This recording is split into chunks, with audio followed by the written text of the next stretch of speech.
Download and listen to this on iTunes, Spotify, or your favorite podcast provider. Just check the description below. Well, yeah, my mum always said I was old. She said I was an old baby. She said I could frown before I could walk.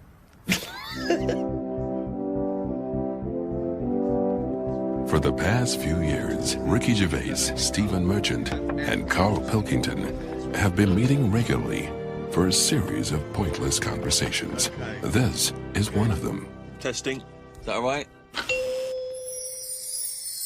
Hello and welcome to the Ricky Gervais Show with me, Ricky Gervais, Stephen Merchant. Hello. And the little round-headed buffoon that is Karl Pilkington. All right.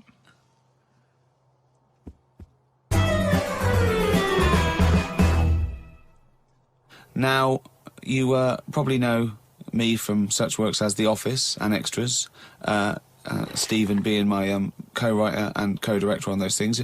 For those people who are not so aware of Karl Pilkington, he was our producer, sort of given to us when we first started on XFM. And you're thinking, well, why are we doing a podcast? It's because I like to be in a room with Karl Pilkington. You know, like some people go and help sort of chimps.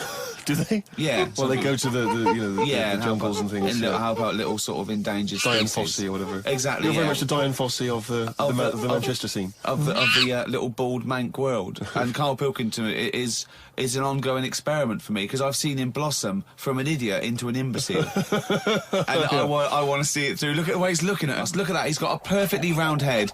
And that's why I'm doing this podcast. Karl, what do you think about all this? It's just, I mean, we are living in that sort of era now, aren't we? That you need to be able to listen to stuff on demand when you want it and stuff. I know you're not a fan of the iPod in general, are you? Or any of the MP3 things? You're concerned? I'm warming to it, but This is what's amazing about Karl. Even though he's talking about things like MP3 players, computers, iPods, he sounds like he was found in a glacier and thawed out. Do you know what I mean? Yeah. And sort of taught to speak. We're a couple of high school guys who found him, and we're trying to ingratiate him in the gang, trying to pass him off as someone from the modern day. No. But my thing with iPods is, now, do we need them? Do you know what I mean? We're living in that era now where we have invented most of the stuff that we need, and now we're just messing about.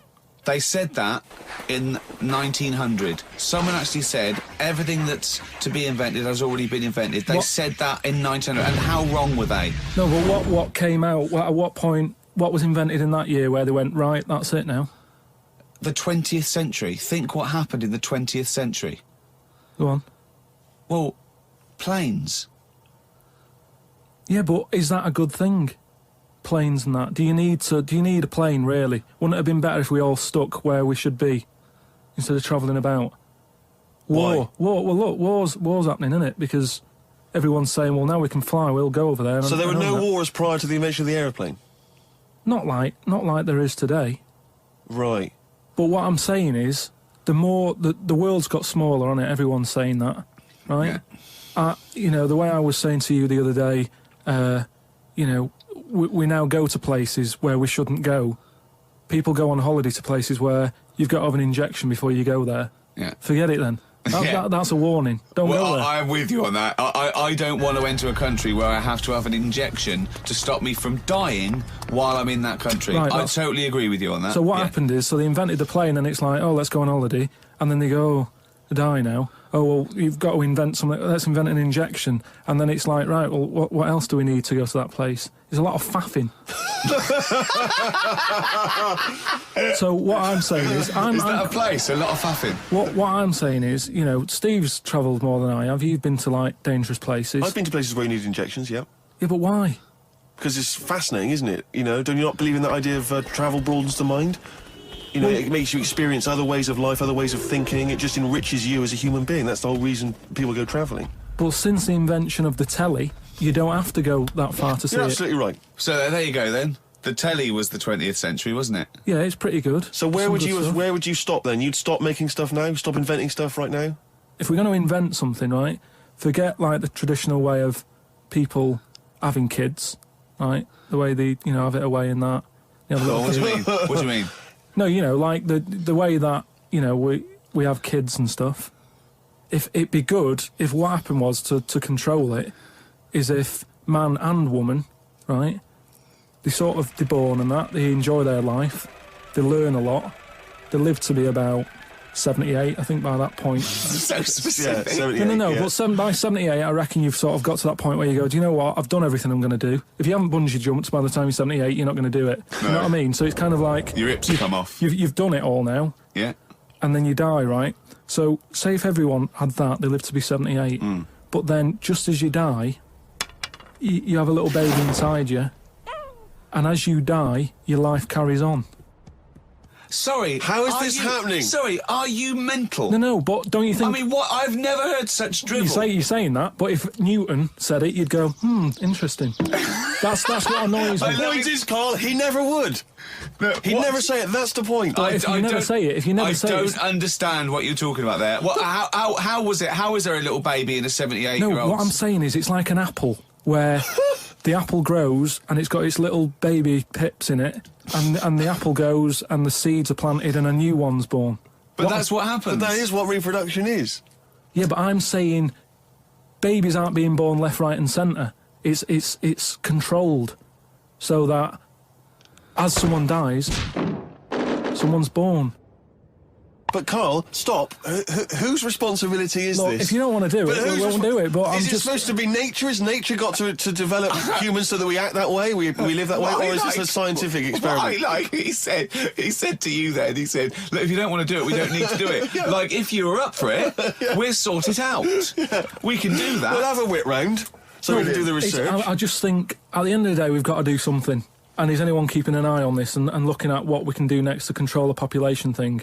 It does my head in that I've got to live in London for work and what have you, and there's loads of people here, and, you know, forget going out on a Saturday night, it's too busy, and you can't move, and they keep... I mean, what annoys me about London So is... your solution is that 78-year-old women have little babies inside them, and as they slip away into death, the little babies... And how is that baby then raised? Who looks after the baby? Because it's a pretty good system having a baby while you're young enough to look after that baby and make sure it lives to, reproductive age itself. I mean, that system's been working for years. Nature's sort of sorted it out. Natural selection and evolution sort of makes that a good model. But wait a minute, nature. Pop that on hold, because Karl Pilkington's got an idea. Yeah. That's what it was, just an idea. Yeah, well, it was nonsense. But thank you for it. The worst. Yeah. I mean, it was the ramblings of someone you'd find by themselves in a hospital eating flies. This is the sort of thing you find when, if they find maybe a pamphlet or a booklet written by a psychopath. You know, someone, just before they went on a rampage and then turned the gun on themselves, they go through their possessions and they find a book and it's got weird drawings, women with knives in their face, and this kind of garbage. In fact, I saw a similar sort of theory written out on a wall, but it was written in shit. Exactly. Yeah. No, all I'm saying is, I think it's, you know, when people die normally, everyone's fed up about it, aren't they, and a bit down.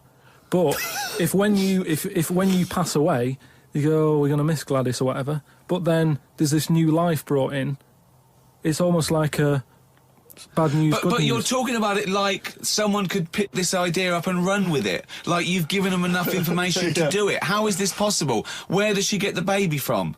Why does it grow? Why grow it in Gladys's belly? Why not have it in a drawer? But what I'm saying ready to go, just add water. I mean... Who looks after son of Gladys? There is no theory here. There's no... It's the ramblings of a madman. What I'm saying is, though, the body's always changing, innit? From caveman to now, or whatever. In some cases. And they're always finding out more and more. Like I read the other day about how they're saying, do you know, like they say, people have 6 senses. Yeah. There's loads more than that. Right, and there's this one... I say, show me that you've got one. No, right, and there's this one that's knocking about. Go on. That, what it is, say if I'm in a pub, right, and I'm just doing a crossword or whatever. Unlikely, but go on. And there's some woman who's walked in, right, and she's staring at me. Yeah. I know she's looking at me, and I look up and I look round, she's looking at me. Right. And they're saying that's a new sense that they found out from, like, you know, doing tests and what have you. Yeah, it's rubbish. And they're saying that's been around since like man and dinosaur was knocking about. They've stopped. No, they've explained I it. think it's safe to assume that you know, that with your perfectly round head, people are always stopping and looking. No, but they explained you it. just know that there's probably going to be someone there if you look right. They said it's from the time when, like, caveman was, like, wandering about, and he'd go, hang on a minute, and he'd look round, there's a dinosaur there or whatever, and he'd leg it. This is nonsense. I hate it when people use the term when caveman was wandering around. Caveman and dinosaurs, they used to live together, yeah. Oh, that's the same era. Yeah. What have you been watching? Raquel Welch? What do you mean? Well, what do you mean caveman wandering, knocking around with a dinosaur? You know the Flintstones is only partly based on fact. Dinosaurs and man did not coexist. The dinosaurs had long gone before man arrived. Extinct. Kaput. You don't believe us? What, you don't believe because you've seen... Because you saw that film where they took pictures of lizards and magnified them and put them next to men in films so they looked like they were fighting. Yeah. No, but why couldn't that have happened? What is the film with Raquel Welch? A Million Years BC. A Million Years BC or something. A Million Years BC. Brilliant. Yeah. Yeah. No, but... She had a sort of woolly mammoth bikini. Fact. But why wasn't the dinosaurs back then just like how we have dogs now, in a way? He's watching the Flintstones. He's thinking of the Flintstones. Yeah. That's what he's thinking. When he puts out the saber-toothed tiger. Yeah, and he mixes his concrete in a pelican. Yeah. I just think that there must have been a crossover point. Why? Why did you say that? Why do you think there must have been a crossover point? Because if nothing was knocking about at any point, how did anything carry on? I know. Exactly. Why didn't Hitler meet Nero? It's weird, isn't it? There must have been a crossover. They must have met somewhere. They must have met at a party somewhere. They mixed in similar circles. Yeah. They must have bumped into... I can't believe it. Yeah, forget it. Oh. I met Derek Acora the other week. Oh, yeah. Right. Now, who's he? Which one's he? He's... Is he a medium? He can contact the dead, is that right? He just chats to him and that, passes messages on. Nice of him. So I said, tell us something a bit weird and that. So he said, what do you want to know? I said, just something weird. So he goes, all right then. He said, here's one for you, right? And he said, there's this pub out in the country. And he said, there's this mug. Do you know those old mugs that they have? Where they used to like leave their own cup knocking like about, a tankard. Oh, yeah. The tankard thing. Yeah.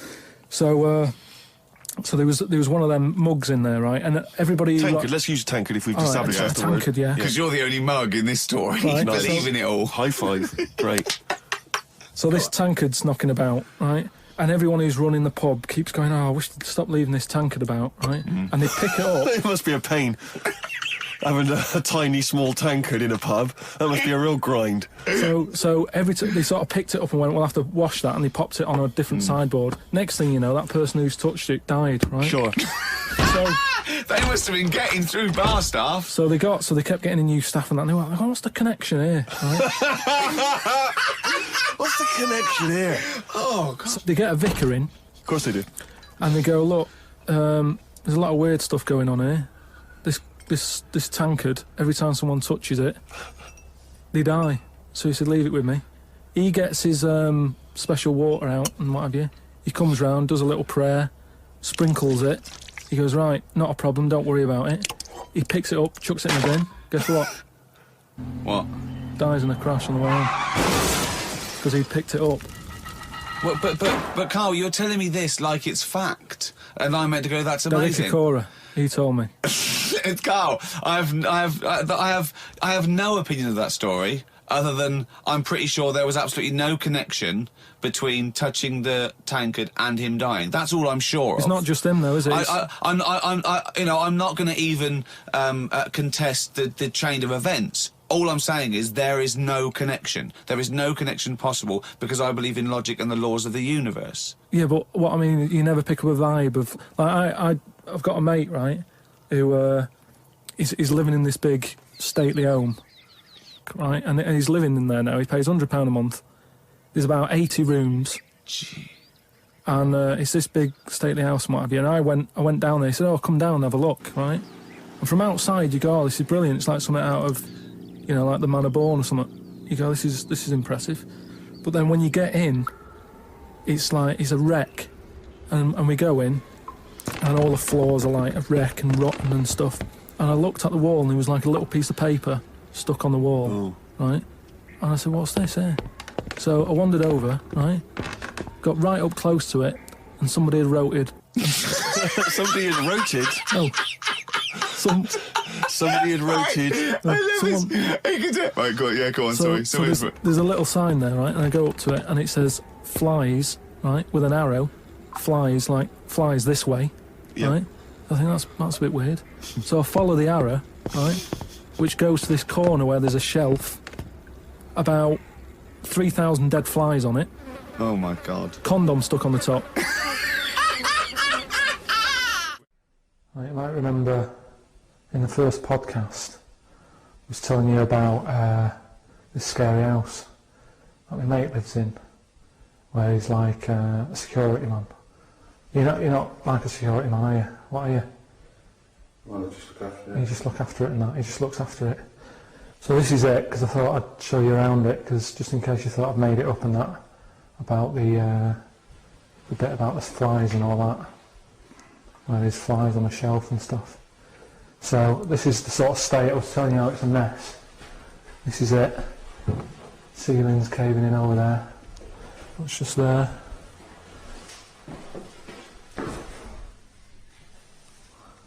Pair of pants.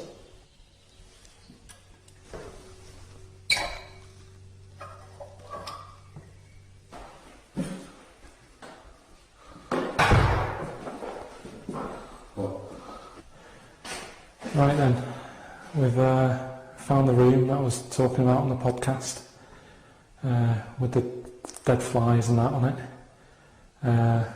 This is the sign that I was telling you about.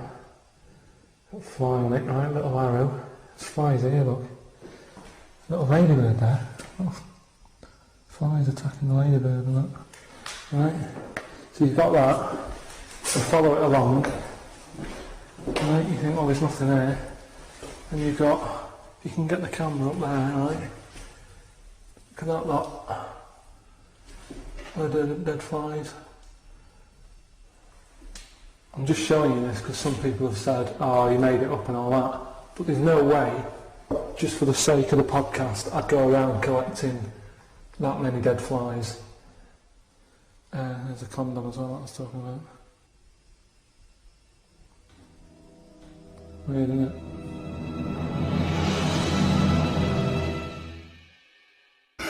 That's weird, isn't it? That is weird. That is weird, right? So I'm looking at that, and there's loads of stuff on the floor and that, bits of paper. Picked up this bit of paper, right? And it had, like in biro and that, it looked really old, like it'd been there years.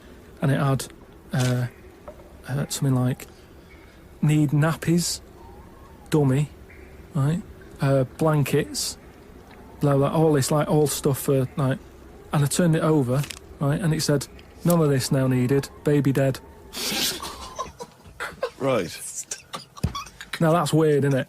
Now that's what I'm talking about when you get a bad vibe, you go, that's who's been in here. It's bad vibe, it's just based on the fact that... Your mate's in charge. Yeah, that's terrifying.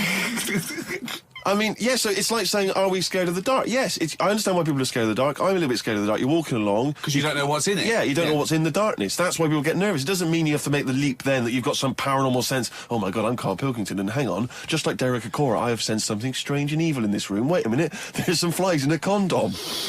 I was right all along. That is weird. Flies in a Johnny equals badness. the flies in the condom was weird. It's weird. I don't know. But the note.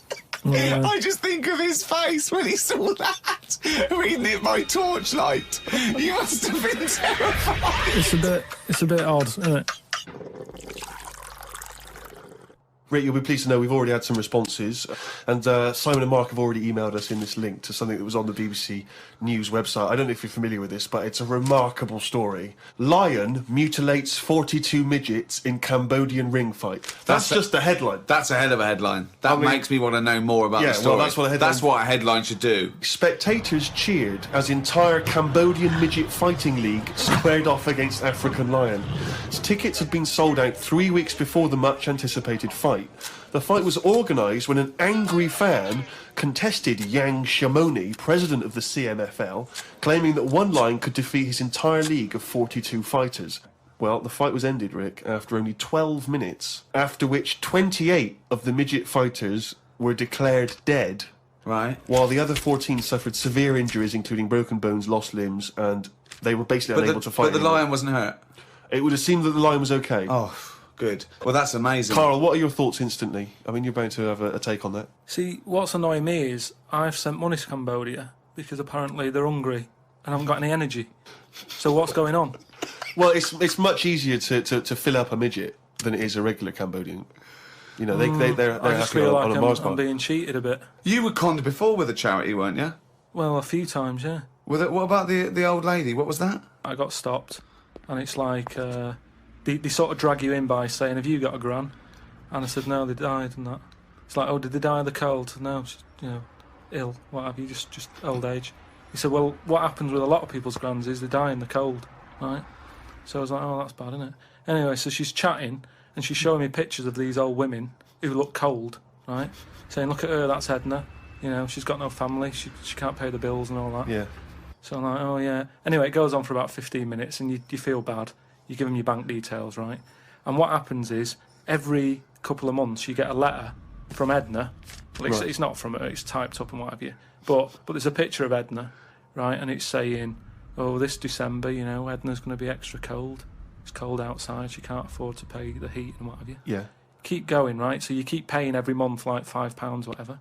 Get another letter a few months later, right? Edna's sat there. She's got a tan. What do you mean she's got a tan? Well, when they said, she's cold, I thought they meant for the heating, not to send her on holiday for a month. She sat there with a tan. I'm not joking. Are you sure it wasn't just a slight problem in the printing? No, definitely. Sure, it she wasn't looked well happy. Sure, it wasn't liver failure. You see, when does it become bad to avoid people like that? Do you know what I mean? Because some people say you shouldn't. They're people like us who just had a bit of bad luck. Well, of course they are. Yeah, I know, but I remember one on our estate, right? And she was a bit. What's the word that you can use? Because I don't want to offend anyone. But I'd say but sort of mental homeless. Is that a term? That's the official term. I think that is the new official term. It's mental homeless-itis. Right. So she lived on the estate and what have you, and she aged. How was she homeless if she lived on the estate? Well, she sort of decided to stay around there because I think people on the estate spoke to her more than people who had money. So this mental homeless woman on the estate, and what she used to do, right? She acted quite normal, and she used to always push like a pram around with her, right? Everyone was like, "She can't have a kid, can she?" Right? And she was dead happy every day. She was up and down, walking up and down the road. Anyway, one day she sort of walked past, right? Turned round and looked in the pram. There's a bucket with a face on it.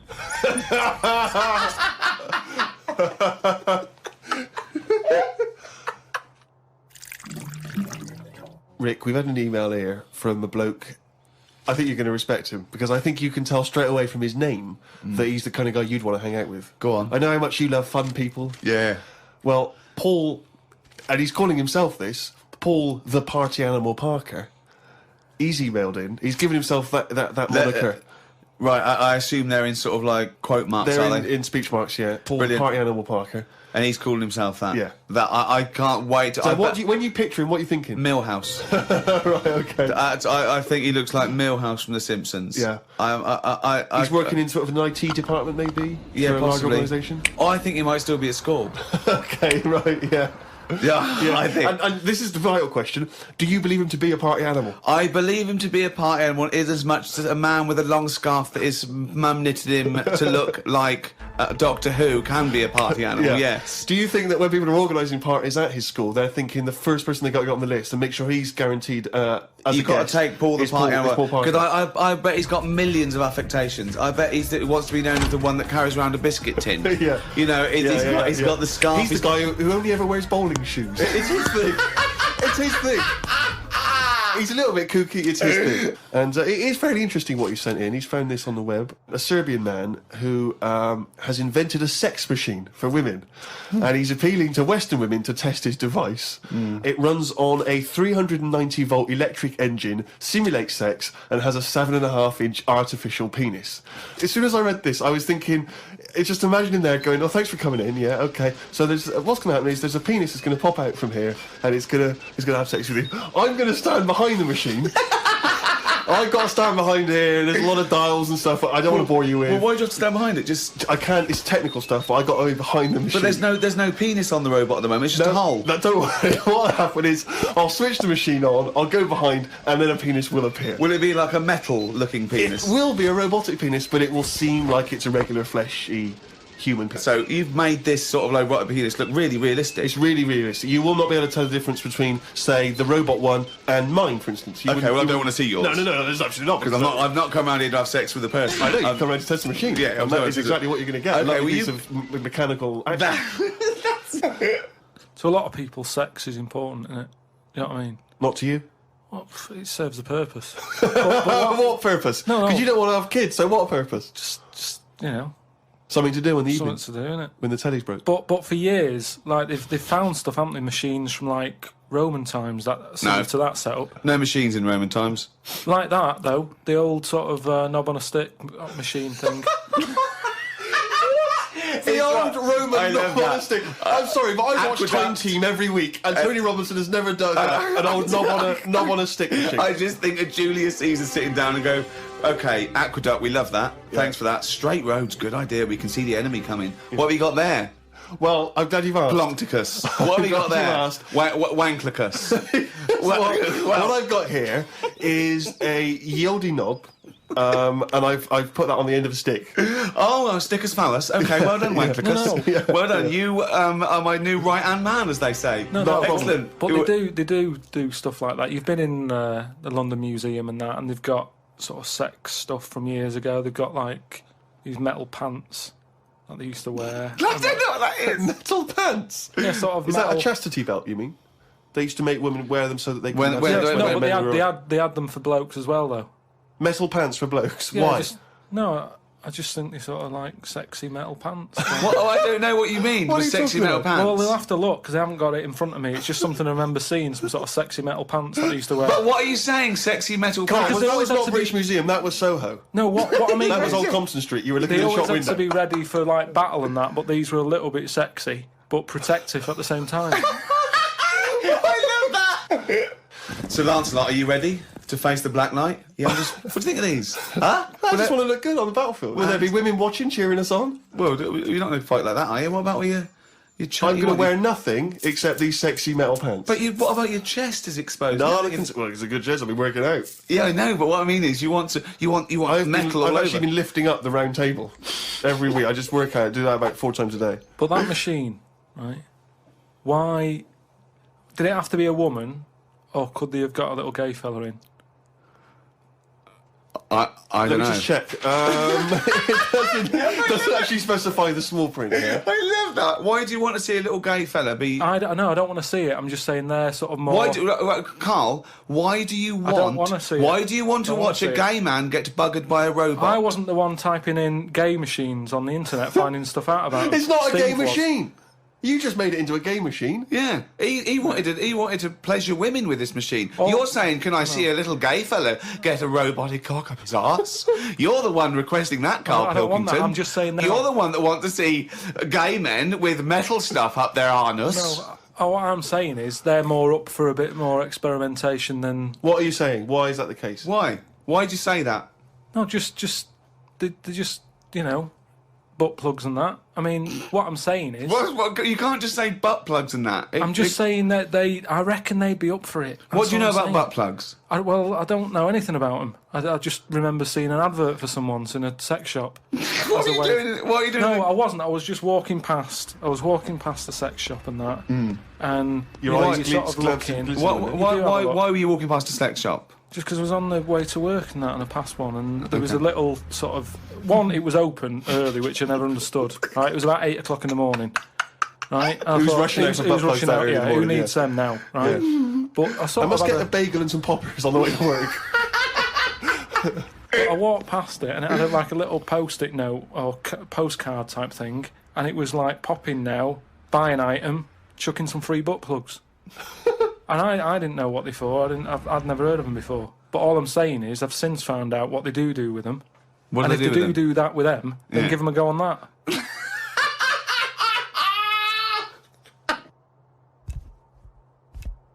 Another email here. It's an interesting fact. I'm hoping it's true.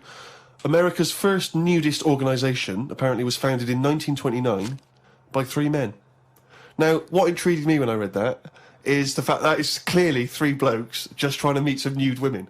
They're all 52, balding. Exactly. With little, so those gold-rimmed glasses. Yeah. Yeah. And they're just wandering around, and it's all quite saggy down there, and they're just knocking on doors saying, we just set up an organisation, it's perfectly above board, completely legitimate, it's a nudist organisation. You got any women in there that want to come and join us? Because we haven't got any female members at the moment. Got any women in there interested in, volleyball or trampoline? I can't be doing with it, me. You hate nudists, don't you? Nudists. I don't understand what it's all about at the end of the day. And here's something, right? Do you know, like, when you're a bloke nudist, right? Do you ever get any who just have, like, a small knob? I don't know. I don't understand the question. What's that? What's your point? Well, are there any blokes who are knocking about who just have a normal-sized knob, or maybe a bit smaller than normal, who are happy wandering about showing off what they haven't got, if you know what I mean? I don't think nudists are just doing it because they're so proud of their knob. No, but there's got to be a little bit of that in it, isn't there? Just saying, most blokes who, nudists, they must be pretty confident in themselves to, I looked once. What? Where are you because going? it's natural. It's natural, that's what I'm saying. What do you mean? This is Karl takes a sneaky look at menscocks.com? No, what I'm saying is, it's natural. Where was this happening? You were in a gym. No. A lot of guys are getting changed, and you were just checking out their knobs. You're at your bedroom window with a pair of binoculars, and there was a little fella across the road getting changed. I was at some night out once. Go on. So you were at heaven, and you were in the toilet. It was some night out, and some people come running on the stage, right? Some music started coming on, and these 4 people ran out. It was 2 women. So you were at a gay strip club? It wasn't gay in that. It was just a normal night out. Well, some sort of party night out. Right. These people come running on, right? You got 2 women, you got 2 blokes. Right. They whip their knickers off, the fellas whip their undies off. At the same time? Yeah, all at the same time. Was it was it like a choreographed thing? So that happened, and all I'm saying is, right, before I had a look at the woman's bits, right, I just had a little cheeky glance at the fellas. Why? Just checking it out, just seeing is everything normal down there. Why weren't your eyes drawn instantly to the ladies' bits? No, don't believe me. I had a look at that. All I'm saying. But you went to the guys first. I didn't know how long pants were going to be left off for. So you didn't want to miss your opportunity, is what you're saying? You saw a window of opportunity to see some men's bits, and you thought, I better take it. No, because this may never happen again. No. So what happened? So there's 2 women, 2 men, right? I don't know what sort of event this is where you're looking at anyone get their knickers and pants off. I don't know why you're looking at all. So you go right. There's knickers and pants off. Right. Let's check out the knob and testicles first. You're telling me you've never, like, when you've been in a gym or anything, you've not just sort of turned your head, had a look, and gone, all right, yeah, that's all right. Yeah. So let's just get this question right. Have we ever been in a gym and just taken a sneaky glance at a man's genitals? Is that your question to us? Right. For me, it's the same as when you see someone who's a bit odd, 2 heads or whatever. Well, I'll be honest. If I was in a gym and a bloke came in with 2 heads, I'd look. I'd get a sneaky glance in the mirror. I'd go. Sorry, but you'd look at his genitals or his 2 heads. His 2 heads. Or would you sneaky look at the heads and then think, I wonder if he's got 2 cocks? And just. I'd have to have a look there. If I'll tell you what, and now I admit it, if I'm ever in a gym and a naked man with 2 heads walks in, I probably will check out the genitals as well, just to make sure that he's got 2 of everything. Can I tell you the thing that always freaks me out? I do sometimes go to the gym, and I live in North London, and the thing that always freaks me out is if there's an elderly man, often quite short.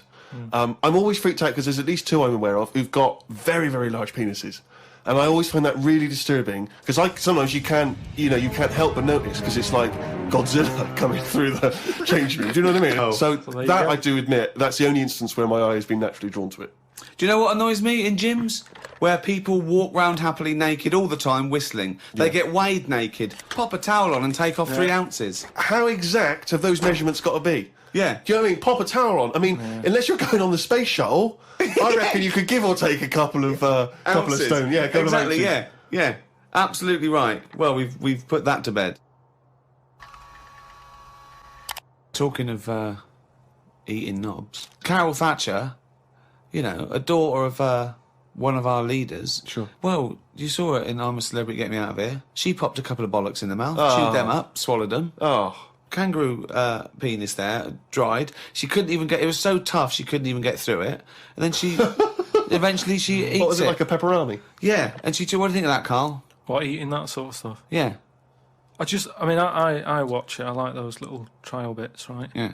But what I don't think people realise is, right, it is hard eating a little kangaroo knob. Right? Really? How do you know? No, it's just, you think about it and you go, oh, couldn't do that, right? But what they never mention on the TV programme, which I think takes it to the next level, right, they're eating that at like 7:30 in the morning. Sure. Right. Which is worse, innit? Yeah.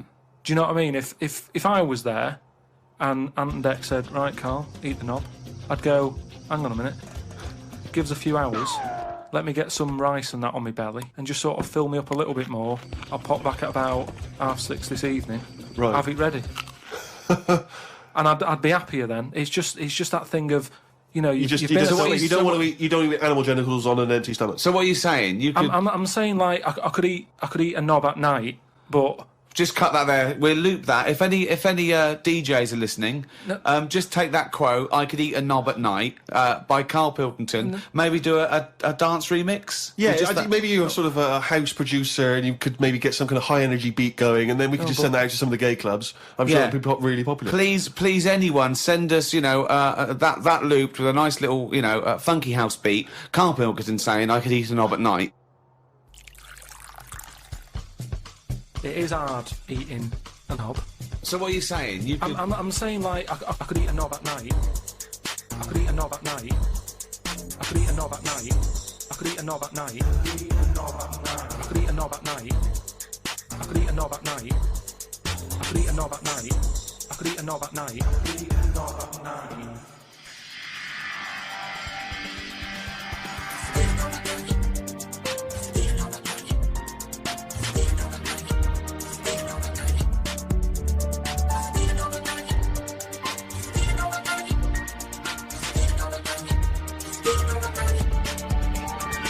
Knob at night. I could eat a knob at night. I could eat a knob at night. I could eat a knob at night. I could eat a knob at night. I could eat a knob on the stick. I could eat a knob at night. I could eat a knob at night. I could eat a knob at night. I could eat a knob at night. I could eat a knob at night. I could eat a knob at night. I could eat a knob at night. I could eat a knob at night. Do you know the other week when I came up with like a different idea of how we can sort of make the world run and that? Can we just have a quick recap of that? Because I seem to remember it was a load of old arse. It was ridiculous. It was he was saying that the world is overpopulated, so the system would be where people were living too long and stuff. So what happens is people live till 78. I don't know how you can enforce that, right? Yeah. But when they die, they've got a little baby in their stomach, Right. like a pip in an apple, that then carries on when they die. Right. It wasn't a theory. It wasn't an idea. It was the ramblings of a mental case. You're saying it's stupid, but someone's emailed in and said, "Oh yeah, that's pretty good." Just saying. If that's a no, right? I've been thinking. It is a no. What about if we do it the other way, right? Ah, go on. Somehow, I don't know how. A kid has an old lady. that's what it's going to be, isn't it? A child will give birth to an old man. No. What I'm saying is, right? Go on. Work the other way round. Come on then. So if somehow we can inject something in like a body that's just died, right? Listen to this. Imagine this is notes. So when he hands it into the Nobel people, and they go, if there's a way that we can inject something, they go, well, what? Well, I don't know the chemical formula, but something HO2. Right. So anyway, you inject it in the temple. He's narrowed it down to the temple. So what happens? She sort of wakes up, amazing, right? And she works the other way. So, like, she might be 77. Yep. And then she'll have a birthday, she's 76. And she's working that way. Right. If you know what I mean. Okay. Are you with me? No, keep it. Because the thing is, you've got... No I'm idea. really scared. Yeah. I'm really scared. This is the maddest thing you've ever said.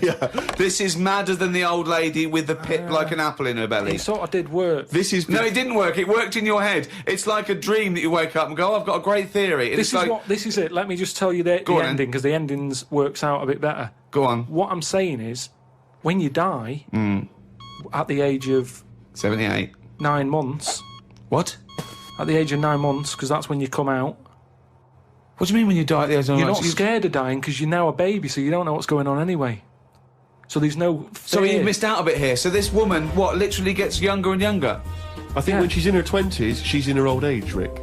Yeah, but it doesn't matter, because that's the fun part of your life, isn't it? When you're 20 and you've got all your energy and that. So before you die, you're actually having a good life, rather than it being the other way around. But does she do different stuff than she did on the way up? Because she's already lived 78 years, hasn't she? Don't forget. She was a baby once, and she grew to 78 years, then someone stuck a needle in her head and said, right, back you go. No, we'll forget all that bit. Forget all that bit. How do we forget that bit? What I'm saying So is... she died and she doesn't remember all her... This is a new life, is it? Let me just leave you with this. Right, you're talking shit. Explain yourself. But aren't the family getting younger as well? What's happened to the family? Forget it then, we'll leave it as it is. No, leave it as it is, shall we? Shall we? Can we all agree on that, guys? Now, should we agree to leave it as it is? Is that all right? Because I don't want to hear any more from the diaries of Charles Manson. No, it's. I mean, you're a fucking maniac.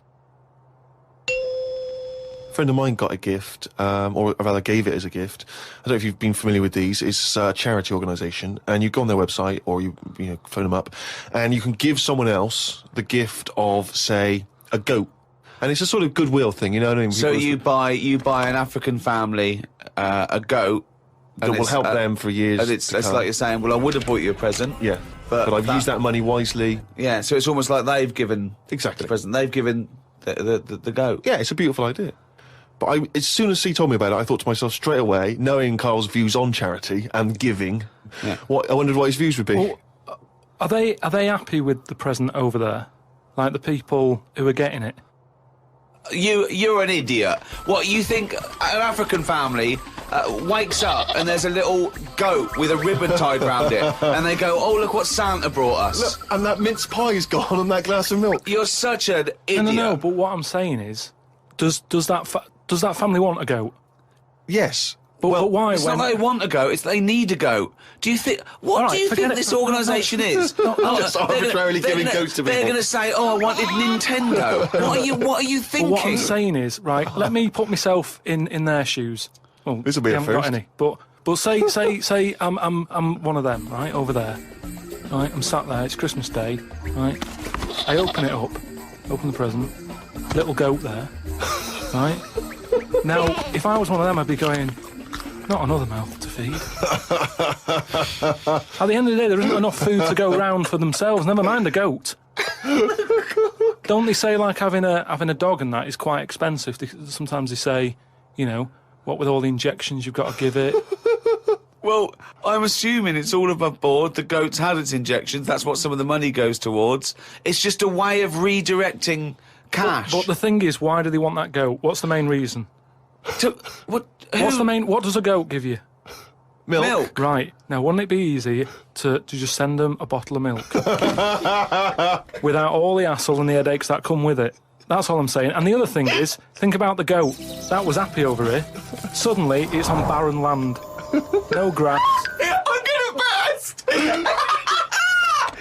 do you mean? You didn't send a goat from here. I'm saying, who's happy at the end of this, right? You've got a fella who hasn't got a present over here because the mate bought him a goat, right? So yeah, let's do this properly. So there's a tick. He's not happy, right?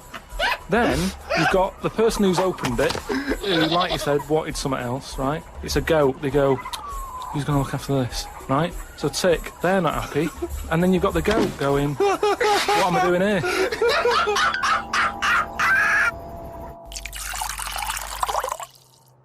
Definitely love this, surely. Have you started seeing this now? Virgin are starting plugging Virgin Galactic. I think it's something like 200,000 quid, and you'll get a chance to go in a space shuttle into space. Karl, thoughts? Going to space. Wouldn't it be a fascinating experience to go into space and look back at the Earth? I mean, at what point are you all meant to be happy? you know what I mean? You're floating about up there, and because you don't get out, do you? What, you mean to do some duty-free shopping? I'm just talking, you don't go floating about, do you? You stay in your seat. Well, they probably let you move around on the shuttle. Yeah, I know, but I'm talking about getting out. For me, when you go on you want to holiday... get out into space? Yes, but that's what I'm saying. When you go on holiday, the flight bit isn't the best bit of the holiday, is it? That's the bit you've got to do. So what I'm saying is you've got to stay on this and then you go back home. So you don't take luggage, right? I don't see the point. Right, so you're there, you're sat in your own clothes for the whole time, same clothes the whole time. But I don't understand what is the point. I think it's the view. I think it's two things. I think it's the view and being able to be part of an exclusive club. I went into space. It's all that thing about man conquering nature, and you're one of that elite few that have managed to pop up, see the world from a distance that no one else can see it from, and then pop down. All that way just for the view. Yeah. Is it worth it? I mean, there's a lot of other places I haven't seen anyway. Right, before I think about that, I think if you've done everywhere, I haven't been to Scotland yet, right? Right, yeah. I'm not being funny, but do you know what I mean? So just have a look in your back garden before you go looking in someone else's. In space? Yeah. Yeah. What would make it a trip worthwhile for you? I mean, if you did go into space, if we gave it to you free of charge, we said, Karl, go up into I know space. the answer. I know the answer to this, Steve. He's thinking, I'd like to meet some aliens that can talk like I do, Yeah. and I can understand them, and they can tell me something. Like what? Oh, they met God, he was all right. That's the sort of thing, that's what he's going to say. He'd like them to look like monkeys in spacesuits. Yeah. That would be his ideal thing. He'd like to go to the planet of the He'd like to go to apes. the planet of the apes. He would Absolutely. love They to could go arrange to the... that. Look, he's nodding. He's Yeah. nodding. Thoughts, Karl? Well, yeah, that'd be brilliant. What would be brilliant? Seeing a little alien and that, having a chat with him, find out what's been going on. What's been going on? No. But don't you think that, like, I mean, if you bought me that as a present, right, Yeah. either of you, Yeah. I wouldn't be that happy. For me, that's a little bit like... Well, that's annoying because we've got you a trip We to just space pulled and a together. goat. Yeah. Yeah. Do you know how, like, I am interested in sort of going on another planet, right? Not, Karl, you are on another planet, mate. no, but do you know what I mean? It would be quite sort of interesting. How do you think you'd get there? Well, yeah, you'd go on a rocket and stuff, but what I'm saying is, at least you know when you get there, you're getting out, you're having a bit of a wander. But I wouldn't be happy in just the journey bit of it. That's what I'm saying. That's great, isn't it? But the thing is, right, because I was looking into it a bit, because I was reading about the Virgin Atlantic Yeah. thing, right? And I was reading something that in 1971, right, 3 of them went up there. There was one bloke in the rocket, right? The other 2 wandered off, had a walkabout, seeing what rocks they can find. And that bloke who was in the rocket, right, he was the loneliest man ever in the world. I don't know what to do. What that was. I don't know what to do. I don't know if that's some sort of profound poetry or I don't. Do you know what I think he's trying to say? He's trying to say he was, by definition, a human furthest away from all other human contact. Yeah, that's what Yeah. I said. Yeah, okay. No, you said loneliest. Loneliest evokes an emotion. Yeah. Yeah. But it's like he started crying and writing poetry and listening to Morrissey records. But what I was thinking is, do you think when he got up in the morning, he still bothered to put his clothes on? That's the first thing that came into your mind. No, when just you because pictured him I in always, there. at the end of the day, even if, like, my girlfriend Suzanne's out at work and that, I'm not happy walking about with everything out, because you never know what's going to happen. I just mean, you never know if someone's going to turn up. No, I don't like what I don't like. No, I always pop some pants on or a towel, even if I'm not alone. always. Because I've knocked on your door when you've been stood there with... No, he's Yeah, taking but his trousers off. I did it especially knowing right. that you were there. I've done it especially to annoy you. right. Yeah, so. But do you know what I mean? Do you think he was walking about the rocket with his tackle out, or did he floating go, about, well, no one's watching here? Do you know what I reckon mean? it floats up or down? Well, if you are the man who was up in a space rocket and was for a short period the loneliest man in the world, we'd love to hear from you. We'd love to hear what you did with your time, how lonely you felt, and also Lonely? did you float around with your cock and balls out? Karl, if you could have a superpower like Superman, what would your superpower be? Can I suggest consciousness? Yeah. Can I have the power of thought? Remember, you've already got opposable thumbs. So cross that one off the list. Oh, go on, Karl. There are so many to choose from. Telepathy, X-ray vision. Flight, invisibility, Choose it wisely. strength, intelligence. But why have I been picked? Oh, for God's sake! No, but I'm just saying... It's Rob's question for you. But I'd just say, does anyone else want this? Or, do you know what I mean? Oh, No, what do you wish you could do that's impossible is the question? no, because- What? What do you mean? Because with that comes a responsibility. Is what With I'm saying. enormous power does come great responsibility. So, would you like Spidey senses? Is that what you're saying? Come on, Karl, you know what these superheroes, because they can... I know, but it they can always... freeze things. They're never happy, are they? Do you know what I mean? Spider-Man that wanted to tell that girl that he could climb walls and that. He's like, I can't. Superman never told Lewis and that. Who's Lewis? Who's Lewis? Lewis. Who's Lewis? It's just a pen pal of Superman's. Lewis! His little secret chum! Yeah. All right, Superman. Hello, Lewis. What are you doing? Superman. Who are you? I can't tell you, Lewis. Brilliant. You know, Hulk, he wasn't happy. Hulk, he wasn't happy. He's true. He's got a theme. He has got a theme. There's not many happy superheroes, are there? Leaving aside the superheroes you're already aware of, Yeah. what superpower would you want? You don't have to fight crime with it, Karl. Let me remind you of some of the other things. Invisibility. All the time, though, or can I sort of turn that on and off? Let's say you could turn it on and off. Would that interest you? Yeah. I'll have that. Right.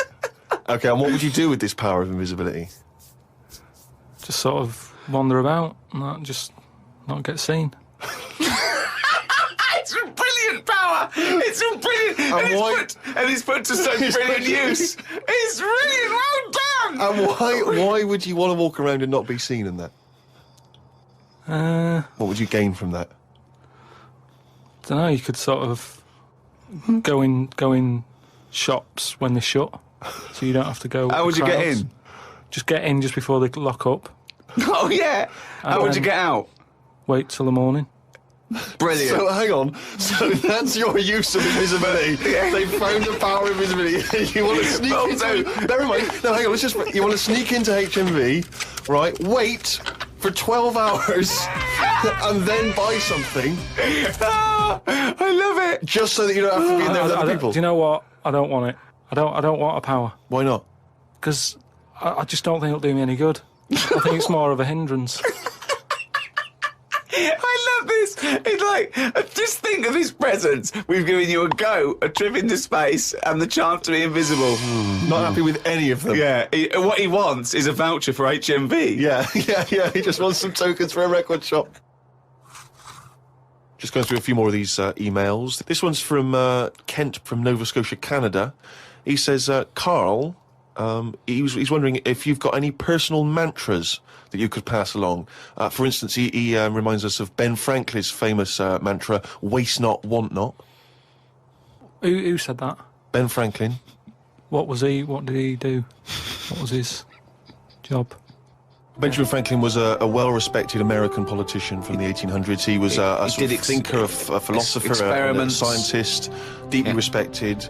Also a big political figure. He features on the dollar bill, the $10 bill or something. Yeah. So he's one of the great sort of American Enlightenment thinkers. And he came up with the mantra, waste not, want not. You must know waste not, want not. I mean, that's just... Do you understand the phrase waste not, want not? No, not really, no. What does it mean? I've never used it. It's like, don't throw stuff away because you might need it, and therefore... You won't be wanting anything because you didn't throw it away. So he was a bit of a hoarder. If you don't waste food, for instance, then you He's a bit of a hoarder. For God's sake. No, but I'm just saying, he's a man in power. Is that the best thing he ever said? No, I'm sure he came up with many, many profound things. Why is that one he did remembered? Experiments in electricity and conducting electricity, all sorts. But that impresses me more, inventing electricity, than someone... He didn't invent electricity. Wait a minute! Don't impress you more than what? Just saying, waste not, want not. I don't think it's that good. It's not even catchy. How would you word it? I'd just say, whoa, don't be chucking that out. You might need that later. Don't be chucking that out. You might need that later. Karl Pilkington. Whereas some would argue 2005. that waste not, want not is perhaps a little bit more pithy, a little bit more... We should go through great sayings and phrases and say if he Karl... could, well, firstly, does he know what they mean? And then secondly, can he improve them?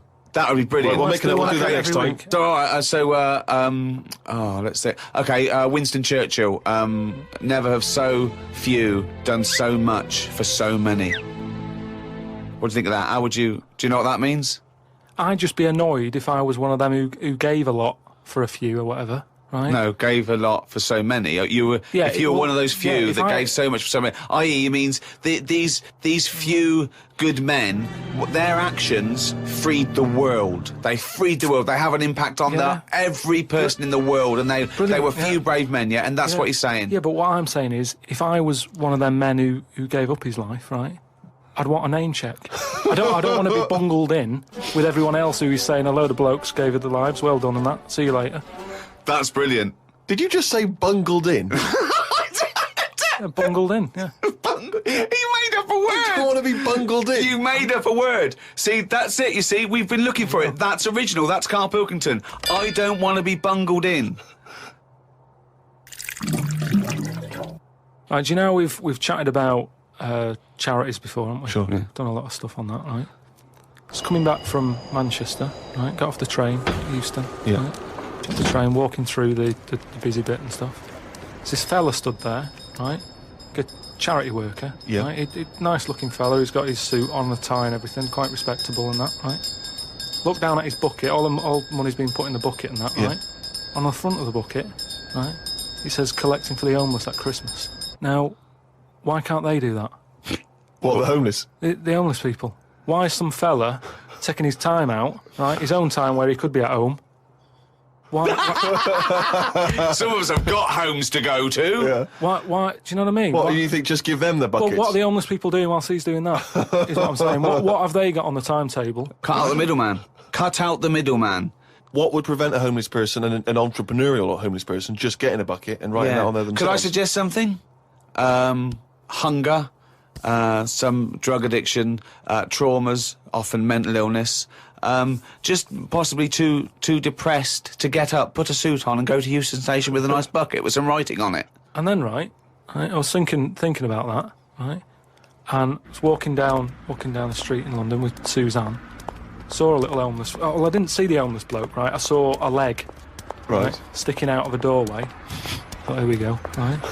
Walked past it, right. You're not going to believe this. Go on. Homeless Yeah. Chinese fella. I've never seen one of them. No, I'm not having a go, right? But have you ever seen? Do you know what I mean? That was a shock. I to me. really don't think I have. I think he's got me there. I hate to say it, but I must say I can't remember ever seeing a homeless Chinese person. Weird, isn't it? I don't know. She said, I was walked past and I said to Suzanne, "Did you see that?" She went, "What?" I said, "Just look back there." She said, "What?" I said, "That homeless fella. Look back at him." She said, "What?" I said, "He's Chinese." And she said, "Yeah, good point." Good point. Of course she did. She said that to shut you up. She didn't want to get into a conversation with you. I got a text from Karl yesterday, Steve. A text from Karl, yeah. Yeah. I'll just read it to you. Okay. See you to Moz for a face rub at 6:30 then. No bum tubes, though. So I was intrigued, and I called Karl and said, "I think you've just sent me a text by mistake." What's the explanation of that?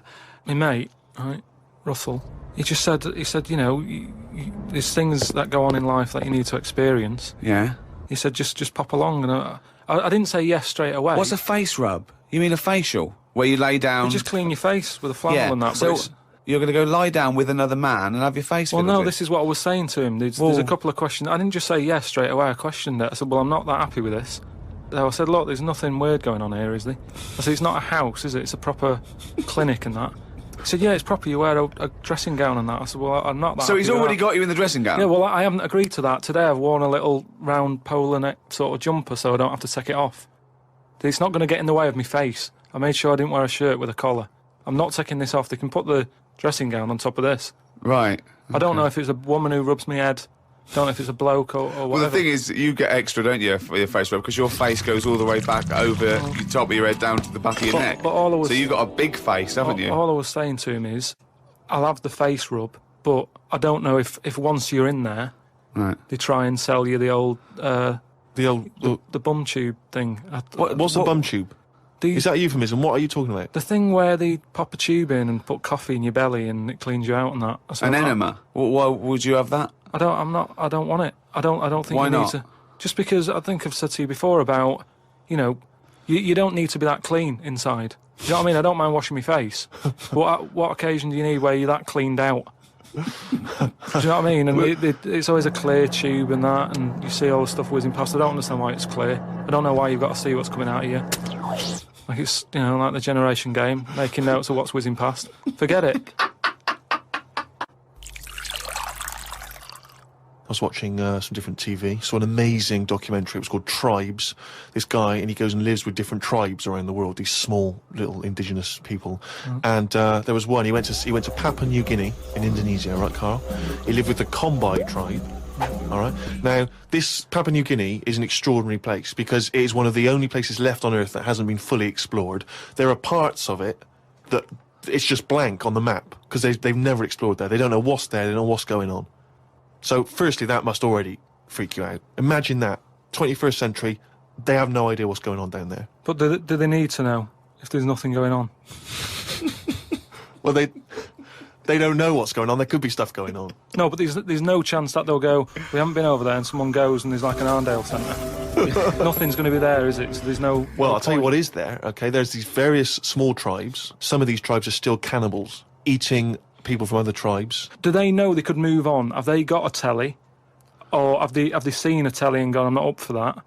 Or are they saying... It's not the Amish. They haven't chosen But what this. is the difference between the Amish and these people? Well, the Amish are a group of people that choose to live in that way. These people are just essentially untouched by civilization. I mean, they do have interaction with civilization and people do come there, but they still live in this very, very almost prehistoric way. They did buy a telly, but there was nothing on because there isn't any broadcasters. They couldn't plug it in. Yeah. They're having an absolute nightmare. Yeah. But there was one guy, okay, now he said that his brother was dying. This was a couple of years ago, right? His brother was dying. He said to his dying brother, what happened? Why are you dying? This guy said, it was a bloke in another village. Okay, he goes over to the other village. He kills this other bloke, right? He eats him, or eats bits of him. The other village gets a bit annoyed. They go, what's going on? Why did you kill this bloke? He went, sorry about that, right? They said, well, you need to make it up to us. He gave him a pig. They said, a pig's not enough. They gave him 5 pigs, so 5 pigs apparently made up for the fact that they'd killed one of them. They said, well, hang on, what are you going to do with this bloke's wife? Why were they bartering? Why didn't they just get the police in and say, what's going on? What police? Yeah. Why didn't they call in Kojak? Because he'd have sorted it out, wouldn't he? What I mean is, right, they're miles away from anything, but it doesn't sound like the great place to live, right? Could they not move? Could one of them go, do you know what, I'm sick of this. I'm moving or whatever and go to a proper city. How far away is this these Papa people to the next? They're like the Smurfs. They're very like the Smurfs. But how many miles away from a place with a normal life going on? But think about this, Karl. Firstly, they don't speak the language. So they don't have any practical skills. They've got no experience of civilization. So even if they chose to go and live in one of these cities, what can they do? How can they function? I think there's some bacteria that has better lives than that. That's got to be offensive. Why? Okay, how about this is one of the weirdest things. This is one of the weirdest things, right? Sorry.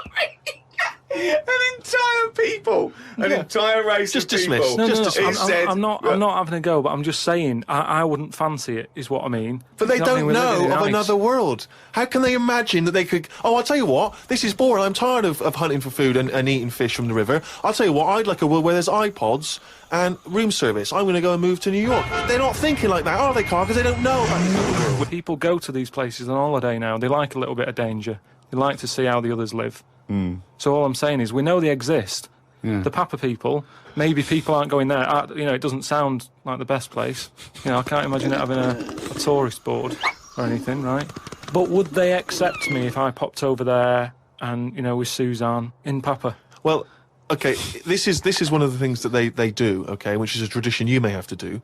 These combine, right, they invert their penises. So they push their penises back up inside their bodies. Like a sock. What for? Well, Keeps it out of the way. Of what? Well, if you're running through the undergrowth chasing a hog, you don't want it flapping away, you know. But it's also become a kind of ceremonial thing. So if you were over there, you may well have to try it yourself. You would have to try it yourself. If you went there, you'd have to try it Definitely. yourself. But even caveman had little pants on. Why haven't they? Whoa! Slow down. Rewind. What do you mean? Again, you've been watching the Flintstones. No. It's just, you know. Is it a leopard skin pair of pants that's actually quite a... Go on. But it's a well-known fact that they wore, like, bear pants or whatever. Bear pants? What do you mean, bear pants? No, listen, you are a qualified anthropologist, so what... I mean that, you know, whenever you see them on footage or in a museum... Footage? Yeah. Whenever you see that Well, early it's a bit documentary shaky, footage. it's black and white as well, isn't it? Caveman footage. You always see them wearing a little bit of fur little pants and that. So what I'm saying is, even though... What year is it to these people in the woods? I don't know what this conversation is anymore. He's just clutching at straws. His mind, it's like a fly, his mind, isn't it? It's just buzzing round, it's trying to find a window. It is just It's like... hitting against pieces of information, but then just bouncing off. Yeah. Dazed to perplexed. Forget it then. I was shopping with Karl before Christmas, and we went round sort of Piccadilly and St James's, and those really beautiful shops around there. And I went in one shop. You had to ring a bell to enter. Yeah. They came down, and it's like a iconoclastic sort of shop, and they found things from churches and nearly all Russian 16th century pieces onwards. This beautiful carvings and paintings and statues. And I went, oh, it's beautiful. And as I was looking round, I heard Karl sidle up to the bloke and go, "What's the newest thing you've got here?" Yeah. Sure, that's his first thought. I mean, that is the wrong question to ask of a man who's clearly in antiques. Yeah. Proud of the fact he's got 16th century iconoclastic Russian stuff, to ask, "What's the newest thing you've got here?" What sort of question is that? Oh, I don't know, probably the doorbell. I don't know, what does he want to say? Oh, my shirt. What were you thinking? hoping for? I think it's an alright question, because he was saying there's loads of old stuff in there, and he kept going on about the old stuff. So what was to say? Well, what's the newest thing you've got? And what was? Do you know what he said to it? The other question he asked him? He said, "How often do you get new stuff in?" And I said to him, "Why did you ask that?" He said, "Well, I was thinking, if you got antiques and you sell it all, what's left? Like someone's going to sell all the antiques in the world because they're not making any new stuff. What does that mean? They're not making any new stuff. But I know for a fact no one's ever going to go in there and buy the lot anyway. I mean, I've never seen anything like it. I'm not at any point in my life, and I don't think it'll ever happen, will I go, I need some old Russian wood. Because It was brilliant. No, it was, Steve. No. It was beautiful. It's amazing stuff. There's stuff. There's these things from the 16th century of sort of like saints and monks, and they're carved. But and there's loads of it. It's just all piled up. No one's interested. If I was him, I'd go, do you know what? I'm into this, but no one else is. Close shop. Because seriously, it's just piled up, piles on piles of like old bits of wood with pictures on it and that. But just think of a man 400 years ago that carved this. No, but nobody wants it, do they? I've never heard anyone say, oh, look, it's my birthday coming up. I'll tell you what I'd love. What? A bit of old Russian wood. It doesn't happen. That's what I'm saying. I've never heard anyone saying it. Like, I've never overheard someone saying, you don't know where the Russian shop is, do you? And this is in London where the rates are high. There was this thing, right, Steve? Them old drawings on, like... It was like a panel from a church that someone had painted. Right, yeah. And I think it was like, from sort of like 1590 or something. Yeah. And it was this, a picture of this saint, wasn't it? So 1590. It could be from any time, really. So there's this one there, right, leaning up against the wall. And most of them in there was that Stalin bloke, right? But there was this little... Right, can I just stop with there? Lenin. Right, Okay. all right then. Yeah. So he was on all these bits of wood and stuff. But I saw this other little face, right? Little fella with a beard, right? So I said, who's this bloke here? He said, the story there, right? He said, it's this little fella, and he got mugged back in Russia. This is right, isn't it? This is what he was saying. He said he got mugged. It's just that term, I love that term in a 16th century Russian wood. Oh, no, I'm being mugged. So he got mugged. He got happy slapped. And he said, I've had enough of this, right? Yeah. And he went to live in the woods, right? Made like a little shed. Stayed there. People went to visit him. And like, if you got a problem, you knock on his door and you go, oh, I'm sick of it. And he'll sort of say, yeah, I know what you mean, I've moved out of the city and what have you. And he'd make them feel better, and then they go again. Now, why has that man got a plaque? If he was around now, there's no way he'd have a bit of wood with his face on it, is what I'm saying. If someone had got fed up with living in London or New York or whatever, and they go, I'm going to go and live in the woods, people wouldn't visit him, and he wouldn't get a piece of wood with his face on, is what I'm saying. But this man is selling it for about, I think it was about 750 quid for this bloke's head. But the chances are that this is either a well-known Russian folktale, or it may even be a piece of classic Russian literature. He's a saint. He was a saint. He was canonised. Everybody was a saint years ago. That seems to be, like, thrown about, doesn't it? Who's a saint now? Name him one now. Yeah, this fella lived in the woods in a hut. Oh, yeah, that's Saint John or whatever. He's not a saint. He's done nothing. If anything, he's sort of said, I can't be bothered with living in a city with everyone else. Everyone else has got to put up with it, but I can't put up with it. I'm going to live in the woods. Well, if you can't put up with it, you're not good enough, are you? You've got no stamina. And yet he gets a plaque, is what I'm saying. It's annoying. Who would you like to see get a plaque in the modern world? Who deserves a plaque, in your opinion? Probably, like, nurses and that, who do a lot of bad things that I think I couldn't do that. Carrying lungs about and all that. No, but I couldn't do you know what I mean? That's one job that... my mum wanted me to be a doctor. Whoa! What was she thinking? Oh, what's her expectations like now? Apple didn't fall far from the tree. Oh, when did she start giving up that dream? At what age did she start going, Karl, you don't need to study your books anymore. Go and play with the worms in the garden. When did she sort of, like, let you off that dream? Is it the day that she caught you with a spoon up your nose?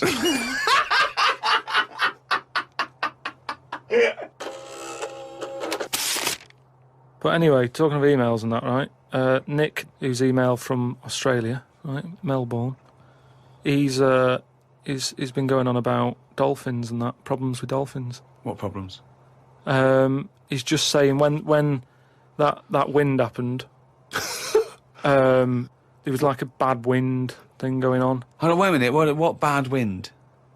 In America, they had that Hurricane Katrina. Yeah.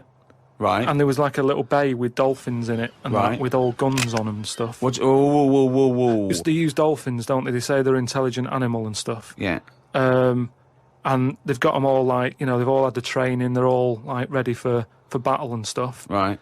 Got, like, rifles on them. What do you mean rifles? How can they hold a rifle? How can they hold a rifle? No, it's sort of on a strap and that. What do you mean it's on a strap? I don't know what they kit them out with, but they're just ready for war whenever What are you talking about? Listen, though, that isn't the point. Don't worry about it. Oh, we leave that one, do we? That's not the point, so let's leave it. So they're swimming about. Yeah, with rifles and berets. Whatever they've got on. Yeah. Like, ready for battle and stuff. Yeah, ready for battle, yeah. The wind comes in. The wind comes in, Hurricane Katrina. Makes a wave and that. They get out of the little bay. Yeah. Still all kitted out with all the, you know, weapons. You're talking bollocks. Steve, do you want to look at the email? Well, there's no way. There's loads of dolphins now swimming round, kitted out with guns and that, with a strap. How can a dolphin hold a... Again, you've been watching Planet of the Apes. Oh, he's trying to talk to us. What's he saying? He's saying, go ahead, punks, make my day. Look, You're talking shit. It's just news to say if there's dolphins, you know, if you see a dolphin in that, don't go, oh, it's friendly, because there's some with weapons now. So I'm just reading it out on email. That'll cover it and that. So bollocks. Download and listen to this on iTunes, Spotify, or your favorite podcast provider. Just check the description below. I wonder if we should have a jingle for questions for Karl, because there's a lot of questions coming in for Karl. Okay. Oh, chimpanzee, that question's for Karl. Yeah, okay, no, fair enough, that works. Okay. This is from Jim and Bob in Manchester. Karl, if you could talk to any animal, which one would it be and what would you say to it? Insect, animal, anything, fish, anything. Well, they said animal, but let's broaden it to anything. Animal, creature. Insect is an animal.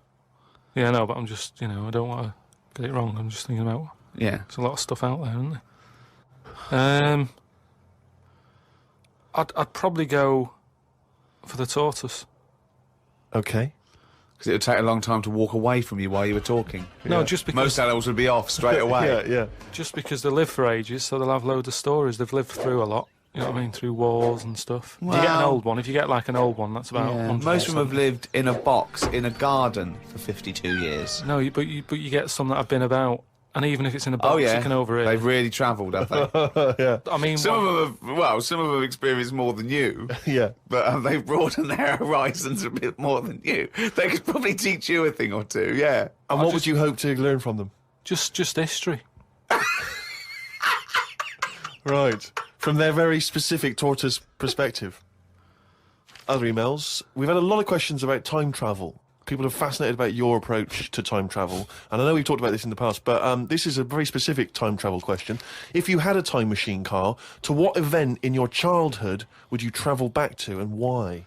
What's the point in going back to things that you thought? No, it's just that it's never as good, is it? It's like a place you go on holiday and you go back thinking it'll be as good as the first time. It never is. So I don't believe in going back to places. What do you understand the question as? Do you think they're asking, would you go back like a ghost and spy? Would you go back and you've got your childhood back? You are that child again. You're in the body. You are the child, or you've got your adult head and experiences. On, you know, Rick, I really don't think Karl was thinking there was any of those variations. Let's be honest. But now that you've flagged them I up, think he was thinking of him as he is now in school with a cap on. yeah. But Too big for the chairs. yeah. Come on. No, I don't think I would go back. It's all happened now, isn't it? Yeah, but it's an email for our own amusement. Well, okay. Well, choose an event. Okay, forget the time travel thing.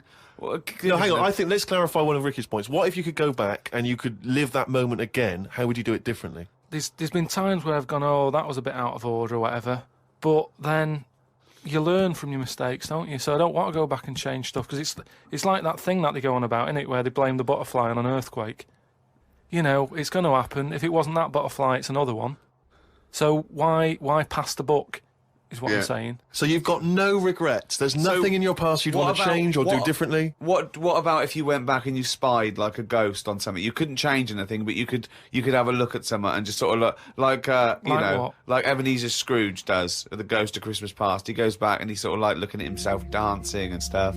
What would you do? What would you go back and have a look at? Yeah, but you're asking me to change. I don't want to change. You're not changing, you're just observing. It's impossible. All right, this question, it's not going to happen. You're not going to have to do this. It's impossible. Right, yeah, I nearly died once, didn't I? On an ice pop.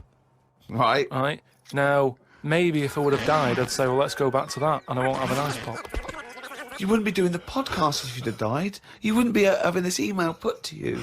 What are you That's talking absurd. about? You're now saying you're rewriting history and then going back to change it. Yeah. There's no need. You didn't die.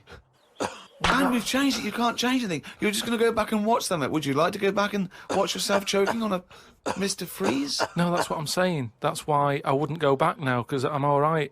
I haven't had one since. I've learnt a lesson. I'm not missing them ice pops. So I don't think you're making the most of this opportunity to fantasise. I don't see the point in going back in anything. I mean, do you mean go back in time to the point of you can see, like, Rome in its working day? What, in your childhood? Was Rome about when in your childhood? Were there gladiators in your childhood? Well, that's what I'm saying. Everything I've been through, so why see it again? Forget it. It was just a nice little question. I mean, that shows the lack of imagination in Karl Pilkington. Your mind can't fathom something unless it's, like, you know, got two heads. But I don't see the point in doing something twice. Because the thing is, say if there's one good moment when I was about 6 that I loved, I'd then have to go through all the other 20 years. Again. Well, why? Why have you imposed that? This is a fantasy. Make up. You could go back and come back again. Yeah, whiz back and fast forward 35 years. Nah. Brilliant. No. Like it was on offer. Like this was really on offer. Move on. Migrant workers in South China are wearing adult diapers on packed trains heading home for the New Year holiday because they've got no access to the toilet. Many supermarkets in this particular part of China have reported a 50% increase in sales of adult nappies for the train trips. Now, what do you make of that, Karl? You're on a long, long train journey, 3 hours, 4 hours. You know there's no toilet. You know you're going to need to go. Pop on a... Why isn't there any toilets? They just aren't on the trains. And they're a really long journey. Yeah. How long? Hours. Well, very long in China. It's a big country. I couldn't do that. I couldn't do it. I'd have to hold it in or something. Just like, I mean, when I was a young kid, I don't know how young you are when you wear a nappy and that, but I remember that I didn't like it doing it in a pair of pants like that, a pair of nappies and that. And I used to have to, even when I was too small to sort of get up on the toilet and that, because you'd fall in. My mum knew that I didn't like nappies and that. I used to just go in the corner, just near the kitchen, in this thing that, like a litter tray. And I'd go there, and I'd do my thing. And, my mum used to say, oh, he's going there, don't look at him and that, because it put me off. You know, like cats don't like being watched when they do it. When they go in their litter tray in the kitchen. No, they don't like it. I tested it again. What, are you just like a little feral kid? Just running around and going to the litter tray, covering it up, and then running up the curtain and eating a sweet at the top of the pelmet? No, but nobody likes being watched, and that's what I'm saying. If you're sat on a train and you're knocking one out and that, and everyone's looking at you, I don't think it'll catch on. Well, it has caught on. They're all doing it. They're just sitting there. They're doing, they're reading the paper, doing Sudoku, and they're looking around when they're going. They're thinking, oh, no one knows I'm going. And everyone's thinking that, and everyone's going. I mean, what are we getting to? You know what I mean? What's going on in the world that this is happening? I know. I mean, people have always had to travel for ages. I just don't understand why there isn't a toilet on it. We're going backwards. We're going backwards. Aren't we? Why isn't there a toilet on it? Well, maybe there is, but maybe people are thinking the queue is going to take forever. If you've got 125 million people Yeah, but not everybody wants to go at once. I mean, I know Chinese and all that are, like, at the forefront of everything that goes on in the world, inventing stuff first, but this isn't one of the best that they've come up with. What have they invented then, the Chinese? Just loads of stuff, haven't they? Yeah, well, loads of stuff. I was going to ask you. You seem quite educated on the subject. What? They did them cat mop things that I told you about. Brilliant. This was where you put mops on the feet of cats, was that right? Yeah. And they wander about the house, clean up and that, wash the floor for you whilst you're pottering about. They've done, like, hats with umbrellas on them. I mean, they're known for, like, coming up with stuff first. Yeah, I mean, my first thought was gunpowder, but yeah, cats with mops is good as well. Of course, as ever, lots of questions for Karl as well, just to sort of try and tap into his brain, see what's going on there. Question from Jade. Karl, what would you change if you were in charge of what kids are taught in school? Right, because, I mean, your school experience was a bit iffy. You got very bored, didn't you? You got very disillusioned by school. Yeah. What I'd do, right, is instead of sort of teaching kids about 2 and 2 and that, which is 4, right? Well done. Show off. I think they should be asked more questions that make them think rather than something that has just got an answer. I totally agree. Right? So, so teaching them the quest for knowledge, inflaming their imagination. But just freaking them out a bit as well. Just going like... See, I knew that's where it was going. Because as soon as you started talking, Rick, I was thinking you're thinking some of the big existential or philosophical questions. You know, what does it mean to be human? What does it mean to interact with other humans? To be a human. Or teaching them sort of like philosophy on a basic level, that, teaching them the love for learning. So, get them up to a roots level so they want to learn and then they will learn, as opposed to just teaching them facts. Whereas... He was thinking, freak them out a bit. Yeah. No, just like, like I read the other day, and someone sent it in on email, like, how there's a dishwasher that's been found on Mars. Rubbish. Whoa, what? Right? That's not true. So tell them that. But it's not true. Go home and write about it. How did that happen? But it didn't happen. Well, it did happen. It was in a science magazine. No, it didn't happen. There's not a dishwasher on Mars. Why not? Because... What do you mean, why not? How did it get there? But we're always sending, like, rubbish out there and that. It's like... Not dishwashers. What, you think the council take it away and they go, where can we put it? Well, the tip's full. Well, where's the nearest thing we can dump this? Mars, I imagine. No, but the same way that fella who, I don't know, was it 2 Christmases ago, when he was messing about saying I can get stuff to Mars and all that, he did it wrong because he did it on, like, Boxing Day, and I just think nobody's concentrating. No one wants to work on that day. It's kind of like, do you know what I mean? They're going to do stuff sort of half-arsed, aren't they, on Boxing Day? So... it didn't really get there, I don't think, but it crash-landed. What are you talking about? What was he trying to do? He was sending something up to Mars. Yeah, that little fella that wanted to get something on Mars, and it got... probe, you mean? And it didn't open properly. Yeah. It got there, didn't open. But the thing is, it got there, didn't open properly. No one's been back to pick it up. And what I'm saying is, we're saying about going to Mars as our next planet. It's a tip. There's loads of stuff that's been flirted up there. No, it's not. It's just all, like, that probe thing is still there, rotting away. Yeah. So... ipso facto, there is a dishwasher on Mars. We've settled that. Why would they have a dishwasher on Mars? Would they take the dishwasher up in the space shuttle in case they had dinner parties? What are you talking about? I just think they would have a little dishwasher in there. There's a lot of them, tight space. You don't want to, but who's going to do that? You know, that means... Do you know how much fuel it takes to move a kilogram out of the Earth's atmosphere? So they're going to take up a dishwasher, are they? Sorry, but what are they cooking up there, Karl? How many people does it take to fly a rocket? How many people? Tell me how many people. Well, it's either one monkey with a banana shoe that feeds it, or probably 2 or 3 humans. Right, say it's 3 humans. Yeah. Now, there's 3 humans because they need one to steer it. one to stop at the petrol station to get more... What I'm saying is, if you're going to start having a sink, then whoever's They washing haven't got up... a sink. I know, because they've got a dishwasher. He's got you there. But anyway, I'm not going to go into that. But all I'm saying is teach kids things about... Say to them, right, when you go home tonight, there was dinosaurs knocking about ages ago. How would you have lived with them? Get on with it. See you later. Well, they didn't. I've told you this before. You got a lot of your information from the Flintstones and 1 million years BC with Raquel Welch. There weren't dinosaurs knocking around where there were little fellas knocking around in furry pants. No, but just sort of saying to them, all right, then, here's a different question. Go on then. Would it be better to have dinosaurs knocking about now whilst we're here? Because I put that in my diary the other day, that when you think about it, there's a population problem. Yeah. There's too many of us. Yeah. We're saving people all the time. No one's allowed to get injured anymore. You've got to, wear a helmet when you're on a bike. There's speed bumps to slow people down. Zebra crossing.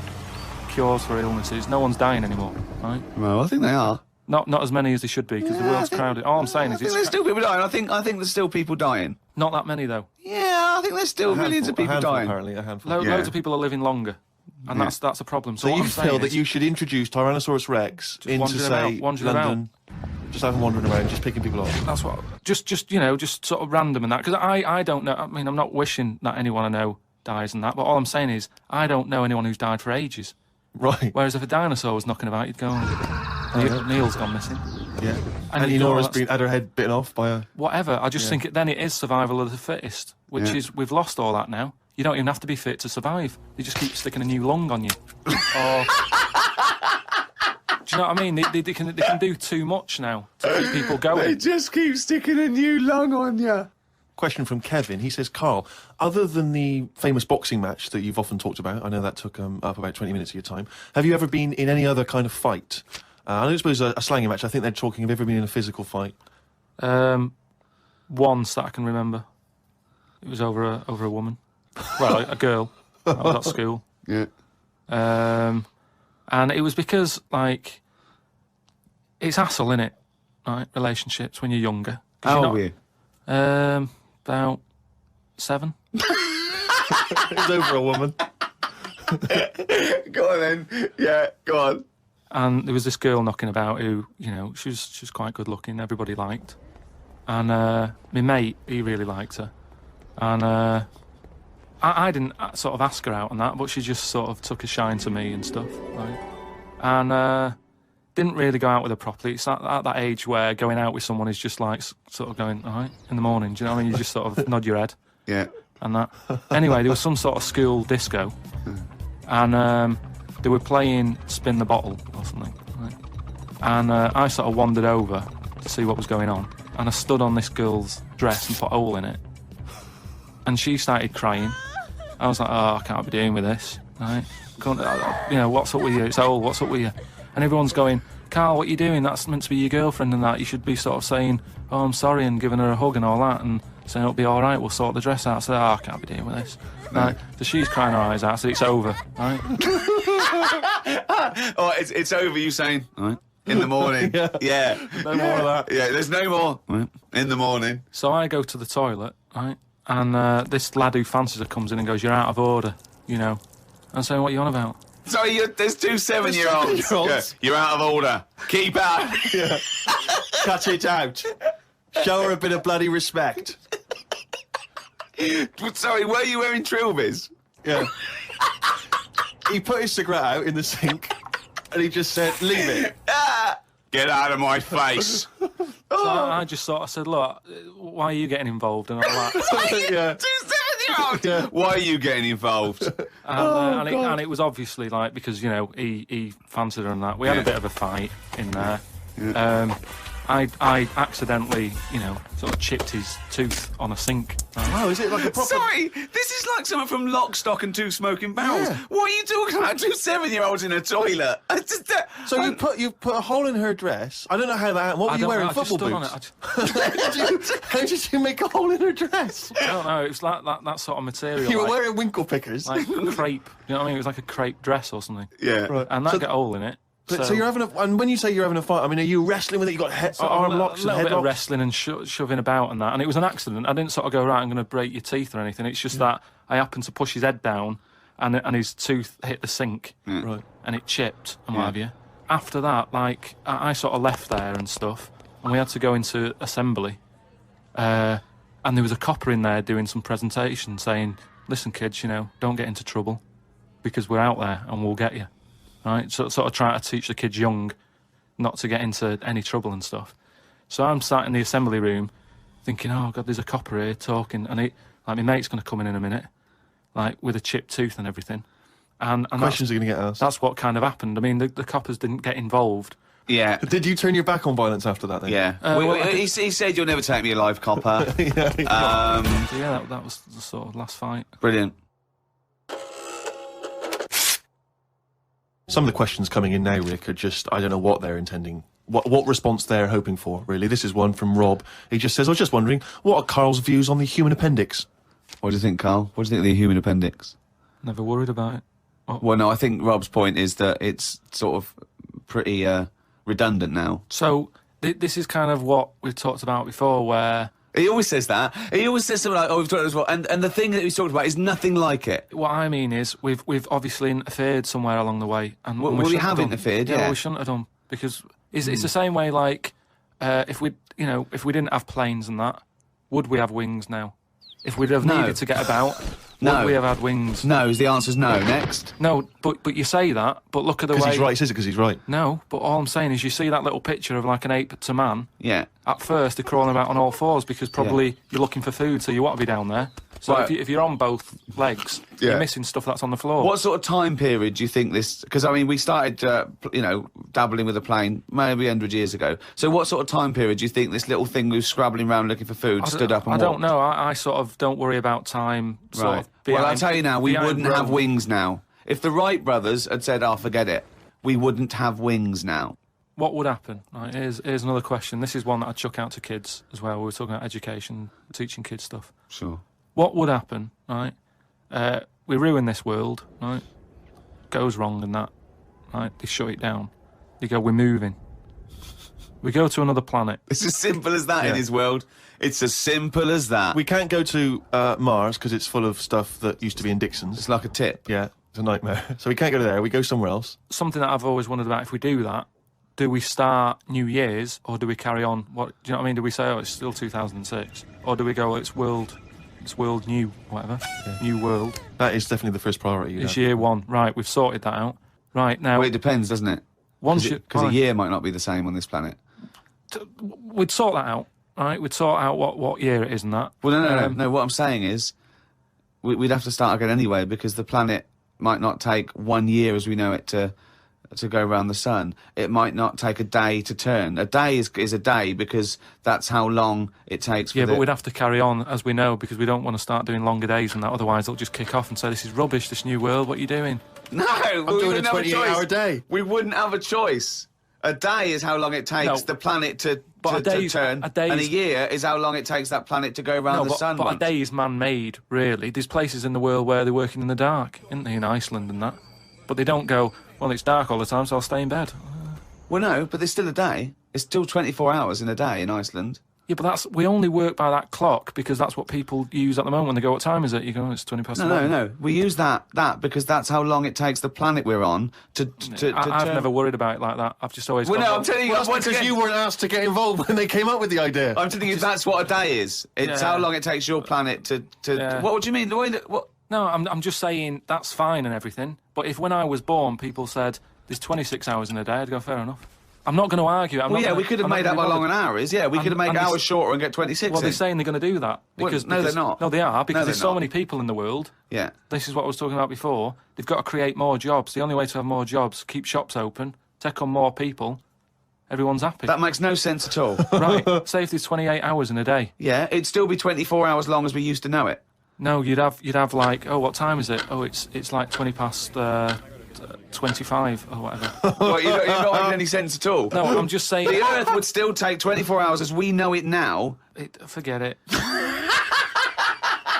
Hang on a minute, I want... there's more interesting territory here. Don't forget, our sleep patterns have evolved on a day. The reason we sort of, like, go to sleep at night and have about 8 to 10 hours sleep is because that's our evolution. No, but that's only... Yeah, that's just because that's what we've got used to, isn't it? Yeah. You look at a sloth, that's asleep all the time. It's doing what it wants. But it evolved differently, didn't it? Right, you can't get away. You're not getting away with this anymore. If you want to live now, join in with us.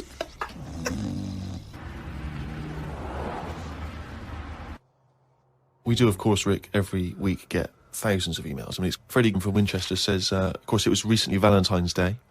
What's the most romantic thing that you've done for Suzanne, Karl, that you can think of? I don't really do all that. Sure. Valentine's Day stuff. It's just... The problem is, if you do it once, they expect it every year. Yeah.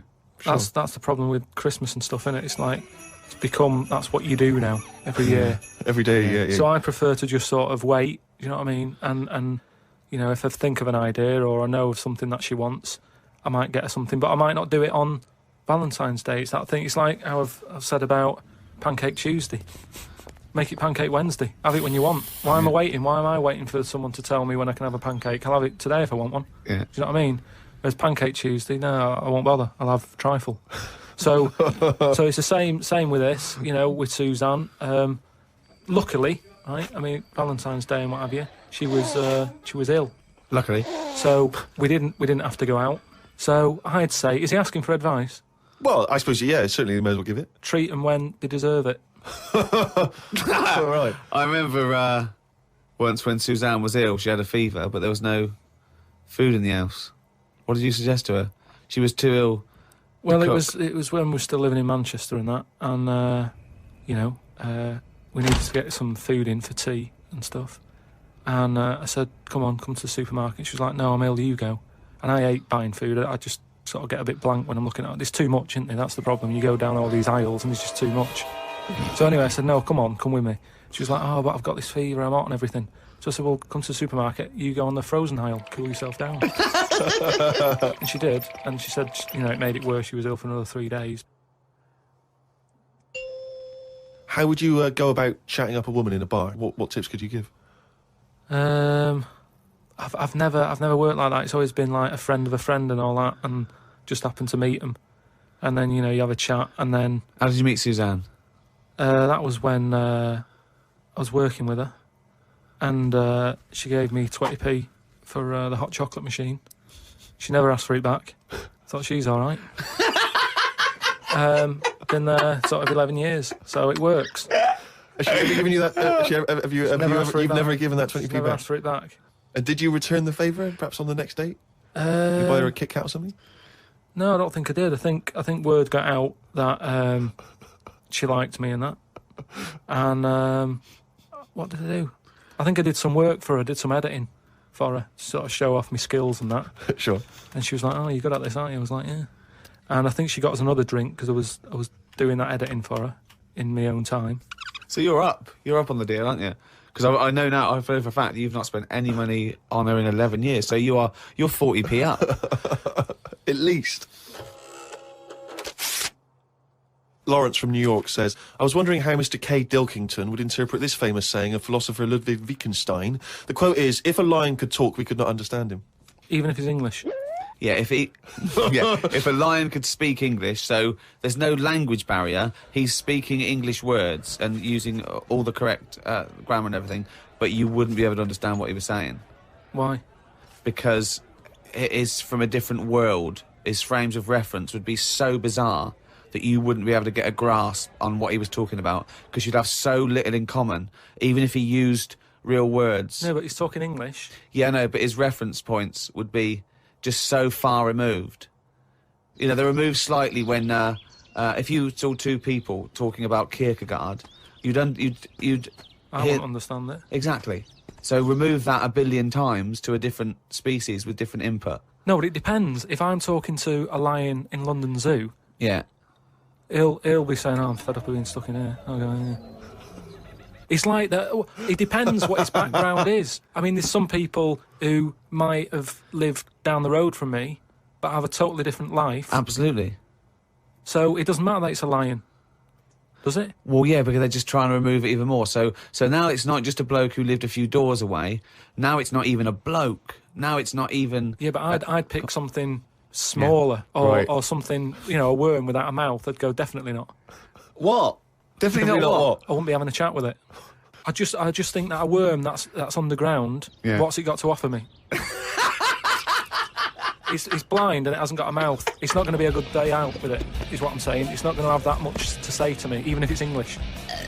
Right? Even if it's And how can you tell if a worm is English? Does it wear a very tiny bowler hat? Oh, Christ. But do you understand? What about a jellyfish?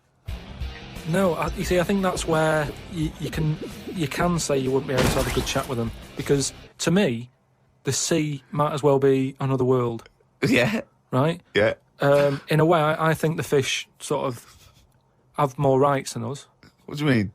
Just because when whoever made the world, right, say, we're just bigging up God, but if I was to have a go at him, I'd say, you added too much water. Criticism 1 to God, right? So... how would you have changed that? Just more land. Fair enough. Now, why have fish got more rights than us? Because there's loads of them. And when you look at the amount of sea on the world, right, there's loads of that. You only have to I was in Malaga the other week, right?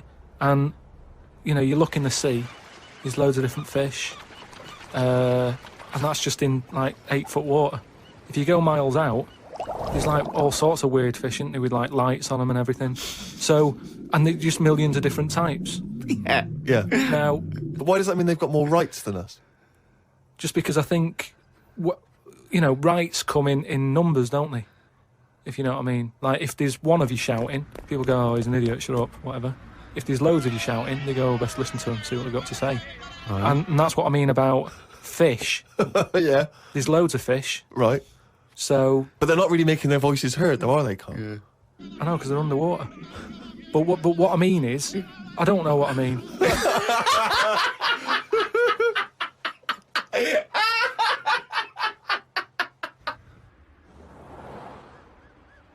Karl, right? What do you think it's like being a crab? If you could go now, your mind, into a crab, what would you see? Where would you be? What would you be doing? What would you be thinking?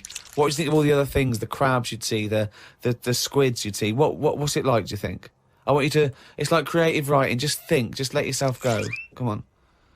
It's got to be a crab. What do you think of a slug? What do you think to be a slug? What would you do if you were transported now into a slug? What would you do? And Suzanne, you're suddenly in the kitchen, but you're a slug, and Suzanne's sort of like there, just making tea and that. How do you let her know it's you? It's impossible. I'd just chuck myself into the salt pot or something. No, because what do you do? I'd hate that. That would be horrible, that. Oh, God. Have you ever read Franz Kafka's Metamorphosis? In which a man wakes up and he's turned into a giant beetle? And that's the whole story. I think it might be of interest to you. So what happened to him with the beetle? Well, I don't want to ruin it for you in case you read it. I won't be reading it, don't worry. He joined a pop group with 3 other people. He was brilliant. No, it's a really wonderful book. It's a kind of almost heartbreaking because, of course, he does, like Ricky's saying, he finds it very hard then to relate to other people, even though he still has the consciousness of a human. His parents, his rest of his family, they don't know how to deal with him, because he's a giant beetle. He becomes a freak, he becomes an outsider. It's terrible, But hang on, though. Is he a giant beetle? Or is he... Well, yeah, that's not going to go down well, is it? That, of course, people aren't going to like you. But if it's a normal-sized one, then you just get in with the other beetles, don't you? Whereas if you're a giant... How would you do that? How would you ingratiate yourself? Right, so you're suddenly a beetle, you're Karl Pilkington, right? There's other people, they're doing their business, they're scuttling around, and you go in there, and they look at you as a new beetle. What's your first... What do you do? How do you ingratiate yourself? Well, for a bit, I wouldn't sort of barge into their house and that. I'd wait until they're out and about, and I'd like in life, right? Sort of help them out.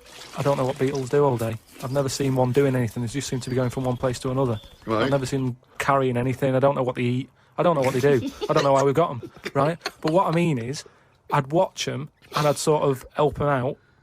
And, I mean, it's like going on a date or meeting a woman, isn't it?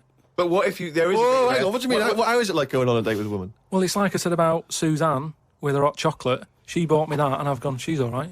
Right? She gets me another one before I know it. She's living with me. So... So you're these beetles, they're scrubbing around, right? You're sort of like watching them, and then you realise that you want to mate with this female beetle. What do you do? What's your first move? Yeah, but I don't know what beetles do I? So I don't know what you do. I don't know if you go up and go, all right. What do they do? How do they get on? Well, it's a different world. I don't know yet, do I? Because I haven't done it. Would you feel bad, because having your own mind in this beetle, right? Would you feel bad shagging a beetle? Would you feel that was a bit sick because you've got a human mind?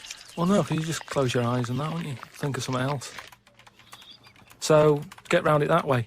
There's no point getting down about it because I'm stuck now as a beetle. So you've got to get on with it. But if you're a slug, you said you'd throw yourself in the salt pot. What would you do if you were a beetle if you got depressed? And you see all the other humans. You see your mates, right? They're listening to the iPod. What would you do? Well, no, that's what I'm saying. No, beetles are different because they do tend to hang about with each other. A slug's always on its own. It's a lonely insect, isn't it? It's not an insect. All right, what is it? A mollusk. Right, they're lonely. I've never seen a load of snails all together or slugs wandering about. Whereas beetles seem to knock about in crowds. Yeah. So, oh God, okay, right, another one. So they're sociable creatures, and it wouldn't bother you that you've got the mind of Karl Pilkington in there? Because you can't communicate with these people, because they don't speak English. They don't have any communication with you. Yeah, but if it's happened to me, there'll be another one in there. Okay, then. Right, okay. What would you do, right? That's such a disgusting thing. What could it be? Right, what would you do, right, if you were suddenly a fly, right, and you were knocking around with the flies, right, and you had to land on some... excrement? Yeah. What would you do? Yeah, but I don't have to. What do you mean? You're a fly. You're but I loving it. No, I wouldn't be loving it, though, would I? Why? Because I'm me in that fly's head. So I don't think other flies would be going, come on, join in. I'd just be like, no, I'll wait here, wait, watch and that. Because I don't see why they have to do that. What would you do, right, if you had to go back and you were in a, you had to go put your mind in, like, an unhatched egg of something, like maybe one of those, that a wasp was injected in a spider. So you're in an egg, right, which is really uncomfortable, in a spider. How would you feel about that, Karl? You're a baby wasp in the abdomen of a spider. And I know everything that I know now. I'm sat in there. Yeah. And now I'm in a spider as an unborn wasp. What the fuck am I doing here? What's going on? I don't know what I'll do there. Probably try and sleep. There's nothing else to do, though, is there? I just pray to God it never happens. Remember we were talking a while back about the questionnaire that is often featured at the end of the TV programme Inside the Actor's Studio? Oh, yeah. Where the host, James Lipton, always asks the same questions to every guest. And it's just supposed to sort of, get their creative, juices flowing, their mind working. We did ask Karl some of them. We never completed the questionnaire. Oh, let's go I'd fire a few more at him. And that'll also introduce people to the way his mind works a little bit. Okay. What sound or noise do you love, Karl? There isn't really one that I love. Nice noises, like the ones you get. Like I like going in the park, right? And you go, oh, that's nice, isn't it? And you get like bird noises and stuff. But with those bird noises comes a bit of stress, right? Because I was in there the other day, and like I say, little bird noises and that, and a little robin was there, and I thought that's odd. That's out early, right? Because it's like sort of summertime and that. Sure. And then I thought, oh, that's nice. And I was watching it, and then it got like a little worm. Right? And I was like, hey, put it down, right? Sorry, whoa! What do you mean? Because why are you interfering? Why were you interfering in nature with a robin taking a worm? Just because it was a nice sunny day and that, and I thought, you see, worms normally come out when it's raining, don't they? And you go, well, I bet they're happy to die, in a way, because it's chucking it down, it's miserable. They come to the top of the soil then, don't they? Yeah. When it's miserable. But it was a sunny day. That's they don't drown, I assume. No, it's not that, is it? It's just that they hear the water or something falling on the ground and they go up to see what's happening. What? No, wait, but why do they come up when they think it's raining? You're a worm, okay? It starts raining. Tell me your thought process. Well, you just you're down there, you can't see anything, it's dark anyway. Yeah. So the rain's coming down on the land, the worm goes, what's going on? The worm goes, what's going on? He wiggles up to the top. So what does he do? So it goes up and it sort of sees it's raining, and then it goes back down again, doesn't it? But that's what I'm saying about the What do you mean? What is this world where he goes, oh, it's just rain again? Oh, so that's the 400th time I've been caught out this year. It's rain. I'll remember next time I won't come up. What do you think a worm is capable of in terms of cognitive thought? What do you mean? Well, a worm can basically tell certain chemicals and certain light patterns. That's all it is, really. Yeah, and It's not thinking, it's not choosing its favourite food. you don't know that, though, is what I'm saying. You don't know what things are thinking. Everything thinks, doesn't No, it? it doesn't. No, it doesn't. No. The thinking... There's something in this room that's not. All right, what about this one, then? What about flowers? Do you think they've got A mind. a feeling? Because here's something that... Again, they use phototropism. They go towards the sun. They close and All right, open. well, here's- Can you they stop grow. using long words, Rick, like sun? Listen, do you know I've been to my mum and dad's, right? I was talking to my mum about stuff, All right. and she was saying how this flower solved a crime. What happened was, there was a murder, right, in an office. So they said it's obvious that someone who works in the office did this murder because that person's only a sort of a typist. They've done nothing wrong. So they said, that's narrowed it down, right? So this flower man came in and he said, I can sort this out for you. So they said, what do you mean? He said, well, during the murder, the plant was knocked off the cabinet, Yeah. right? Right.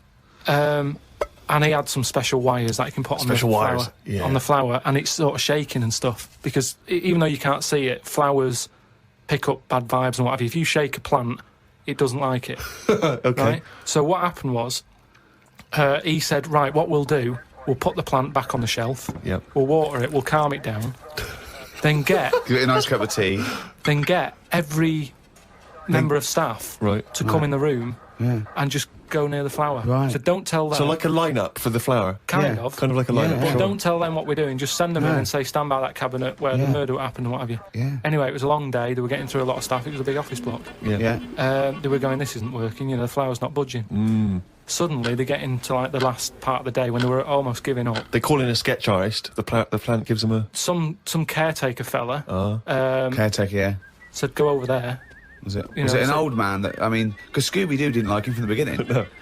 They send the caretaker over to the plant. He's going, he's thinking, I've got away with this. Of course. Plant starts shaking, what have you. They did him. Okay, wait a minute then. So, was there any other evidence? Was that the only evidence they used in the trial? Well, no, it's one of them things, though. Imagine it, if you're that caretaker and you're thinking, I've got away with this, then suddenly a plant grasses you up. You weren't expecting that. So suddenly you're off guard. And you go, okay, can't get that chrysanthemum away from me, I did it. You're talking absolute bollocks. That was one of the most nonsense pieces of shit I've ever heard But in my anyway, life. listen, well, it happened, but... It didn't not because you happen. said it. But what I was saying is, about the worm, this robin that I saw that was eating the worm, it had hold of it, and I thought, it's a sunny day and that, give the worm a break sort of thing. So I went, oh, you, like that, and it sort of dropped it in shock. But then, when it realised I wasn't that near it, it picked it up again and swallowed it. And I just thought, oh... Do you know what I mean? I don't know what you mean, no. I just thought it's a sunny day and everything. Normally birds are nice noises that I like, and yet there it is going about wrecking lives. Wrecking lives! It was a But it just swallowed it really quickly in that, and I just thought, there's the worm. It came out, it was happy, it didn't know what was going on, and it had an extra chance. The robin dropped it, and then it got it again and ate it, and I just made me a bit fed up. Well, do you know why, don't you? You couldn't outwit a robin. The worm was going, oh, God, Karl Pilkington. So that's who's been sent to save me, is it, God? You've sent Karl Pilkington, oh, I'm dead. That's it, OK, eat me. But all I'm saying is our bird noises are normally quite relaxing, but not for the worm. Unbelievable. That was one question. What sound or noise do you hate? As me, or as a worm? I don't know what you mean. What do you mean? Why would we be asking a worm? I've never heard an actor say that to James Lipton. When he says, what noise do you hate? What, as me or a worm? No, but Wow. all I'm saying is because of my last question, that's what I was saying. A bird noise is relaxing to me. Right. Well, it's not anymore because I think of all the deaths and stuff that go around that. So now you hate the sound of birds? I'm just saying it's changed my view on it. It's So it's like anything, isn't it? Every noise can mean a disaster. Can it? Why would the sound of laughter, people laughing, why would that also signify disaster? If you wake up in the night by the sound of, like, a baby laughing. Baby laughing! No, if I had a baby, right, and Suzanne was out, she'd worked nights or something, and I'd nodded off, I'd put the baby to sleep, and then it's 3 a.m. and I'm woken up by the sound of a baby laughing, that would terrify me. How is this? I just think the baby's sitting up in a chair like Chucky, going. Well, no, I think the baby's reading his diary. Thinking, oh Christ, this is my father. I just hope I'm adopted. Oh God, a baby laughing. What profession other than your own would you like to attempt? This is you as you, not as you as a worm. But have I had the training? Oh, for Oh. No, well, I've said before, haven't I, about maybe having a go at an operation. I don't know why it leaps from where it leaps from no ambition. Where if he could have a job, it would his best job he's ever had is a paper round, and if he could have a job, he'd like go to the cobbler once a week and then walk a dog. To I'd like to have a go at thoracic surgery. No, I'm just saying, I bet it's like we do this, and you know, some people like listening to it and what have you, and you go fair enough. But I never feel like I'm doing anything of any worth. No, you're absolutely right there.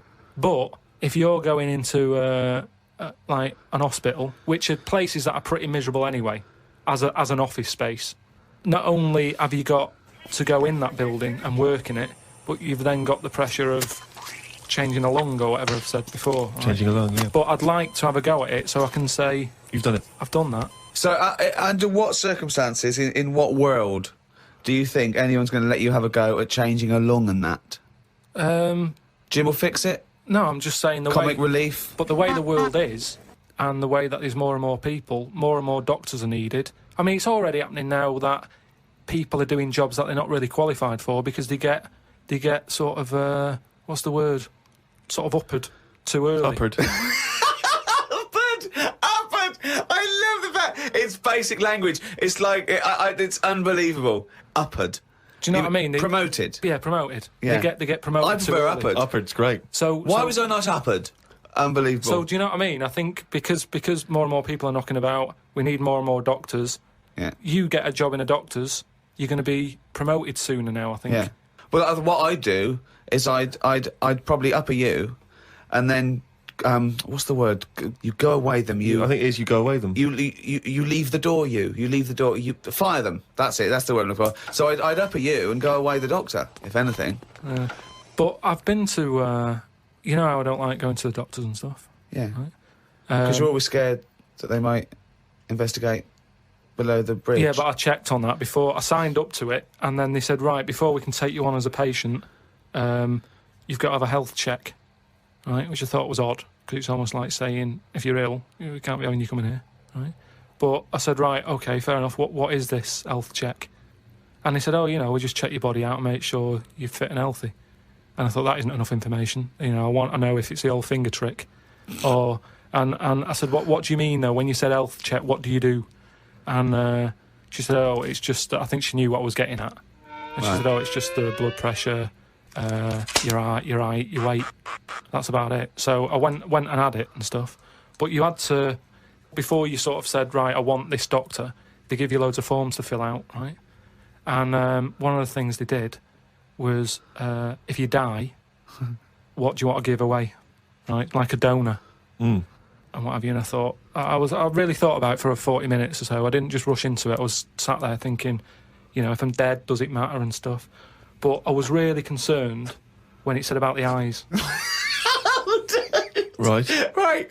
Why? What do you mean? What? Because can they have your eyes after you die? It was. I think it was fourth on the list. Why do you care about giving your eyes away when you're dead? Just because of that thing of, you know, we don't know for sure yet. I know that you poo-poo it, but the afterlife thing. So why, in an afterlife, would you want your eyes more than your liver and your kidneys and your lungs and your heart?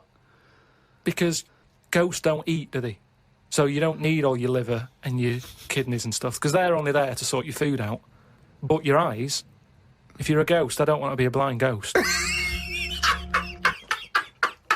Because you're around forever then, aren't you? Once you're a ghost, that's it. So the idea of being blind when you're alive, you go, well, all right, then maybe in the afterlife I might be treated to a pair of eyes. But the fact of wandering about, dead for years, bumping into stuff... Oh, God! Oh, it's amazing! So, that's an amazing image! So I didn't tick that box. But why? I don't understand. In your theory of the afterlife, why is it that this ghostly Karl, why can he survive without a heart, but he can't survive without eyes? Why? Do you see what I mean? Surely, if you're this ghostly apparition, you can just see everything and you can do everything. You don't need the body. No, because you're a ghost. Yeah, I know, but I think when you're a ghost. Say, like how they've seen ghosts in... Right, could I just say now for any listeners, this is not the thoughts and beliefs of the management. There is no such thing as ghosts. I do not believe in ghosts. I do not believe in ESP or any mumbo-jumbo. Carry on, Karl. So when there's a ghost, yeah... When they see ghosts in, like, old castles and stuff, yeah, they've had their head cut off because they've been up to no good, like, years ago. But they're carrying it around normally under their arm. That's what I'm saying. It hasn't reattached itself. So if you take the eyes out... But, Karl, how is this ghostly creature able to function? It doesn't have its head on anyway. It's carrying it under its arm. So the suspicion is it doesn't need its head. No, it does. It just happens to be carrying it around because it wants to keep it with it. The ghost is always in the last condition that it was in when it was in... Who makes these rules? The way you are in your last bit of life is how you are as a ghost forever, even in the fashion. Like I say, the ghosts that you see, you never wear modern clothes, so it's always the Victorian stuff. Now, if they could change it, they would, but they can't because they're stuck with it. So that's why did you see cavemen ghosts? When did ghosts start? They didn't kick in till about 1830, did they? What if you die when you're having a rectal examination? Are you always bent forward with your trousers around your ankles and someone's finger up your arse? But why would you die when you're having that done? That's why I'm not having it done, if that's... No, but you might have both been suddenly killed in a terrible disaster. Yeah, a meteorite hit you. That's when you get the moaning ghosts, isn't it? They're the ones who aren't happy. So you're going round, bent forward, you've got a doctor's finger up your arse, and what are you doing? You're sort of going, oh... And that's when you have to get the vicar round. What do you mean? Because they have to put you to rest and what have you, don't they? And what does a vicar do when he's going... So I get the vicar round. It's years later, it's 100 years later, you're around this doctor's surgery and there's people coming, and the doctor there, the new doctor there, and it's 2073, and they go... Vicar. They go, Vicar, there's a strange ghostly apparition. It looks like an old doctor, right, and he's got his fingers up this sort of like little... It's like a chimpanzee, but with a shaved head. No, but the doctor wouldn't be... Are you saying the doctor dies as well? You both die. You die at the same time with his finger up your ass, and so you're forever having a little rectal examination with your little trousers around your ankles. Well, that's when it'd be best not to have your eyes.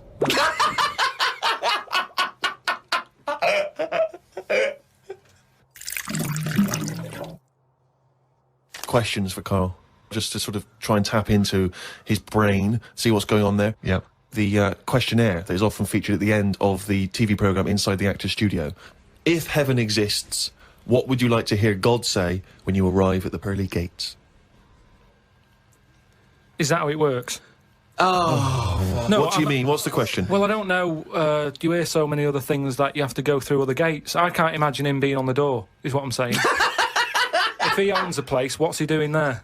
He could put anyone on it. It's St. Peter, isn't it, who's normally minding the gates, famously. Right, so it's him asking me. OK, well, let's say it's St. Peter. No, you go through the gate, Peter goes, oh, you're expected, he's got an appointment, we're going through to God, go through a few doors, go up top floor, right, past the executive washroom, into his big office, OK, that overlooks the universe. So what? So you've gone in to see God, it's an audience with God, you've died, you've gone to heaven, and what would you like God to say to you at that point?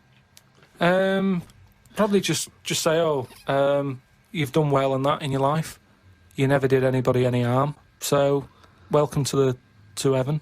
Any problems, give us a shout. Here's a little layout of like a little map. It's kind of like... I love this. This is a great answer. And my favourite one is you never did anyone any harm. That's great. That's a brilliant thing for God to say. Yeah. So hang on, he's giving you a little map. So he's giving you a little map of the area. It's big. He'll sort of say, this is where you go for this is where you go for that. I'd probably ask him about the ghost situation. I'd say, am I now a ghost then? or is this just like another planet that I've come onto? Right. I don't know if he'd answer that. I don't know if he'd be sort of a bit cagey. Yeah, a little bit like, well, I don't want to panic you and stuff. I'd say, right, is it right that I can see past family and that? Because to be honest, I'd probably prefer to stay away. He doesn't even want to. No, but because the thing is, if you've done amazing. I've done all that in this life, so it's about moving on to another life and meeting different people, isn't it? Yeah. Otherwise, what's the point? It's just like the same all over again, but everywhere's white. I mean, I don't know if it is like Do this. you think God would like this podcast? Well, I suppose it just kills half an hour, doesn't it? Well, yeah, but time's not a problem for him, is it? Yeah, it is, because he lives for ages, so he needs loads of filler. I bet he's, doing stuff that he's just like, I'm not really into this, but it's something to do, isn't it? Sudoku and stuff. But I think there'll be just as many problems up there as there is here, because at least people are leaving here, whereas up there, that's the thing that I'd be worried about the most, actually, that it's really crowded. Because it's years and years of dead people, isn't it? London does me head in. Up there, it's going to be well busier than that. What about teenagers, and do you feel that life was better in, say, the 1950s? I don't know, I wasn't around. So but you understand what it was like in those days?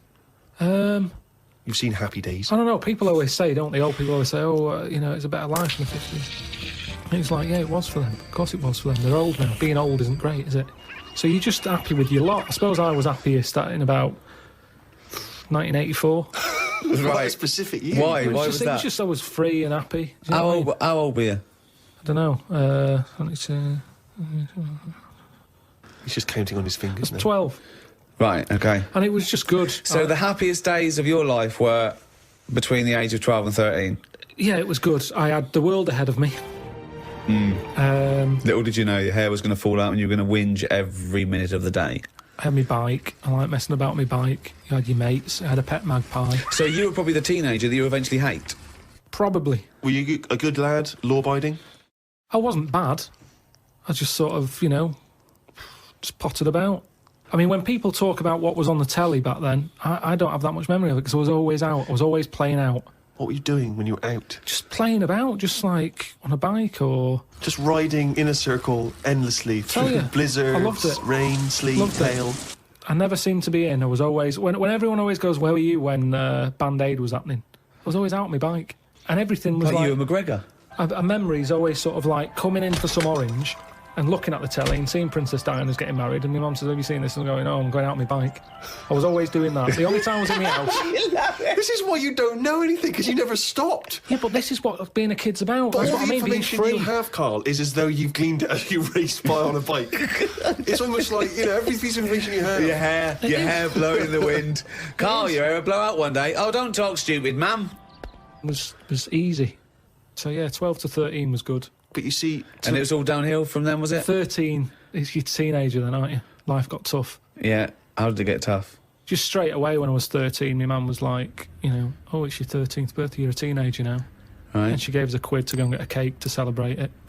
Went to the supermarket, got a cake, and I just thought, I don't like the look of this. Don't like the look of the way the future is here. On his 13th birthday. Well, you were buying a cake. What did you see at the supermarket? It was kind of like, I don't know, I suddenly felt grown up. I didn't like it. But I think you were always about 58, really, with your outlook. Well, yeah, my mum always said I was old. She said I was an old baby. She said I could frown before I could walk. So they always had a bit of a worry look on my face. Didn't say much, just always listened. My eyes moved about more than I did. Just sat there looking around, looking stressed. My eyes moved about more than I did. Oh dear, couldn't walk. Well, I can't walk, but I'll try and get a bit of movement in my face.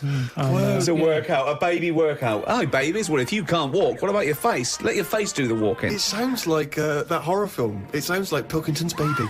Yeah. Just you lying there in your cot. I didn't like all the stuff that's set up for you. Like, my mum tried to send me to, a nursery. I said, no, I'm not having this. Just like that. I said when I'm older and I've got to go, I'll go, but let's leave out this bit. And she said, all right. I love the fact he could reason with her. I love him. He's 3 years old with a pipe. She's going, you're going to nursery. She goes, I think not, Mum. I mean, kids don't play out, do they? Kids, parents are scared to let the kids play out, and that's why the streets are dangerous now. because no one's playing out on the streets. Whereas when I was a kid, everyone was out on the streets. The streets were safer because there was more people knocking about. Right. Let the kids play out. It must be like a constant, like a Larry painting, his front garden, do you know what I mean? Just loads of people just There was walking never around. any problems. I was sort of taken away by some fella. What? Hang on a minute. No, I was playing about in the garden. Yeah, But my dad's mate, Tony, yeah. he did tiling with him. He drove past and he saw me looking a bit fed up, so he just leant over, picked me up, took me to the pub. Now, the thing is, there wasn't panic. People weren't going, oh, God, where's Karl gone? He's out. Just How old were you? He's staying in the pub. He's 4 years old, yeah. Well, he's only having a... He's down the pub with Tony, probably playing darts. Yeah, I was about 3 or 4. Sorry, so some bloke drives by who happens to be a friend of your dad's, thinks that baby looks grumpy. Yeah. I'm taking him down to But the pub. that's what it was Tony, like. you bringing a baby to the pub? Yeah, I might do, yeah, we're all bringing ours. All right, see you later, mate. Well, that's what I'm saying. Whereas now they go, the baby's gone. There's a big full-on panic going Yeah, on. but I think it says more about your parents that they didn't do that. They looked out in the back car and you were gone. Some bloke's driving off in a van. They're just going, oh, well, They rode down the pub. doesn't Princess Diana look lovely? This is absurd. So what happened when you got down the pub? I just was there for a bit, and then For a bit, just had a game of pool. then my dad came in. It was like, oh, there you are. Oh, there you are! I love that! Where's my baby? I'm just going to have a quick pint. Oh, there you are. All right, mate. So, yeah, I think things were better back then. Karl, let's give him a list. Top 5 something. What are you interested in? Are you interested in news, sport, TV, cars, movies, style? I mean, I'm into weird stuff, but it seems a bit tight to stick them in a list. What, like what? Well, like, sort of freaky people and that. I've got that freak book. But I don't know if they'd be happy if I called one of them and said, good news, you're at number 1, because you've got 4 legs or whatever. I don't know. Do you know what I mean? Okay, then, this is the Karl Pilkington Top 5 Freaks in at number 5. Probably something not too good at number 5, but it's still interesting. Lighthouse Man. Who's that? Lighthouse Man? What's Lighthouse Man? It's a fella with a hole in his head. And he, what he does, rather than moan about it, sticks a candle in it. Shut up. What are you talking about? Sticks a candle What are in you it. talking about? Where is the I hole? bet he didn't call himself Lighthouse Man, did he? Well, I don't know, it's just what he got nicknamed. Because he had this hole, doctors were like, there's nothing we can do, can't fill it. Thought, what can I do with it? And it was of the days when there was no electric and that. You had to walk about with a candle. So, hang on a minute. I can have both Got a hands little for candle you. holder here. Stuck a candle in it, and he just got nicknamed the Lighthouse Man. So again, it's not that amazing, but I like the way he was sort of energy efficient. So was it in his forehead? No, on the very top of his head. That's perfect. You don't want it in the forehead, Steve. You'd have to walk back with That'd your be neck ridiculous. cricked. So he was like a kind of human jack-o'-lantern. Well, he's a Lighthouse Man. What does Steve? What Sorry, mate. Yeah, I better forgot description about do you that. need than the Lighthouse Man? So yeah, he's probably at number 5. Wow, that's at number 5, Steve. Number 4. What about Pig-Faced Woman of Manchester Square? Again, you're getting what it says in the tin there, aren't you? Right. And it's just this woman who had a face like a pig. And the rumour was Yeah. that it wasn't a woman. Someone said it was a pet bear and they'd shaved it. That's what that's what Was I've this heard. someone? Was this someone you saw? Or No, that you no, just read about? this is going back. This is years ago. This is years and years ago. Yeah. When there was loads of like weird looking people. I mean, the fact that it's Pig-Faced Woman of Manchester Square Yeah. says that there might have been one in Piccadilly Circus. yeah, whatever. So there was a lot more of them knocking about back then. Let's assume that it was a woman, and the first one, the Lighthouse fella, he's a human. Do you think people would object because of their disfigurement, deformity, like being called freaks? Do you think? Well, it gave them a purpose back then. See, if you were a freak years ago, there was work for you. You'd have these circus things. Now, if you've got a funny head, you're on the dole. Number 3? What about Elephant Man? Right. Stick him at number 3. He's Number 3. He's surely the most famous freak ever to have lived, isn't he? he's the one who got me into it. Right. Yeah. Sure. He's sort of entry-level freak. Yeah. A gateway freak. Everyone is aware of him. If the Elephant Man still existed, right, and you got the opportunity to meet him, and you walked in, a couple of questions. 1, what would your first reaction be? And 2, what would you say to him? What would your first question be? How would I react? Well, I've sort of seen him enough now that it wouldn't shock me. So I don't even think I'd flinch. Okay. I mean, like I said, when I first saw you, that was That was a bit weird. But now, look, I can look at you, I don't double take or anything. What would I say to him, though? I'd probably say, where do you get that at to fit you? He always had that on. Where do you get that from? That sort of flat cap that he's got. Yeah, that one, didn't he? So, yeah, I'd have him. So he's at number 3. Right. Elephant Man, number 3. I can't wait for 2 and 1. Right, OK, number 2. I know what my number 1 is. It's just number 2 now. I don't know his name, but there's a fella knocking about. Well, I don't think he's around anymore. But he had like a normal body. Looking at him, you'd go, what's up with him? He's not a freak. Takes his undies off. Got 2 knobs. Right. Wow. OK. I mean, there's nowhere to start. Do you think he uses them alternately? Like, have a wee out of this one, have a wee out of that one? Or does he just, like, spread the load so he's weeing out of both? I don't think he knows. What do you mean it's sort of like a lucky dip. When he goes to a urinal, he can have a little bet with himself. He's just like, I don't know what's going to happen here. So do you reckon he holds them both out? Definitely. So he takes his trousers down, because, I mean, you know... He can't use a Y front. Right. Need more like a W front. Yeah. So he pops his pecs down there. I don't think it's that much of a problem. It's not like... Wow! I don't know. I'd prefer that than Elephant Man's head. Well, of course you would. Well, that's what I'm saying. What if you had Elephant Man's knob? Yeah, but it didn't work like that, did it? That's the thing. They said he had the body of an elephant. Well, that's the only thing that wasn't of an elephant standard. His knob was normal. Whereas with this fella, it's the other way round. Everything normal. Take the pants off. Oh, well, what's going on here?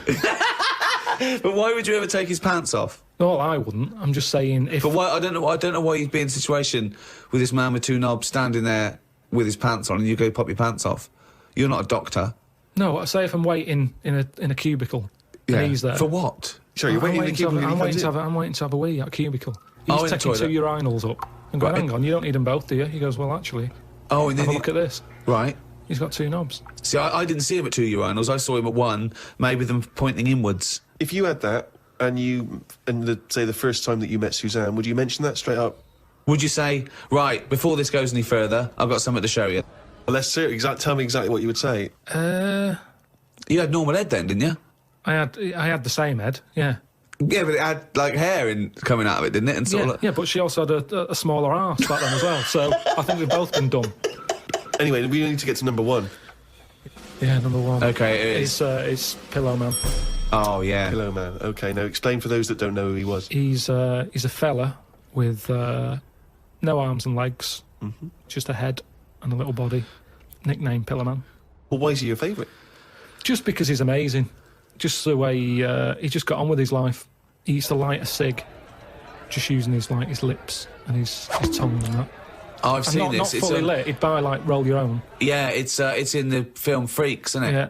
And he had rolls a shave as well. Yeah, that's right. Yeah. How did he have Do you a think shave? he used to do it? He used to get it in his mouth, and I don't know. Jesus, it's amazing. Did he have a knob?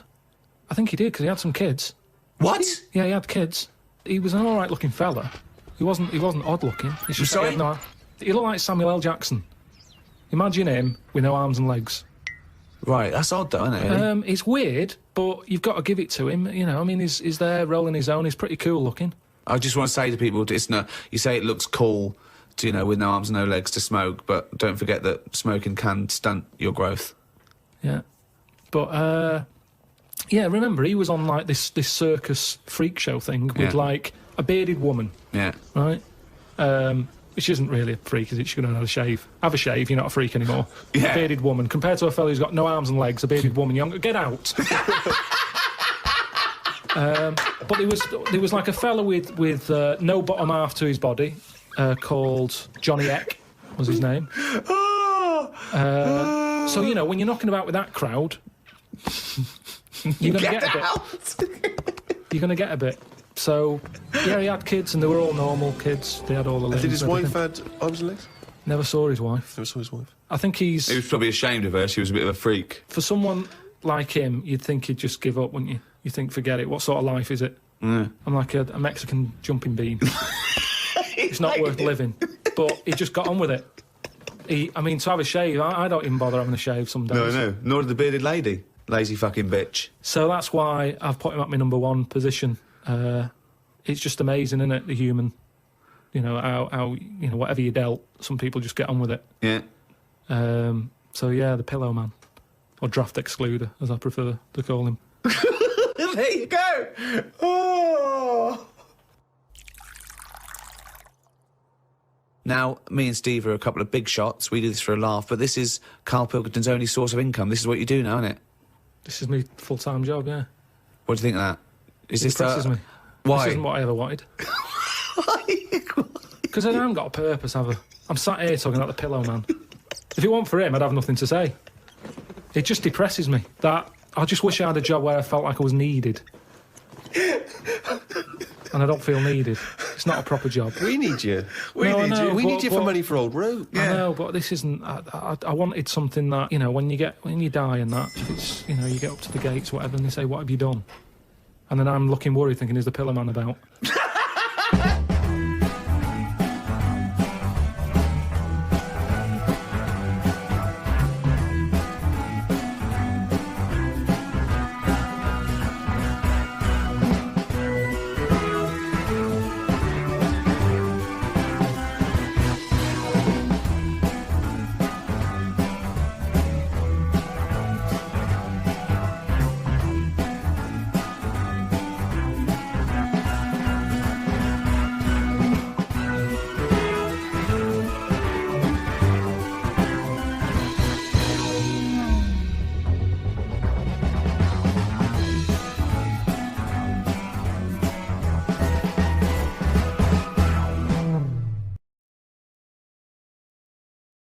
Download and listen to this on iTunes, Spotify, or your favorite podcast provider. Just check the description below.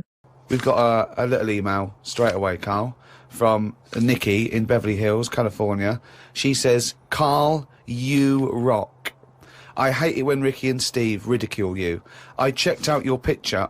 Although your head is not normal, that's no reason to ridicule you. You look gimp, but I never judge a book by the cover." Cheers. Is that all you've got to say? Well, it's only because I've got no hair, though, isn't it? That's why it gives that effect. No, it's perfectly round your head. It's perfectly spherical head. Your face is slightly too big for it. It almost goes over the sides.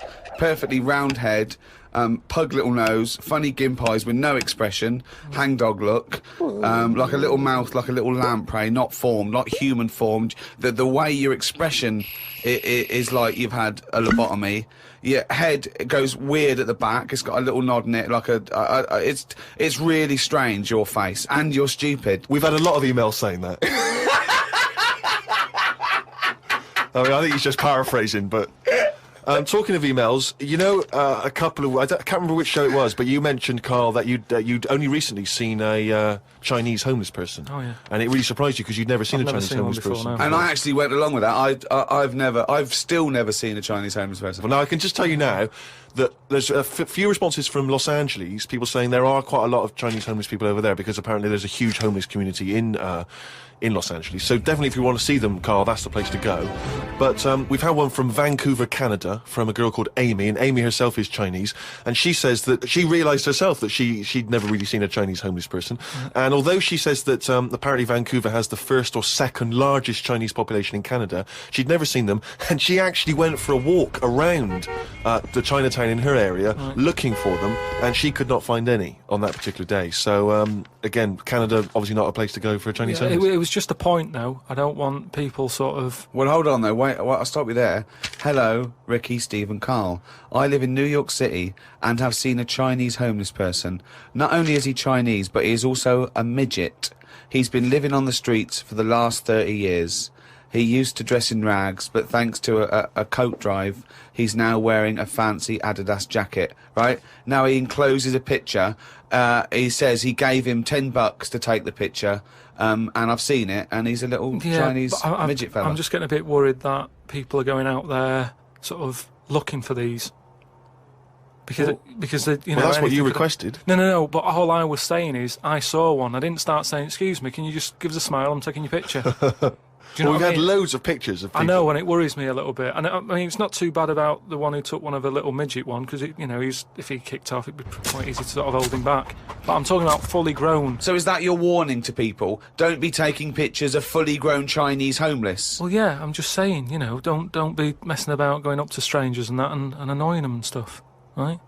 Maybe. Well, I think that's a good rule of thumb. Don't annoy them. But I mean, but that is a hell of a sighting, isn't it? We asked for a Chinese homeless, and they gave us a Chinese midget homeless. Many of the listeners are aware, Karl, that you're sort of fascinated by smaller people. Well, he's fascinated by difference, I think. Yes. I don't think he's having a go at people. You're not Never having a go. when you sort of stare at someone because they don't look like you, and let's face it, most people don't look like you. You're not having a go, are you? Well, it's like I say, first time I saw Steve, I was never having a go. It was just, oh, that's different. But you know, like you know, Steve, I was never having a go. It's just that thing of, oh, right, interesting. What do you mean? No, just you know, I've said before about I've got used to it, and Steve it's the got same. used to it. What I don't know. Well, you know my feeling with this. I don't really know where he's coming but from. Steve knows I'm not having a go either. Yeah. Carl used to carry around a book that was called the top 50 freaks of all time. Well, it's interesting you should mention that, because we actually had an email from Richie who says that he's been a fan of ours for many years and he's listened to lots of the radio shows we've done in the past and things. And he says of all the people you've discussed, Karl, in the past, including some of the people from your you know, odd magazines, who would you most like to spend the day with of all those people that you've encountered? Favourite of all. Well, certainly who you would want to spend time with, who you feel would be the most fascinating, the most interesting. You know, I mean, let's just recap on some of the... Pillow Man, the bloke with no arms, no legs that can roll a cigarette with his mouth. Yeah. No, not impressed with him. That's not sufficient. What about the three-legged juggler? So hang on, let's just recap. This was a man with 3 legs? 3 legs, right? Right. And it said his job, he became a juggler. Okay. Not using the gift that he'd been given. What you suggest? Anything. Running, swimmer. Just, you know. Yeah. But yeah, what are the others? What are the other ones? There was a picture of a gentleman you were fascinated by him. He used to play the piano. Oh, he's got a tiny head, doesn't he? Yeah, that's that. That's the one who he sort of ages fast. Right. So like every other week he's having a birthday and stuff. And yeah, that was weird. He's not having a birthday every other week. His body's just aged, so it has the appearance. His biology is sort of like he's 70, but he's only like 15. They don't have a birthday every week. You idiot. But yeah, I don't know about knocking about with one at a long time though. That's Only for a day? I suppose it depends what I'm up to. Because if we're going out and about, the Pillow Man would just be a bit of a drag. Whereas if you're going for a walk across, the 3-legged guy, ideal. So yeah. Oh. Lots and lots of people emailing just with questions for Karl. Just a couple of quick ones for you, Karl. Wendy says, if Karl had to eat the same dinner every day for the rest of his life, what would he eat? You see, it depends, doesn't it? I mainly eat just so I keep going. I'm not that bothered about, because I don't really taste it anyway. I just shove it down. You're like a horse? I mean, to be honest, it annoys me the way people worry about food now and how there's so much to choose from. I think it's got out of hand. I'll watch... Any form of choice really worries you, doesn't it? No, you don't like choice. No, choice is good, but not too much. It's like with anything now, if you go into a toffee shop, there's like loads of different... Where are you going to find a toffee shop? You're in a fairy tale. You're in a Dickens tale in the 19th century. You're in Shrek. And you go into a toffee shop. What's your point? You go into a toffee shop. What I'm saying, you go into a shop full of toffees. You just come from the candlestick maker. Right? You go in there and there's just too much choice. It's like what, and I can stand there up to like 4 minutes, sort of going up to 4 minutes. So specific. 4 minutes. So he's in a toffee shop in a top hat. Well, he's only got 4 minutes. He's only got 4 minutes because he's got to get down to the pea green boat that he's sailing off in. No, good morrow. Well, forget the toffees. Could I have some of your finest Oxfordshire toffees? So you'd prefer it was just one selection of toffee? That's all they've got. Well, maybe 2.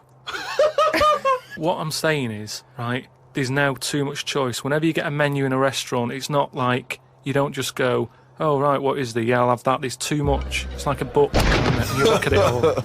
And then you've got to that point now that people are even taking a risk when they're eating. What do you mean? you know, in Japan or China or something, they're eating that fish that if it's not cooked right, it can kill you, right? Not worth the risk, and there's so many other fish. Yeah, I agree. Why have mackerel, have a bit of cod or whatever. Yeah, as soon as there's a risk, take it off. Take it off the menu. agree. I totally agree. Not worth it. We've got a fish that might or might not kill you. Well, is there anything that definitely won't kill you? Yeah, but a chicken won't kill you. I'll play safe then. I love that. I love that. I love the chicken. That's what I'm saying. But anyway, we were talking about sayings and that. Right? Stitching time saves 9. Don't. You know, I'm never going to use that. I don't think anyway. Okay. Suzanne. You're never going to understand it fully, are you? Suzanne repairs me stuff anyway. It doesn't really matter.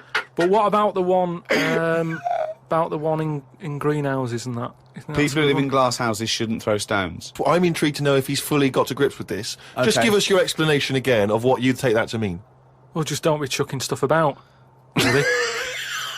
So, well, if that was it, they just say that. No, but that saying's been around a lot longer than we think. That's when people probably did live in basic glass houses and stuff. No, what they mean now. Now who's ever lived in a glass house? So cavemen went from rock to a nice crystal structure, did they? What are you talking about? When did people live in glass houses? What they mean now, when that saying's used now, they mean sort of, you know, plasma tellies, ornaments. No, they don't. They're saying don't chuck stuff about. No, it's not about damaging your own property. They don't mean you're inside the glass house throwing rocks inside your own glass house. It's a metaphor. Karl, what is an analogy? It's sort of like a little story told quickly. Isn't it? It's a little story told quickly. To what end? Well, it depends what the story is. You see, I just prefer sort of, you know, what you say is what you mean. So people who live in a glass house have to answer the door. I don't know what that means. I don't know what that means. I mean, because you may be a genius, because I don't get that. People who live in glass houses have to answer the door. Okay, let's hear his explanation. Because the people knocking at the door will be able to see you because it's a glass house. But you have to add a number of other things, other caveats. Surely, if you live in a glass house, don't walk around naked. Yeah. If you live in it. These are literals. But just the idea that in your head there should be sayings for people who live in glass houses.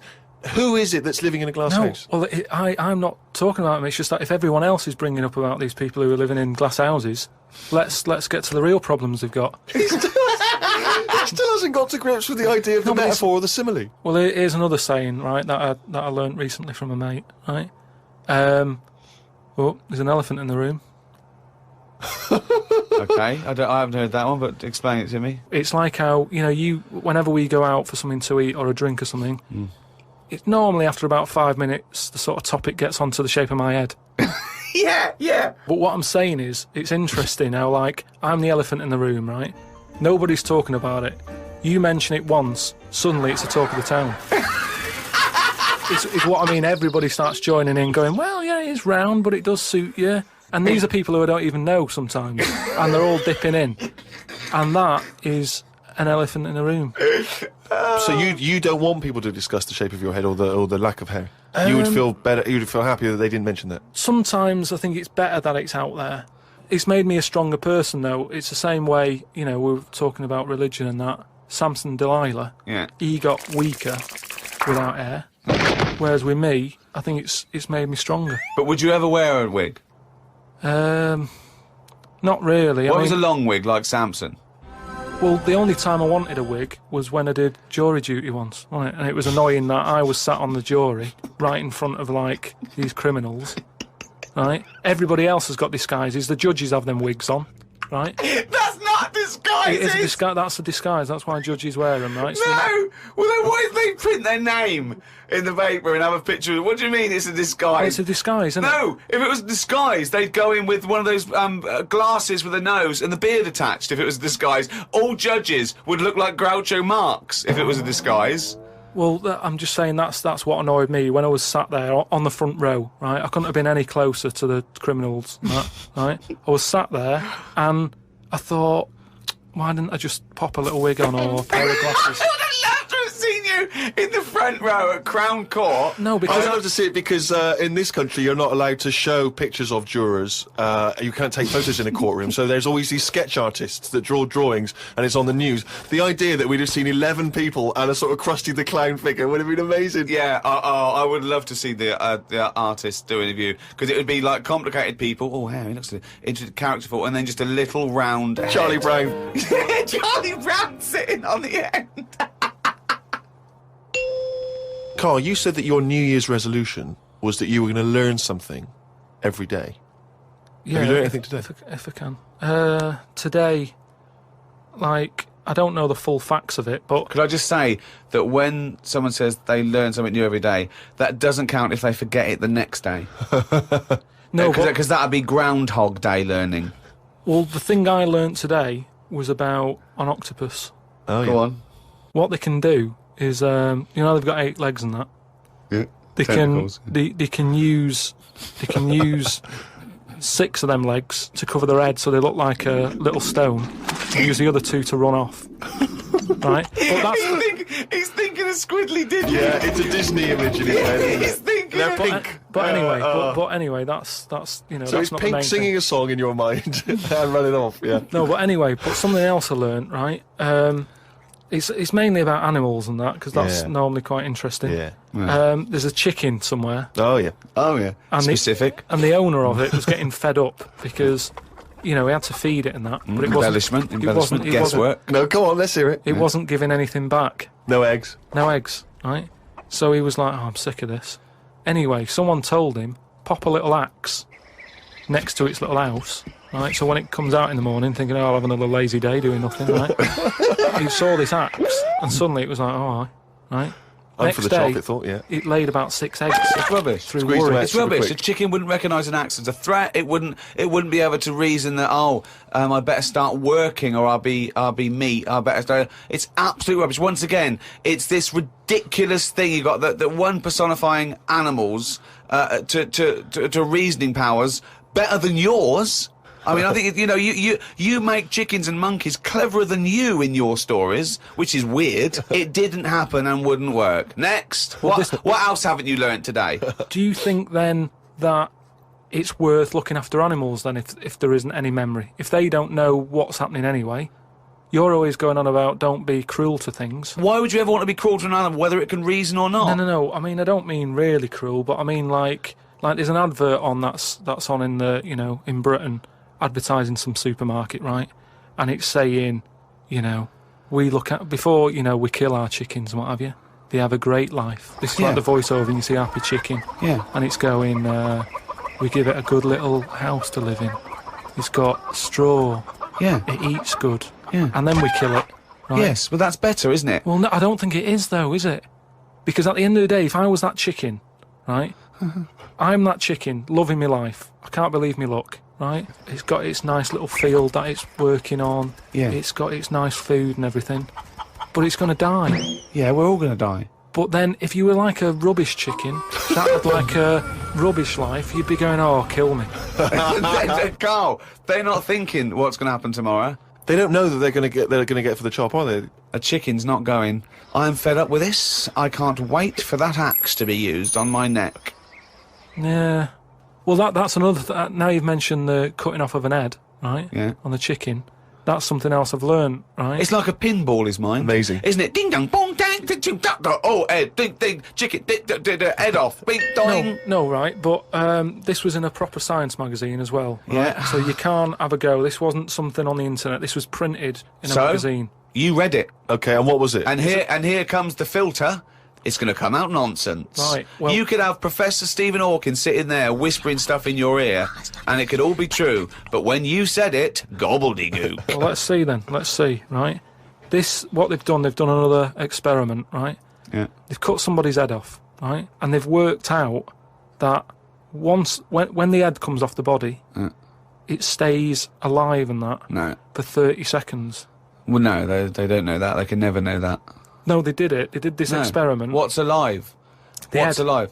But there's loads of issues here. One, no one's experimenting with human beings cutting their head off, Karl. Well, two, no. Sorry, you read this in what? Executioner's Monthly? This is in No, a two, proper... Karl, it's what your definition of alive is. Because you can be alive and have no conscience.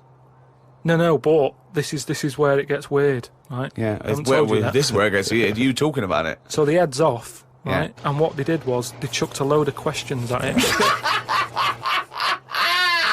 All sanctioned by the government. Yeah, this is all fine. So the head lands perfectly on the neck and goes, what do you want to know? And it said... So they're asking questions and it's going, do you know what? To be quite honest, I don't answer your question. I'm a little bit annoyed about the execution still. Well, that was the interesting thing. They said it's about... No, it's not. It didn't happen, Karl. Let me hear. Oh, don't talk Let shit. me hear it. What are you talking about? Who? These people around in white coats going, quick, ask it a question. It's bleeding. Right, so they said for about 25 to 30 seconds. The last 5 seconds, it is sort of like, can't be bothered answering them.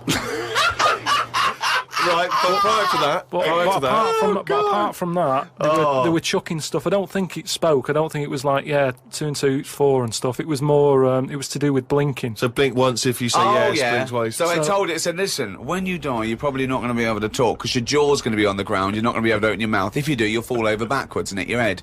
Now listen, blink 1 for yes and 2 for no. Yeah, right, yeah, not too bad. Yeah, is the axe nice and sharp? Yeah, Promise? you're Do you talking promise? shit again.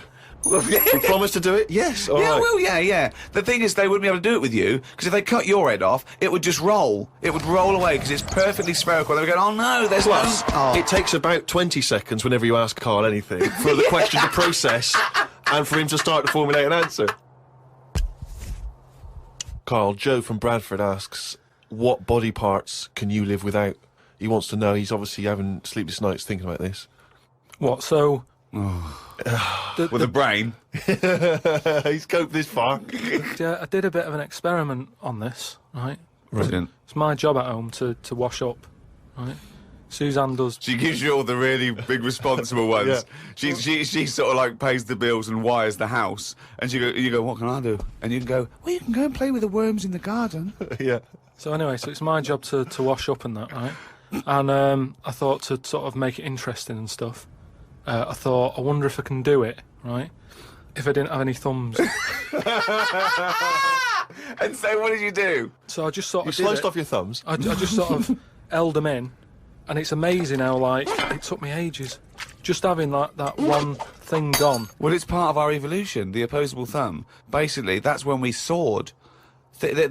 These are milestones in human evolution. The opposable thumb, the forward-facing eyes, the upright. These are massive things in taking us out of the animal kingdom. And one day, Karl, you'll walk upright.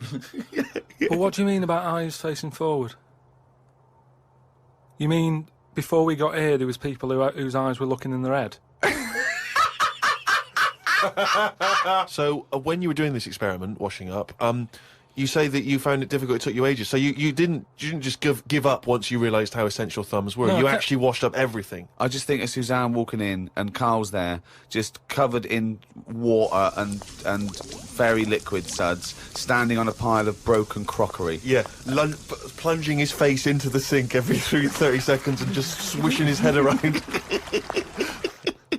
But we talked about the washing up thing before, haven't we? And I sort of look out of a window, so the sink's in front of the window. Yeah. And that's why I quite like washing up, because I can just look out onto the street, see people going past. There's like a local homeless fella called Franco. You know, I look out that he's all right and everything. Sure. But I was looking across the way, right, and there's some there's some Chinese people who live in a flat, right, really small flat, and they're up till all hours. I don't know what they're doing. But they decide to back up at about 3:30 in the morning. Right? They're always really noisy and that.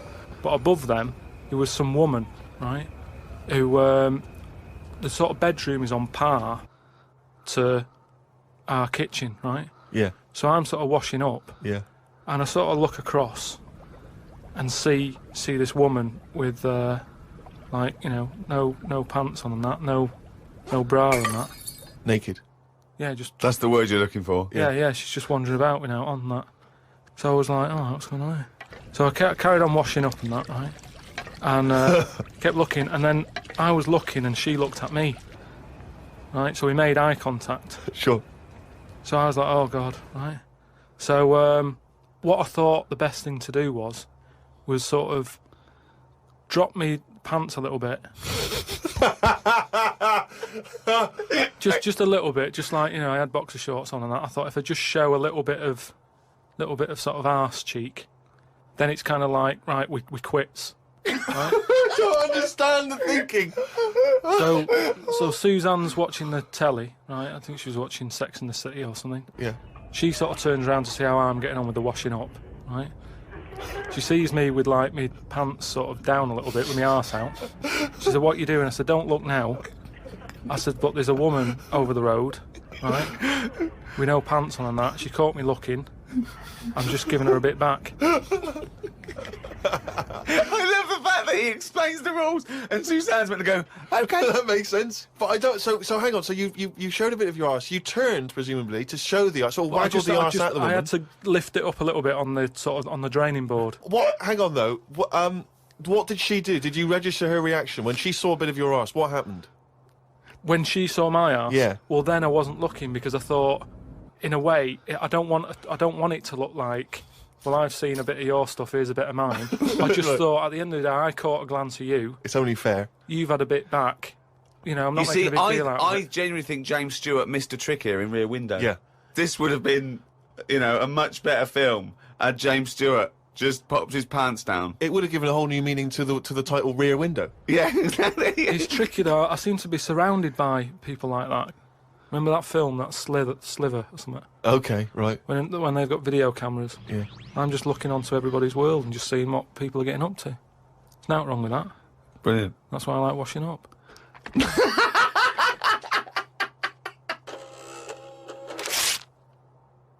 We were talking about famous mantras and sayings and things. Yeah. Never has a Manc said so much to so many that means so little. Brilliant. So you can have that on your headstone. Rupert. Your little round headstone. Rupert's in the Isle of Man. He says, I don't know if you knew this, Karl, but apparently octopus's testicles are located in their heads. Yeah. But then, to me, that isn't that amazing, because at the end of the day, an octopus, really, all it is an head, isn't it? So everything it's got has to be in the head? It has to be in the head. It'd look daft if they dangled down below. Right? So all it is, I mean, there's a lot Hang of on, facts. it'd look daft if they dangled down below. I'm wondering if that could almost be the B-side to B-side to Knob at Night. I could eat a knob at night. James Round says, Karl, if you could be anyone in the world, who would it be?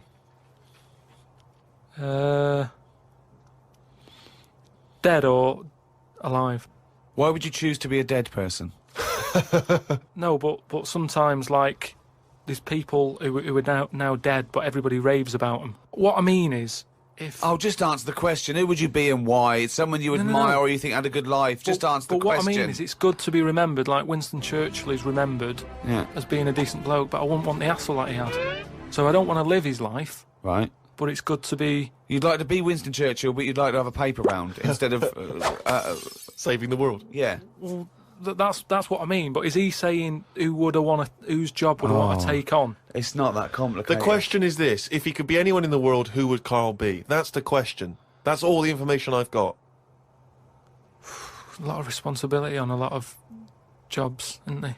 So, some of the names flowing through your head now?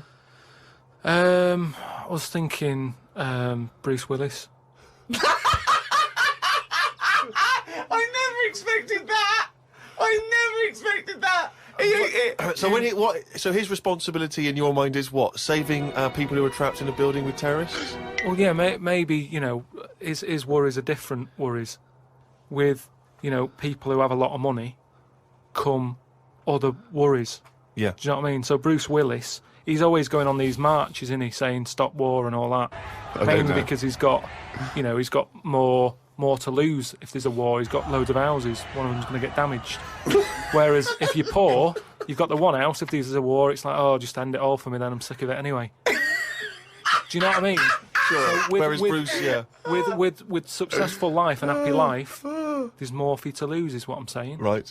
Like, at the moment, because I've finished a job that I've been at for 10 years, right? I've finished working there, so suddenly I've got... My timetable's a bit out, and I haven't got enough of a routine, and I'm a man who likes to know what I'm doing. Right? Yeah. So now suddenly... 5 until 7, washing up, with no thumbs.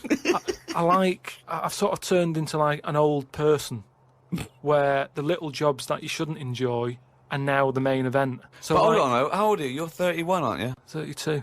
32, and you're pottering around, not knowing what to do with yourself. Well, like yesterday, Suzanne's shoes needed to go to the cobblers, right?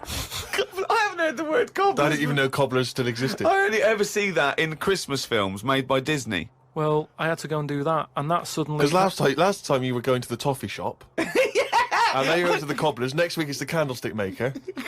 But all I mean is that suddenly is a nice little day out. I'm sort of putting my coat on, going, right, I'll go and see the cobbler now and go and have a chat. Tell me about the cobbler. You didn't come back with 3 magic beans, did you?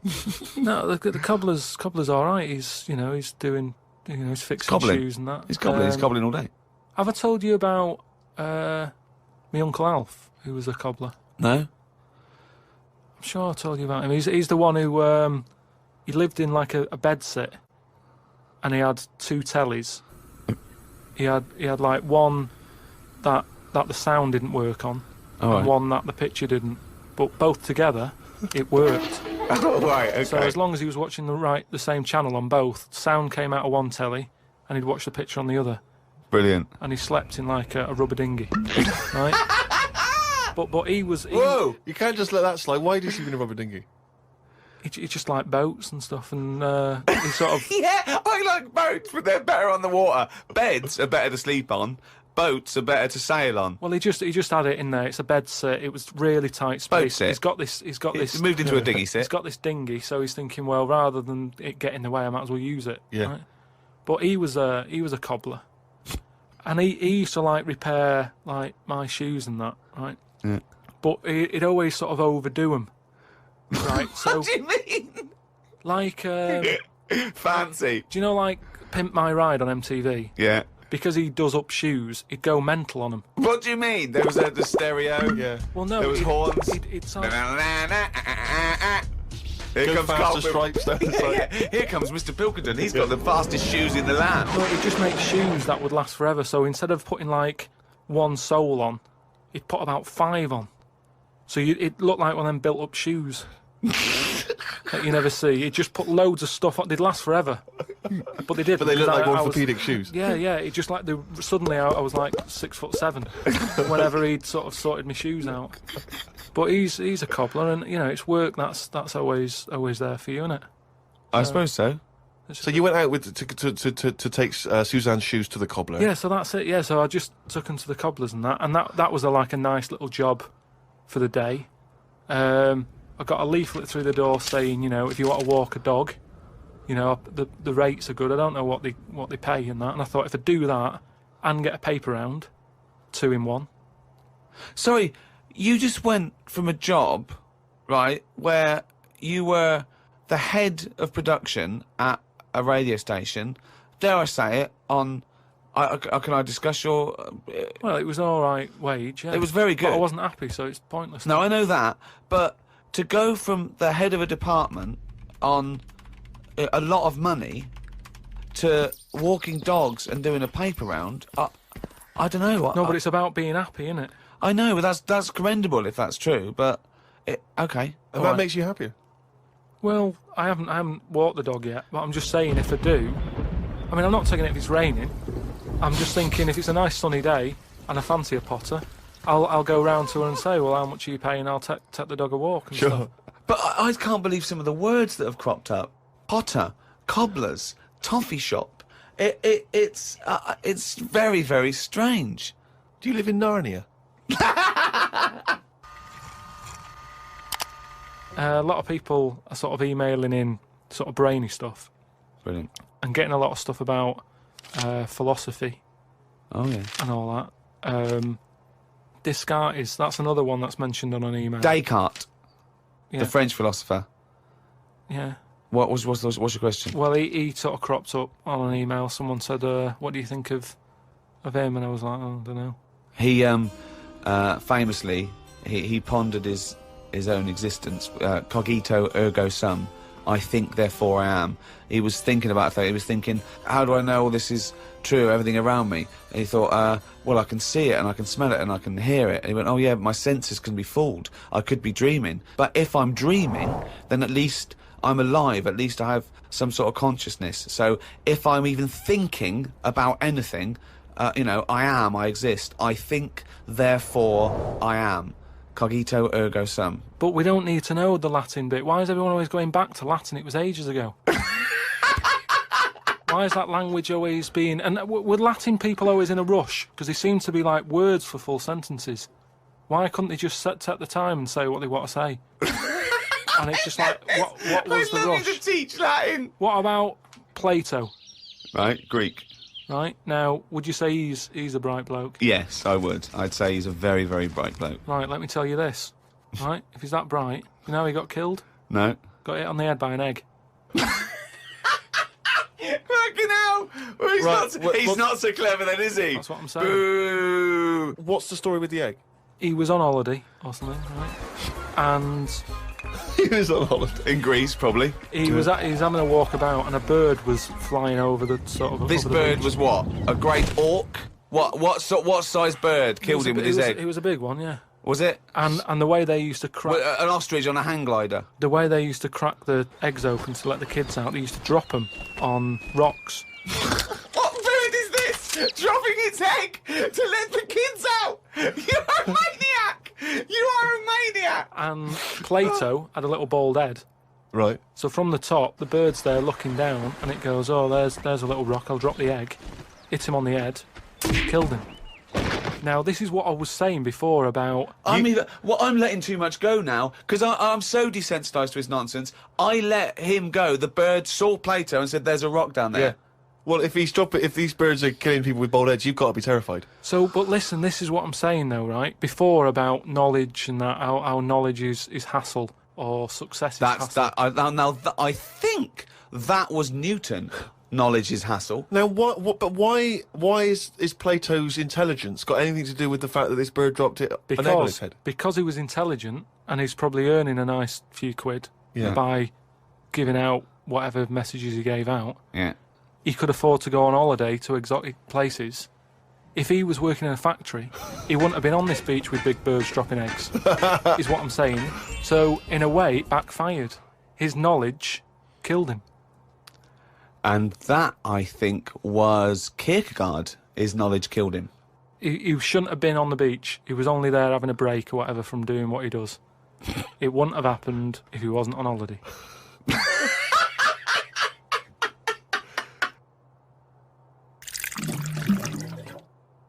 This is an email we've had saying, Karl, what do you take by the well-known saying, a stitch in time saves 9? Oh, a stitch in time saves 9. Yeah. See, it's another one that I don't think I've picked up on a lot of these sayings that are being sort of thrown about willy-nilly. Willy-nilly. Willy-nilly. Okay. Willy-nilly. No, but again, it's one of them like last week. I've heard of it, but what does willy-nilly mean? It just sort of means, carefree. That's right, yeah. Okay, So but what good. does a stitch in time So save you 9 understood mean? willy-nilly, so you used a Yeah, but it phrase. sounds you nice, used doesn't it, it? you said it willy-nilly, but you sort of got the gist of it. So what does a stitch in time saves 9 mean? I don't know. What do you must mean you know. don't know? Think about it. A stitch in time saves 9. Is it to do with sewing? Well, yeah, sort of. So It's not that clear. So if you got a jacket, Yeah. and the seam starts coming undone, oh, there's a little bit of seam. I'll leave it. Oh, it's getting worse and Right, worse. Soon right. your sleeve falls off. So you just need 1 stitch there. That'll do it. If you do it now, later you'll need 9 stitches, and that, of course, is an analogy to other things. But it depends if you're busy at that point, because if you've got something else that needs doing, that means that isn't being done because you're messing about sorting out a hole in your coat, is what I mean. Yeah. You can't always do stuff straight away. So maybe, I don't know if there's a sort of a middle ground where you don't have to do it straight away, but stitching A stitch sometimes time, today. say in 15 or whatever, meaning you don't have to do it straight away, but just do it before it gets really bad. Brilliant. Do you think yours is less poetic than A Stitch in Time Saves Nine? So yours is, this is what you wanted to be a quote, right? Well, you could do it now, but if you're doing something else, then, look, well, don't do it immediately, but do it soon so it doesn't get really bad. Karl Pilkington. No, but it's the same. That's the same way I treat most things in life. It's like I never go to the doctors unless it's really That is sensible. bad. That is very good advice. No. That's brilliant advice Well, for it anyone is, though. listening. Never go to the doctors. Unless it's really bad. But that's why a lot of people, die because they don't want to bother the doctor, or they're mildly embarrassed, or they don't know symptoms, bad symptoms. Go to the doctor if you're not sure about something. Like you were terrified to go and have your prostate. Still not doing it. Why not? I wish you wouldn't talk about it, because now Suzanne will listen to this and she'll go, oh yeah, you haven't been, and start dragging it up again. But why are you worried about a little a qualified doctor? I don't know what they're doing up there. What they What just year pop are we in? They. What are you talking about? They pop their finger up. That's what I mean, though. Why? Why are they still using the index finger? What, would you prefer the forefinger or the thumb, would No. you? No, what I mean is, we've got... Or a thumb on a stick, some kind of thumb on a stick. Yeah, would you prefer it to A be mechanical thumb, a robot thumb. Why isn't it just a little camera? Well, they put the camera up if they initially discover something. But just put the camera up straight away. If I'm No, paying they for don't the need visit. to. They pop the finger up, feel that the prostate isn't swollen, wiggle it around a little bit up your back passage. What are you worried about? I don't think they need to do that. Are you in this day embarrassed? and Are you age. embarrassed about being in a room with your trousers around your ankles and little fellas popping A his... little bit, yeah. Why? And the other thing is, it's not just that, is it? So you go in there, they check your heart out and that, which to me is the most important thing, because that's what keeps you going, isn't it? Yeah. Right? You've got to go there. You Yeah. sat on the bus, stressing out, thinking, oh, in less than half an hour I'm going to have a finger up the arse, right? What is the problem? And they go though? in, they check your heart, they probably check your testicles and that. What's up with that? They take your testicles, yeah. That's... Yeah, but it's all building, and you've sat there going, oh, soon that'll be happening. Yeah. And that's what puts me off. So if they just came round when you were asleep, Suzanne just let them in and goes, he's over there, right? Yeah. And they crept up and went, bang. You go, what are you prefer doing? that? I just don't understand why they don't teach you how to do it yourself. How can they? Wow. They did. Imagine you squatting in a corner with one hand on your bollocks and the other finger up the arse going, it seems to be all right. Karl, you don't understand the phrase "a stitch in time saves nine." I don't think you should be doing any kind of invasive medical research in your own human body. But then... Who knows what trouble you're going to cause? No, but then at least... You would get stuck. Yeah. You would get stuck. Suzanne would come out, your fist would be up your own arse.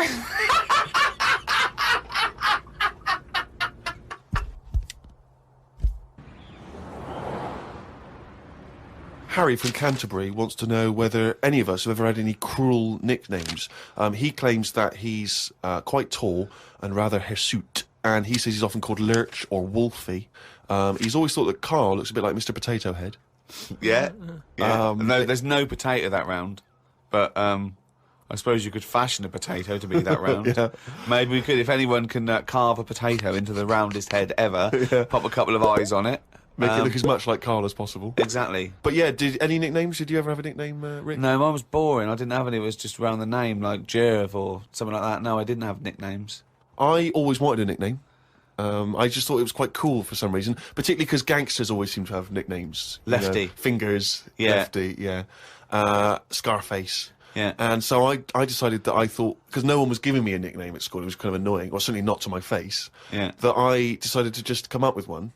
Yeah. And so I remember I was at lunch once, and I just said to my mate Phil, How old were you? 12, 13. Brilliant. I just said to him, Phil, don't know if you know, mate, but people aren't calling me Steve anymore.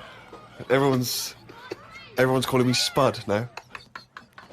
Now, I don't know why I thought Spud. It's weird, we should talk about Mr. Potato Head. I don't know why I thought Spud was a cool nickname. I think It's a 'cause grown-up name, though, isn't it? and it's also because I think it sounded like it was probably either something that you'd find in one of those kids' books, like the Famous Five, or like the Bash Street Kids. There'd be Spud, and I always imagine with Spud, he's not the leader of the gang, but he's a reliable member. I think You know what I mean? Spud is the biggest lorry driver in one particular sort of car park. Yeah. And here comes Spud. Yeah. And he gets out, all right, boys. And he's big and massive. And Spud can eat 2 breakfasts. Exactly, yeah. But I just, in my mind, it was, that I would be one day part of a gang, and it's, I'm Pinky, this is Jojo, and the tall guy's Spud. And you didn't catch it on, never did it? really caught. And he just went, oh yeah, right. And no one started, and I was hoping he'd go, everyone's calling Steve Spud.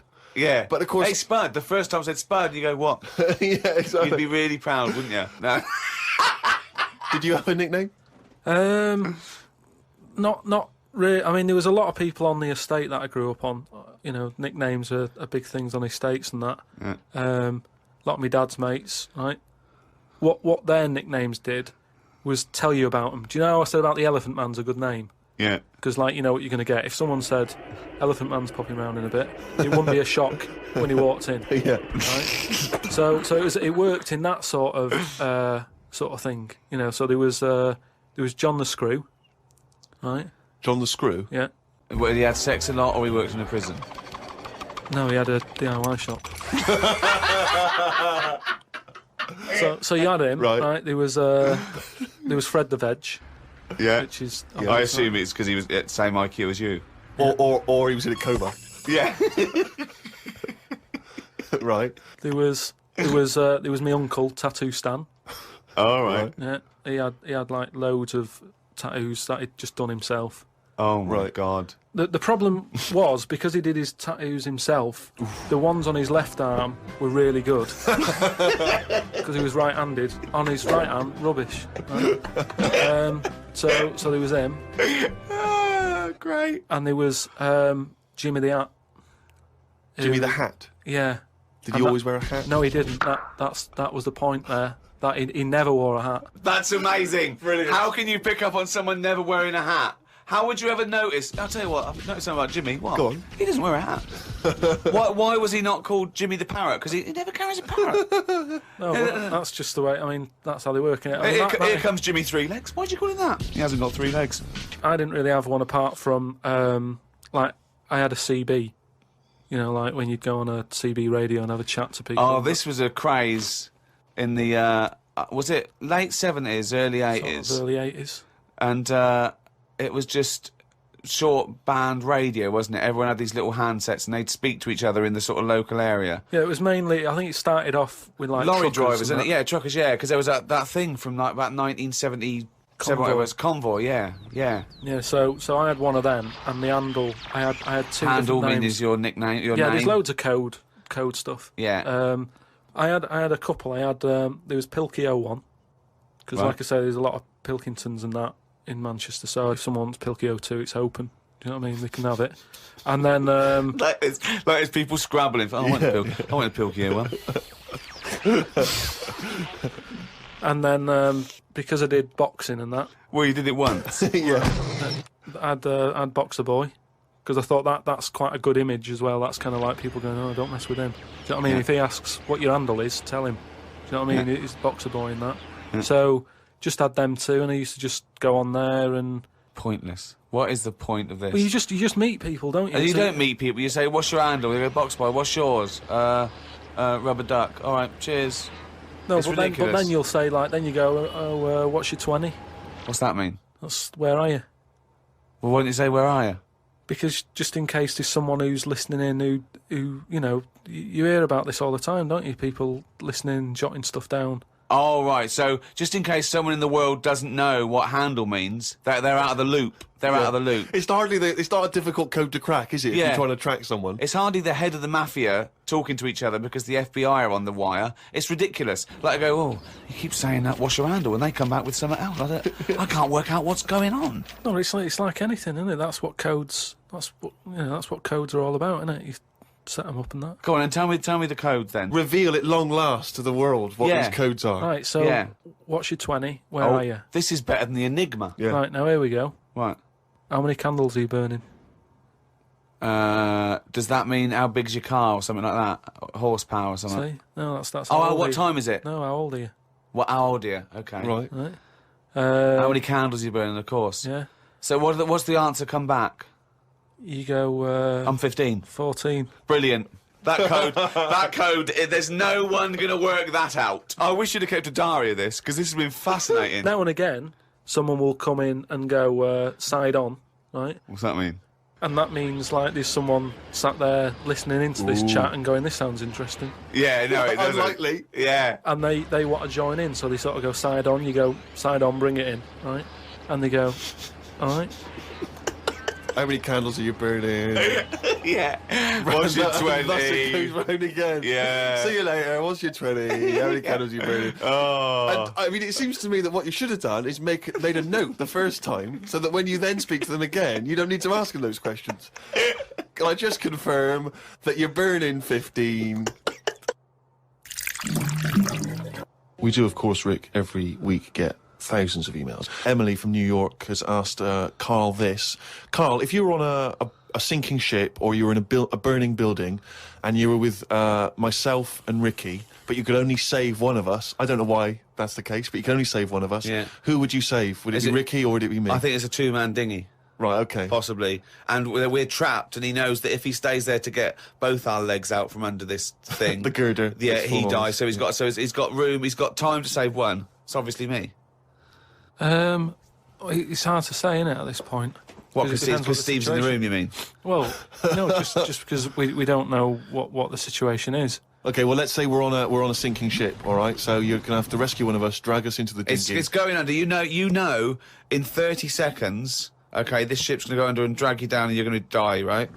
And our legs are trapped, and you've got enough time to untangle one set of legs. Whose legs do you untangle?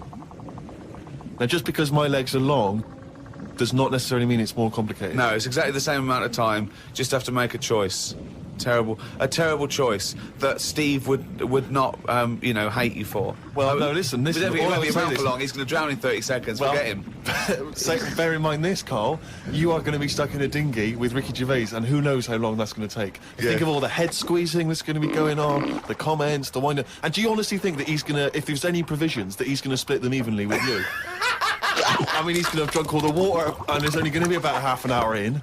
The food's going to be gone. Look at his gut. Look how much, of the food he's going to have to eat, the baked beans that you've got on board. Whereas me, you know how generous I am. I'm always sort of helping you out. Oh, there we go, Karl. I think he's put the nail in his own coffin there. You know how generous I am, Karl. Let's talk about that, Karl. Come on, think about that one. Yeah, I mean, have you forgot about that, Steve? What? The time when we went for a coffee and we had to have a bit of a heated debate about the 50p change. Yeah, you owed me 50p, and you decided you didn't want to give it to me because it was only 50p. And my point was, it's not a question of 50p, it's the fact that it's not your decision to decide not to give it to me. If I want to be generous, that's my decision. But you can't go, oh, it's only 50p, Steve. It's my decision who But you just given him a free keg of beer. Yeah. But that did not come to you, and you didn't pay for the free keg of beer. It was a promotional thing that was sent to you. It's the same thing as the way I gave Suzanne my leaving present from my last job. A lot of people may not be aware of this if they haven't heard us talking about it before. Yes, but you had a gift from your work as you were leaving after however many years of service, which you then gave straight to your girlfriend without telling her that it had been received from people at work. Doesn't matter. She wanted a camera. It's the same thing as you. You wanted that lager that I got for free. It hasn't cost you anything. It doesn't matter where I got it from. So you now decide, because you've given me a free lager, that you can now say, oh, actually, I'm not, in the future, I'll just take your money, Steve, on a whim. Well, listen, stop arguing like this. You're rocking the dinghy. Karl, have some of my cheese. Imagine if he would ever say that. Can you imagine him ever offering you any of his cheese? Are you going to save Karl, mate? I don't want to say. Well, think about it, and I might do a sort of a for and against or something, and then sort of so the conclusion is okay, all right. A few people have sent this in, including Paul, the party animal Parker. For some reason, we've just assumed he's in school. I don't think there's any actual proof of that.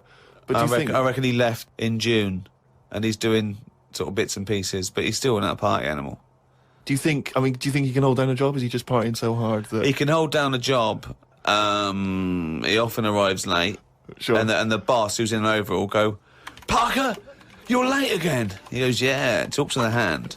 Yeah. I think that he's the sort of guy that he'll just happily say, listen, I survive on 4 hours sleep. Yeah. Sometimes I go to work, I've not slept at all. But I think he comes in with his headphones blaring, right, on a skateboard, and the bloke goes up to him, the old bloke, right, the old fuddy-duddy bloke, goes, you stupid idiot, you can't work there. He goes, chill out, man, and in 2 minutes, he's got him dancing. Oh, I know what he's like.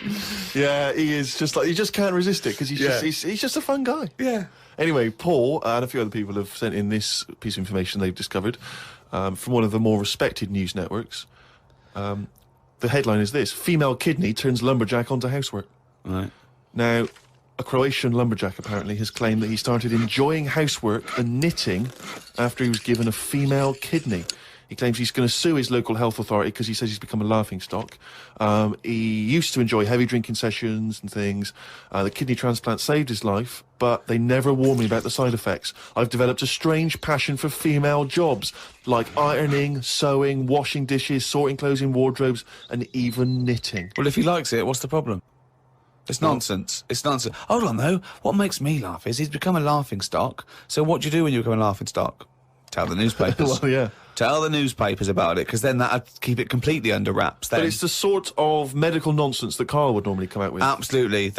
You know, you take on the personality of the person who gave you their blood. Exactly. It's like those old horror stories, you know, you get given a murderer's hand. Yeah. And you go around killing. But there can be certain medical things that would change the way you think and would change you as a person. Say, like how they can do face transplants now. Yeah. Right? I mean, I don't quite understand how this face transplants work, because do you get a choice of who you have? If you have something done to your face and you go, you know, it's burnt or whatever, or something happens to you and you need a face transplant. Well, if you totally changed your appearance, then you would eventually change because of how people reacted to you. Yeah, but I mean, if you gave yourself the head of an elephant, soon you wouldn't be yourself. But Because I wouldn't have it. I wouldn't have that. That's what I'm saying. If they had a catalogue and they said, here's some faces you can have, pick which one you want. Yeah. Would you be looked upon badly if you go, do you know what? I don't really like the look of any of them. Can I just wait for a better face? Or at this moment in time, have you just got to take what's on offer? Carl, there's no one looking through catalogues at faces they might be able to have. No, they do now because of the face transplant thing. But who are these people putting their face up for? They wait till someone... Yeah, I know, but at some point... Well, I tell you what, I would not have a face transplant if I haven't seen the face before I'm going to have it. You had to... I want to see what I'm having. Because I could end up with anything. You mentioned elephant's head. What, do you know what I mean? Whose head are they going to use? Is it the latest thing that's died? Oh, well, this got run over before. Yeah, I'll stick this on your head. But where has this come from? Where From his mind. Where are these faces queuing up to be popped on a skull? Where do you think they have got time to put all these... Maybe this is why it won't catch on. I don't know. This is extraordinary. You've created in your own head the existence of this pamphlet, and now you're defending it, even though we don't know it even exists. And you're this skull on a hospital bed going, I'm not having that. I don't like the look of him. He looks a bit shifty. Oh, I don't like that. Oh, no. Can I ask this now? Let's say we passed away sadly in something terribly tragic. The nation's mourned. You know, it's terrible. It's like one of the great national disasters. But you... At the same time, you survived the accident, okay, but your face is hideously disfigured. You can take either Ricky's face or mine to have. I'm surprised you're asking this, though, Steve. I mean, it's just, it doesn't seem like any of them is, like, a great option. Oh, thanks. And this is what I'm saying about the catalogue. If those two were on offer, I might go, do you know what? Pop in again tomorrow. Bring in another booklet. This is from Anne-Marie. She says that she loves the podcast. She listens with her 7-month-old baby. That cannot be a good idea. And she says this to you, Karl. If you had children, what is the most important lesson you'd want to teach them? I mean, in a way, if you sort of look after a kid too much, it doesn't learn that much. But if you let it learn by its mistakes, it'll probably grow up all right. But there are some mistakes you can't afford it to make to learn from. Yeah, driving a car the wrong way down a motorway. Testing if the fire really is hot. No, but say like the time... Does broken glass really taste horrible? These are lessons you don't want it to learn from mistakes. Yeah, you can tell them that. Yeah, but what I mean is, there's certain things that I just think there was a kid who grew up in our avenue, right, on the estate, who, when it was born, right, we kind of thought it's got no chance, this kid, because its man was a bit of a rumman. You know, a rumman? Where's that? No, just like, you know, she liked going out and having a fag and like having a drink, and she's never at home. It's the one who had the horse in the house. Sure. Right, which I don't want to go over. Sure. It's old news. It's out there, isn't it, if you want to find out about the horse in the house. But she had a kid, and everyone was pretty surprised when they saw it, because it was a good-looking kid. Yeah. She was surprised because, like, you know, the man wasn't that good-looking, the dad was a bit rough. But it came out, and she was showing it around the avenue, going, look at this I've had. And she was chuffed with it because it's probably like one of the newest things she's ever had, because everything else was always sort of second down and what have you. But suddenly she's got this brand new little baby, right? Anyway, as it grew up, right, those looks went. Right. And I'm not talking getting old, I'm talking by the age of about 3. It looked rough already, right? And all that just happened because that's the life it was in, right? Yeah. So like it had like a patchy head. Its hair. It what? It had a patchy head. A patchy head. It's just sort of. It wasn't a North American Indian. What do you mean, a patchy head? Just his hair was patchy. He used to chase sort of cars and stuff. Chase cars. Sorry. What do you mean? That's what he did for his. Sorry, did she let it get raised by wolves? No. but all I'm saying is that at the end of the day, what is it that makes a person? Do you know what I mean? Now, I don't know what state he's in now, but maybe he learned all his mistakes by the age of 4. I'm guessing he's not chasing cars now, but at least he's done it. I'm guessing he is. Yeah. Do you know what I mean? At least you can go, yeah, I've been there, done that, and you don't go back to it, and you can get away with doing dafter things when you're a kid, can't you? I nearly killed a man once, right? Okay, right. That time when I was in Wales, and I was having a walk with my dad on the cliffs and that, and I just picked up a big rock, right? Chucked it off the edge, and as I chucked it off the edge, I noticed a fella was walking down below. Jeez. And I missed his head by, like, inches. Now, I've never chucked a rock off a bridge or, like, off a cliff or anything.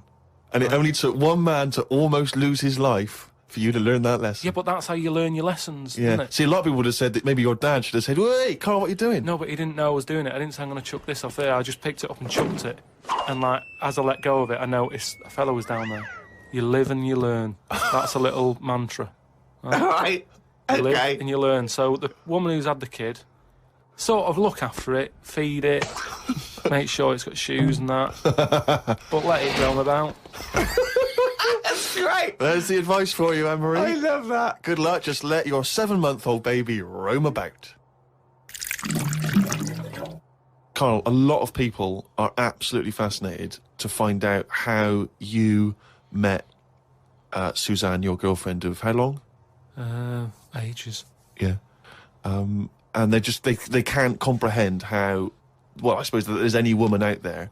Well, there's someone for everyone, isn't there? Yeah. That's always my thing. And it's reassuring, I think. You know, we've chatted about the face transplants and that. You know, there's a face for everyone. Philosophy, isn't it? Yeah.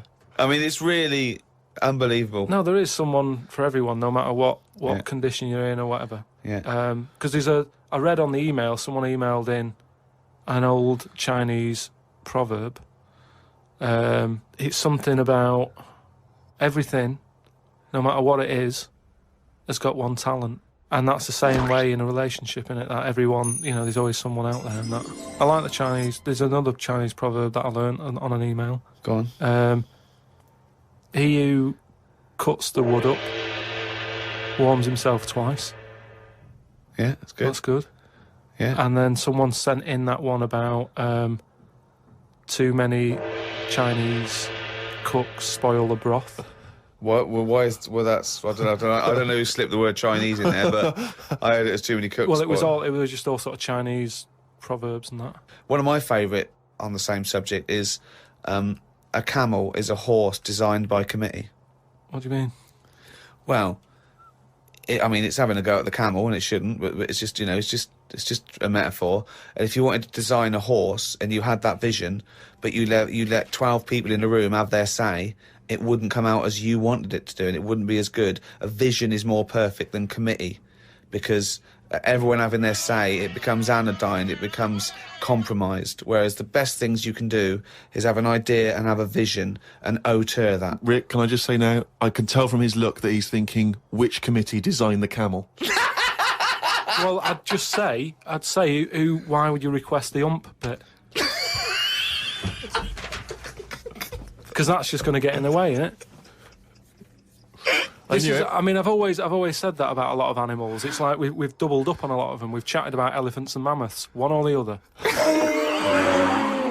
And that's the same with a camel. I'd have that up there as what they're doing. They were good years ago in the Jesus times and that. Don't need them now. You know what I mean? We've moved on. Moved on. Well, not people who use camels to cross deserts. What other? Bedouin communities. I'm going to throw some animals at you, and you tell how you'd have improved them if you'd have been designing them. Okay? The octopus. So I can now go back, I can look at them and go, what are they doing? And where have they gone wrong? What's up with it? How could you improve it? Like the camel, you'd go lose the amp. I'd probably give it a bit more of a body. Cut down on the arms. And give it some bones. Because I don't understand all this. Getting in a jar is good. When does it want to get in a jar? It says... Well, it only wants to get in a jar according to your stories. No, but there's something that says it can get in a jar because it hasn't got any bones. But I don't know why it'd want to do that in the first place. Easy. I can't even begin to answer that. Once again, you've claimed that you've read that they like to get in jars. I mean, how do they know that octopus like to get in jars? Oh, God, I love it. You can improve on an octopus. Millions and millions of years of evolution, making it perfect for its surroundings. Okay, another animal for you then, Karl. Giraffe? What are they adding to the world? What are they doing? Well, it's not about what they add to the world, No, but is I thought that's what everything's about. It's about things are here for a reason. The reason they're here is because they didn't die. That's it. No, but there seem to be a lot of animals that are like... Do you think there's a lot of cheating? Is that what you're saying? There's I'm a just lot saying, of there just doubling seems up. to be a lot of doubling up. Yeah, so And- you get it down to like 8 animals that represented all of it. So okay, who would get in your team? You can choose No, 8 well, animals. This is what I'm saying. If I was Noah, I would have gone like, hang on a minute. I've just seen something that looks a bit like this. Let it drown and have a clear out. But he didn't. He was messing about saving everything. He was instructed by God to save everything, to be fair to him. Yeah, but if he's been given that job, for me, he's sort of manager of that job. With So management. you believe With Noah as well? management. You believe Noah happened as well, and he built a boat big enough to catch 2 of every species. You actually believe that as fact, do you? Well, it's out there in book form. Brilliant. All right, We haven't answered the question that we started with. How did you meet Suzanne? just at work. Thanks.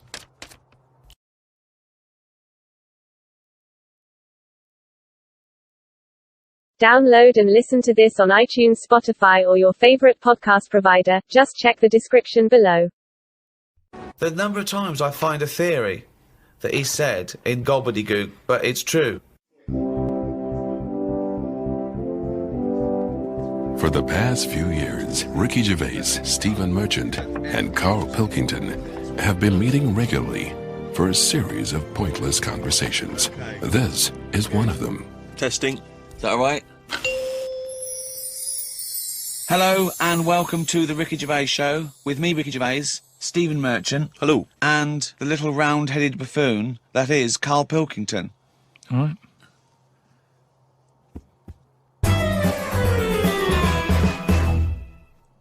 Now, everyone knows over the past sort of like few years, my big pet project, it hasn't been my own career, it's been get Karl famous. Yeah. I want people to recognise him in the street, come up to him and say, you bald-headed mank twat. Well, let me tell you now, Rick, I've on. been out and about, and a lot of people have come up to me and said, has Karl Pilkington got a head like a fucking orange? Well, and I've I've got- had to instantly confirm the answer to be yes. But he's had a call. He had a call recently from a film company asking him if he's got any ideas for movies. Now, how desperate, in what dire straits must the British film industry be that they're going, we need Karl Pilkington. We have hit rock bottom. And he went along for an interview. So what? And you went in and you... I went along and had a meeting, and they just said, right, got any ideas? And sort of said, what are you thinking? What sort of thing are you after? Are you after action, thriller, whatever? Because you can provide any of that. I love that he's playing it cool, like you've come to the right person. Yeah, My time's precious, what do you need? Yeah. Yeah, I'm Karl Pilkington, the movie doctor, what do you need, Papa? So thought of this idea sort of on the spot. Good. That I whiz by him. No, but sometimes that's how good ideas come up, don't Yeah. they? Just So random. a lot of yours have come up, yeah. No, but if you just Randomly. talk, I find that your mouth comes out with stuff. Right, there's another Right, quote. right. There's another quote. That, If you talk, your that- mouth comes out with... that to me stands along with what were those things in Gremlins called? No, but what I mean, if you sit there and try and use your brain to do it, Right. it doesn't work the same. Just keep talking. Just keep your mouth talking, and eventually it will come out with something pretty good. That is exactly what Plato said. So So anyway, Aristotle, he said, sit down, I've got an idea for you. Aristotle said, Plato, how do I go? Right, just keep talking and eventually your brain will come out with stuff. so what I thought, I just started off by saying like actors' names and that who I thought should be in it, because then that's giving more. It's building. Right, Okay, so who who did you say? Who did you say? So I said, right, I'm seeing Clive Warren, That's Clive Warren! Who's Clive Warren? the one who was in Closer. Clive Owen. Clive Owen. Right, all right. Did they look at you like you're a fucking idiot?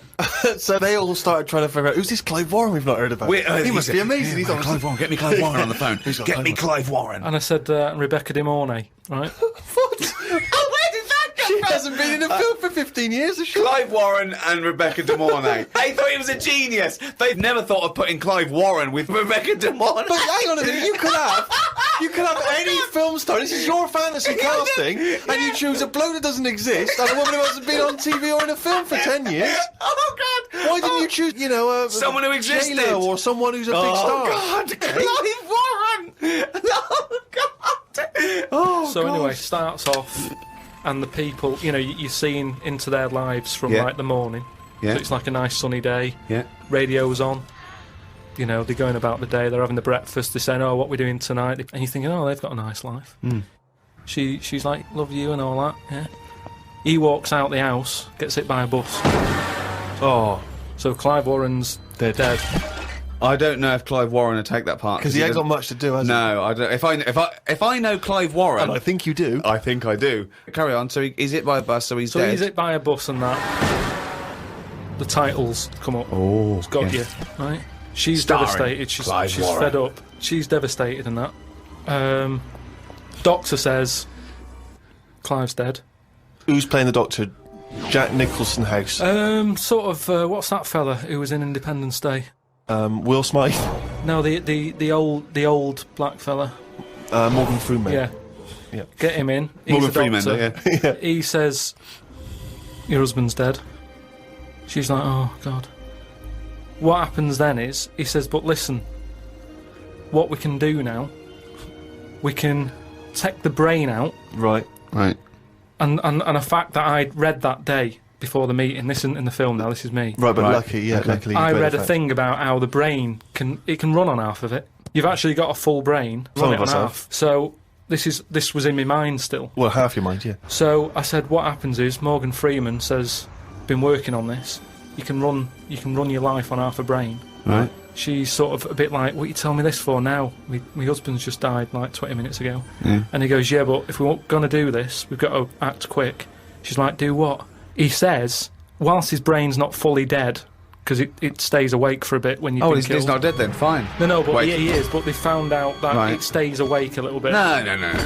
So- No, he's gone. No, You're no. hit by a bus. Yeah, no, he's dead. If the brain's dead, you are dead. Clive Warren's dead. And if No. the brain's not dead, you're not dead. No, but it's like people in a coma. They're dead, aren't they? But No, the brain no, isn't No, dead. they're in a coma. No, they're not They're in dead. a coma. No, they come out of comas, don't All right, then he's in a coma. He's been hit by the bus, but the chances are he's not going to come out of that coma. But his brain is still awake. So change that. That's easily done.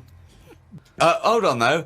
I like this fact that he's in a coma, so they're going, look, he's definitely going to die in this coma. Take the brain out now. Pop the brain out. But why is that such a weird thing when that's what they do now? That's what they do now. What is? That's what they do. What? They do that. What? A brain transplant? No, but when, like, how I've signed that donor card, Yeah. like, if anything happens to me... No. they've There's got the no lot. such thing as a brain donor. Oh, we've explained to you before. Yeah, but they're working on it. They've said something about Einstein. They messed about with his brain for ages, trying to work out if it was full of stuff. That's what they're doing. They're working on that. There's loads of things that doctors are doing that we don't know about. I've seen some weird stuff on the internet.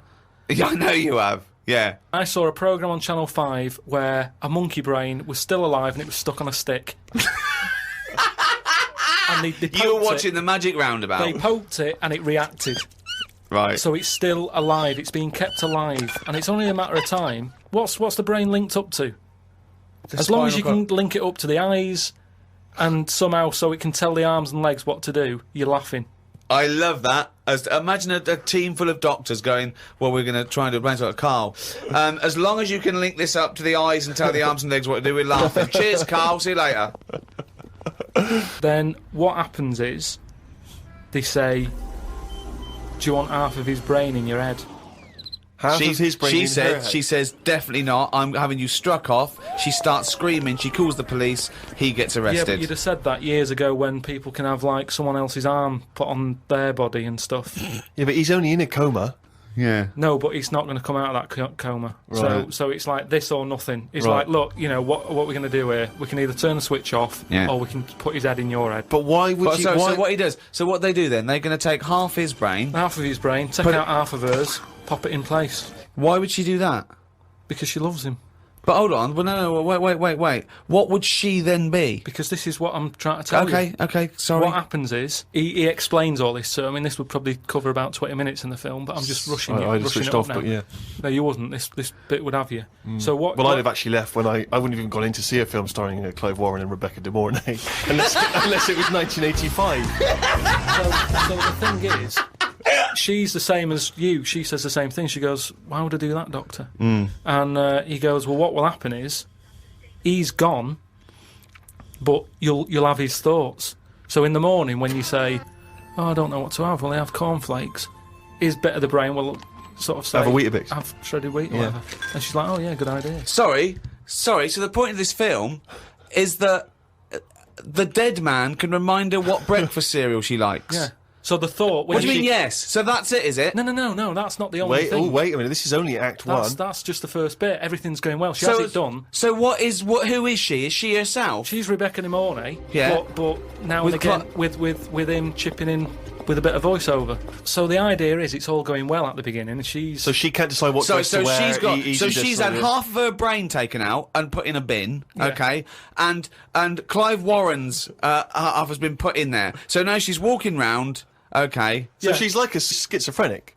No, like I say, the brain is alive, so it's all going well when she leaves hospital, Yeah. and she gets the first taste of it, and it's a bit weird to get hold of, because she's sort of... I think when she signs herself out, he's sort of fighting, writing his name and stuff, so there's a few sort of technical things that she has to get used to. And does Clive's brain What does know he that think? he's now inside her brain?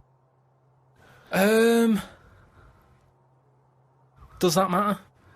Well, I would say it matters because Yes. otherwise... Yes, it does matter, Carl. What's he thinking? What's What's the point of this? Why has she gone along with this? Because she really loves him. But what's in it for him? What does she think? Well, say if I died, Yeah. and Suzanne said, go on, I'll have half of Karl's, right? She would wake up in the morning to a thought of me sort of going, oh, you never guess what I've just thought about or whatever. I'd still be there. The rest of your body is sort of waste, isn't it?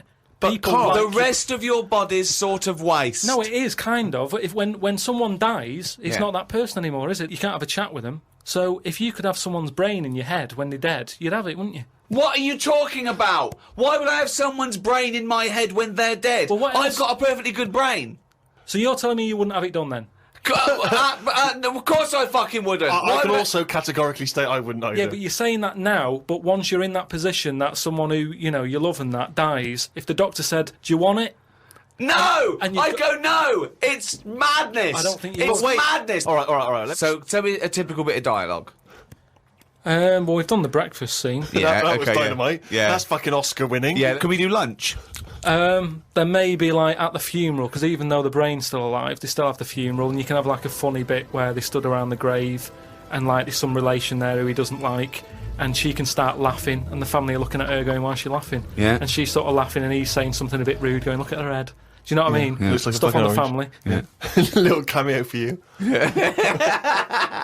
Yeah. And so you have all that, and people are sort of liking the film, thinking, oh, it's quite funny, this. Yeah. And then you hit them hard. It's the most ludicrous idea for film I've ever heard. All right, but- It's the maddest. Honestly, it really is the ramblings of a mental case. I have to say though, I am hooked now. I want to know what's going to happen next in the story. Then what happens is, she hears the voice go, Leslie, where are you? Something. Right? Her name's not Leslie. No. No. So she's thinking, who's Leslie? Yeah. So in her mind, she's going, who's Leslie? He's going, oh, So he's thought, hang on, I've let something slip. I've here. let something slip. So she's going, answer me. Oh. He goes quiet on her. Oh! So He was having an affair. this is the thing. So she's trying to hunt down Leslie. Leslie. And he's got to stop her thinking it. Then what happens is, I mean, you know. Where are your backs? So he's got to hunt down Leslie. So she's got to hunt down Leslie.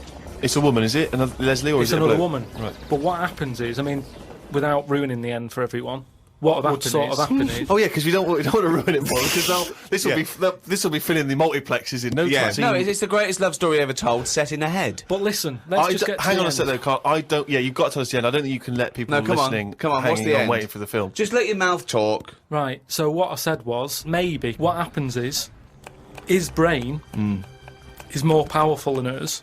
Right. How is there power? Why is there no power involved? What I mean is, her brain was running the rest of her body. Now he's His taken brain, over. that gets more powerful and overrules her body. Okay. Yeah. She then fancies Leslie.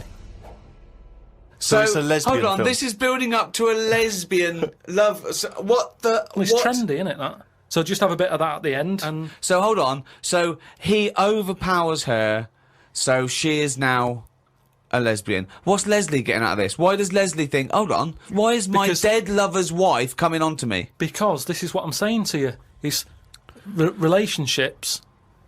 It's the love of two brains. Right, okay. Again, can anyone out there, can we subline. make that into it? That's a quote. The relationships is a love of two brains. Well, it's now, he's got something there. He's got something there. But my point is this. Why has Leslie suddenly turned lesbian?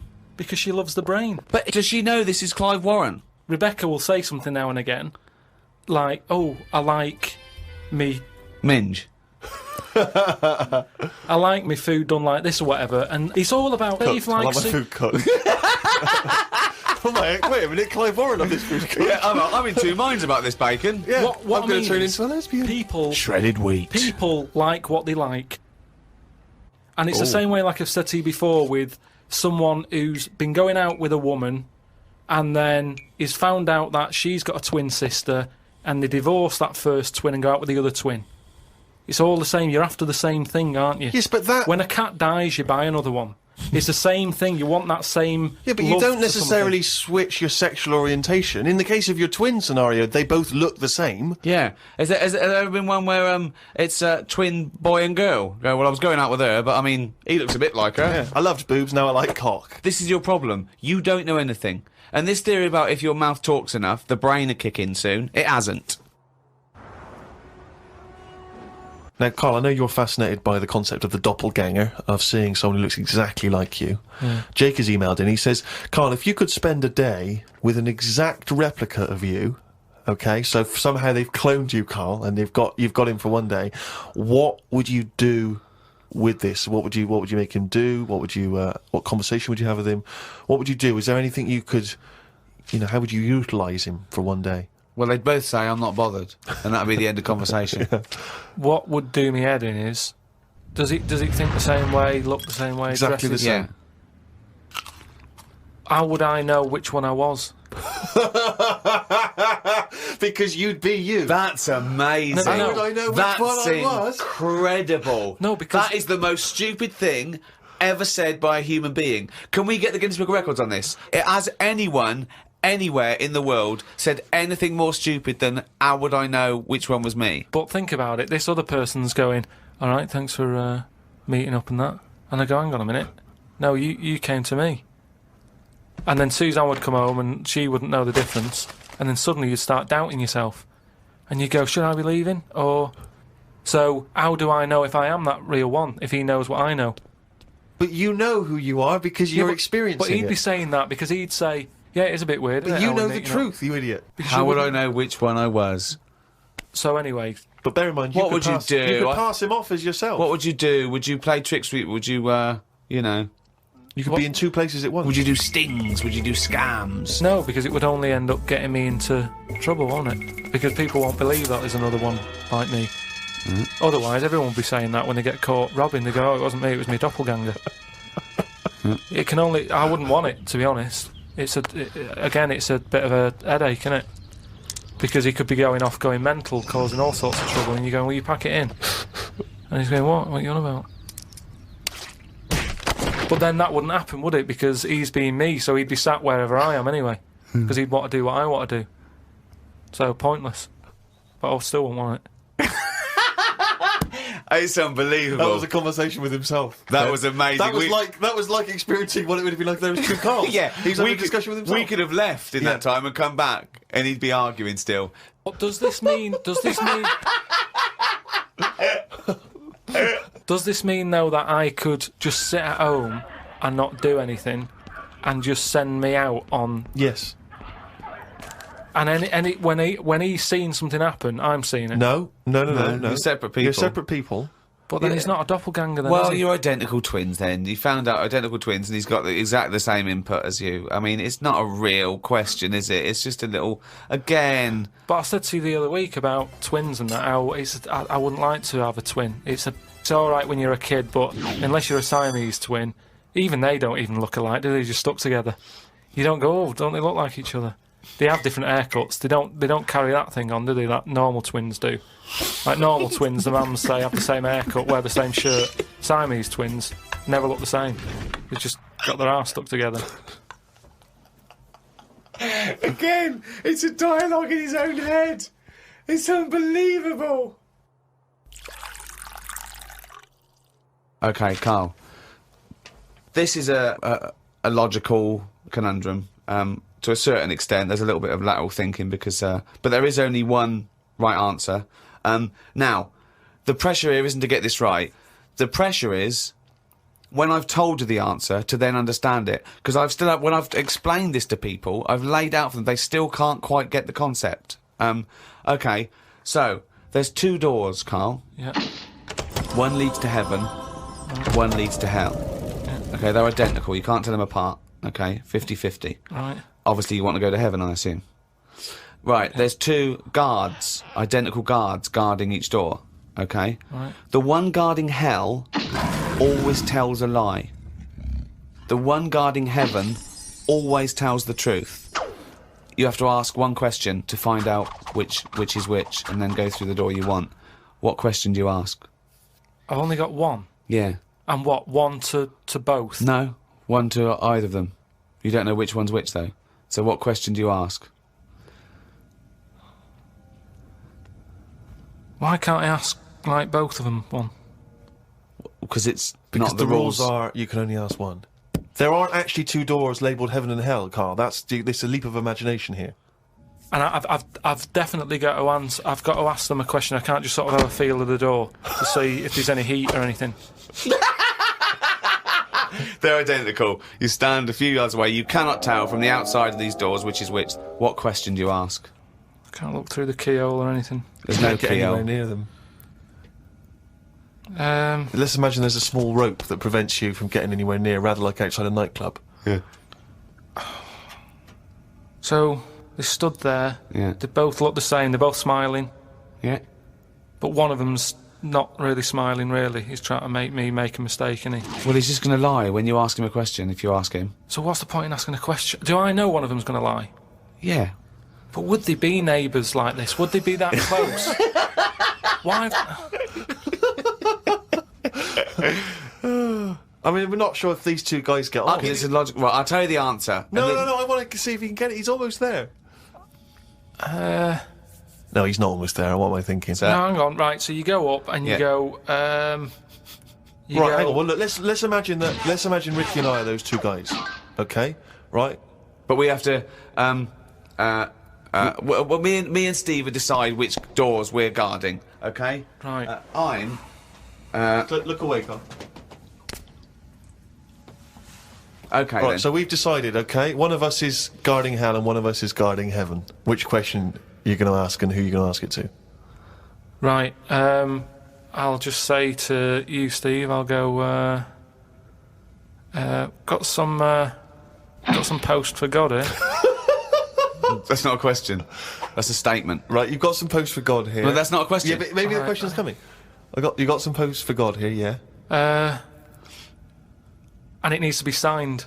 It's not a question. Still not a question. No, let him finish. Is God in? Because I need him to sign for this post. Is he in? Well, I can answer that as well if you want.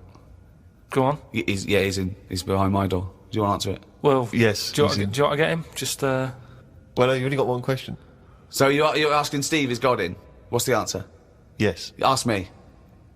Yes. Look, lads, I'm just trying to do a job here. What am I going to do with this? Well, give it to me and I'll give it to God, because he's behind my door. Steve? Yeah, give it to me and I'll take it into God because he's behind my door. You're an idiot. Let me tell you the answer. I'm guarding hell, by the way. I'm the devil, Steve's God, okay? So you asked me what Steve would say if you asked him what door he was guarding, and I'm going to lie. I know he'd say heaven, because he'd tell the truth, but I'm lying, so he'd say hell. So the question is, if I was to ask the other one what door he was guarding, what would he say? And whatever the person answers is the door they're guarding. Steve, what door are you looking after? Well, Heaven. yeah. Why should I believe you? Because you don't know. No, that doesn't work. Because you asked me the same, and I'd say heaven as well. Right, so who do I believe? This is where you use your gut feeling, though, isn't it? This is what life's... Well, as opposed to the pure logic that Ricky's just used. I just think, because there's a lot of questions in life where you don't know the answer, and you go, do you know what? I don't like the look of him. So... They're identical. Yeah, but they're still identical twins. You always get a little snidey one.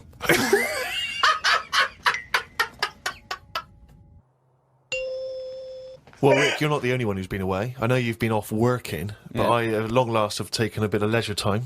Go on. And you've probably heard of the Rio de Janeiro Carnival. Only one of the hottest, events in the world calendar. Yeah. Imagine me down there. Oh, Rio, God. you can imagine, did not know what hit it. Oh, God almighty. Imagine, were you like Paul the Party Animal Parker? He would not have been able to keep up if he was with me. God, what did you do? What did you get up to? Oh, let me tell you right now. Day one, I almost drowned. Day two, I got a foot infection and spent the day in the hospital. And the rest of the time, I had diarrhea. So that was a hell of a time. Carnival. Yeah. I did. I was able to watch some of the carnival on TV, and it looked brilliant. It looked amazing. I didn't actually. It was difficult to make out because the TV wasn't actually in my room. Because in an effort to save money, I wasn't staying in a hotel. I was staying with a bunch of other people in some kind of, like, someone's flat that they let out. And so I had to watch the TV, like, from my window, watching a neighbour's TV. And, of course, when they change the channel, often during the juicy bits, I couldn't see anything. And, but it looked really good. I'm bunged up at the moment just so I can get through the show. But I've just been on a 12-hour flight, and it is terrifying being on a flight when you know that any moment you could go. Because, how the problem is sometimes the toilet's free and sometimes you've got to queue up. And the worst bit is that sort of half an hour just before you land when they say the toilets are out of bounds now. I'd say I went twice before that in quick succession. The woman sat next to the toilet. She didn't know what was going on, the noises and stuff in there. And because I was really panicky. Oh Christ! And so of course then on the whole flight, as we're landing, I'm really petrified because I'm thinking I packed a pair of underpants and jeans in the bag in the holdall. Just in case it all went. And I was really... Because I hate flying anyway, and I hate landing because it's the most terrifying moment of the journey. Then it really was rumbling, and I was thinking, I've got to get out of here. Of course, you know when you're in a hurry, everything makes you angry. The little old lady in front of me who's just hobbling along off the gangplank. Yeah. Just really annoying. With your bad hips and your bad and legs. your Zimmer frame. I know you've been through a war, but get out of my way. Yeah. And just anyone who kind of even passes you, and so I managed to get there just in time, got into and it all went off. Man alive, it was grim. But that was not anything compared with the first couple of days, because the first day I went for a walk. Ipswich Beach is famous for just the beautiful, beautiful people that gather there. There's so many beautiful women in Rio, it made me angry. I was angry that these women were so attractive and that, none of them were even looking at me. So, but anyway, I'm on the beach because I was shopping and I needed a wee. Right, and we went for a quick impromptu swim, and I thought, wee in the sea. Just think of him on this beach, right, with diarrhea. Well, I'm wearing great big long shorts because I'm not going to try and compete with these boys because they you are, could I say this, the whitest man I've ever met in my life. Yeah. I mean, with his shirt off, you can see his heart like a newborn fish. Well, Well, this was the thing. As I went into the sea to have a wee, there was a discussion about this. As I went into the sea to have a wee in a Well, litter tray. See, there was a discussion about this because I'm very much of the opinion that you should take your trunks down, and some people, some of my friends are saying, just do it in your trunks and let the sea just wash it away. What a hell of a carnival! And I think I'm against that. I've always been against that in swimming pools, everything, you know. I'm against pissing in swimming pools. Full stop. It doesn't matter whether you take your trunks down or don't piss in But a what about swimming in the pool. sea? Yeah, well, fine. Yeah, Fine, okay, right. Fish do it. So anyway, so I'm in the sea trying to urinate, and I kneeled because I'm obviously very tall, so it's tricky to get deep enough for the water to mask what you're up to.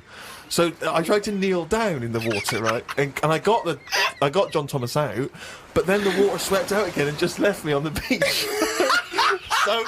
But luckily my back was to everyone, so no one saw. I can't think of a funnier sight than Steve Merchant on his knees with his little John Thomas out. I don't know how big it is. I've never seen it. But I imagine it's in proportion to the rest of it, is it? I wish. That's all I'll say is I've been a little shortchanged. But so then I got up and I waded a bit deeper in, right? And now I was trying. I got it out. But what I didn't realise is that the waves just off the beach are really just uncontrollable. You never know what's going to happen. So suddenly I see this giant wave coming towards me, crashing towards me, and I got the cock out and everything, and it grabs this wave, comes over me, and lifts me up, flips me up in the water, right? And I'm floundering around. I can't see anything because, of course, I had to take my glasses off to go in the sea because I didn't want to lose them. Oh God! So I floundering around, and I'm genuinely getting scared because as I try to get into shore, the wave just pulls me back again. So I'm waving to my friends on the beach. But with everything. Well, what I don't realise is that because I'm not wearing my glasses, I don't realise that I've been dragged along the beach some way, and I'm not actually waving to my friends. So there's like a bunch of these beautiful women on Ipanema Beach watching a pasty white man waving with his cock out. And what annoyed me was my friends were laughing, and that really angers me. If I'd have been there, I would have burst. But why wouldn't you have come running? Would you have come running in to help me? Oh, I couldn't have saved you with your glasses off and your knob out. If I ever save you, I want you to be fully dressed with your glasses on. So you'd have just let me go. That would have been what you'd said to my parents. He had his knob out and his glasses off. There was no way I was going to... I can't think of a funnier sight. Oh. Karl, I've got a couple of little facts for you, just to try and inflame your imagination. Go on. Sharks are immune to cancer. Are they? Yeah. So how have they found that out? Well, I don't know, but I've never heard of any fish having cancer though. I haven't heard of a cod being ill. So why are we focusing on that one?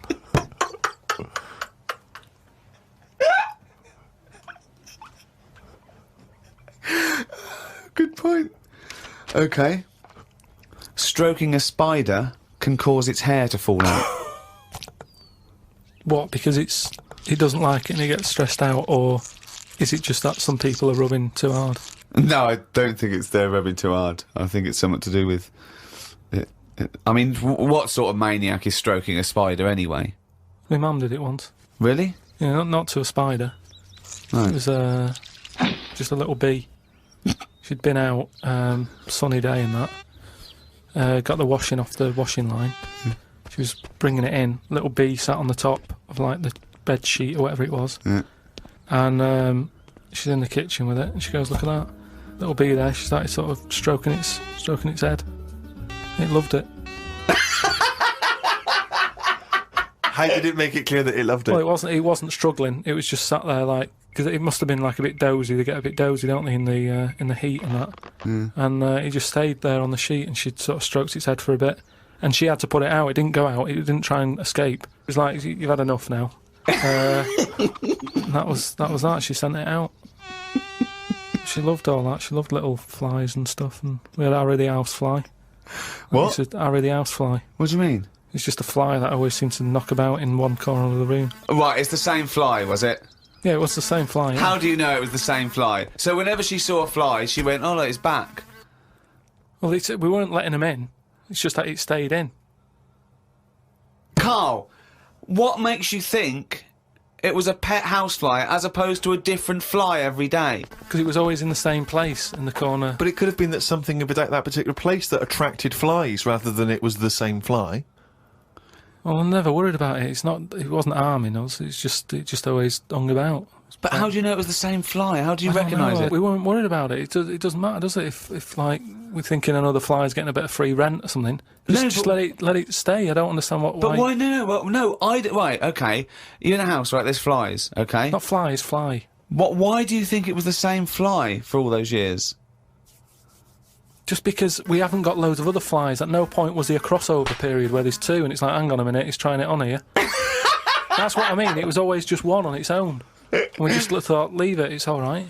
I don't know why are you suspicious? Why you always think someone's out to do you? No. I don't know why you assumed when you see a fly every now and again that it's exactly the same fly. It just In fact, was. it's Harry. The one in our house was the same one. How do you know? Well, all right, I don't, but at no point did I feel suspicious. Speaking of flies, though, and that, they've got one, right? I was out with Ricky, right, and he was reading the paper.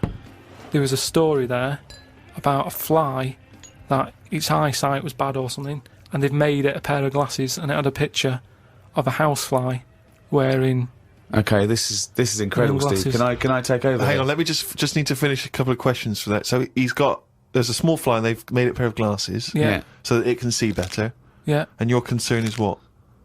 Well, again, it's just that thing of we're looking after everything now, aren't we? Sorry, I've got to come in here, Steve. All right. I showed you the story. You saw it. It was a picture of a housefly Fly, with a pair of glasses on. Yeah. Right. It was about a one-sentence thing. It was about how far technology's come. Yeah, And and a we're group helping of flies scientists out. using microscopy, right, and laser tools had, as an exhibition, shown that they could make a pair of glasses smaller to fit on a hat. They put it on there and they'd taken a picture of it, and it's on display. At no point was it actually, because the fly had bad eyesight, the fly was presumably dead, it was purely an art installation or a show of technology. I thought you were going to say, Rick, that you'd drawn the glasses on there. Yeah. And he believed it, like, there's a bearded lady in this paper. No. my God, Tony Blair looks like Adolf Hitler. No. What do you think of that, though? But they did Well, it as an flies out. experiment. Yeah, but all things start as an But experiment. why would they make a pair of glasses for a fly? How would they know he had a bad eyesight? How would they know it was the same fly? Bumping into stuff? I don't know. Bumping into stuff. It's just that thing, innit, of human nature is something's wrong with something, let's fix it. And they try and help people out all the time, don't they? When you know, we're always doing it. We're always trying to help people out instead of just going, you've been dealt a duff card, cope with it.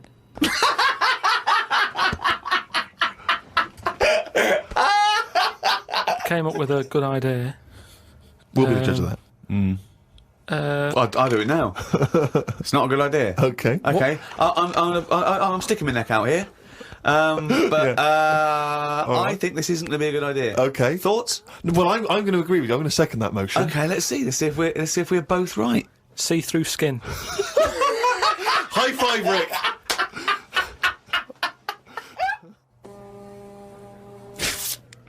We've had a few emails about the old shows. People came into them late in the season. Did I not tell you this? We had an email from an Inuit. Really? Yeah. I thought I'd mentioned this. Have we not mentioned this before? No. No, it was an email from a guy who said, I don't think he lives in Canada, I think, or somewhere else. I apologise if I'm getting that wrong. But I think he said he was half Inuit, and he listens to the show. Half Inuit?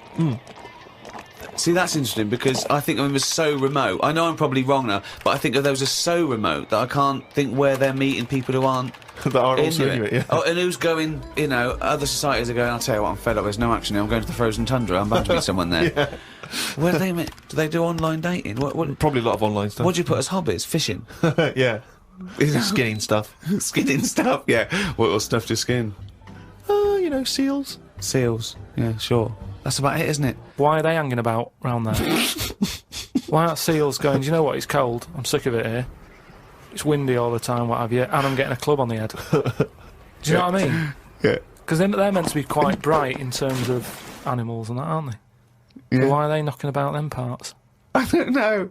Say, like, if seals died out, right? Would that be a problem? We've done this. We've been through this before, Karl. Everything has a knock-on effect. Even a seal? That's sort of in between something already. It's between a fish and a dog, isn't it? I knew you were going to say dog. It's not between a fish and a dog. What do you think evolution does? I'll never understand it. Maybe what do you mean it's between a fish and a dog? I'm just saying it was a perfectly evolved mammal that re-entered the water, I imagine, and then got streamlined. And I mean, it's between a fish and a dog. But why not have one and the other? Why not have, like, you know, you've got a dog, you've got a fish. No, it's not between a fish and a dog. It's not between a fish and a dog. I don't know what between means. I don't know what... This is it again about saving everything all the time. What is it doing? What's it doing? Everyone's feeling sorry for him all the time. Save the seal and all that. What's it doing? Why are we saving it? Let's just ask that question. What's it doing? I don't know what to say. It's between a fish and a dog. Out of all the people in the world to have a chat with, do you know, what's his face? That German doctor. Which one? The guy that displays the human body? Guns Traven or something. Oh, right, yeah. Well, I don't... Is he a proper doctor? Because it's just that it's always... I mean, I could cut a body up. I never see him sort of put it back together. Is anyone keeping an eye on him, sort of going, well, who is he, actually? I'm sure he is a proper doctor. I mean, he doesn't answer everything. Like, he doesn't say... I don't understand why the intestines have to be that long. I don't know why it just can't go from the throat to the belly, exit, straight dark line down, out the arse. You must know. Well, no, because the way he dragged it out and it was like miles long. Yeah. Pointless. No, it's not pointless. Just have a straight. Do you know what I mean? Straight. What are you talking about? Again, the evolution sort of worked this out for us. It really works. I don't think you're going to improve on it. What I mean is that's probably that long because years ago they were eating dinosaur, and that might have took a lot of indigestion or something. I don't know how chewy it was. It might have been quite fatty, dinosaur meat, and it needs to go through all that. Now we're eating like yogurt. So I mean, we don't need anything that, you know, is doing that much work anymore. All the food is mashed up. Auntie Nora, right? All her food is mashed. Right? She doesn't have to chew anymore. She's got teeth, but she doesn't need them. And that's how. She's got teeth, but she don't need them. No, but that's how we're she could have her intestines removed then. Well, no, but this is what I'm saying. That would sort our other problem, wouldn't it? We're changing everything all the time, aren't we? I mean, there's some fella who was looking at on the internet, identical twins, right? They were sort of sick of looking like each other, so they were like, "What can we do?" Right? And one of the twins said, "You have my arm," right? And he had his arm taken off and stuck on his twin, so his twin's got like 3 arms. No, it's not true. It's on the website. No, it's not true. What, for a laugh? They were born, so they did that for a laugh. What doctor's doing this then? Well, they're old enough to sort of say this is what we want, and No. Doctors don't go, well, if he wants another arm, and I'll take it. They don't. Doctors don't do that. What sort of practice is this doctor going around and go... Dr. Jekyll. I mean, Karl, think of what you're saying. But where would he have stopped? Can you put his head on my knee? It's up to you. Sign this. If you sign this, you can give my consent. But we, you know, it isn't... What do you think these doctors are doing? Just to do as they're told. They don't do as they're told. They do if someone wants it, and twins, sort of, it can get you down, can't it? Being a twin, because it's like... Sorry, what would this solve, though? I thought you said he gave one of them a bigger nose or a beard or 2 front teeth to make him look different, right? Not... I'll tell you what we could do. Go on. Would you like 1 arm? Go on, what are you thinking? Well, me 3, you 1, therefore not twins. Novelty. I mean, you are a mental man. But they can do it now, can't they? There's no sort of... There's no line drawn anymore. They don't go, you're crazy, we're not going to do that. Yeah, in Saw 2, not in the real world. No, they don't do things like all this. Right, there's another bloke, right? I don't know the sort of full ins and outs of it. Go on, you surprised me. But what he asked for, something happened to his tackle, right? Mm-hmm. His penis. Yeah, right. So he was at the doctor's, and they were like, "Oh, what can you do for me? It's a bit embarrassing. I've got nothing down there." Right. So they were like looking at it, going, "Yeah." Doctor, I don't know if he started like rubbing his chin with his finger or something. Looked down, He's thinking, got an idea. You know, you've got a lot of fingers. How many of them do you use? The patient's like, yeah, I see what you're thinking. They cut off one of his fingers, sewn that on to where his tackle is. He's happy. Well, that's different, though, isn't it? Well, That's where they've really taken different. tissue. I know, but I assume they fashioned it into more of a knob than a finger. If you were doing that, use a sausage. I mean, why lose a finger for... Well, I'll tell you why. Because your finger has your tissue, your blood type, and therefore would graft near your testicles. A sausage is a thing that's made by a butcher out of offal, okay, that really can't be grafted onto any part of the human body. That's why they very rarely use any meat products in surgery. I know, yeah. Well, I mean, why not use a sausage? You're a mental case. I always remember this story when I was a kid about some bloke. He had throat cancer, right? And his doctor said, carry on with your life, right? It's not going to be that good, but just carry on. But don't eat meat. And he was like, oh, I love meat. He's like, yeah, but just don't, you know, have your veg, keep yourself strong, but don't be eating that. Anyway, he was fed up because he loved his meat, and his wife was feeling a bit sorry for him one day. And thought, you know, I'm sick of him looking fed up and that. All he wants is some meat, for God's sake, give him some meat. So she goes to the butcher's, gets him a big piece of, like, steak and what have you.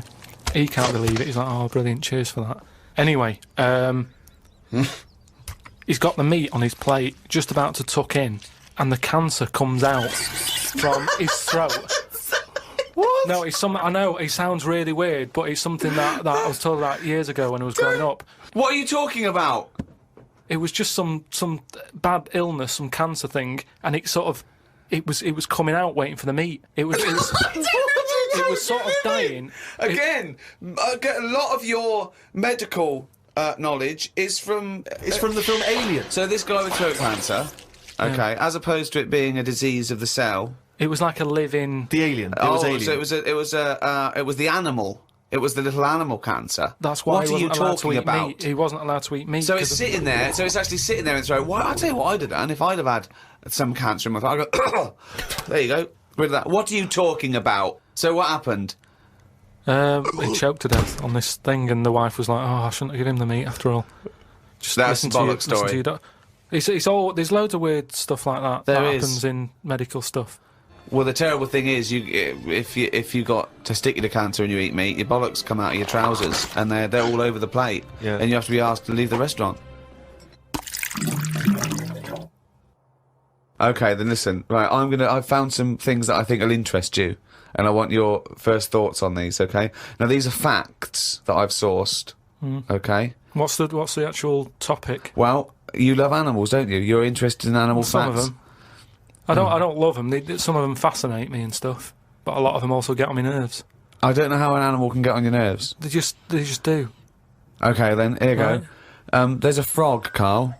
Just a little frog, a poison arrow frog, that contains enough poison to kill over 1,000 human beings. Why is it that annoyed? It's not annoyed. Well, why is it going about killing 1,000 people? No, it has the potential to. It has enough poison, it has enough toxin in it that could kill 1,000 human beings.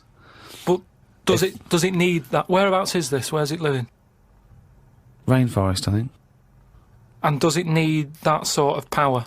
Is it in that much? Is it getting threatened a lot? Is what I mean. Well, no, because it's saying, don't come near me, and it shows it with its colours. It's got the colours that say it doesn't want to be eaten. It doesn't want people to chew a bit, right, and go, oh, I'm an idiot. It's saying, look at my colours, don't eat me. You don't want to come near me. But then why give it bright colours? Because now it's standing out. Yeah, and it's going, don't eat me. Yeah, but make it a colour that fits in, like camouflage. Why make it orange? Of course it's going to stand out, and then they'll attack it. And then it'll turn around and bite and kill 1,000 men or whatever. No, it doesn't bite. It's the fact that if you were to eat it, you would die. Yeah, but who's going to eat it? Well, things that eat frogs. The French. And they go, sacre bleu! You have killed me and 999 of my friends. But why why is everything, like, surviving like this, though? I thought it was all about survival of the fittest, not the one who looks the hardest. Well, but survival of the fittest is whether you're chosen or not by nature. No, but I'd survive if I could go about killing 1,000 men at one bite. It's not fair. It doesn't bite. It's... Well, whatever, if it licks you or whatever. But no, not if it licks you, if you lick it... Well, I'm not going to lick it. It's not going to happen. I will not be licking a frog. So it's of no danger to me. So I could still kill it, and there's no chance, at no point am I going to lick a little frog's head. Not when it's alive or when it's dead. I love the fact it's all about you. It's all about how it relates to you. And he's annoyed that they're getting away with something. He doesn't like any sly animals. He doesn't like animals hiding. Then he wants them hide. He doesn't want animals killing things. Then he wants them to kill things. He doesn't know what he wants. When they say survival of the fittest, they don't mean that, say, lions have been working out in a gym. It means the fittest gene pool, and the fittest gene pool is a gene pool that's still around. That's all it is. You think that everything, slugs, cats, are all somehow, their ambition is to be like us, or to have the attributes like us, that they can speak, they can talk, they can think, they can act. I only think that because when you see people with these pets, lizards, cats, whatever, they treat them like the humans.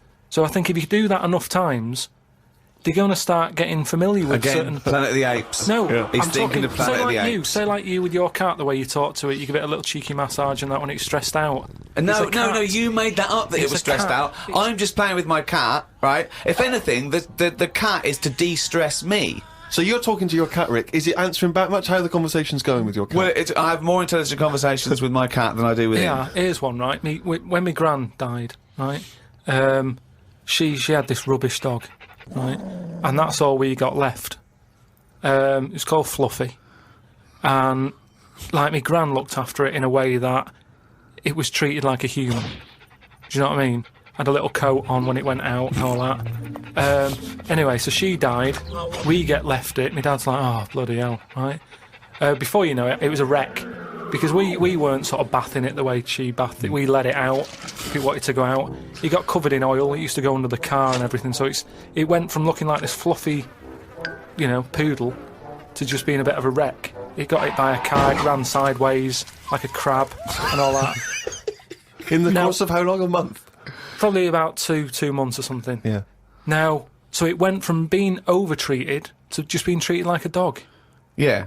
But a dog isn't, is not a indigenous species anywhere. We sort of bred those from, jackals and wolves. Change it. Take away the dog thing. I mean, that lizard thing you've got... Salamander. It's still sort of treated as part of the family, even though it doesn't. Well, it's not. How is it treated as part of the family? Just the way, it's looked after, that big area that it's got to itself. We stick it in a case and feed it a cricket now and again. How is that like one of the family? It doesn't matter, because it's in your flat. It is in Karl's family. It's in your flat, innit? And it's sat in that corner. I just mean, as time goes on, things get educated as they get older. How old's that lizard? You don't. How old is it? About 15 years old. Right. Now, it knows more now than it did when you got it, because it's been in those surroundings. It's had its eye on things. It's 15, so presumably it listens to a lot of Linkin Park, goes on the internet a lot. No, but do you know what I mean? You've already proved your point. It's like that fella who kept hitting the dog on the head with a stick. Right. Pavlov, at no point did he hit a dog on the head with a stick. But he kept doing it, and eventually the dog went, I'm sick of this, and wandered off, didn't it? Pavlov there. Brilliant. Do you know what I'd like to do? A programme where you paraphrase someone's theory. So Pavlov's first. We could do Freud. Give us, what do you know about Sigmund Freud? The father of psychoanalysis. Right, come on in. I don't know anything on him. Here's an interesting fact. If the frog annoyed you, this might annoy you. A blind chameleon will still change colour to match its surroundings. You're aware that the chameleon can... Yeah, whatever it sits on. Yeah. But then what happens when you put one of them on a mirror? No, does it get stressed out, or what? What's it copying? Well, it probably doesn't need to copy anything, because it looks at itself and it goes, oh, look like that. That's brilliant. God, that was fast. That's the fastest I've ever done that. That is brilliant. So they can go any colour. There's nothing. You can put them on anything. and they'll go to the thing. I don't want you to have a chameleon, because you'd just be trying to see what it could and couldn't Try and do. catch it out. I know, yeah. Pop it on some tartan. But again, say like the frog thing, right? Pop it on the telly. Yeah. Couldn't do it fast enough. Why does the chameleon need that skill of copying a colour? Because at the end of the day, that's mainly sticking in the woods, isn't it? By trees, by grass. Right. Why can't it just stay green? That's all it needs. Those colour changes are only for camouflage, aren't they? I don't know. Some of them are for attraction. Some of them to show moods, anger. No, but I just think we're encouraging them. You see, maybe this is evolution or whatever, but at the end of the day, because they can change colour, they're wandering out of their area. They can be wandering about, through a car park and everything, just because they'll go, well, I don't want to get seen, change the colour of concrete. Whereas... Or into the colour of a Fiat Punto. But they should just stay green. Stay green, right? Stay in the woods and stay safe. I love this public information for chameleons. Words of advice for chameleons. Oh, God. Stay green, stay in the woods, stay safe, good night. Oh, God. Right. The only time a turkey whistles is when it panics. Christmas time, then. Yeah. What do you think of that, Karl? It goes from one extreme to another, doesn't it? You've got a frog who's going mental, It's not going mental. killing thousands of people. No, that's not. That's got that sort of power. Then you've got a turkey who's whistling for help. You think that you should redress the balance a little bit? You want to give... What would you do? Give the frog the ability to kill 500 and the turkey 500? I don't think it should be killing... I reckon 10. 10, because... You've made your point with 10, haven't you? Do you think that he's got 1,000 in his lifetime, like he's got 1,000 to kill? I don't think you understand. I just He think... doesn't really kill 1,000 people. It doesn't mean someone goes, Frog, you have the power to kill 1,000 people in your lifetime. Choose them wisely. But I just think if it needs that sort of power... It should be fighting evil. Well, it's not... it's knocking about the wrong area, isn't it? If it's under that much danger, move.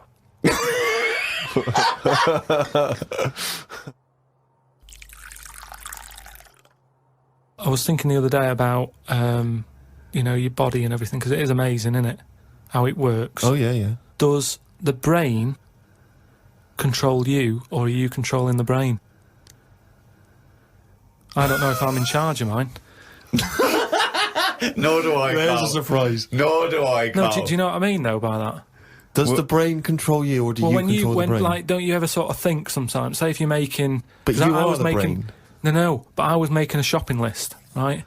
Going, right, I need some rice, kidney beans, and I thought I had everything, and I sort of was rolling up the paper, and then something went, oh, an onion. Your brain did Something that. went an onion. Was it Suzanne? No, well, my brain sort of went, you forgot something. Yeah. I didn't think I'd forgot. I was No, putting you that- are your brain. No, but don't you understand? My brain was I was in control of my brain when I was writing down rice and kidney beans. But you're not in charge of the onion. That's another part of the brain that's in charge of the onion. The onion sector. No, but I put the paper away, putting my coat on, ready to go to go and get the rice. Yes, but your onion lobe kicked in.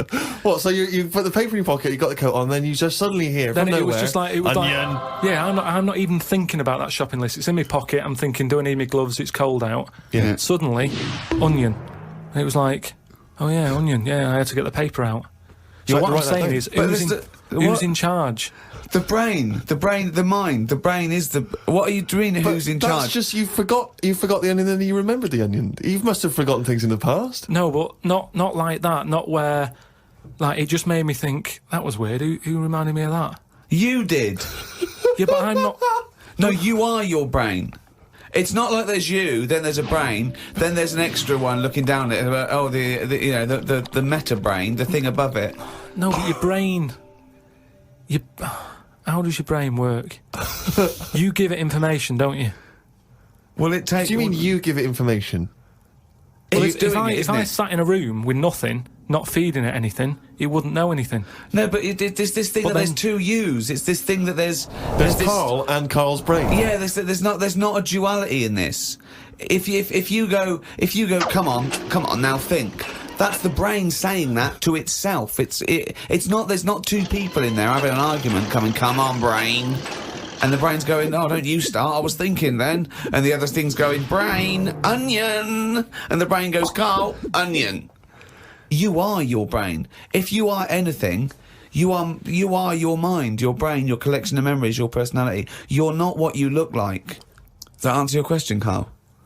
What did you think of then? You were thinking of a tortoise on a skateboard then when I did that last sentence, weren't you?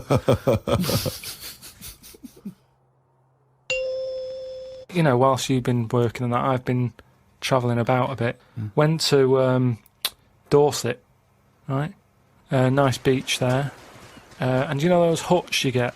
Like a hut on the beach and you... Oh, where you get changed? You can get changed in it, but they're better than that. It's like you can put a telly in it, sofa if you want. Oh, you don't mean the Victorian changing huts? Yeah, you mean those like... sort of things. It's sort of bigger than that. Yeah. And we were walking down there and there was a really sort of big fat family in one of them. There was about 4 of them. And you could tell that they'd never had a game of anything, do you know what I mean? They just sit down there, eating ice cream, looking at the sea and what have you. And the weird thing is, the little fat kid, the youngest one, who must have been, I don't know, about 8, he was really fat, to the point of you couldn't see his neck. Yeah. And he sat at the front of his mum and dad and his older sister. He sat there, and he had a frisbee, and I thought, look, they don't want to play with him. I mean, that's an active game to play, isn't it? Yeah. Frisbee. As we got closer, he was just using it to eat Maltesers out of. I just thought, even, again, you know, the one active thing he's got, he's using it to eat out of. Yeah. Extraordinary. And that just sums up what people are like now when it comes to keeping fit and activities. Oh, that's fantastic. One thing I've noticed, that because I occasionally go to the gym, and you know those guys who work out constantly to give themselves extraordinary physiques, just they're on the trip, they're on the weights, and they're really, I've noticed in the summer particularly, those guys cannot wait to get their shirts off. Yeah. Everywhere you see, they're walking around. If they've got a good torso, they are walking shirts off. Even, I think, if you go to nightclubs, I notice there's always one guy who's thinking, well, I have put so much work into this body, I have got to get my shirt off on the dance floor. A vest, yeah. You know, and it comes straight off. A brand new tattoo. I'm not covering that up. Exactly. I've paid a lot for it. Let's see it. Yeah, yeah. But that's what we were saying about bodies. I can't remember why we were talking about it. We've got to a point in science now that you can change your head. Right? No, well, that doesn't make any sense at all. It was a programme on... It was done in the 50s or 60s where they stuck a monkey's brain on a stick and had it wired up and it still worked, right? Right, okay. And that was in, like, the 60s or Right, whatever. okay. Well, so, to say to change your head makes no sense at all. Because if you put a different head on a different body, you're changing the body. Yeah, I know. Well, that's what I'm about to say to you, though. What? That's what I'm saying. That I'd be more confident if I had someone else's body, because if anyone dissed it, I can go, no, it's bad, innit? But it's What not are you mine. talking about? Well, it's like, say... As opposed to someone else's head? Yeah. Well, What, it you'd wouldn't be me, would it? The head is me. Well, of course it is. That's what I mean. Yeah, So the what do you head's mean? me. You'd be happier having someone else's body? What, than your own? What I mean is, say if you're wandering about, for some reason, there's an incident.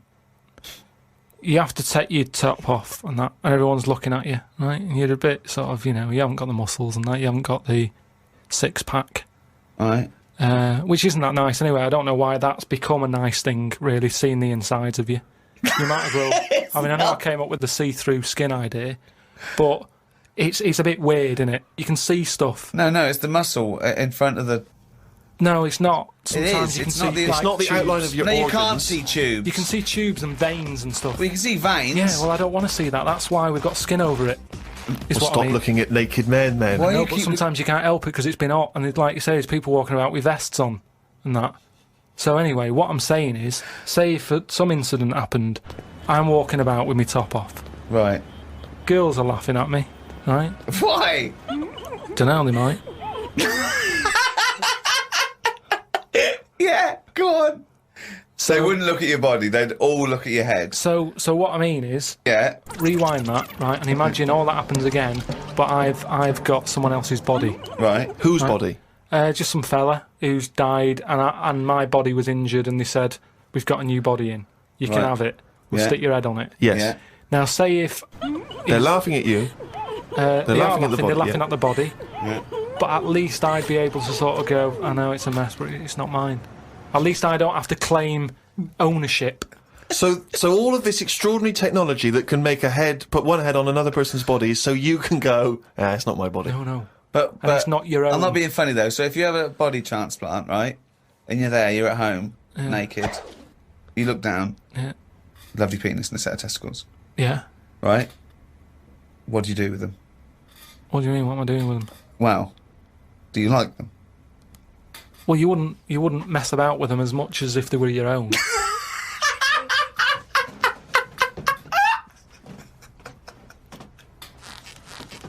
But if you did mess about with them, would you feel guilty that you were messing about with another man's testicles and penis?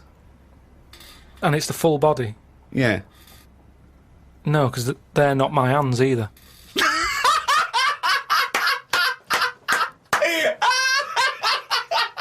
You're a genius! You're a fucking genius! So what you're doing is watching someone else wank. Yeah.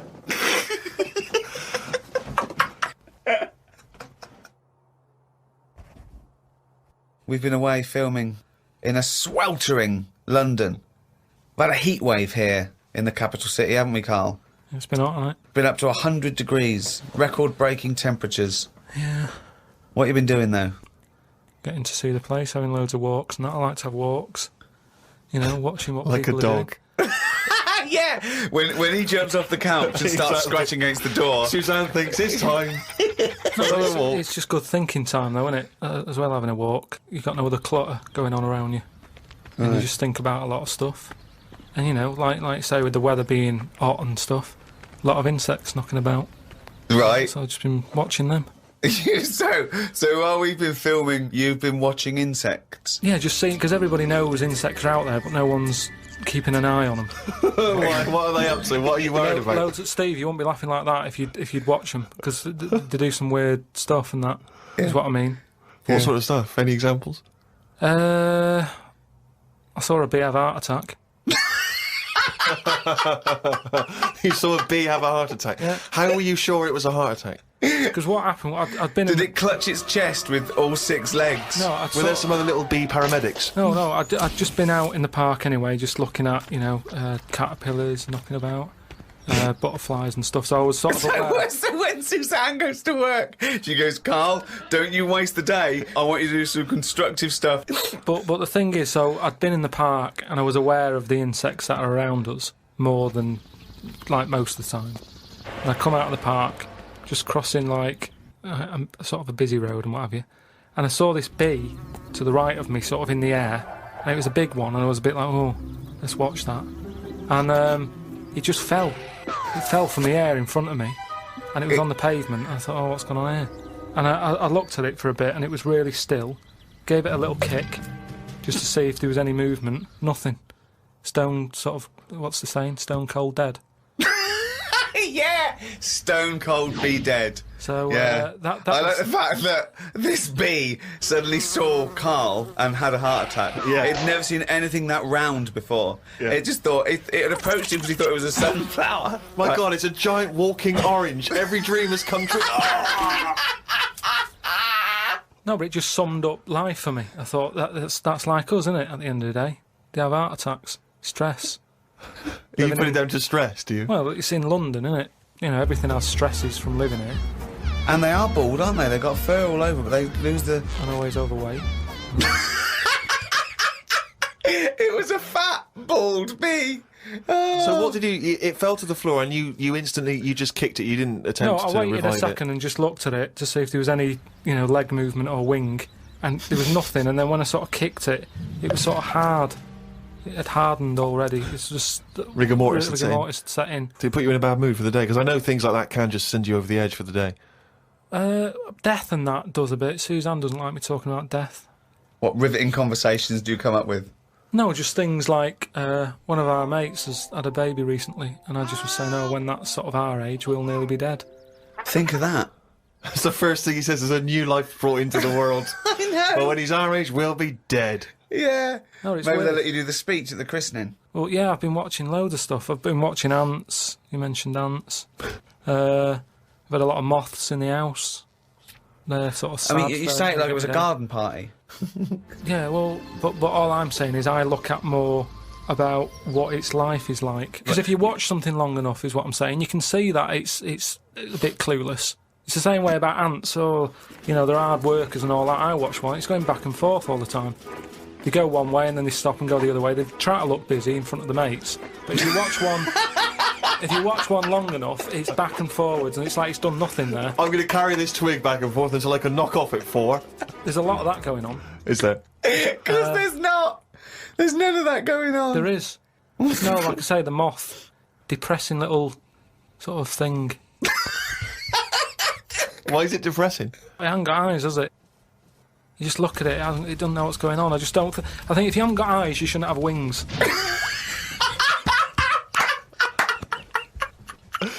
That's a rule. If we could put that into practice, please. That's a great rule. That's a fantastic rule, isn't it? Yeah. If you haven't got eyes, you shouldn't have wings. I just was reading something about an octopus. That's like a killer octopus. And it annoyed me that this was knocking about now. Because I didn't know, I thought they were quite friendly. Whenever you see them in cartoons and that, they're always happy, aren't they? And then suddenly, like, they've sort of brought the whole sort of creature down. Do you know what I mean? No, what do you mean? Well, just you know, when you see them in films, they're running about and that, and everybody likes an octopus. But this one that's on it was your fault, really, because you told me about that frog that's going about killing people. No, I didn't say that. So I looked it up on the internet at, like, other creatures and stuff. .com. And there's some octopus that's in the sea, and what it does, you don't even have to, like, threaten it. It just spits in the water, and if that stuff gets on you, does you in. Again, So in a way, it's good knowledge, because, I mean, I don't go in the sea anyway because it's full of stuff like that. But that's just reassured me that I'm doing the right thing. If they're knocking about, just gozzing everywhere, you don't even have to be near one. You don't even know if it's been spitting and stuff. It can kill you. It just seems unfair. I haven't harmed it. I haven't gone near it. Why is it getting annoyed with me? Doesn't seem right. So that's where a knowledge has not helped that octopus out. Because now, when you eat them, I just think, yeah, have another one. Do you know what I mean? Get rid of them. another conversation with himself. Another conversation with himself. Okay, Karl, I'm just going to throw an animal at you. Tell me how weird it is, what bits annoy you, how you'd change it, okay?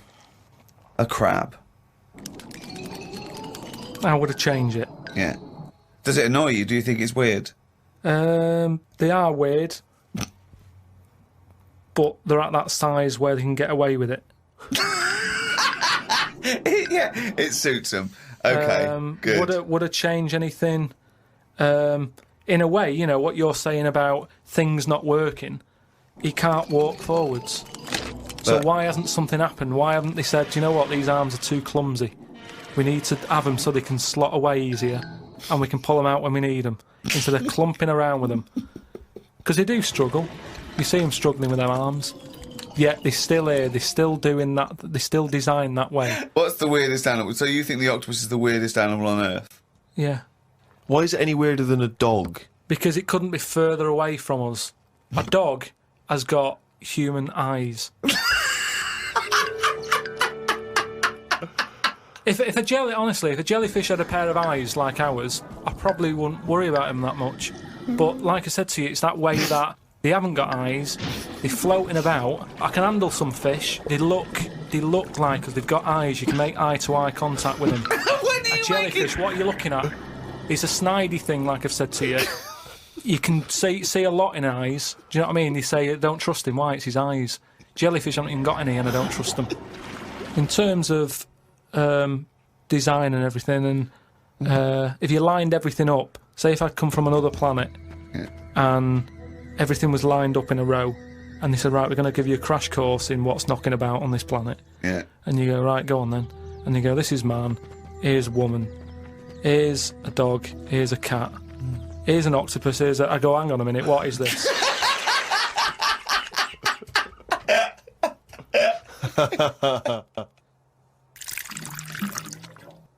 say if everything was at the same size as us, what would be the best thing to be?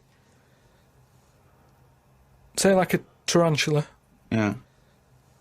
And a tiger. What would happen there? A 15-stone tiger versus a 15-stone tarantula. Yeah. Well, I'd imagine the 15-stone tarantula. Right, so it's just weird that, innit? It's a good job that they're small. Yet things are getting bigger because we're messing with the world. But it's a ridiculous thing to say, isn't it? Because what would it eat? 15 stone. The biggest you'll find is like a foot-long beetle or something. It's big though, isn't it? Yeah, and that's about as big as they get. So I wouldn't worry about it. Again, based on nothing, he queries you. But it's like fish, innit? How they say about a goldfish. Yeah. That thing about a woman who went on holiday and stuck it in a bath. She came back, it was 7 foot.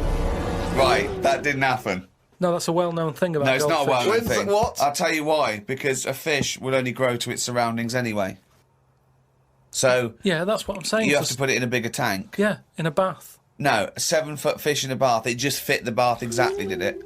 When she got back off holiday...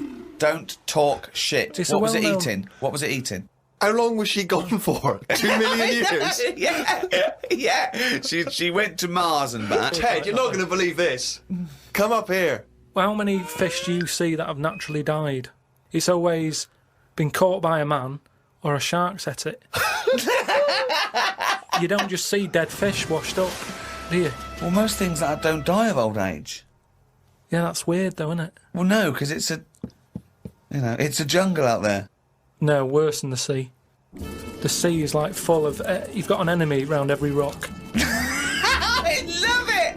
I love it! It's like a warning to crabs Exactly. and young squid. It's like the policeman that comes into your school. Yeah. Karl, have you ever seen the programme Inside the Actors Studio? No. James Lipton interviews famous actors and gets words of advice about, how they work and how they act. But at the end, he always asks a series of questions, which is based on a French series of questions that a guy called Bernard Pivot used to give people when he interviewed them. So I'm going to ask you some of these questions. Just interesting to see what your response is. And, answer them quickly. You don't have to think about them too much. What is your favourite curse word? I don't think I've got one. Knobhead. That sums everything up, and I think it's... But you wouldn't call your nan a knobhead, would you? What would you call a nan? Well, knobhead's all right, isn't it? Because she sort of gets it. It's one of them things that everybody understands, but it's not too offensive. Right. What a knobhead. What would you do, though, if you were swimming, right? It was a nice little thing, you're on holiday, right? And there's this octopus there, and you're going around, right? And you just see it start spitting at you. Poison. What would you say to it? Well, it's too late then, isn't it? And I'd kick it. And I'd say, knobhead. I would... but what's the point? What's the point in getting annoyed now? Because it's done its stuff, hasn't it? I don't know, you'd kick it and call it a knobhead under the water. What is this octopus thinking? Oh, God. Oh, I'd go, you fucking eight-legged shit. I'm not bothered. I don't know what you're saying. Fucking cunt of a mollusk. I'll just spit at you again. It's not bothered. You slimy little fucking boneless wanker. This is why the face Are you is still good. talking to the octopus?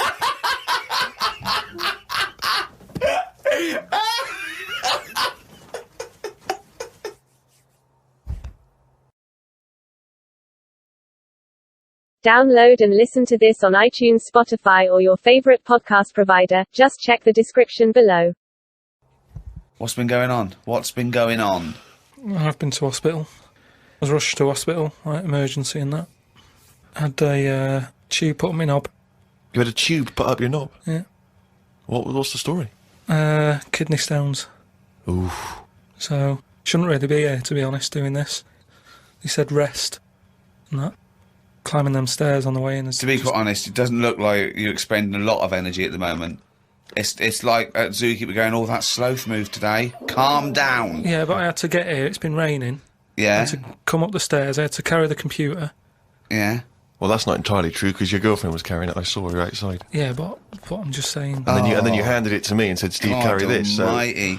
Yeah, I know. That's already a lie. Christ almighty. Whinging. Not whinging. I'm in show business. I know loads of people that wake up every day with a sore knob, feeling like they've had their kidneys probed, and they will say they're unconscious. So they don't whinge about it. They get straight back onto it. They, a lot of them are on TV now. Yeah, straight back to hosting game shows.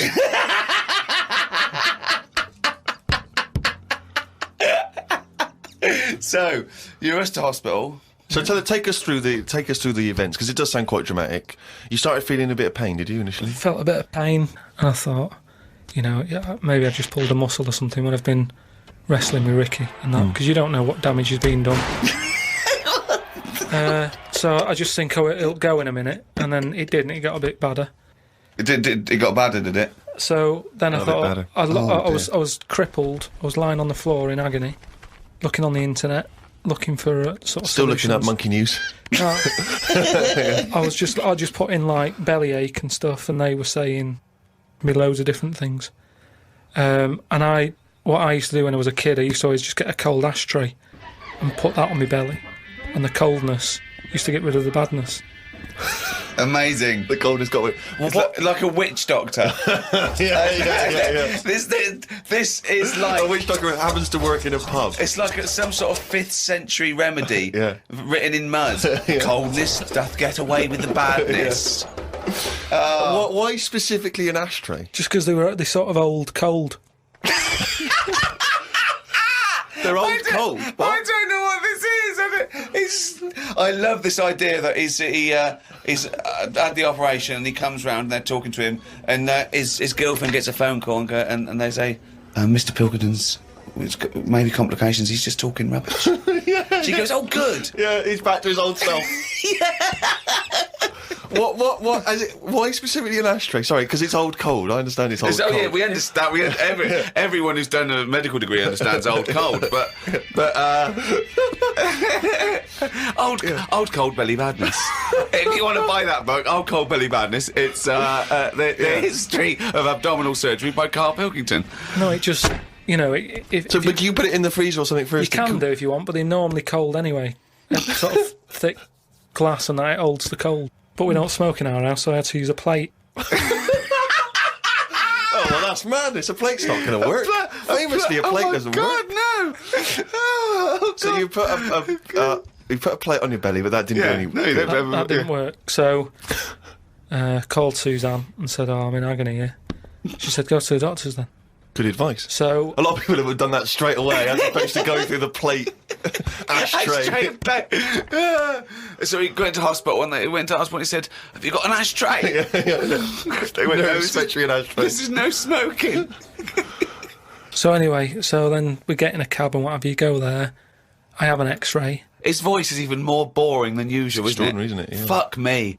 And they put me on a drip and everything. Give me some morphine and stuff. And found out that I had kidney stones. So that's why I was in hospital. And they get them out by... I don't know what's gone on, to be honest. I've got some tube inside me. From my kidney to my bladder. That's helping me stuff get about. And so there's a little tube up the end of your knob into your... Yeah, it's not there now. It's high up. Right. So it's high up between my kidney and my bladder. But why didn't you have the thing where they go in the side? You had the choice to... Because I said to the doctor, I'm not a doctor. I said, what do you think... He went, stop putting yourself down, Karl. He said, we need you in the operating theatre now. He just said, I said to him, what should I have done? Because he said, if you want, go home and we'll get you in again or something. Something like that. And I said, no, I might as well have it done properly. Have it done now whilst I'm here. Sorry, the choice was have it done properly or go home. It was something like that. He said there's something you can do, and I said, oh, flush it out. No, because it's too big. It's something like 7mm. And it's basically because you don't drink enough water. Yeah. So anyway, I said, what do you think I should have done? And he said, tube up the knob. And I said, not my favourite one of the choice, but if that's what you think. So he said, yeah, have that. He did me little diagrams, which didn't help. He was like showing... How big did he draw your knob? Sort of normal size. Yeah? Was it? It was alright. You weren't offended by them? But he went into detail. It's just, more the tube and stuff in your bladder and your kidney. What was your ball bag like? Did he draw that? He didn't do that bit. He left that bit out. Okay, right. But, But he said, we'll just pop that up there. And then that's when Ricky turned up to visit. They came in laughing at me because we sat there in, like, my underpants and stockings. In stockings?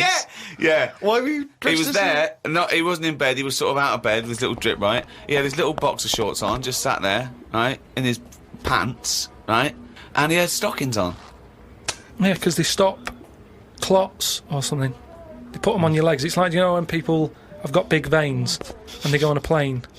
Right. Yeah. You said you're not a doctor. No, but I've seen it because Suzanne's mum did it, and she put them on ridiculously early, like 3 days before we were going away, and she'd never been away before, and everything was like over the top. Do you know what I mean? She's like, I best put them on. And so I put them on, and they, like, I don't know what it is. It's something when you're under, your blood doesn't move about the same, Right. and it can clot up in your leg. So you wear these tight tights. And I came in to cheer him up, didn't I? Yeah. Was that a nice, cheery experience, him coming in? I had a headache at the time. I think I was a bit stressed out. Well, he's just the man you want at that point. Yeah. Well, it's weird how it suddenly all happened quick. And I woke up and there was an Irish woman over me going, are you all right? You all right? And I said, oh, it's stinging a bit. She said, I'll give you some more morphine. And I sort of put my head up to have a look at my tackle because I wanted to see if it was still there. What was attached to it. Do you know what I mean? Because they said something about they might leave some string hanging out of it so they can pull the tube out. It makes you talk. So, I had a look for that. Couldn't see any of that. Yeah. But as she put the morphine in, all the muscles in your body go funny. My head just collapsed. But I'm in agony now, and are you in agony right now as we speak? Yeah, certain. But it does make you think now. Do you know what I mean? Like life and everything. I mean, it's weird how it's all happened in the last month. From seeing that bee sort of die. No, Well, not really. No. This is not a near-death experience. It is You a had a little bit. routine operation to remove kidney stones because you don't drink enough water.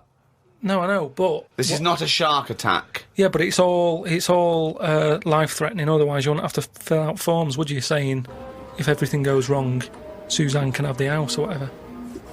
They keep checking your heartbeats and stuff, and your blood pressure. I don't like knowing about that. I just like leave it. It's happening. Don't be messing with it. Stop measuring it. Stop measuring it. No, do you know what I mean? That's the same with a knob. It's that thing of like they put that thing That's what on. the anaesthetist was doing when you were under, wasn't it? Yeah. He was comparing the diagram to the actual thing. Oh, God.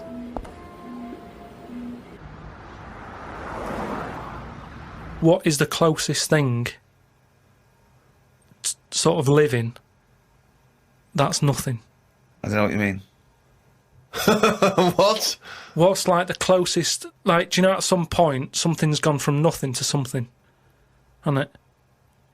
No, I don't understand what you mean. Do you mean what is the first and lowest and most primitive and most simple form of life?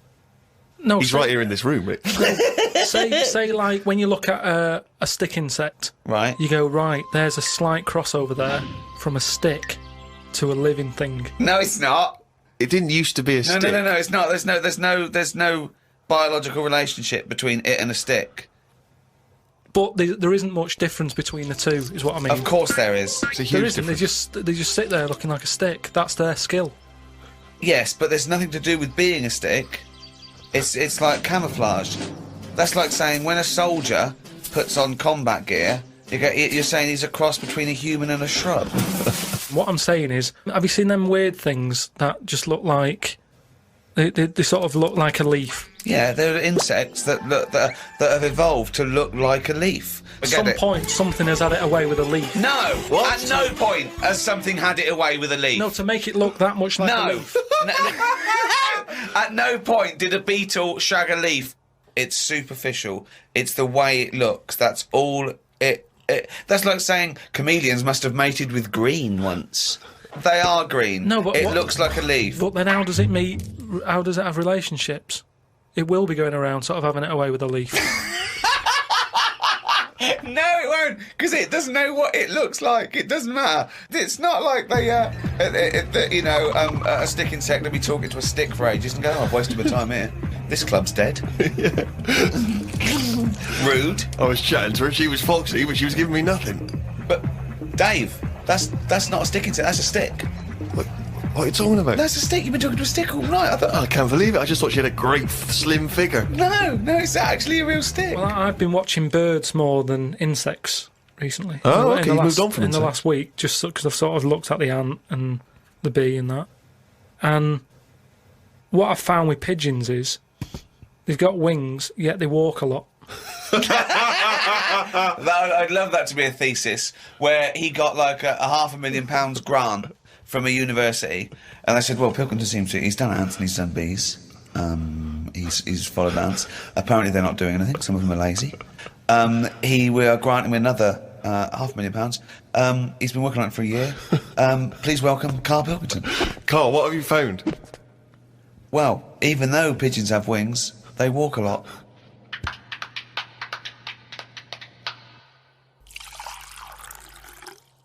Well, I heard, and you told me this, so I know it's true. What? Do you know when I talked about replacing blood with coconut, what was it? Well, one, it said coconut milk can be used as plasma, but I haven't had that verified because it's off one of those websites where there are spurious facts. But what do you think of that, Steve? I mean, I've sort of touched on it. But I've just got to echo what Ricky said. I can't have an opinion unless it's been verified. But why aren't you just being open-minded enough to go, well... Well, no. But That's that's not not a being question of being open-minded. Open-minded isn't believing everything you hear. You don't believe everything you read, do you? A lot of stuff you kind of go, well, that's interesting to... But what we talked about this. What about Noah's Ark? What about it? Well, you know, you said you believed it because it's in book form, but according to that, didn't he get 2 of every species on a big boat? But we know that's impossible, don't we? Depends where he was. If he was above a zoo, there would have been a lot of different stuff knocking about. That's my only problem. What I'm saying is, where was he floating where he could get an elephant, a giraffe, a cat, a dog, a gerbil? Where were all these things floating about? Well, exactly. Right, That's these my Old only Testament downfall. zoos, they were quite... Yeah, quite but big, exactly. really. But you're right. You're questioning it. How is it possible? But I've just said, a zoo. There's no zoo that has got 1% of all animal species. Well, I don't know where he got them from then. There's a couple of million species of animal. And how did he round these animals up? Because they were drowning, so they were looking for any boat. So they were actively seeking out an ark. Well, they would have just been looking for anything to get hold of. Yeah, and where did he keep them all? How did he keep them all separate? How did he... At that point... Oh, no, the lions at the otter. No, because at that point, it's that thing, innit, of how you all pull together in a bad situation. Talk shit. You all chip in, they're all like, oh, God, you know, let's be nice to our neighbours. Right. So there's spiders talking to flies and...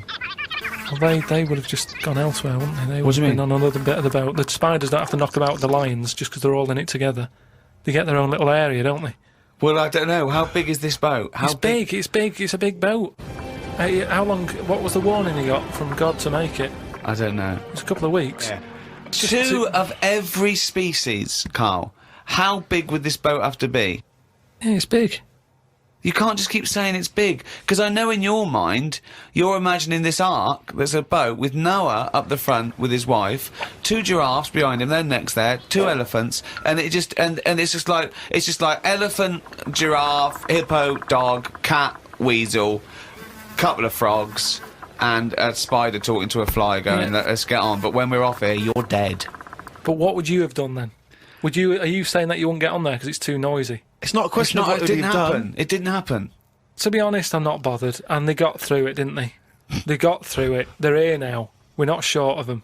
If anything, like I said, he didn't do us a favour because he saved too much. You can't move out there for stuff.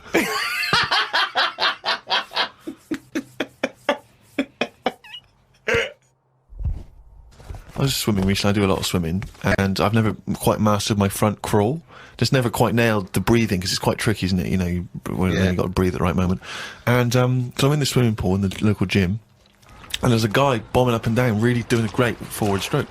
So I waited till he came up, and sort of went, "Excuse me, mate.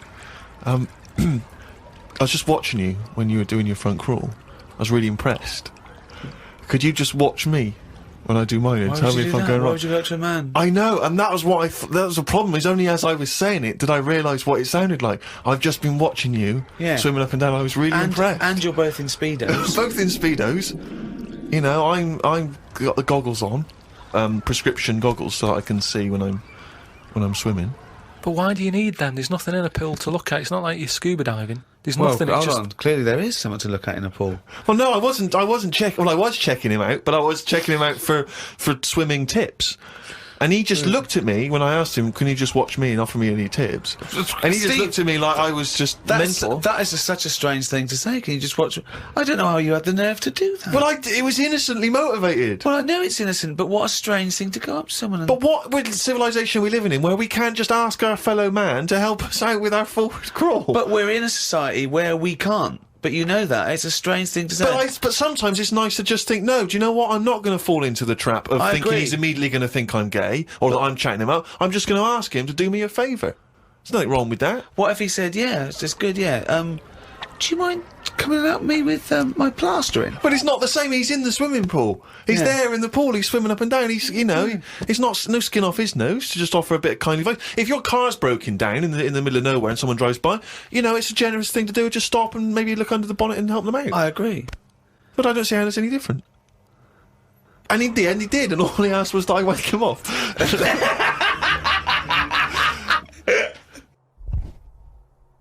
Karl, as you're aware, you've obviously got many celebrity fans, and you've also got a new fan, Warwick Davis, who is the short actor that many people will see in films like Return of the Jedi. He also is in Harry Potter. He's 3'6", and Ricky and I worked with him recently. And far from asking us about the many celebrity names that we've worked with, the only person he was interested in talking about, of course, Mr. K. Pilkington. He wanted to meet you, Karl. Yeah. Well, is he all right to get on with? Why wouldn't he be? Just because sometimes when people aren't normal, it's just... Sorry? No, I just mean when someone... Like, I've met a few little people in my time. The one that I met a little fella once, and he was all right. He got drunk really quick. But he was all right, but it took me by surprise. Only because, like I've said about when I met Steve for the first time, it's only that same thing. And then if I lived with the little fella, I'm sure we'd get on a storm. What do you mean when you met There's Steve? a TV show waiting to happen. Things wear off. That's like the world, isn't it? And it's the same with the little fella you're talking about. First time I see him, I'd be a little bit like, oh, what do you say? Whereas once you get to know him, I'm sure he'd be a lovely little fella. I don't know where to start, Steve. But Warwick asks, really, what are your thoughts on short people, particularly in entertainment? Because, of course, they've, throughout the ages, made an appearance, particularly in fiction. Tom Thumb, of course, the Oompa Loompas. What do I think of them? He's just wondering, I suppose, what your take is. They're all right. I mean, when I was on jury duty, every day I'd sort of see one pop in, and he'd be sort of struggling getting on the chair. And he'd sort of, he wasn't struggling in a way that he felt uncomfortable. He'd obviously climbed a lot of chairs in his time, and this was just another one. And watching him, it just makes you think. You go, I should appreciate that I don't have that problem every time I have to sit down and what have you. But I don't think it's that bad. If I had to pick being really tall or really small, I'd go for the really small one because, the world's a more interesting place for him, isn't it? Everything's bigger. Do you know what I mean? We go to New York and go, wow, look at this, and they go and they go, oh, yeah. Do you know what I mean? Everything's a lot bigger. Everything's more amazing. Food portions, everything's a bonus. So out of the two, I'd be small, and maybe that's what I'd chat to Warwick about for a bit, just to get to know him. Brilliant. It's a shame in a way that he's not been able to pop in. I'd like to hear that conversation. But I've got, speaking of like weird stuff and that, I've got a new... Well, we weren't, but go on. No, got a new book. Do you know I had that Freaks book? Top 50 Freaks. Got a new one sent to me. Really? Yeah, and do you know, like, everything normally has a name. So, like, if it's the two-headed fella, they're all nicknames like that, aren't they? They've got two nicknames, I imagine. But this new book I've got, right, on the cover of this one, it's got, like, a woman with 3 breasts, right? And she's called the three-breasted woman, as you'd expect. The one face. Why is she posing nude, though? That's what I want to know. Tart. Well, she looked happy. and there was a fella with like one face but two bodies. Doing one face but two bodies. One face, two bodies. What do you mean one face, two bodies? Surely one head, two bodies. Head as well, but it was mainly the face that was weird because he looked fed up. He sort of, What are you talking about? How What can are you you have talking a face about? without a head? How can you have? What do you mean? How did it join to the neck? no, it did have a head, but the fact is, it was weird that it had one face to me. What do you mean? Well, if you've of got course one he had- head, you'll yeah. have one face. Yeah, I know, but it was the fact that he had one face and two bodies that I didn't think. But one why do head- you keep saying one face and two bodies as Why opposed not to one one head? head and two bodies? We're all the man with one face. Yeah, but now I've got one body. Yeah, well, surely he's the man with two bodies then. Again, the description. Roll up, see the man with one face. Yeah, I know, yeah. So it's full of stuff like that, right? And what I'm saying is that fella, you know, the one-faced man, the three-breasted woman. He wouldn't be known as the one-faced man, is what I'm saying. Well, they've all- that they all- isn't the peculiar thing about him. Yeah, well, they all had names like that. But Right. there was one thing in it that didn't even have a nickname. It was so weird. What do you mean? It just said unidentified. What does it look like? Sort of testicles for eyes. That's. It just reminded me when you What talk do you about mean strange. testicles fries? And what is he? Did he have a normal body? I didn't even look at that. Oh, No, so that's what I'm saying though. You're attracted to the oddness of the thing, and that's what I was saying about Warren when he walks in. Warwick. You know, it'll be odd for a minute, and then I'm sure For him it will be, He'll get used to you. I've got my head round it a bit more, and the way that there's loads of people in the world, and yet you don't see people with like dangly eyes more often. It amazes me. I love the fact that he's amazed by not seeing freaks. Yeah. It's incredible. He's walking down the street going, oh, everyone's got one head. That's weird. Suzanne, see any dangly eyes today? No, me neither. It's weird, isn't it? What's going on in the world? Oh. Went out the other night with the lads.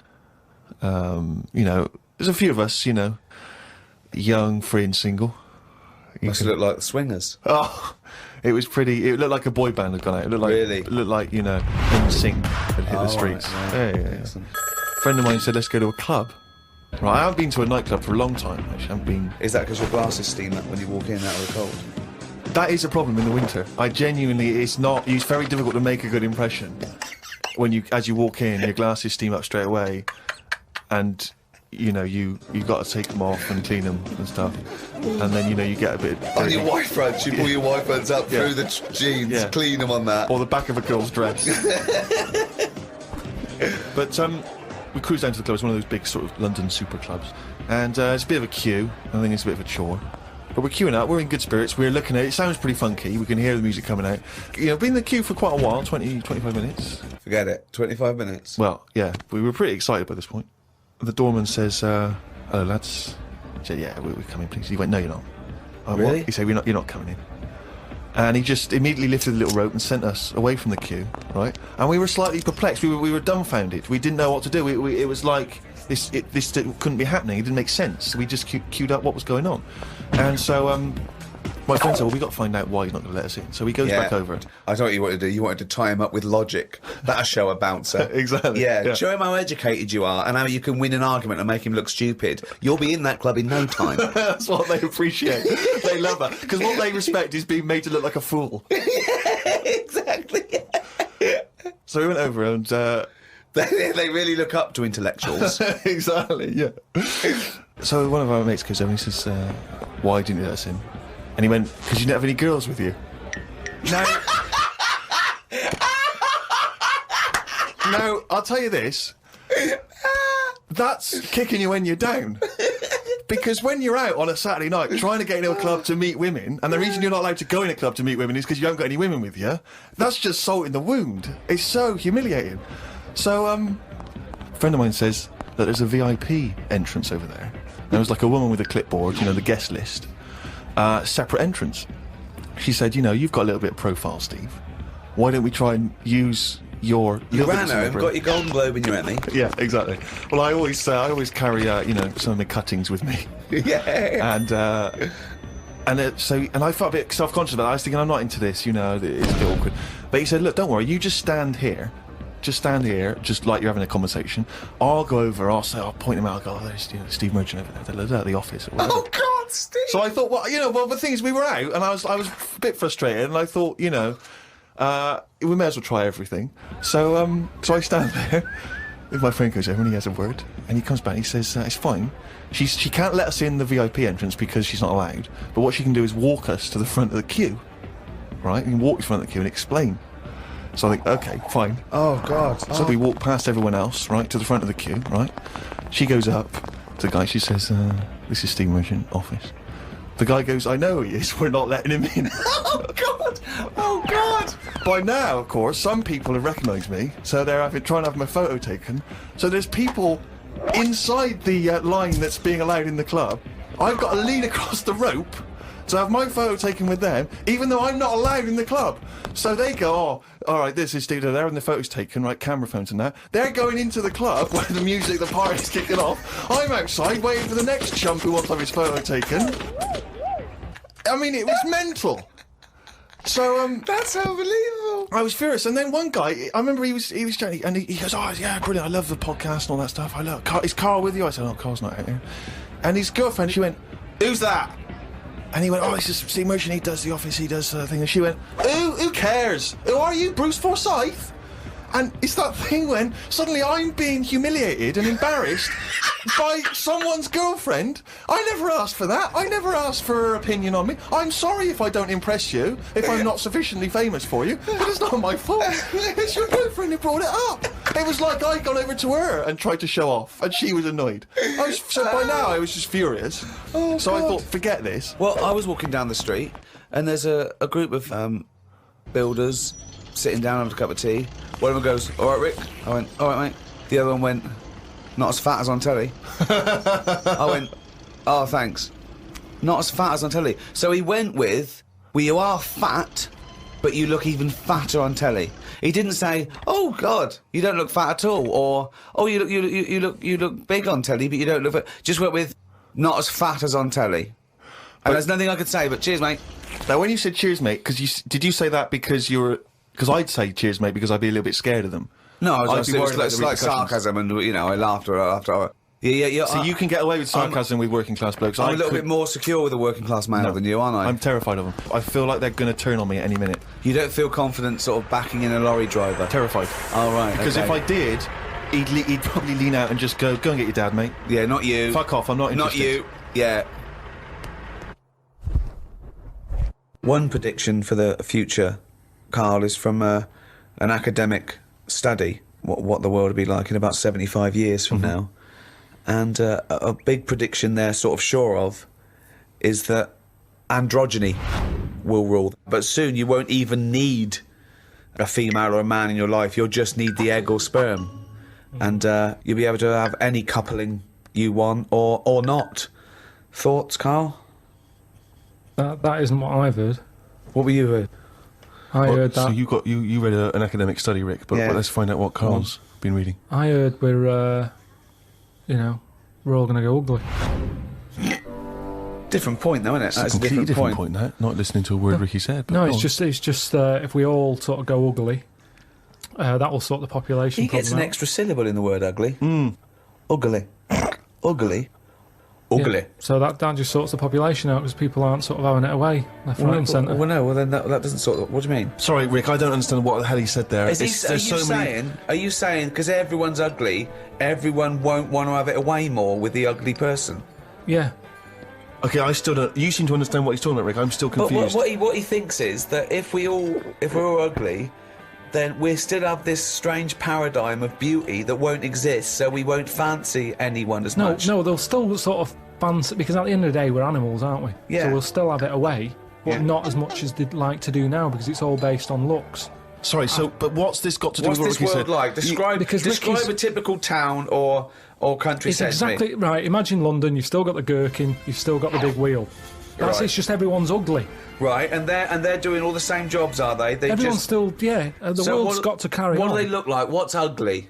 Just imagine, like, have you ever seen anyone when you've just gone, look at that? Yeah. Right, well, like that. Yeah, but hold on. Because it's not No, like because a we strict... have got better looking, haven't we? If I look back now Yeah. at a school photo, Yeah. you look at my class and you go, what was going on then? You can't tell the difference between some of the girls and the blokes. When he said we've got better looking, I thought he was going to talk about cavemen, not his school photo. I mean, what happened there? There's been no evolution in that time. What are you talking about, Karl? We've got better looking now, haven't we? But we will change. Yeah, we'll Probably change not in these little 75 things. years. I mentioned before about your little finger. There'll come a time when that'll go. I've watched it. I've kept an eye on what my little finger's doing. Sometimes it does nothing. It never helps out. All the others are grabbing all the stuff. That one just sort of sits there watching. So you could get rid of that, and I think that will go in evolution. Think of the books he could have read when he was doing that, when he was monitoring his little finger. I've been watching my little finger. But again, if you shaved a caveman, he's basically us. He's basically us. Well, he's basically Karl. Yeah. I think what's more interesting about the future, Karl, is the fact that technology integrated with humans will be fascinating. So, for instance, they're talking, about the fact that in the future we may even be able to have chips in our head that allow us to access the internet or an equivalent of it directly, mentally. So imagine that. To say, not French fries. But hang on, though. At what point are we us then? Yeah, this is good. Go on. No, because if I can go on the internet at any time, then that's going to know more than me. What does that mean? Okay. When I don't know an answer to something now, which is a lot of stuff. Really? Go on. You watch University Challenge, and the stuff them kids on that know. I just think, where have they stored that? For me, if something doesn't get used within a time period, that's it. But again, it's forgotten about. Basically, you've got about the same hardware as those people. Honest to God, I haven't. I know I haven't. So what I'm saying is, if I want to know the answer to something, I go on the internet. Yeah. Right. Now, if I've got a chip in my head with Google on it, I'm never going to use my head. I'll just be forever on Google. I'm never going to use my head. Well, I'm not, because what what's the your point? Head is, though? Because I'm going to get it wrong. The chances are I'll get it wrong, so divert that. It's like saying... No, you can't bypass the brain straight to Google. When you're having a chat socially, it's not like they're going, all right, Karl, how are you? And you're not there. You're asleep and Google's talking. I think you'll find that they're... No, only... Do you want to see naked ladies? Come this way. No, only for questions, though, that I don't know. But what I'm saying is, because I don't know a lot of the answers, I'll just say, forget it, leave it connected to Google. So then I'm not me anymore. Well, what are you doing? Where's you gone? I'm looking at Google. So it is you. No, but what Steve just said is, we'll have a chip in our head Right. that can access the internet. Right. So why bother using But you're my own still knowledge? the go-between. You, Karl, are the go-between between the internet and whatever your But mouth you can't says. beat the internet. Yes, You but can't, you're it the knows everything. Where does Google get the information from in the first place? Someone on one of them bright people on University Challenge has put it on. Yeah, a human being. So, but I'm going to get lazier. I don't watch University Challenge and go, I want to be like them. I'm going to start reading books. I've accepted I'm never going to be like them. I can't play along. All I tend to do is I say to Suzanne, right, so every question now, I'm going to have egg as the answer. And I'm hoping that one day... What an amazing game! What an amazing intellectual pursuit that is! What a lucky lady. What does Suzanne say to that? Well, she just sees if it works. She just plays along, and then I'm saying, oh, it might be this one, or whatever. I love that, because I remember once, it was about 5 years ago, Karl and Suzanne were round near Christmas, and me and Jane were there. We were playing different parlour games, like charades and that, and then one game, you have to do that thing where you have to beat, and you have to do animals, and you have to go... first one is A, then B. So you say aardvark, next one goes beaver, next one goes cat. It came to Karl, he panicked, and he went egg. And he was on air. So you're sat there watching University Challenge, and on a good night, it's, well-known jeweller Fabergé's, well-known for his jewel-encrusted egg. Humpty Dumpty is commonly pictured as a living egg. That's Sometimes great. it's What I'm getting saying, extraordinary. if you keep saying the same thing, eventually It's like a broken watch. Carl It's Pilkington's always head right, looks innit? like hay. Yeah. I've just got more chance of getting it right. Sure. But also, he told me when he plays University Challenge, he says he's given up ever trying to get an answer. So now he tries to guess who's going to answer the question. Another great game! Suzanne's rotating on! Unbelievable! How would you do with that? That's not... I'm normally all right on that. Normally all right. There's got to be something else. There's another evolution thing though. When you watch brainy people on that, or wearing glasses, Yeah. what does that tell you?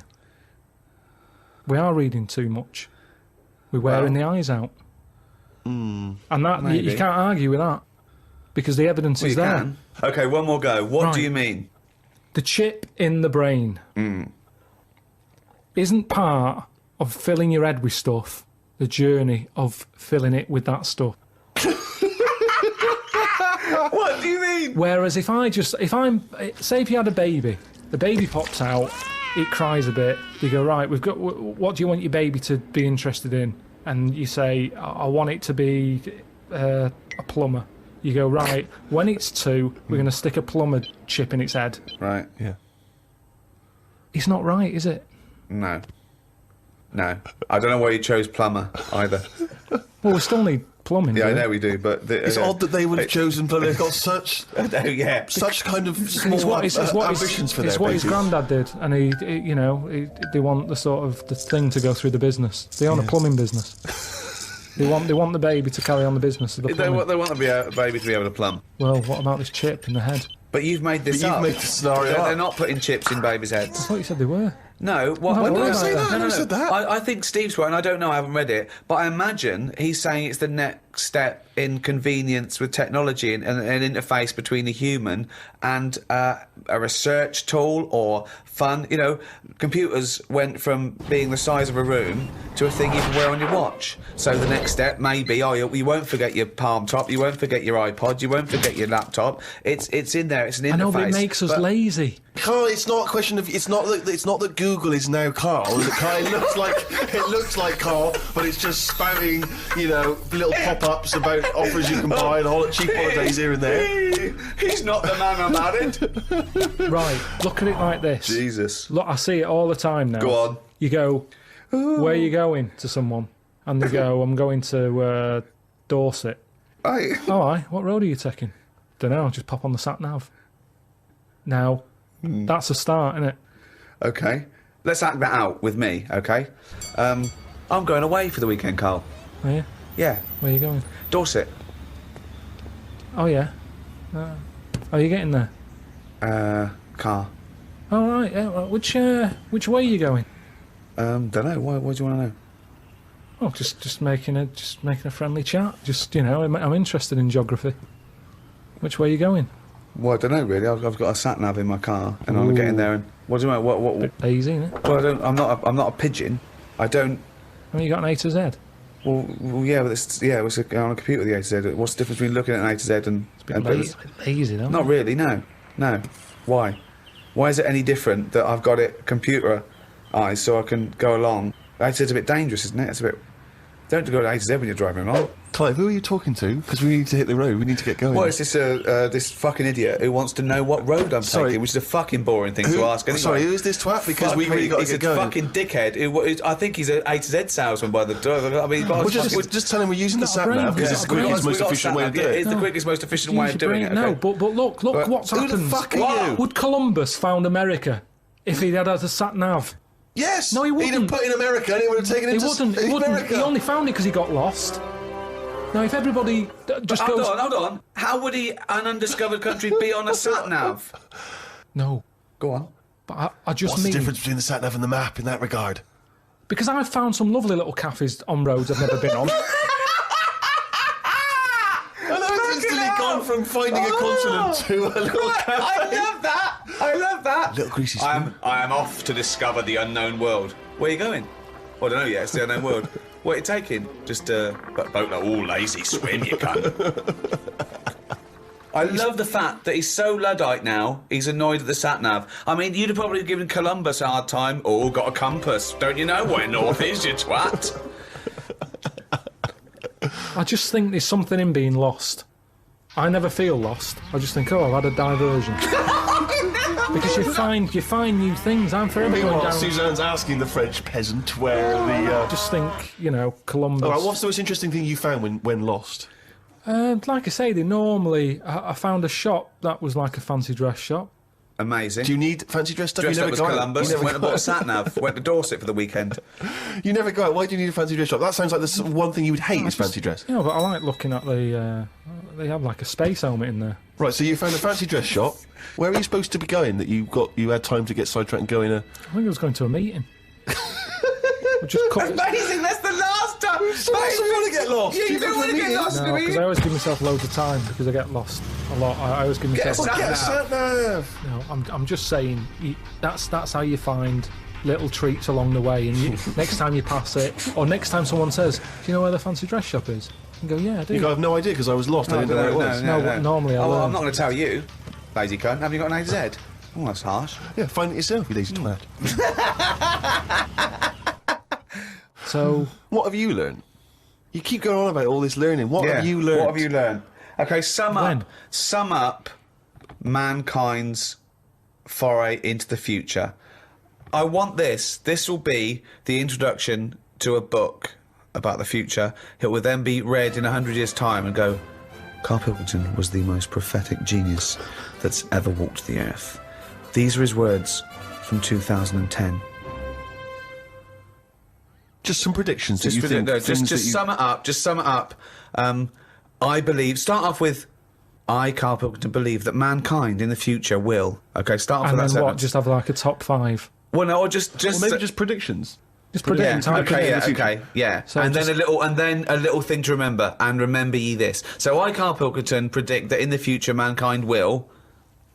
Start off with that. Start off with that sentence. I've given you that one. All right, I'm Karl, and the future. He's already gone off road. It's a scary place, but the future's got to happen. Right? There's no getting away from that. Yep. Okay, your predictions are... Well, we're all. It's not a soundbite. Keep going. Hang on a Give him minute. space. This Give him space. is Give this him in a time. book. I've got to think about. I don't Okay. want to get it wrong. Think first. Think and then say it. Okay, starting from now. These words of wisdom will be inscribed on a wall of a museum one day. Proceed. I think trousers are going to be stopped being made. Just because you see kids now, they've got pants around their ankles. They're going further and further down.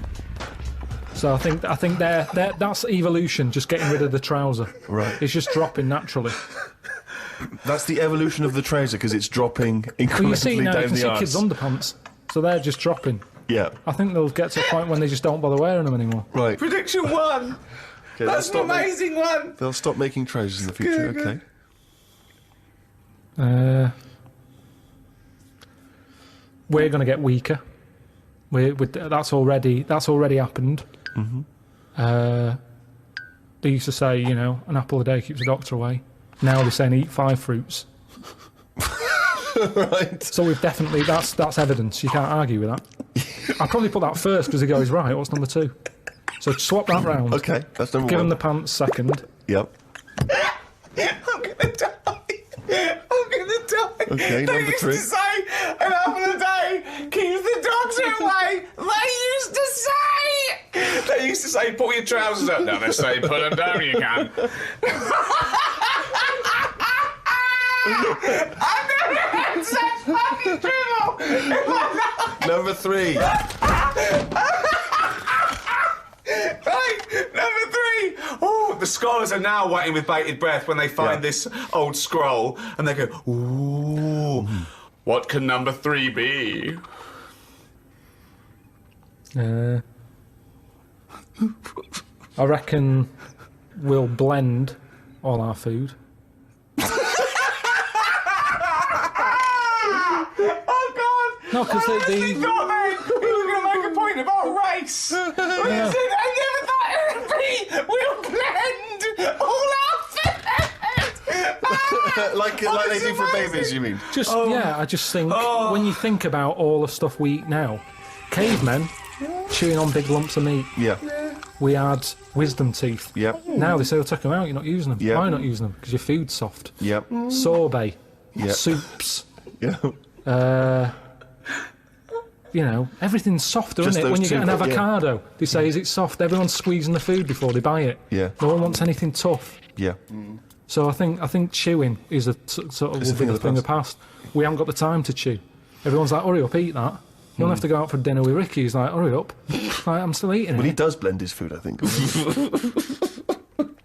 Okay, so blending food. Great. I reckon... what else do we do now? So I've done teeth. Done trousers. I've come up with this idea. It's sort of like glasses, but you can live wherever you want to live. What do you mean? Everything that's real, you're not looking at that anymore. This is really the future. I'd put this at number 10. This is like... We're only doing 5. Fuck me. So what you mean is that you look through the glasses and instead of seeing the real world, you see a tropical what you want to paradise. see. So if you're a young kid and you like the idea of living in the urban ghetto with all graffiti on the walls and that, you can see that. Yeah, but hold on. Are you walking round? Because you'll be bumping into stuff, won't you? No. Why not? No, what you mean is that the stuff that's there in the real world is being digitally reimagined in your glasses. So what was a nice country lane is suddenly now an It's urban got loads ghetto. of graffiti on it. Sure. Absolutely mental, pointless, will never work. Absolutely But one of the older- maddest things you've ever said. Really weird, that one. Yeah, It could be done. I reckon it could be easily Why done. would it be? Okay, Because- that last one, that's number 4. That's a load of bollocks. So what's number 5? There'll be more letters in the alphabet. Why? Why? Because we're running out of words now, aren't we? No, we're not running out of No, we words are. now. We are definitely running out of Using, words. It's using the letters we've already got and yeah. making new words. Yeah, we're making, No, but we haven't got enough now. Of course we have. Have you any idea? You could have a word with 9 L's Yes. before you run out. Yeah, and they do in Wales and what have you. That's because their alphabet is shorter than ours. They've only got something like 24 letters over there. Right. They go mental with the L. Now what we do is we've got 26 letters, but we are now struggling. We're not struggling at all. We are. We're not. I mean, it's a stupid... Boswallocks in shampoo. Now there's a word where they've gone, well, we've invented something here. We've got something we're putting in shampoo. Boswallocks? Boswallocks. Have you just made that up? No, it's now they go, new with Boswallocks and ceramide R. Yeah, but that's a new word because they have to, they come up with a new word. But it's a terrible word. Why? Boswallocks. It's another word. Is that real? You've made that up, is it? I haven't. That's a real word. Yeah. Now this is what I'm saying. So years ago, when they came up with all the sensible ingredients, Go on. sodium. That sounds. That sounds all right. He likes sodium. He doesn't happy like with that. Because it Boswallocks. sounds like something in it, like an ingredient. Well, yeah, but that's because you're used to it.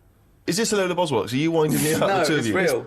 It's real, and that's because 26 letters. We've wasted them. Years ago, we went mental with the, pneumonia, sticking a P on it, and there's loads of words where you go, what's that letter doing in there? Whereas now, they can't do that. They've gone, whoa, pull that back. Why is that letter there? And now you've got stuff like abbreviations and stuff. Yeah. Let's not waste letters. Let's just control it a little bit. Cars are called things like, GTI or something, because they're going, well, I can't think of a word to call this. So they're giving them letters. Think of a word now. Think of a word that hasn't been made up. What do you mean? Well, tell me a word that hasn't been made up. All words have been made up. No, one that hasn't. That could be used. Say if I invent something now to put in shampoo, what can I call it? Quick. Cranberry.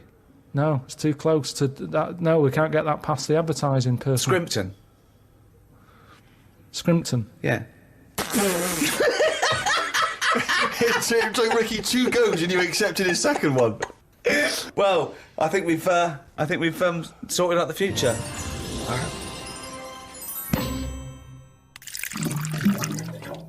Since, obviously, the days of Nostradamus, there's been many people who've tried to foresee the future. Karl, I'm not sure if you're familiar, but there's endless, predictions. Apparently there are other planets that may collide with ours. There's some scientific basis on this. But if you knew with certainty that today was the end of the world, how do you spend that final day? So, for instance, I've always wanted to smash up a bar. Do you know what I mean? It's strange, but I've always wanted the exhilaration of just smashing all those bottles, like you see in a film. But would you enjoy it as much, knowing that you're going to die in 8 hours? I don't know, I suppose it's the sense of abandon, you know? I mean, maybe I'd murder a person.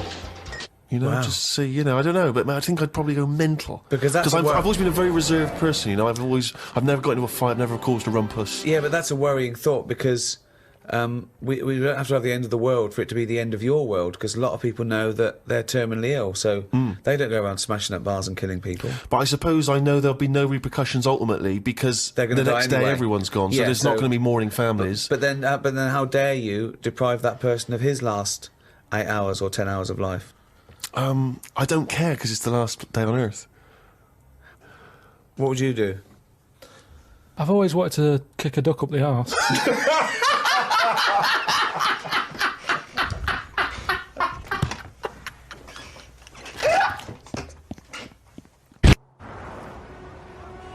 I should start by just saying, Karl, that the natural world is so diverse that we don't even know how many species there are. With plants and animals, there could be up to 10 million species.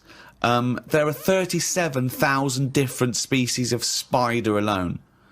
What do you think of that? It's a lot. It is, isn't it? A lot. But if there's loads of stuff out there that we don't know about, and we don't know what it's doing, is it that important? Is it worth finding them now? Well, yeah. Why? Well, it may give us the key to unlock other mysteries. A spider won't. Well, it might do. A spider won't be unlocking any mysteries. Well, that's What I mean is the police know about the gangsters, but Right. they go, right, we're aware of them, let Right. them get on with it. We'll keep our eye on them. And it's the same in the jungle. The spiders, the deadly ones you're aware of, the ones that are just pottering about, you go, don't even worry about them, don't even give them a name. They're not doing anything. But what if there's another poisonous spider they haven't identified yet, that lurking in the undergrowth? I'd be very surprised. So you'd be very surprised. I'd be surprised if there was It something... sounds like laziness on your part. But they're No, discovering it's new not. species all the time. We know about all the dangerous stuff now, because we have to. We live in No, a we world don't. now. We do. We know about a lot of the dangerous stuff. Whenever they find something new now, it's like a new butterfly or... Well, no, look at AIDS. When I was a kid, no one had ever heard of AIDS. Yeah, but that's not a natural thing, is it? That's not like a spider or What do you mean it's a not a natural ladybird. thing? It's not a natural thing. It's not something that's... AIDS hasn't been, like, living under the soil for millions of years, going, I'll wait till the 1980s and I come out and kill a load of people. No, but it is a natural new thing. It's new. Yeah, but loads of animals are new, aren't they? Evolutionary terms, there's new animals in evolution. I'm sure there's new stuff deep down that's just like, almost like bacteria, sat under the soil, it'll never come to the top, right? It's like having an old woman who's a neighbour. She never goes out, she doesn't bother you. Let her be. But what if that old neighbour could unlock the secrets to... I don't think she can. Just even to us understanding the complexities of the universe, of the way things have developed and grown. Because we know about it. Well, why would we know about it? Because I never understand, why is it you want to stop researching and studying now? Why is it that you're happy to just draw a line under everything else? What if people had said this back in the 19th century? We've done this. I think someone in the 1900s had said everything that's going to be invented has been invented, and then look what happened in that century. Yeah, and I've said to you, look at the stuff that is being invented now.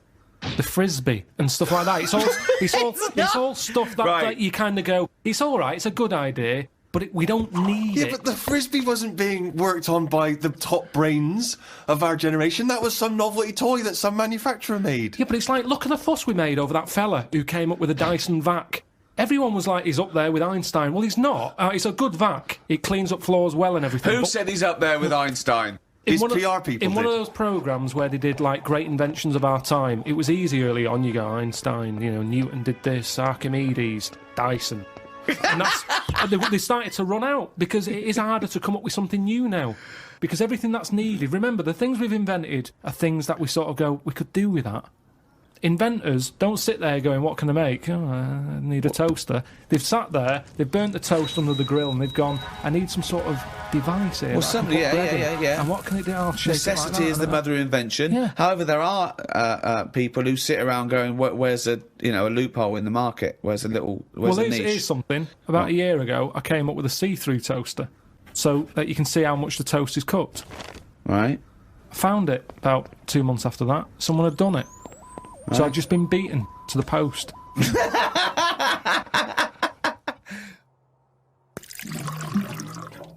I met a bloke on a conference once who sent a drawing to Blue Peter. It was their designer car of the future, and he sent them a drawing that was a car, and the only innovation was that you can have a shit while driving. And then he put shit goes down pipe, which becomes fuel. They must have looked at that and gone, what a maniac. I think that's a brilliant... I mean, I've driven a long way. I drove to Cornwall recently, and I would have loved... But I think he did it when he was about lavatory built 9, and he must have thought, oh, I'm being driven to school. Oh, I need the toilet. Wouldn't it be good? But why hasn't that been done? What? Well, like Steve says, I've been in the same situation when you're driving and you go, oh, where's the service station? You see a sign saying 36 miles. So what would You're in agony. So you suggest pull your trousers down and shit down in the seat that's a toilet? Yeah, well, what's wrong with that? Well, you got your nan in your back. She's got one as well. So you are going to Cornwall all shitting? Well, not all the time, but it's more useful to me than a lighter. So also, at Where what do you point wash do your you hands? wash your hands or Yeah. wipe your arse? At what point does that occur? Oh, At the that's end of the journey. Oh, God! So you get in, you have a shit at Deptford, and you wipe your arse at Polperro. Yeah, but like I've said to you, this isn't like just people going, oh, I think I'll have one. You need one? Not really, but it's something to do, innit? I'm sick of playing I Spy, I'm having a shit. You have it when you really need one. When you have to pull off a motorway, it's a lot of messing about. There's probably going to be a queue at the toilet. No more queues at toilets. 10 minute break that takes, doesn't it? 10 know, minutes yeah. to 10 pull off, minutes. have a quick shit. Driving along, it's just going on. It's just going on. Don't even know about it. Radio's on, everyone's happy. Doesn't matter. I don't know, I mean, we all do it as well, that's the thing. Anything else you'd come up with? There's so many things, chocolate fountain, anything like that. I just go, what are these? Who's invented these? Who's okayed this idea? And yet I can't have a shit on the motorway. Think of computers. Yeah, computers are a good thing, and it baffles me as to how they came about. When you think a computer chip is just made out of sand. Now, for someone to come up with that, you go, there must have been some sort of alien involved here. What do you mean? Why do you think that? So I love it. So the frisbee, rubbish. Anything too clever? Well, it wasn't an invention, it was an alien. So there's nothing between frisbee and computer chip. What I'm saying is, it's not even an idea, is it? What do you mean? A computer chip, where's that come from? Oh, it's amazing. Well, it's astounding, yeah. So you think it was an alien? What are you talking about? Great. Because I can't believe that someone would go, right, I want to make something that will hold information and be able to do... I don't know, let's use some sand, we've got loads of that. You'd go, what, you don't... Well, that's what genius is, though, But isn't Karl, it? there's no alien involved. No, but when I say alien, I don't mean an alien came down here and said, you know, oh, do you want to buy this? There could have been a spaceship crash, right? Right, yeah. And there's all them rumours, isn't there, in that hangar. They've got the spaceship, they take it apart, they go, yeah, wheels, we've got them, yeah, steering wheel. And then they go, hang on, what's this here? And they find the chips, and they break it down, and they find Karl, it's sand. but the fact that sand makes computer chips is not the interesting thing. The interesting thing is how the human being discovered that, what am I talking about, sand makes computer chips, that silicon can have information put on it. But we're made out of oxygen, nitrogen, carbon, do you know what I mean? And hydrogen. Yeah, but that's nature. You see, nature is amazing. You can't beat nature, right? No. It comes up with some amazing things. Yeah, but man is nature. Don't forget that we're an animal. We're a brilliant ape. We're actually 98.6% genetically identical to a chimpanzee, Karl. Think of that. We only differ on 1.4% of our genetic makeup. That must be the arse.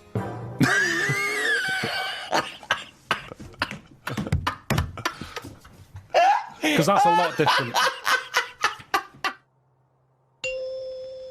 When I was about 13, 14, I once tried to improve the animal kingdom by making the hardest animal ever, the most perfect animal.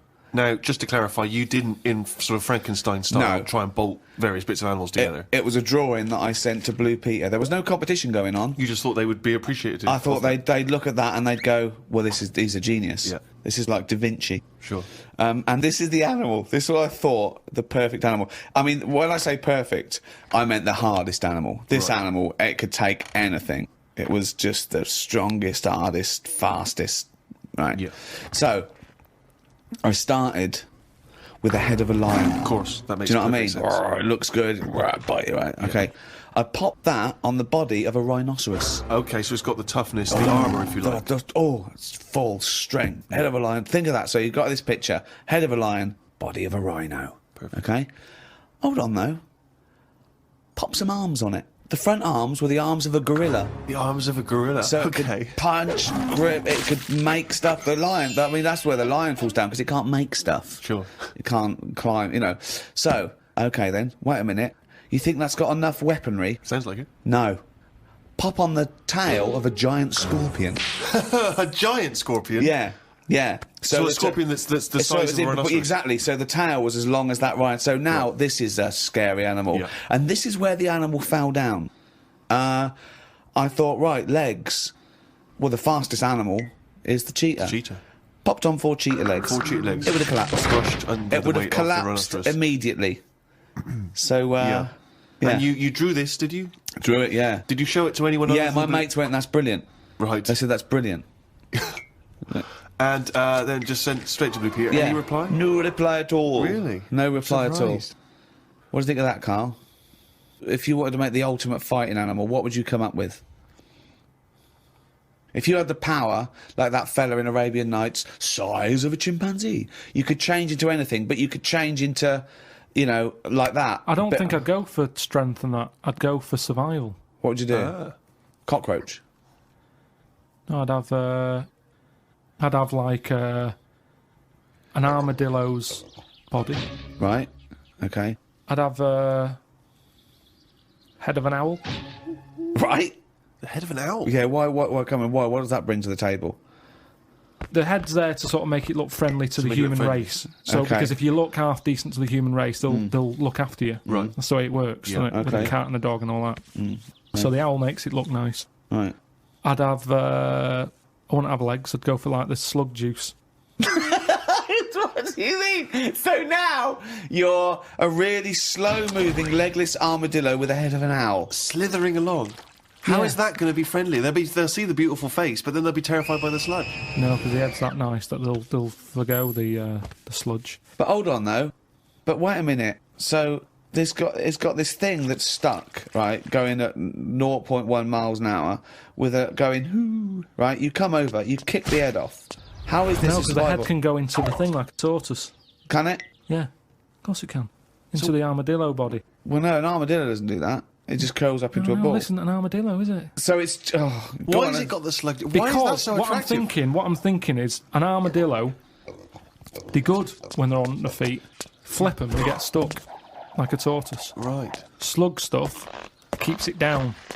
So if anything attacks it, it's like a limpet or one of them things that can. Why lock have a to limpet stuff. then? But it can't get any. How it can barely move. It can Just hardly get go anywhere. and kick it. What do you mean it can't get Well, how anywhere? can it escape from danger? It's going to move very rubbish. slowly. No, because What, that's the it'll worst lock itself animal. in. It'll lock itself in. Yeah, and then I just scoop it up on the You sand. can't scoop it up. It locks itself in if it's in danger. I'd give it peacock feathers. This is the worst animal Why I've has it got ever peacock heard. feathers? Again, it's just the worst animal I've ever heard. Why has it got peacock feathers? threatening. It looks more threatening. It That's does, what peacock that's the feathers do. least threatening thing, peacock feathers. It's like Danny LaRue coming at you. There's Yeah. nothing remotely scary about peacock Yeah, feathers. to humans, Yeah. but the humans won't be harming it because they like the owl head.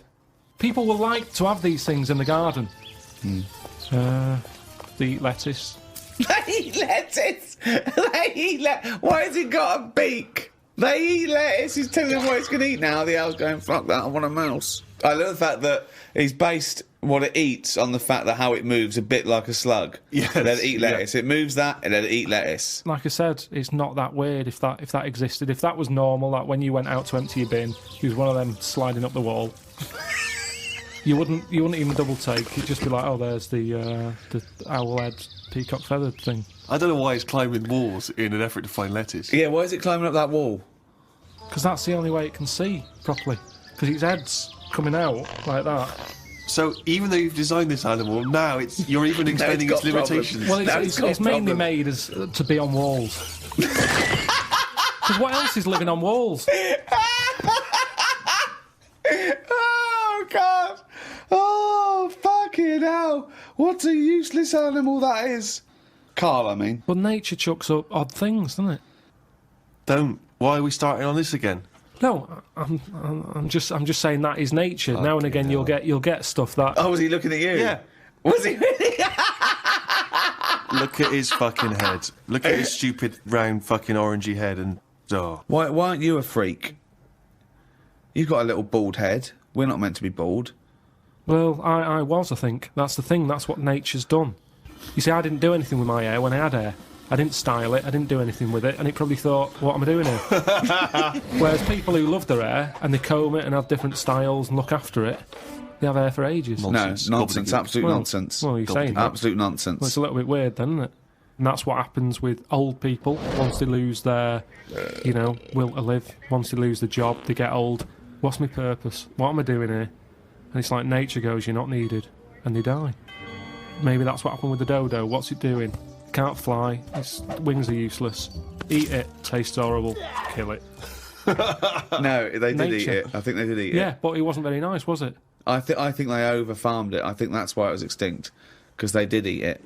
No, but they did eat it, but they didn't like it. Everybody, you never saw like a fully eaten carcass of a dodo. You're It'd always making this be up half again. eaten. All conjecture. No, but they didn't eat it all. Everybody would probably try it and go, it's not for me, that. But you don't know No this. idea, You you're don't just know making this. it up. What's this based on? People... And also, why would that kid it out? Because I'll tell you why. Why? Because if it's not nice, people don't get another one in. And they die out. The reason we've got loads of chickens and loads of cows is because we eat them. If we ate polar bears, we wouldn't be short of them. Because you'd farm it, you'd take more care. But what's a polar bear doing? Sat on a block of ice floating about. It's no use to us, is it? It sounds harsh. Once it's again, no got use... his information from a Glacier Mint No, advert. but it's no use to us. We know they're there, and it's all very sad when you see them on the news sort of struggling and all that. Yeah. But it's going to make them stronger.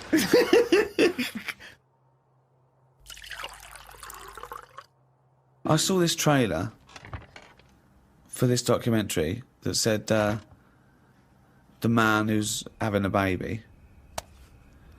And I turned on, and it's a woman going through a sex change, and she's pregnant.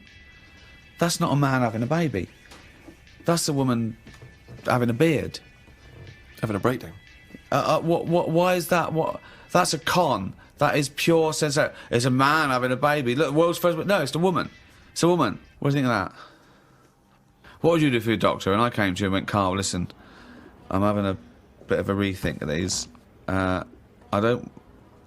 penis, I hate it. I hate this cock. But what do you mean you hate it? I hate it. I don't want it there. It doesn't look right.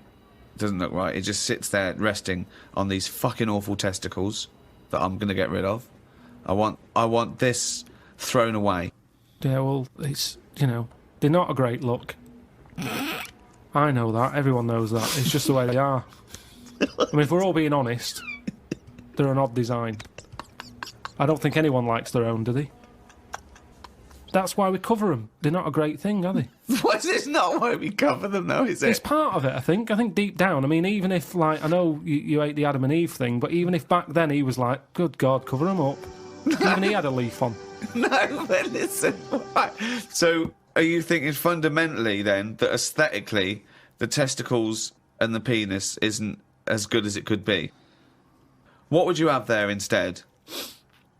Well, it's designed that way because that's the way it's got to be designed. It's more about function than yeah, and that's the thing, isn't it? With modern technology, the thing is the testicles have to be outside because they have to be a few degrees below body temperature. Yeah. Otherwise, the Sertoli cells die, which sort of feed the semen and all that. So, they to be functioning and sort of like fertile, they have to be outside, which is annoying because I'd put a little rib cage around them, like that. I'd pop a rib cage round those, protect them, wear a cricket box, have that built in, So you cannot get a swift kick in the bollocks that but makes it'd you be feel sick. But it'd be better if they could sort of reverse up in a way that they were hidden away. Right. So Yeah. that they were just, then you dropped them, it's like, right, we need to cool them down, be at it in about half an hour. Yeah. Drop them down. Yeah, like the gear on an aeroplane, landing gear. Yeah, and landing gear down, and the bollocks and the cooling down. Or you could just pop them in the fridge for 10 minutes. It's Well, like they the- could detach and you could pop them in the fridge. Cool them Yeah. down. Can you make me some breasts? Easy. Okay. Go on, you say easy. What are you going to do? What's your plan? Just, how do you do that? It's tablets, isn't it? No, but Testosterone, isn't it? Testosterone. Toblerone. I want some Toblerone. Well, sort of pointy tits, like Madonna.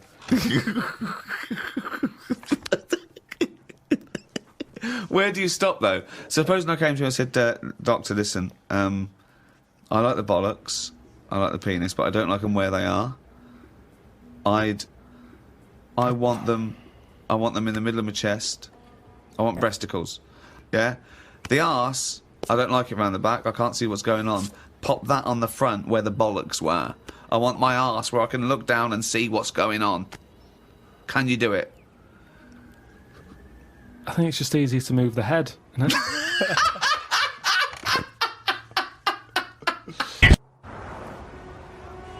Karl, when was the last time you reminisced?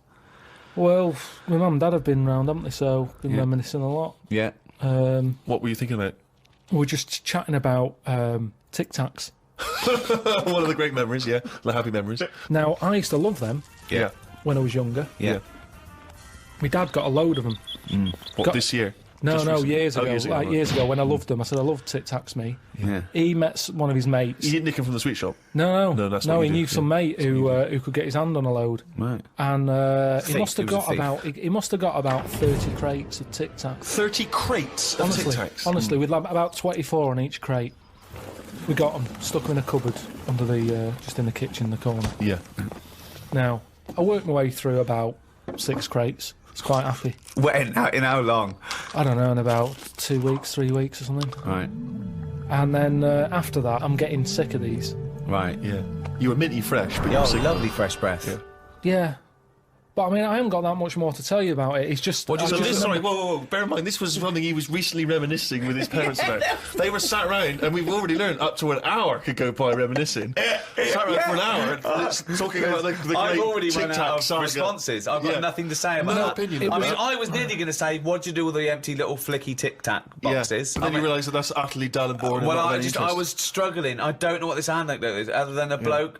Other than you said your dad, I like Tic Tacs, mate. He went, all right, I talked to Albert. Albert, you got Tic Tacs? I've got 30 crates, if that'll do, yeah? Yeah, I'll bring him round. Put him under cupboard. He's got through 12 crates. What's his breath like? Fucking lovely, but he's been sick all over the cunting place. Oh, do you want some more? No, of course we fucking don't. You'll talk about that in a few years' time. Of course we will, for about a fucking hour. No. And then we bring it up on an audio book. But I think that's how we got onto it, because even though I tried to get rid of a load, I used to give them to mates, take them to school, say, have some Tic Tacs. Yeah. You can have them for free.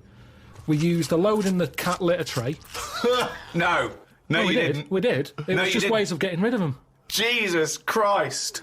Sort of freshy smell, isn't it? It's the That's same sort amazing. of condensity in that, isn't it? Condensity. It is the same condensity. Similar condensity. Yeah, so I got rid of them like that. And then the weird thing was, even though I'd got shut of them all, you'd be backing up and you'd always hear one ting its way up the tube. It's tinging its way up the tube. It's tinging its way up the tube. It's tinging its way up the tube. Ting tong, ping pong. It's tinging its way up the tube. That sounds like something from Willy Wonka.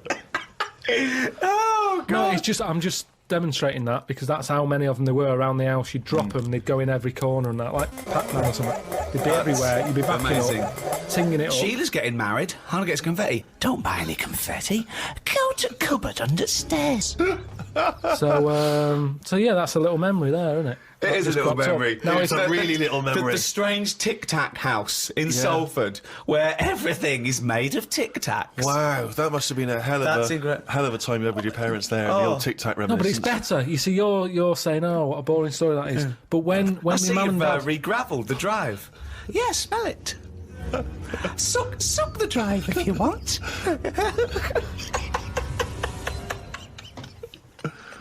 Fucking hell. No, but it's different. When my mum and dad are there and they can remember that, and they're going, oh, yeah, the Tic Tac incidents and stuff. What's known as the Tic Tac incident? The Tic Tac incident. Let us never speak of the Tic Tac incident. Yeah, I just imagine the clock ticking. There, it's Christmas Day. I go, what are you smiling at? Oh, I remember it used to ting up the tube. You should think about sending this to Hollywood. Listen, what do you remember then? What do I remember? That's Wow. an amazing thing to say. That's a difficult question to answer. Yeah, I don't. Nothing at all.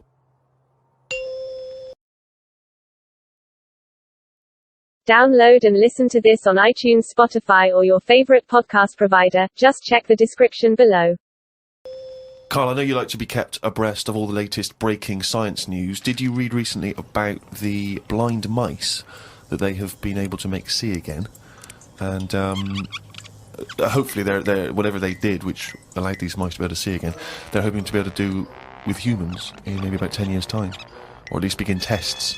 Extraordinary, isn't it, to be able to cure blindness would be a remarkable achievement in science. It is, but it's just that thing how they say they've done it on mice and what have you. Yeah. If I was blind and I went in for the meeting with the doctor, Yeah. and they said, do you want yours doing? And then they said, like, I've done it on mice, that wouldn't be good enough for me. I'd say, look, when the blind fella gets in, don't say we've done it on mice, just say we've done this on eyes. Because if he goes, what eyes? Just say just a pair of eyes. Yeah. As soon as you say mouse's eyes, it's like, well, it's not the same. And it it would make me go, I'll leave it. Yeah. And then you wake up and you can see, but you've got very tiny eyes right in the you've put in mice eyes. I'm scared of cats. It's just eyes. I think I just don't like having my eyes messed with, and even if it was blind, I wouldn't like it. No. And I think mine are more active than most, my eyes. What do you mean? Well, I went for a what's-her-name, Steve, you don't know. I've had problems with my legs. Oh. Christ almighty. He's the same, what are you, 33? He's a hypochondriac. And you talk like you're a 70-year-old honestly, the slightest thing, he's got time off work for this. We went to the dentist 3 times in 1 week. He goes, now his leg's rubbed 2 times a week for some reason. I don't. In and out of the kidney hospital, and they're going, there's no kidney stone, Mr. Pilkington. He's going, oh, right.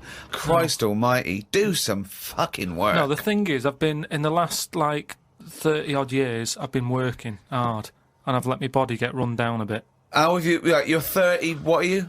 33. Right, 33. Sorry to start off with such a hard question. But how have you been working for 30 years?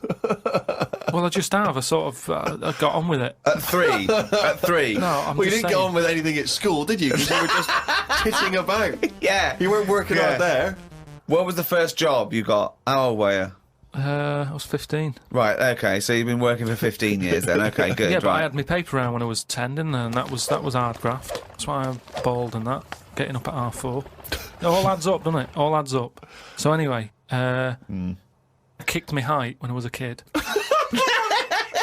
He always says this, like it's a classic story that everyone should know. Everyone knows, and also right? the phrase "kicking my own height." Yeah. Explain what you mean. Just kicked my height when I was a Kick kid. your. No one understands. You Karl. kicked your leg up to the kicked height me that you were at that time. Yeah. Yeah. So I if kicked you were, my height. It's not a well-known phrase. You can't just go, "I kicked my height." so you're 4.5 foot, and you've put your toe up into the air 4.5 feet by kicking.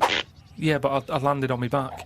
Right, okay. Imagine seeing that in the playground. They go, get Karl Pilkington to kick his height. I bet he falls over like a It fucking wasn't in the penguin. playground. My dad got me to do it in the garden. Brilliant. But why did He you fall sold over? tickets, the neighbours were cracking up.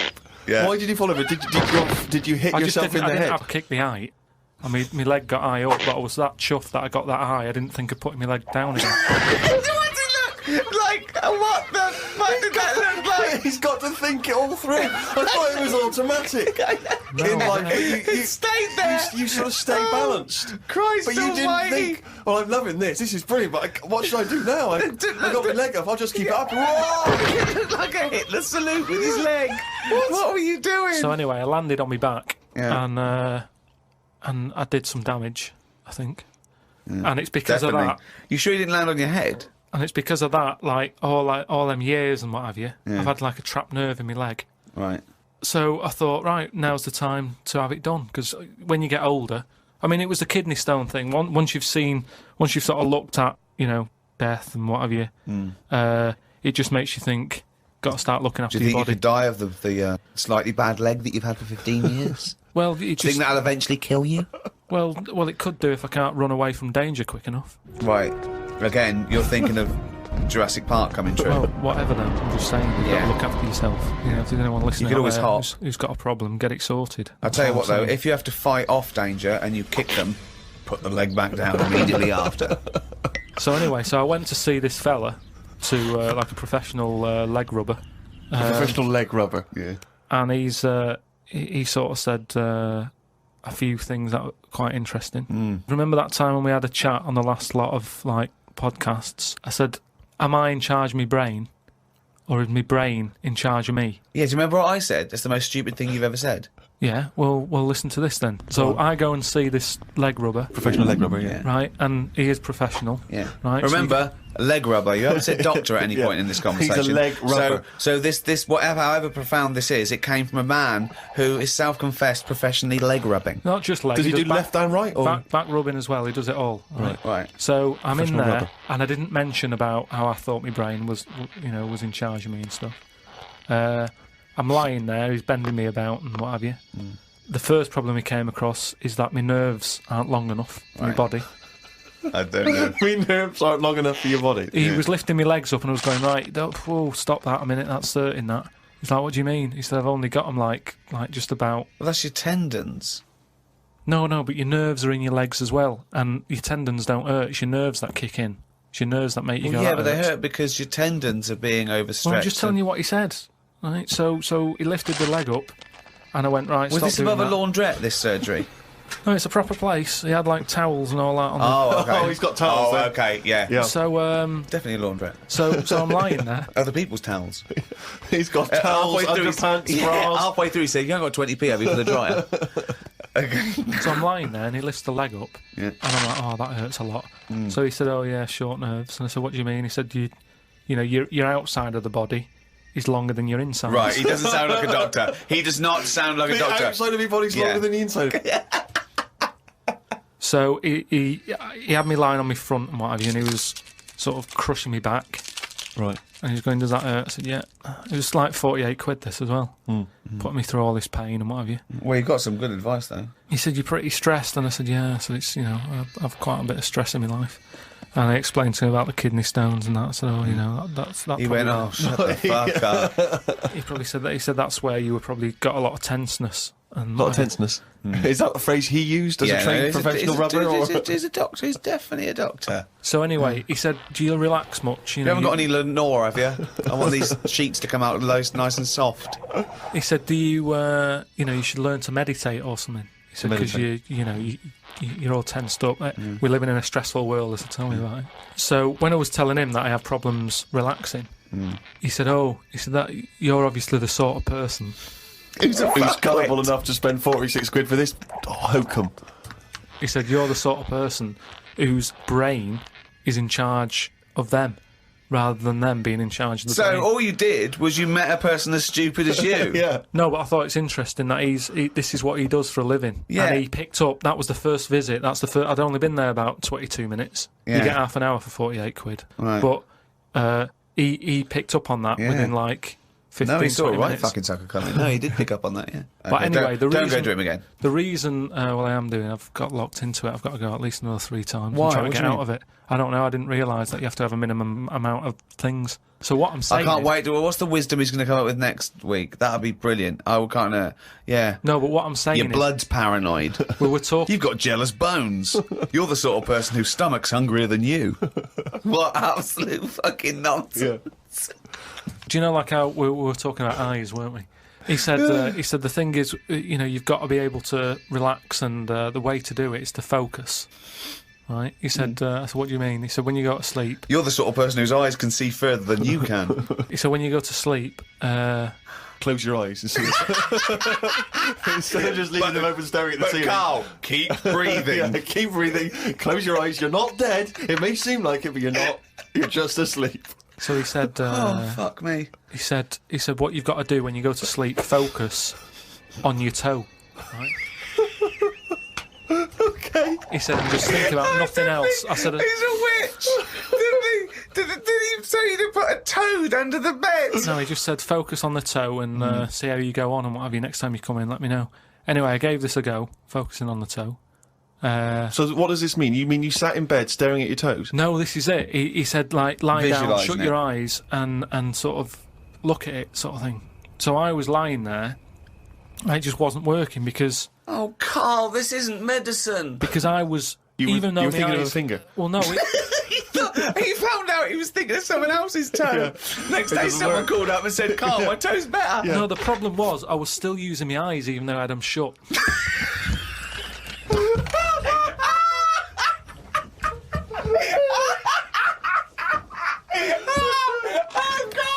Oh, God! Just when I think he could never come up with something stupid, he pulls that one out of the bag! Right, so what does that mean? Oh, God! You were still... What does that mean? I was straining them. I had them shut, but I was sort of looking down at my foot. You were trying to see through your eyelids at your toe. Well, I was looking down, so I'm thinking that's where the foot is. Because of that, I was straining them and they were stinging, so I had to pack it in. I'm gonna die! I am going to die! Why, out of interest though, and this will sound naive, why don't we remember the very early moments of our lives? Why is it? Is it because it would be too harrowing to remember the point at which we sort of born? Because I don't really remember anything from those first few years. Why is it? Is it just because the brain's not fully formed at that moment? I don't know. The memory's not sufficiently developed? I honestly... It's got to be trauma, hasn't it? It's the things...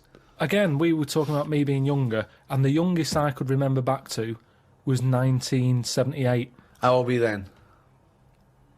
When were you born? 72. What, you couldn't remember earlier than 6? You can remember back to about 2 or 3, most people. What? No way. No way. My mum and dad don't even remember me then. Because you're not doing anything. This is what I'm saying. Mum and Dad don't even remember me then. That's amazing. Because they pinpoint They remember things. all the Tic Tacs they've ever eaten. Yeah. Do you remember when Karl was 6? Of course I do. 5? Yeah. 4? Yeah. 3? No. 2? No. Because you're not doing anything, are you? My mum and Dad don't even remember me then. And it's weird. I remember must have been about 2 sitting on a potty surrounded by Lego. I remember that. Very strong image I have of that. No, I don't remember that. No, you wouldn't remember that, were you? Would you weren't there, were you? What do you mean? What, you don't remember Steve sitting on a potty surrounded by Lego? No, I mean, I can't remember having a potty. I remember having one of them. I'm not suggesting you have the You same used to memory. go in a fucking litter tray. Now I know why, to eat a Tic Tac while you're having a shit. But, okay, so what is your very first memory? The one that cropped up the other day was having my eyes sort of glued together by... Gangsters. Where's the fucking Tic Tacs? No, I We was, lost our truck for you, yeah. when I was on holiday and I slept near the window and the window was open and I used to wake up in the morning with my eyes shut. My mum and dad thought I was having a lovely lie in. I just couldn't open my eyes. But why? I don't understand. Why were they? I'm gonna burst. Whoa. What do you mean? Why were they glued? Why were they? What do you mean they were glued? Wait, but why didn't you say, Mum, Dad, I'm not asleep. My eyes are glued together. It's just that you get a build-up on the eyelashes. Yeah. And it all... But when they came in and you could sense them looking I didn't know at they you. were there.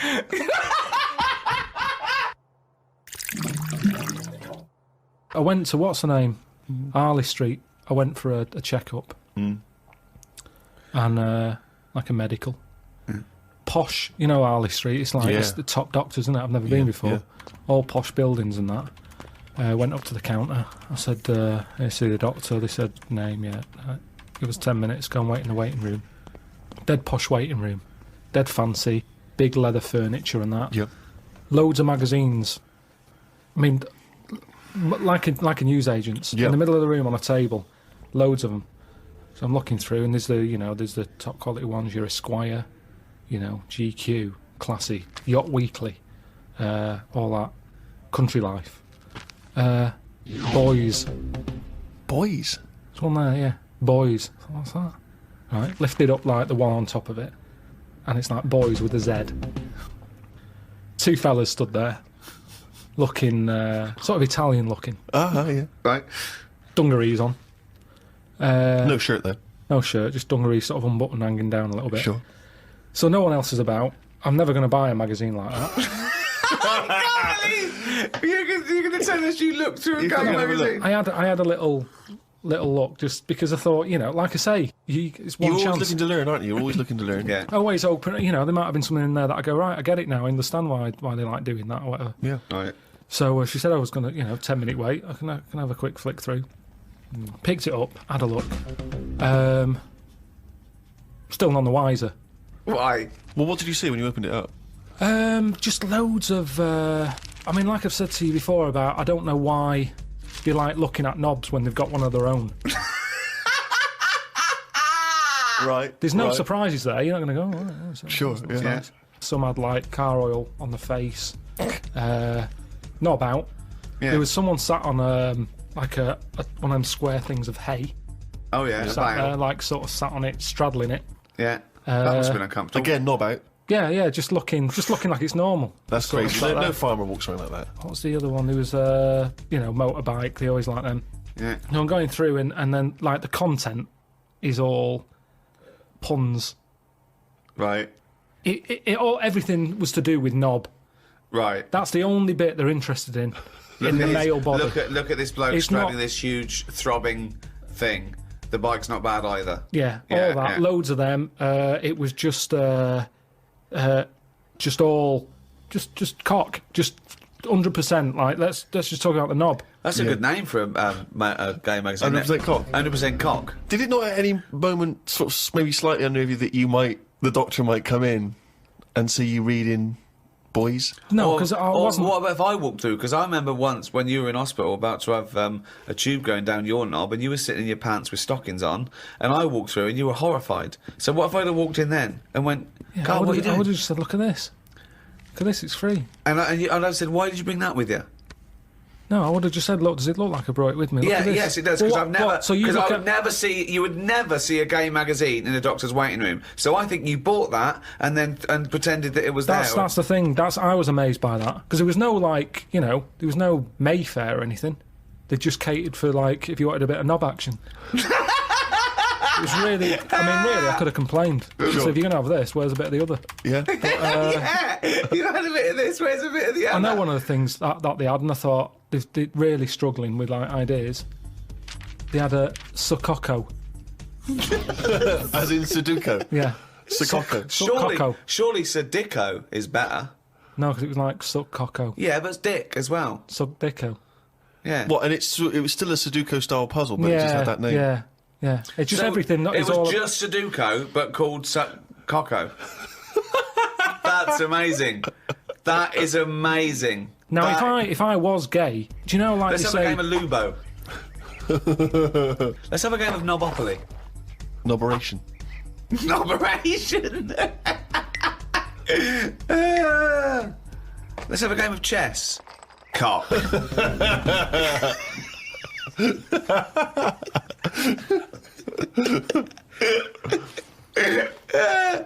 Let's have a game of fuckaroo. Well, that works for either sex. Yeah, that's true. That's how we spend our Okay then, Christmases. fuck a poo. Oh, God.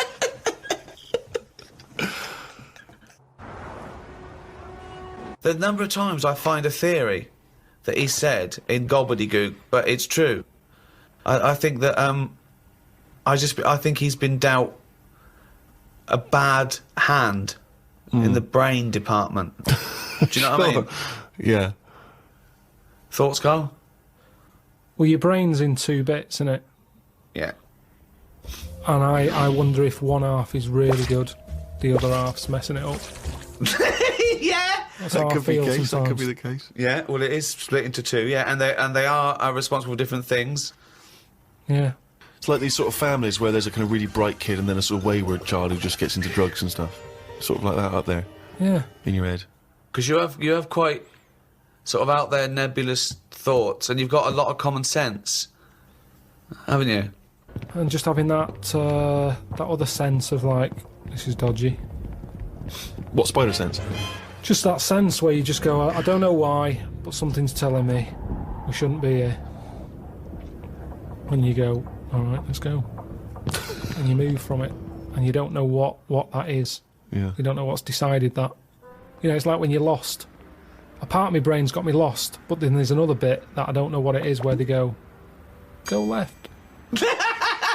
And you do, and then you go, remember that time when you called me and I said I don't know where I am, and I couldn't concentrate. Think of that! I called him. I went, Carl, what are you doing? I don't know where I am. What do you mean you didn't know where you were? I got lost. I went in wandering. London you got lost? Yeah. And I went wandering, and then, I It's was when like, he first moved into his new place. He was walking back from his old place to his new place, and he didn't know where he was. He tried How can to you take a ever short. really get lost in London, though? I'm just... It's a cabbie. well, yeah, I don't want to do that because you feel bad pulling one over and then saying, where am I? Yeah, they don't appreciate that, do they? But I found my way back, didn't I? Yeah. But you told me 20 one minutes. time that you much prefer getting lost. You love wandering around and getting lost. Yeah, you said that's much better. go Yeah, down but the it was a cold cul-de-sac. day. It was a cold day. I just wanted to be at home. I had things to do. There's a time and place to be lost. Go on. Well, a place What's you the don't place? know. What's and the place to be lost? Somewhere you don't know. Right, good. Okay, And the specific. time? The time. Time when you're not in a rush. Right. But that time I was in a rush, and I was And- cold. So a typical argument in your head is what? I'm lost. I'll do one side of the brain, you do the other side of the brain, okay, in your head, okay? Carl, What? this isn't where we should be. You want to go home, didn't you? This isn't your house, because it's a field. You live in a house, don't you? Why are we standing in a field? This isn't your house. You're meant to go home, but you've walked into a field. No, but that wouldn't. I've never been that lost. When I'm walking across a field, at the edge of the field, I'd go, hang on a minute, this isn't right. I wouldn't get in the middle. I wouldn't go that far. I'd go, right, I definitely shouldn't be here. You did once. You were in the middle of a field, and your dad had to rescue you Yeah, and carry you that's when through I was the a kid because I was reading as I was walking. That's,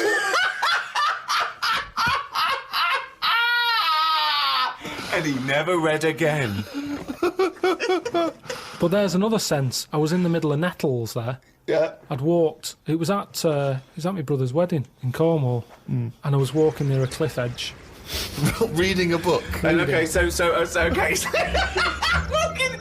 Carl, I know you're enjoying this book. Can I have a word with you? Just look past the book a minute. There's a big drop. Yeah. Well, that's what happened, and then Right. that's when my other senses went, hang on a minute, I'm being stung. Load of nettles and stuff. And I just had to wait there for ages until my dad sort of thought, where's Karl? I was there for about an hour and a half. You showed a book.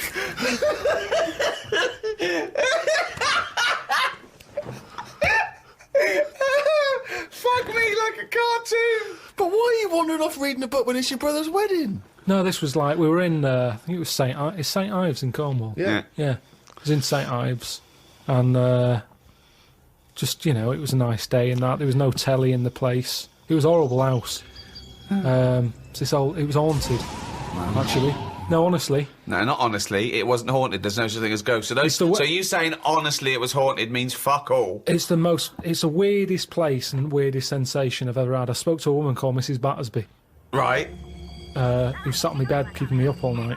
My mum came up, she said, you look shattered. I said, yeah, I haven't had a kip all night. She said, why? I said, I've been talking to Mrs. Battersby. She said, who's that? I said, I don't know, some old woman. Now, I can't remember it now, but that's what I did then. And then, Sorry. So Mrs. Battersby didn't exist. Is that what you're saying? She was the ghost.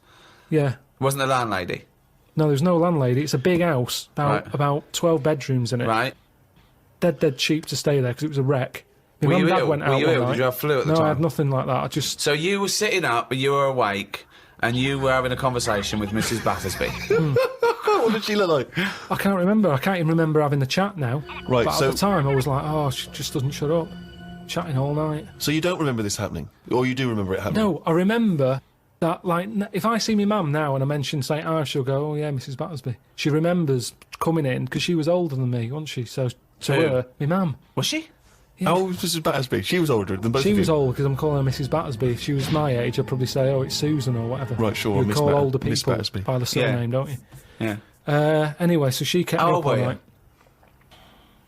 I'm thinking of pictures at the wedding. Why do you have to go through other things to just have a memory? How old do you reckon you were? I don't understand why you haven't got direct access to your memories. How old do you reckon you were? Your mum was older, though, yeah? You must have a vague idea of when this I'm event thinking was. about it now. I'm thinking. I'm Okay. picturing the picture of myself at this wedding. Okay. And how old are you? What are you doing? How tall were I'd you? say I look about. How were you? I'd say I look about 7 or 8. Looking at the picture. Right, okay. Yeah. Right, okay. So Mrs. Battersby is chatting away to you. You don't remember what she said, but you do remember having the conversation. No, he doesn't remember it I at don't all. remember the chat now. Well, then So- why are you telling us? It's You not must your remember it memory. because you're telling us about It's not it. your Because it's a memory. memory. My mum's reminded me of it. Yeah, but all it says is, this is so far removed. This is hearsay that your mum said you spoke to a ghost once, and you don't even remember the ghost. Mrs. Battersby. No, Yeah, you no, but remember you the don't name remember only because her. your mum reminded you of In a it. court of law, if there was a ghost court, they go hearsay, thrown out of court. Right. You don't have a memory of Mrs. No, Battersby. look, I know that when I was a kid, Yeah. I ate a beetle. I ate a beetle because I thought it was licorice. Now, I can't remember that now. You can't remember that, but you know it happened because your mother told you it happened. Exactly. Right. But the fundamental thing is that we can believe you ate a beetle, right? Because that is something that could happen in real life. But- what we're questioning is that you spoke to a ghost. What sort of beetle was it? Just one of them standard beetles, just the black shiny one. Thing is, right, a couple of years ago, we were in the Ivy, and the food came, and there's a big blob of wasabi, right? It was like called an Oriental hors d'oeuvre, right? And I looked over at Karl, and he started going, drinking water. I said, what was that? He said, I heard that. I said, that was a blob of wasabi. He said, I thought it was one mushy pea. That's a classy restaurant where they're serving one mushy pea. Well, they do that, don't they? Wow. Small portions. It's all trendy, isn't it? I love the fact that it's exactly the same thing. They've swapped beetle for wasabi and licorice for pea. You see things, you see something, you It's a think... good job you remembered that anecdote, though, because he doesn't. Exactly, yeah. In years to come, we'll be going, I ate some wasabi once. Did you? Yeah. Well, according to Ricky, I did, yeah. I was in the Ivy. I thought it were mushy pea. So hang on, I just want to go back to Mrs. Battersby because What you other- confidently said it most was haunted. haunted. It was the most haunted place. Yeah. But you've got no real evidence for it because even you claim you had this encounter, you don't even remember it. But you don't remember everything in life, But you do you? supposedly had a conversation with a ghost. I know, but I didn't know. When I was younger, I But you didn't think remember that the was a specifics ghost. of an ant walking around. Yeah, so you thought, so I see. If you'd have had the memory, it would just be a nice old lady on the end of your bed all night. Right. And then... Then when I mentioned it, my mum was saying, what do you mean, Mrs. Battersby? Who's Mrs. Battersby? Right. When you're a kid, you're not terrified, are you? No. Nothing scares I mean, you. I'm beginning to think, who the fuck is Mrs. Battersby, I must admit. But So, yeah, that was... but it was a weird place. I mean, there was no telly. All they had for sort of company was a calculator. Carl, you are the strangest little man that's ever extraordinary. lived. Company had a company. No. There goes Carl with his friend. What's his friend? Oh, it's a little... It's a Sanyo 4197G. I love that. That's amazing. Oh, calculator, do that boobs thing again. My mum and dad used to go out. I stayed in there. Just shots of him with his calculator on the beach. My only friend was a calculator. Oh, God. Just imagine shots of him in Vietnam just carrying Tommy. When the battery's died, they had to have a funeral for him. His barrels roll over the floor. Oh, fucking hell. The only company was a calculator. Before I used to knock around with a brick. Oh, fuck me. We have to face facts here. Go on. The world is old. Hold on. Right, okay. The world's old. The world is old. That is a fact. Yeah. That is a fact. It's the same as if you've got a gran who's 70, Yeah. there's not much you can do for her. You can say you're warm, but at the end of the day, she's still going to be shitting her pants. She's still going to be, forgetting things right. and all the rest of it. And you might be taking care of her, but at the end of the day, the good days are gone. Right. Yeah. So, in a way, like the world, it's got to a point that it's old. And, yeah, we can say turn the tap off, turn the lights off, close the windows, stop letting heat out. The earth, metaphorically, is shitting its pants. We are not the same as the first man that nature made. No. No, we're not, no. And that's where we went wrong. And if we didn't interfere at that point, we might have been more suited to the conditions now. Auntie Nora, Right. I'm cold. She doesn't want double glazing. Why not? Just because she's worried that when people come round and sort of knock on the door, she won't hear them because it's all sort of double glazed. But they're knocking on the door. No, but she said that she didn't like a bell. It makes her jump too much. Well, how do they get in now? Well, it's the thin door and thin glass. You hear it. It's not like soundproof like double glazing is. What? So they have to knock? They knock like that on the door, and she can hear that because but it's why like are they a wooden double door. glaze the door? Is it a glass door? No, they want to put that PVC door in with Hang the on, thicker so glass. she's scared by... You don't want a doorbell because that alarms her, but the knocking is fine. The knocking's fine because you get to know knocks. Why don't they have a bell that when you press it, it makes that noise? Because they haven't done that yet. Well, Maybe that's an idea. You could do a sample of a... like that. So when they press the doorbell, she hears... That's easy, that's done. You could sort that out for her. Well, I don't want to start getting dragged into it because... Why don't you make Auntie Nora a bell that knocks? Well, it could be done. But the fact of the matter is it isn't, and that's why she didn't want double glazing. But why don't you tell her, say, Auntie Nora, have double glazing, be warm, be safe. Hear the knock. Hear the knock of the bell on the doubly door. Auntie Nora, hear the knock of the bell on the doubly door. She could fart until she's blue in the face. No one will be able to hear. But look... No one will be able to smell it. But this is double it. glazing. This is tremendous. This is it, though, isn't it? She wouldn't be around now if it wasn't for people interfering, coming up with tablets, making weak people live longer. Right. You're annoyed at that. You're I annoyed. love it. He's such a fascist, isn't he? Anti-Nora, a weak person who has been allowed to live. Yeah. No, but Eugenics is where you'd be happier. But don't you see what I'm saying, though? The way the world... We've changed more than the world has. We can't handle anything now, can we? Look at it, like I say, a bit of snow, a bit of cold, everything comes to a standstill. Yeah. Oh, I can't go out, it's dangerous, you'll slip over, people having time off work. Yeah. What would you do, right? If you run a business, right, your business could go under, right? It snows a bit. You've got 10 employees, you're paying them well, and they go, I can't come in today, Carl. A bit icy. I'll do it, okay? Right, they're snowed in, right? You're running the business. What are you running? It's a... let's not... I'm not going to big myself up. It's just it's a factory. It's U-bends. U-bends. U-bends for... Toilet. So you run a... Okay, right, okay. So, you pay them all right, don't you? I'd say most of them are on above average. So you're there. What time do you get in? About 8:45. 8:45, waiting for them to come in at 9, yeah? Yeah. Okay, right, it's snowing. It's a bit snowy, you got there. It took you a bit while. You'd set off early, did you? Or? Gave myself a bit more time because I had to put the heating on the car. Okay, ring, ring. Ring, ring.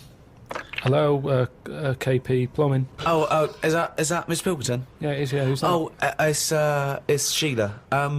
Listen. Sheila, shouldn't you be here by now? Yeah, no, I was going to set off. Well, we'll set off now. Stop wasting time. We've got a big order on. No, I know. We're all on a bonus here if we get this done. I'll see you in 10 minutes, shall I? I can't make it. What? I can't make it. Why not? The car won't start and it's slippy on the drive. I just can't get out. Get the transport. I'll see you in... I'll give you 20 minutes, all right? Don't worry about it. Thanks for calling. I'll see you in a bit. I'm also scared of the ice. I'm scared of the ice. I'm not gonna come in today. It's dangerous. So what are you going to do? Well, I'm gonna wait until the ice and snow goes away and then I'm gonna come in. But they're predicting it's going to be about 2 weeks before they clear all this. I can't really travel in this. It's a bit dangerous. Well, I'll tell you what. You stay at home. I'll replace you.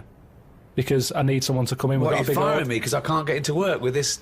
Well, I got into work, Sheila. Yeah, I know, but you don't live with me, do you? If you did live with me, then you'd probably see it was bad where I was as well. Yeah, I'm here. Do you know how bad it is here? When you come round and have a look how bad it is here, you drive you come round and drive my fucking car because I'm snowed in. You fucking calling me a cunt, and I'll tell you, if you fire me, I'll take you to a tribunal. You bald-headed wanker.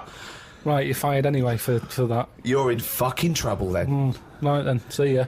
Right, and then she's done with. She's weak anyway. Ring, ring. Ring, ring. KP Plumbing. Hiya, is that, Miss Pilkington? Yeah, it is, yeah. Hi, it's Bob here. Bob. Yeah, bit of trouble. In my area, it's absolutely snowed. It's impossible. No one's getting out. I live near Sheila. Bob, listen. Sheila's just been on. She's saying she can't get in either. She can't. I've just seen her out there trying to dig her car out, and she's about. She's really tried hard to get to work, but she can't do it because she's not very rich. And her car doesn't work. And she hasn't got the right tyres, and there's no public transport. They've cancelled those. Wrong snow on this country. I'm not going to make it in today, son. So I'll see you tomorrow, right, boy?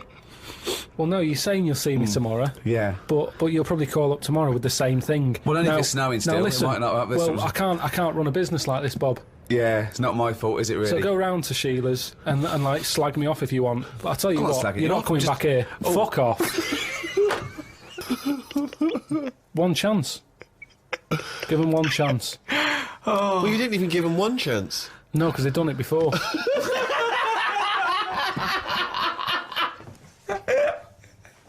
Oh, fucking hell. Just annoys me. What is art? It's a very broad term. It's a very difficult one as well. Well, let me throw that question over to Karl Pilkington. What do you want to know? Well, we were just trying to clarify what art is. It's just something for your eyes to look at. Right. It's just a change from the norm, innit? I mean, that's why I think most people have it. But then, the problem is, I'd never buy a piece of art. I don't see the point in buying something, because I know that my eyes will get bored of it eventually. Right. Have you got much art in your house? Yes. Yeah. Because it gives me pleasure, and I don't get tired of it. I don't get bored Do you of look it. at it every day? Well, it's there, isn't it? It just adds. Yeah, but other things a are there. pleasure to Dust it. is there, but Surprisingly, I've not compared I think art I've to dust as often as I perhaps should. But the thing about, and this I think may be intriguing to you, Damien Hirst, of course, is more of a conceptual artist like Tracy Emin, and a lot of what contemporary art does is followed on from a guy called Marcel Duchamp, who I'm sure you're familiar with. Now, he famously took a gentleman's white urinal like you'd find in a pub toilet, and he put it on its side, and he signed it with a fake name, and he put it in an art gallery. Now, he did that in about 1917, perhaps a bit later. it just annoys me, because there'll be snobby people who haven't got a clue, and they're looking at that and they go, oh yeah, see what he's trying to say. Well, that might make them think. They might. Damien Hirst, I don't feel angry with Damien Hirst, really, because he's getting away with it. But why does that annoy you? Because it's people falling into the trap. Damien Hirst, before he dies, I bet he goes, what a laugh that was. I had everyone on. There's a very good point as well, because some people think that the greatest art form of the last 100 years is marketing. Yeah. Some people say that that is his art, that it's not good enough to do it. You've got to then get away with it. And if the point of art is to inflame, I don't think anything inflames people more than the discussion about whether something's art, or if someone's taking the piss, or if someone gets 50 million for something, do they deserve it? Is it worth a hospital? Well, what do you think? What do you think of the shark in the tank? I think I was blown away by it. I thought I'd never seen anything like it before. It was sort of spectacular because it is so huge and so vast, and to have put a shark, in formaldehyde, and to have hung it in an art gallery, it's very striking when you see it. Yeah, it's a remarkable achievement. Is he an artist or a fishmonger? What he's done, anyone could have done what he did. Yes, but not everyone did it. He did it. This is an interesting point that you raise. It's the same old point you always raise. Not anyone could have done it. That's always the same point you make. Anyone could have done it. Karl, but they didn't do it. You could say the same about Michelangelo. Is he an artist or a painter and decorator? Well, it hasn't caught on, has it? Like the crying boy photograph. No one's having them in their house. No one's gone, have you seen this? Have you seen the new trend, a shark in a tank? No one's got the room, no one wants it. And that, to me, shows you what's popular. At the end of the day, if everyone wants one, he's got to be good, hasn't it? But I think if people were given a chance to appreciate more sophisticated things, then they would. And I just think that's true in all walks of life. It's an acquired taste, and the best things are an acquired taste. I mean, I haven't got pictures in our flat because of that mirrored wall I've got. Yeah. Right? So, I mean, it's tiny. You've been in it.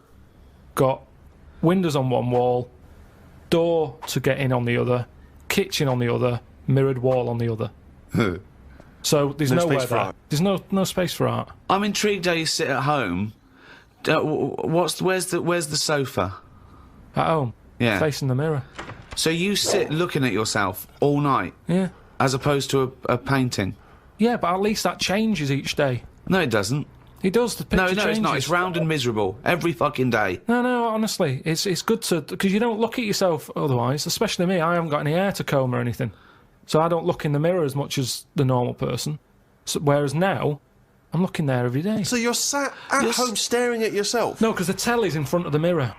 But are you not distracted by yourself? Yeah, you do. When the adverts are on, you look up, and if Suzanne's sat next to me, I tend to talk to her through the mirror. What do you mean? So why don't you look at her when you talk to her? Well, you don't have to turn your neck or anything. There's no neck usage going on. I can just look forward. I look at the telly, lift the eyes up, look in the mirror, look at me, look at her. What does she do? No, Well, back at you we're in the used to mirror. it. There's nothing wrong with that. It's like there's more people in the room in a way. It's like, And they're further away. there's nothing odd about that. Why wouldn't you use... It doesn't matter. Your Sorry, eyes, remember, your why eyes wouldn't are you still... talk to your girlfriend via a mirror all the time? Is that your question? Well, no, I think it's quite normal. If your head is facing a mirror where you can see everything in that room, remember, it's a small flat, I can see everything that's going on in there without moving my head. Stephen Hawking would be well happy. So I can look forward, she's sat next to me. If I'm watching the telly, I can say something. Now, she's getting the sound from me still because she's sat close. Yeah. But yeah, we're further away, but things look better from a distance anyway. So that's how you managed to keep this relationship alive. Maybe. You're such an odd little man. But no, it's not odd. You see, there was a woman on the estate who did use... Have I told you about Miss Peggy before? No. It rings a bell. Go on. I think I told you ages ago, it's this fat woman who used to be on the estate. She had a three-wheeler bike. And her Push husband's... bike, pedal bike. Yeah, like a tricycle thing, but a big one. Right. She used to sit her husband in the basket in the back. Cycle about, what have you. Yeah. She was known as Miss Piggy. Anyway. Oh, is this the one that she used to beat him up so your dad pretended to be a policeman? Yeah, that's it. Anyway, well, the way she used to communicate, she used to always go in quick save and nick biscuits. And if anyone went up to her to say, stop nicking the biscuits, she'd pull out like a little mirror out of a bag and she'd look in it, but talk to you via the mirror. Oh, man! What? This So she place was you insane. grew up- It's weird, isn't it? It was really weird. Like It used to scare Narnia. me. It's like a Salvador Dali painting. you exist in there. Yeah. It's really, really So weird. hang on. So she used to talk to people through the mirror because she was mental. I couldn't sit, watch the telly, and look at me watching the telly in the mirror all night. No, That's no, weird. that would Why? be really weird. It's really weird, Carl. I'd be very conscious of myself. No, yeah, Conscious I of the think way it I'm gives, sad. it gives you confidence in that. And if you are Gives you sort of... confidence. Well, yeah, because you're seeing yourself more and you pick up what habits you do and stuff like that. So what have you changed through your viewing of yourself? I sort of grew a beard the other week, just something different to look at for a bit. And then you get sick of that. It's like a piece of art. Change that, have a bit of a shave. Can you see the back of the telly in the mirror? A little bit, yeah. If the flat's a mess, it's a mess twice. Oh, God! Oh. Sculptures. What do you think of sculptures? I mean, because that's something that really is getting into the 3D world there, isn't it? No longer do you have to represent something as 3D. You can make something. You know, is it... You know, the statues are amazing, aren't they? They're clever, aren't they? I mean, they always look the same. Well, that's not true, is it? Because recently there was quite a controversial one, a huge one, in London. The pregnant thalidomide woman. What do you think of that? Oh, yeah, I saw that. Thoughts? I wouldn't have it in my house.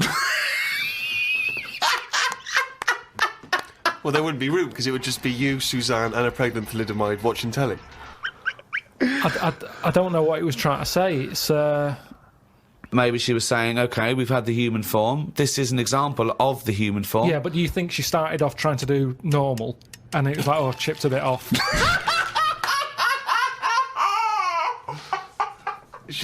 One of the arms got chipped Well, off. it makes you wonder, doesn't it? And why... You see that square, Trafalgar Square, you got that? Nelson's column, he's got one arm and a leg missing or something and a patch over his eye. Then you've got the thalidomide. Why can't they just do a full person?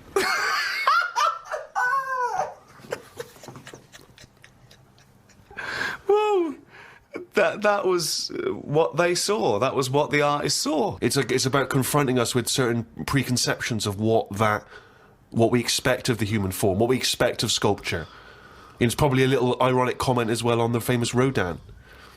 It's been wrapped up with all kinds of ideas of maternity, of the human form, of what sculpture is. Why wouldn't you put that in a big public place? But what about the subject? Did you think, who's that subject? Who is that woman? No, not really, because thalidomides are around and we've all seen one. It's not like a shocking image. It's one of life's little things that it chucks out. There's some out there. So Amazing. it's not Amazing. shocking, is it? I don't understand what you mean. I think what I thought is, it just goes to show we're sort of running out of ideas. What do you think of people who are so angry at art they try and censor it or they try and destroy it? Do you think art should ever be censored? It's where you put it. If it's in a gallery, then it doesn't have to be censored. If it's in Trafalgar Square, where everyone's wandering around having a nice time, you don't want a 12-foot cock. So it's all about where you put it. I think some art looks better because of where it is. Angel in the North, that's a bit of art, but it's a bit of a surprise, isn't it? You're driving along a miserable motorway. Yeah. Oh, what's that over there? Gives you something for your eyes to look at again. Motorways are the most boring place to drive. But you go, oh, look, there's a bit of art over there. Yeah, but then Angel again, should you be looking at art when you're going at 70 miles an hour along a motorway? Well, yeah, because it's really big. You can keep your eye on it and Look in the mirror. It's not a problem. Wait till you go past it and look in the mirror like normal. So you like the Angel of the North? Because it's something in the middle of nothing. Right, but if you put it somewhere else... Stick it in Trafalgar Square, you'd go, oh, more clutter.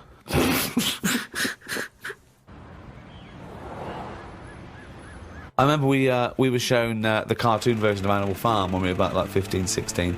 We were discussing it afterwards about, Napoleon, oh yeah, great, oh yeah, communism versus, oh, the poor proletariat and all this. And this bloke went, you lot make me sick. It was just a nice film about some animals. Brilliant. Yeah. What's your take on that, Karl? No, go on, what's your point? Because you can see the irony there, can't you? I haven't seen it. No. If you want to do a serious point, don't use animals. No? Well, I disagree with you there because I think my favourite is probably Charles Dickens, and I think the greatest story ever told is A Christmas Carol, and there's only one way that could ever be improved, and that is a Muppet Christmas Carol. That's absolutely right, yeah. So, and I think that you could, and I think people could take a lesson from that and maybe do other films with the Muppets. A Muppet Schindler's List. Yeah. I mean, you could make it so moving, couldn't you? Schindler's List in space. Miss Piggy's Choice. Well, we talked about that. What? About things like that in art as well. Do you think that bringing something so serious to the masses, like films do, things like the Holocaust and like Sophie's Choice, where she has to choose which child lives and dies. Why did she have to pick? Well, because the Nazis were horrible, nasty, evil people.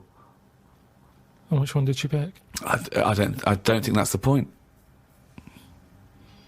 I don't think that's the point. I love the idea that this is not a betting game. No, but I imagine this is like Deal No Deal. It's kind of, you're down to the last two. Which one are you going to go for? Oh, God. But why did you ask which one did she choose? Because even if he'd said the names, Robert and Alison, what difference would it make? You don't know the story. Why is it because that then I'd ask more then. If he said Alison, I'd go, what was it with Alison? What did she have over Robert? That's what films are meant to do. You question it. Whenever I watch a film with Suzanne, I always say at the end, what was going on there? Oh, that's because you're an idiot. Christ. That's because you've just watched Muppet Christmas Carol and you can't understand why a frog's able to talk. I'm all for films with a good storyline. Yeah. Brilliant. That's a perfect point. What an extraordinary point. He's going to follow this up, mate. He's going to follow this up. He's got something here. Carl, go on then. What's your take on films? Films are really good. You can get lost in them. Right. And you like one with a good story? I mean, whenever anyone asks, it's always the same. It's Elephant Man. It's Kes. Mission Impossible 2. Mission Impossible 2. These are what you consider the great works of film art. I'm just saying these are ones that I've enjoyed recently. There's so many films that I haven't seen, yet you always say, oh, have you seen so-and-so? Well, Mission Impossible 1. And there's good news for you. 3's out. That's true. One of the most striking art exhibitions that I ever attended, Karl, was an exhibition of outsider art. Something I'm sure you're very familiar with. Outsider art, of course, is work that is made by people who are often institutionalised for mental health problems, or they are just incredibly, the people who aren't in any way part of the art establishment. Well, right up to psychopathic murderers, clinically insane mass murderers. would count as outsider art. I went to an outsider art exhibition in New York. It was incredible, and I bought a painting of this guy. He's a chronic schizophrenic, and he paints in tar, like road tar, that he gets from roads, and he paints in that on wood he finds in sort of skips. And it's incredible, because it's sort of like scratched in, and it's amazing. And there's this thing of Jesus being helped down off the cross. Admittedly, I was walking around there going, this is fucking mental, and James was going, you've got to stop saying that. Because, of course, some of the people are mental. There was one bloke doing a sculpture of a skull, right? And underneath, it was like a little head with his teeth. Underneath, he'd put a sign that said real teeth. Where did he get the real teeth from? What I think is interesting about that is how much therapy it provides for these often mentally unstable people, which is another important value of art, of course. People's self-expression, people being able to give a little piece of themselves through their work. Do you not see any value in that? How do you express yourself? Whistle. You whistle. Yeah, I found over Christmas I whistled a lot more than I usually do. And I think that was just freedom. What do you mean freedom? It's like Right, freedom. expand on this point, if you would. Well, that's what art is, isn't it? It's you being free of all the world's heaviness on your shoulders. See, that's a great quote, that. That's great, that. For art is freedom. I love that, because I think you've really hit on something there. Would you include the free of all the world's heaviness? Well, I know what you meant. I know what you meant there. Would you include that one in it? I mean, I would include the world's heaviness in my freedom. You know, some artists are attracted to the dark side, the heaviness of the world. But I just want to return to you whistling as your Yeah. artistic expression of freedom. I mean, why did you find yourself whistling more? That's what was weird. So just few take us days through a typical day. When would the whistling begin? So this was you spent Christmas down in Kent with Suzanne and her parents. Yeah. Yeah. Could I suggest something? Your freedom was thinking, I'm in my own place now, I'm going to annoy them. Well, it was mainly... It's when we were playing Scrabble. And they were taking ages to have their go. And couldn't have the radio on because the boiler affects the radio. You got boiler problems down in Kent as well? It works. It just gives something off. Every time it kicks in, the radio goes all staticky. Right.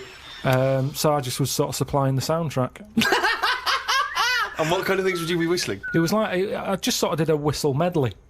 It was going from one thing to another. A Wedley. And a man was impressed. She was like, oh, you can whistle, can't you? I was going, yeah. And then she was saying, how loud can you go? I was just doing all different levels. Sorry, this sounds like a scene from One Flew Over the Cuckoo's Nest. The boiler's setting off the radio. I can whistle. Oh, you're good whistling, aren't you? Oh, yeah, Scrabble. Talk about outsider art. I love the fact that Karl's life is like living in a home when is. you're in your 80s. Yeah. But you felt that this was your way of expressing yourself. I just found it odd because I don't whistle that much. I think just because I think I'm fed up most of the time when I'm in London. And you don't whistle when you're fed up. Whistling's a happy thing. You never get an angry man suddenly breaking into a Well, whistle. the people who aren't whistling are usually pissed off. But yeah, the bloke who's whistling, it's like, it's the least... He's the least annoyed person in the room when someone's whistling. Same as holding a drill. The only person that noise doesn't annoy is the bloke who's drilling. Everyone else wants to punch his face in. Same with whistling. Whistling, there's no point in whistling. No, there is. No, there's not. Don't know. I mean, our window cleaner was known as like, that's how you knew he was there. He always whistled. And in the end, he fell off his ladder, broke his front teeth. Oh. Retired. What, because he couldn't whistle? That was it. It was like... Well, yeah, he whistled all the time. Can't whistle, Well, yeah. can't clean windows. It's a bit tragic. Could he take along a whistle? Just pop that in his mouth. Yeah, I suppose he could have done. I didn't think of that. What about a flute? Or a recorder? Not London's burning again. Fucking clean the windows and then fuck off. He didn't really think this through, did he? He retired at the age of 28. And his whole family were bankrupt. With no teeth. Yeah. And just a bucket and a Why aren't squeegee. you working, Dad? Because I can't whistle. I can't whistle anymore. And if the day you give up whistling is the day I give up window cleaning. So you never whistle? No. I can't really whistle very well. No. I don't whistle, but I can whistle better than that. What, you did this for hours on end while playing Scrabble. About 2 hours. 2 hours? Put my word down. And sorry, can we just hear that again? Can we hear it? So you were whistling after you had your go as well? Yeah. Fucking hell, Carl. But hang on, let's just hear a bit. That is Karl's self-expression. That is his artistic self-expression right there. Inane. No tune, no nothing.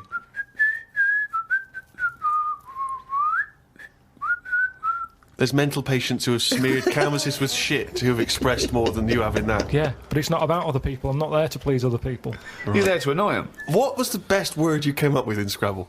Don't knock me at Scrabble, because I do all right. What's weird is, when I play Scrabble, my brain can come up with words that I don't normally say. OK, this isn't... No, I'm intrigued here. Your brain can come up with words you wouldn't normally say. Just words that I'd never drop into a sentence. Tree, cat. Go on. Squirm. That's using a Q. It's worth 10, that. It's not bad, is it? Now, I'd never say that. I've never heard you... I don't think I've ever heard you say squirm, no. I don't think you're right, Carl. I've never heard you say squirm. Weird, isn't it? Yeah, it is weird. And yet your brain popped that one out? And then, yeah, when it wasn't my go, just...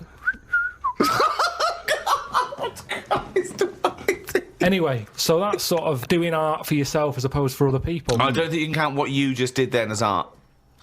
Hobby maybe, craft, pastime. I don't think you can count that as art.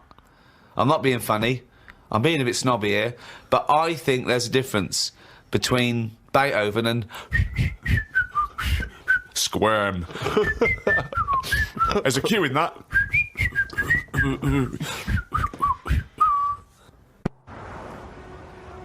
Robert Nozick did this thing that if you could go into a flotation tank and you led a whole virtual life and it was the best life possible, you did exactly what you've always wanted. You became the person you wanted to be, you did the best things you could ever dream of doing, and you literally couldn't tell the difference. So it was your life, okay? And you lived your biological life out in that tank and died at 80 and had the best life any person could ever have. You could pre-program it.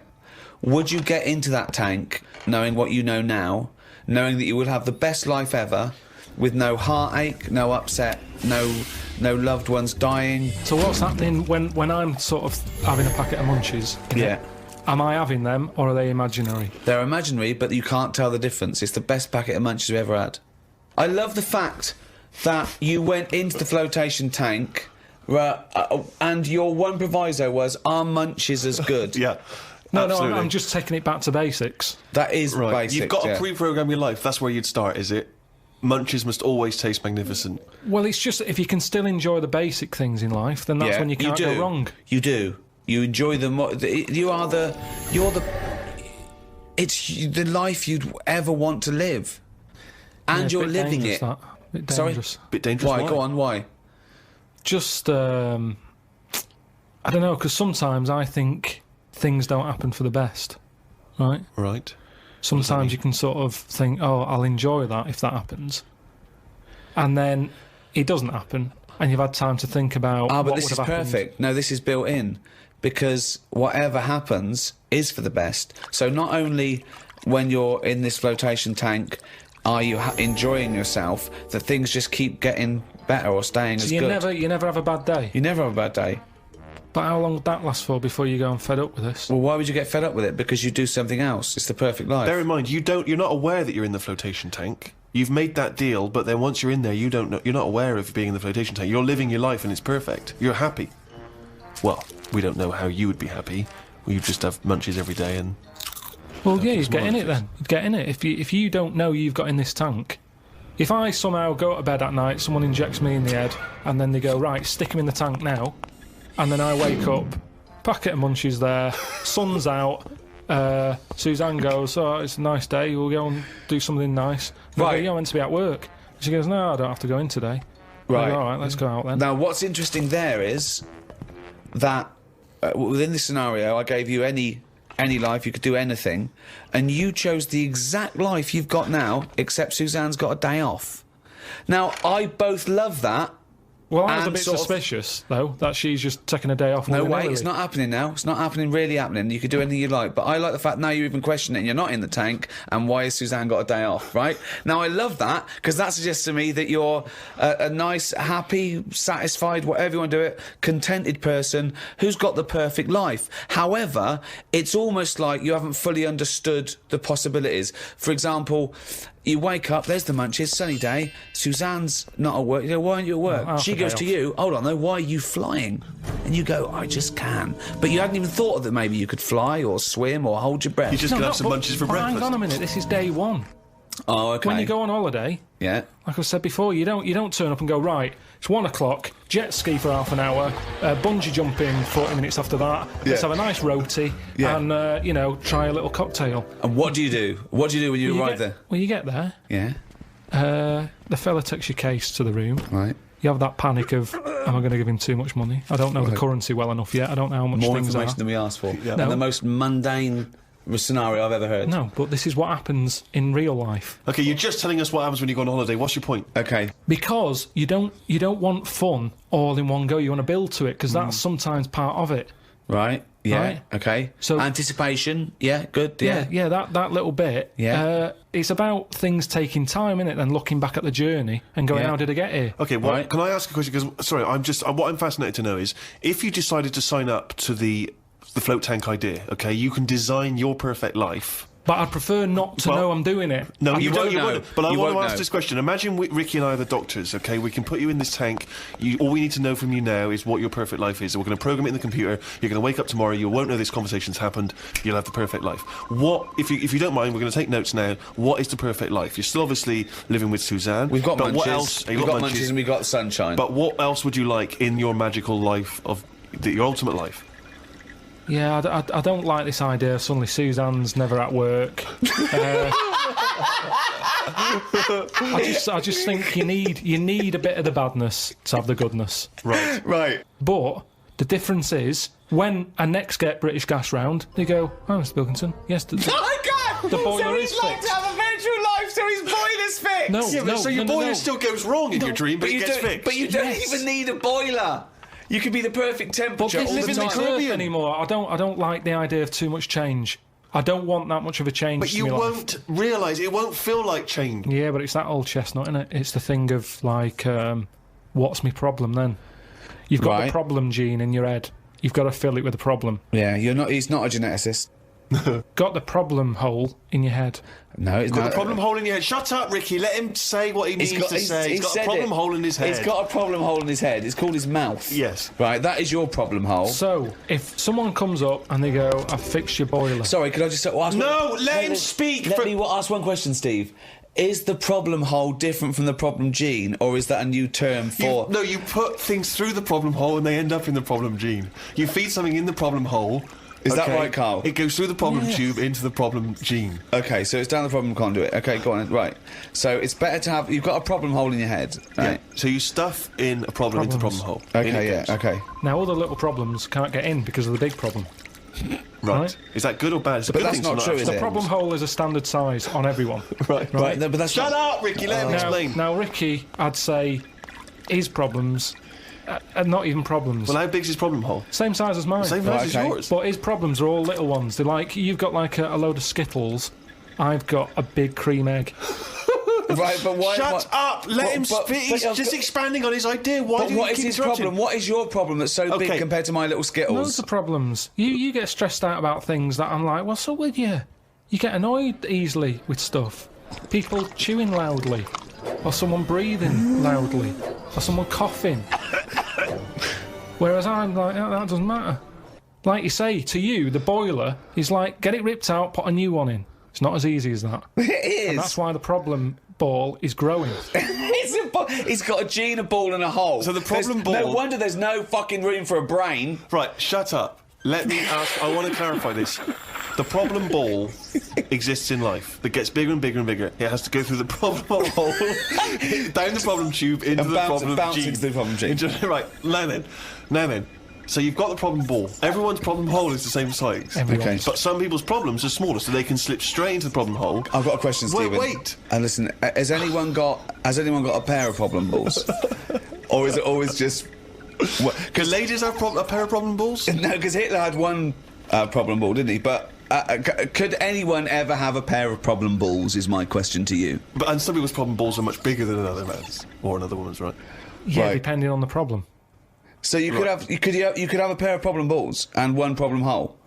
The way I'm saying Okay, look, supposing I came to you and said, listen... but a man starving in a foreign country might have huge problem balls. He might have, but if I went to a doctor and said I've got a problem hole, and the doctor said, "Well, let me see it," and he said, "Well, let me see your problem hole," and hanging down in front of my problem hole was a huge pair of problem balls. What would he treat first? Is my question. Well, would he look into the problem hole? He said, he'd say, take your problem jeans off. Right, I want to see your problem hole clearly. But he would put his hand or his finger into the problem hole to try and remove the problem ball, wouldn't he? He could feel the problem balls, but he'd have to insert his finger into the problem hole, wouldn't he? Right. Okay, so Karl, go on then. I'll just get in the tank.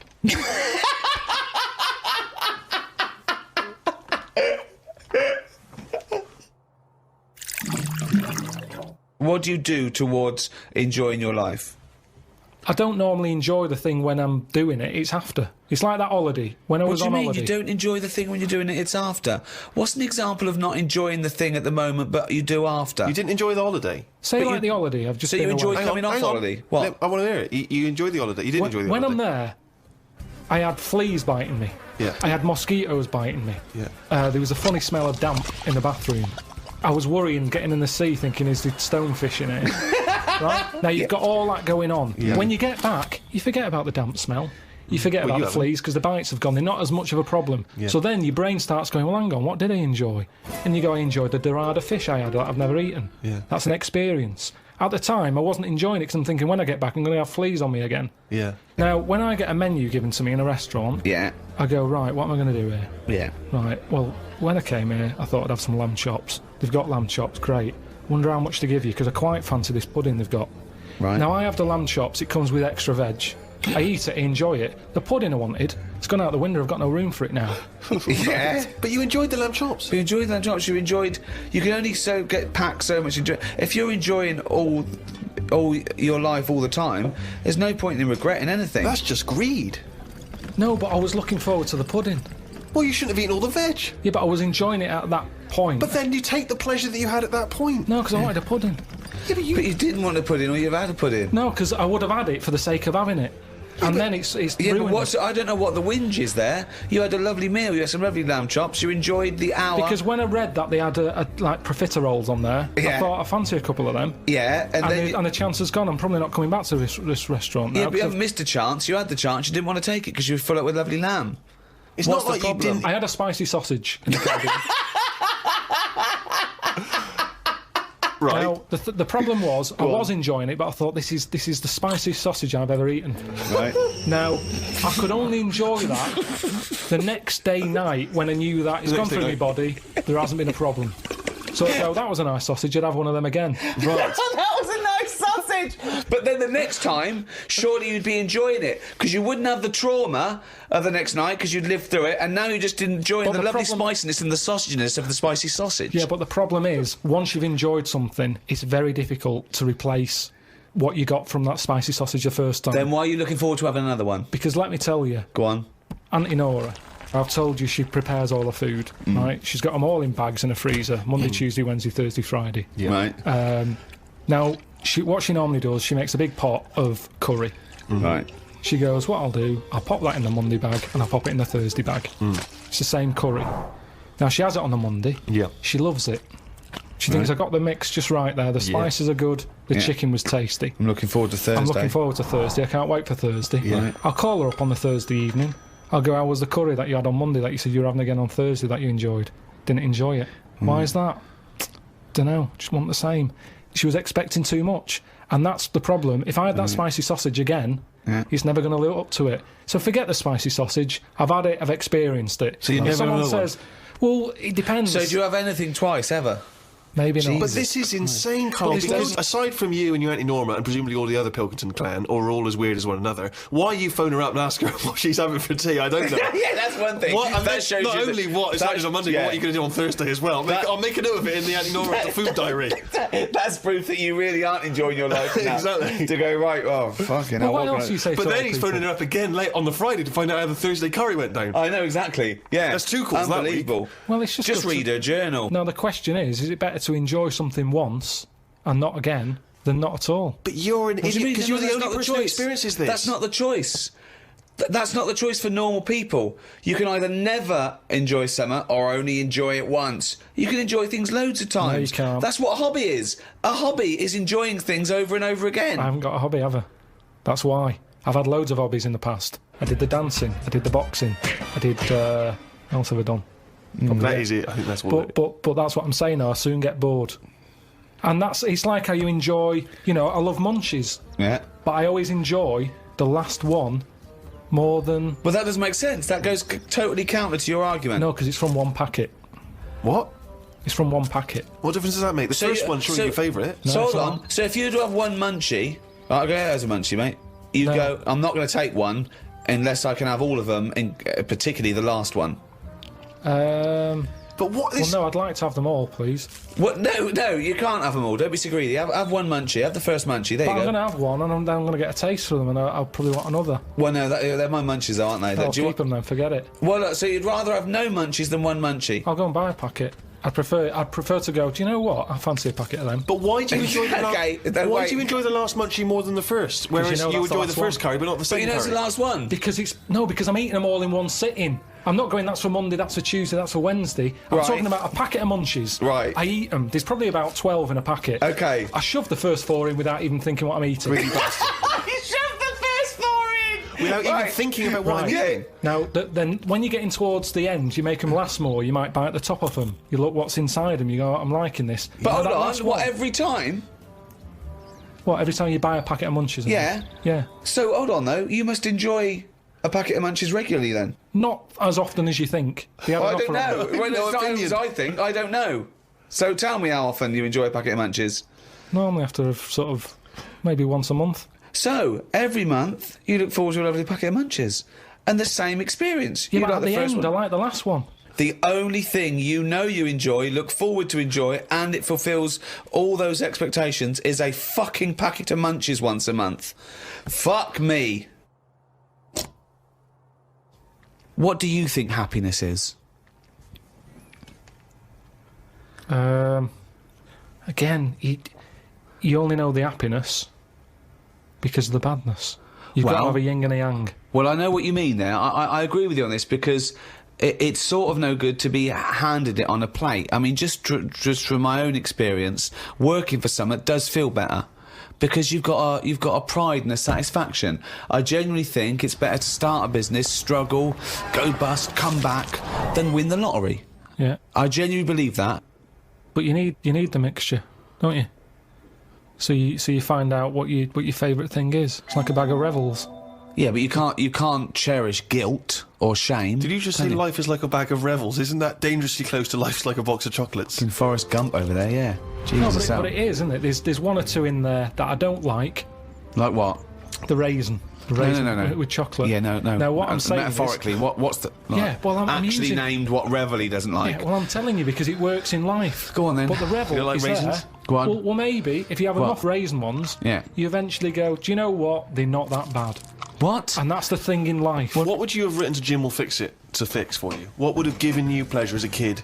Dear Jim, can you fix it for me to do what?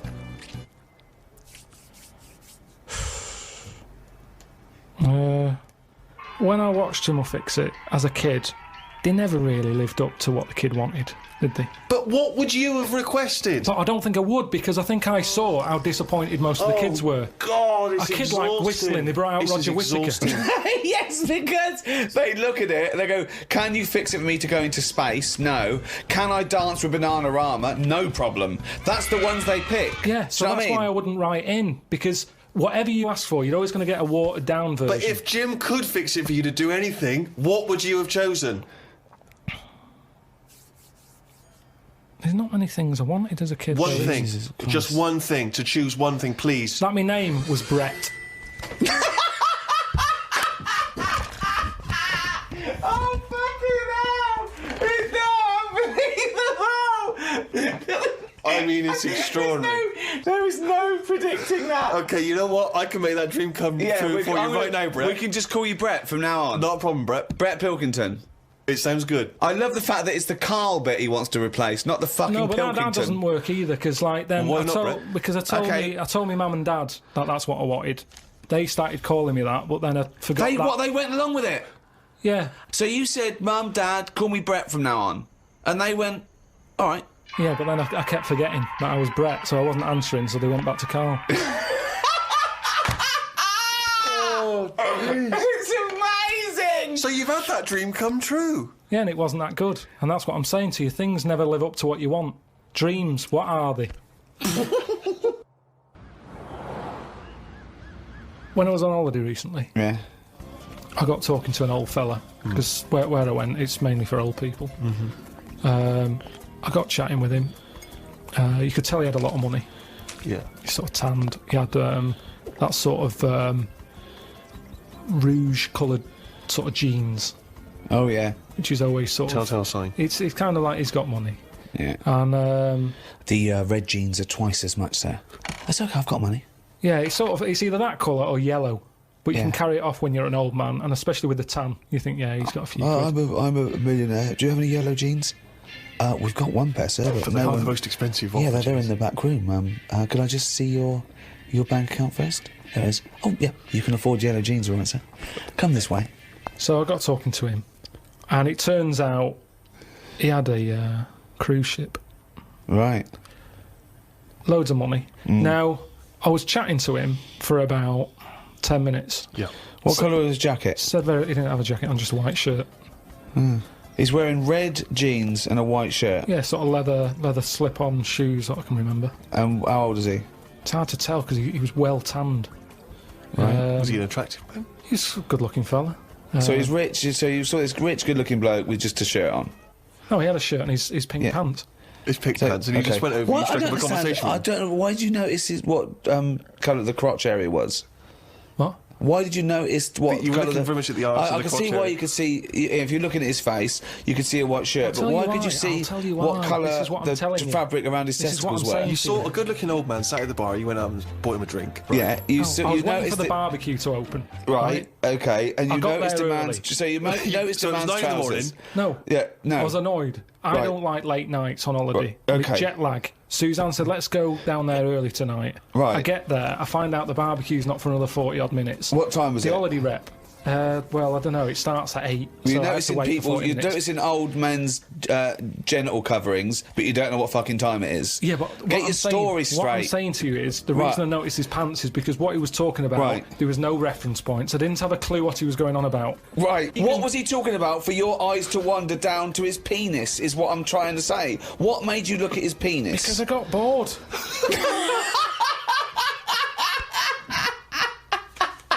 I didn't know. What I'm trying to say to you is reference points. I had no idea what what was he he was going on talking about. When about? you're talking to a stranger, aren't you meant to keep it Above the waist, keep it looking at his bollocks, to erect.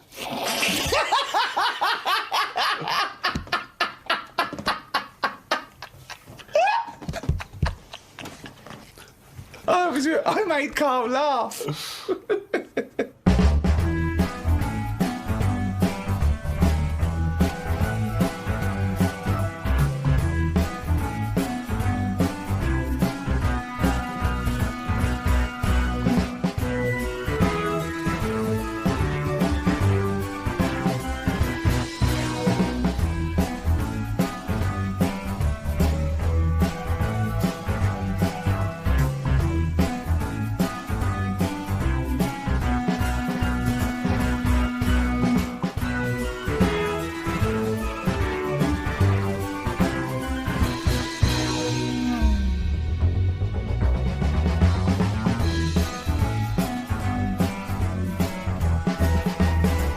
Download and listen to this on iTunes, Spotify, or your favorite podcast provider. Just check the description below. For the past few years, Ricky Gervais, Stephen Merchant, and Karl Pilkington have been meeting regularly for a series of pointless conversations. This is one of them. Testing. Is that all right? Hello and welcome to the Ricky Gervais Show with me, Ricky Gervais, Stephen Merchant. This is the worst chair I've ever sat on. And I've sat on some fucking chairs in my life. Yeah! Are we started? One. Are we ready? Are we recorded? Yeah. Ready? Right. Hello and welcome to a brand new series. What? It's ridiculous. I was getting it all fired up. Excited and motivated. What are you talking about? One. Just seems a bit loud, that. Well, you should have sorted that out. Karl, are we ready now? Yeah. Well, come back here then, you dopey bald twat. Hello? Yeah. I'll just sit like that. Right, okay, ready? So it was your problem. Oh, Jesus. Just this carpet. Right, ready? Yeah. Hello, welcome to a brand new series of The Ricky Gervais Show with me, Ricky Gervais. Hello. Well, no. Sorry. I was so excited to say hello. Okay. Hello and welcome to a brand new series of The Ricky Gervais Show with me, Ricky Gervais, Stephen Merchant. Hello. And the little round-headed shaven chimp that is Karl Pilkington. All right.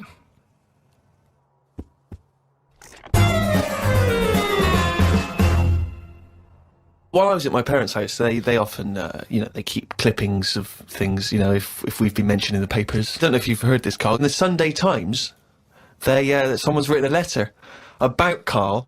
Wow. They can send in comments and views on things they've seen, read, heard. Oh, excellent. And this is what someone wrote to the Sunday Times. Who is Karl Pilkington, and why have I just wasted 5 minutes of my life listening to some of his cretinous thoughts on Channel 4? He asked, why are there so many dinosaurs on display in museums? Quotes, couldn't they just choose the best one and just show that? He summed it all up by deciding that we know too much.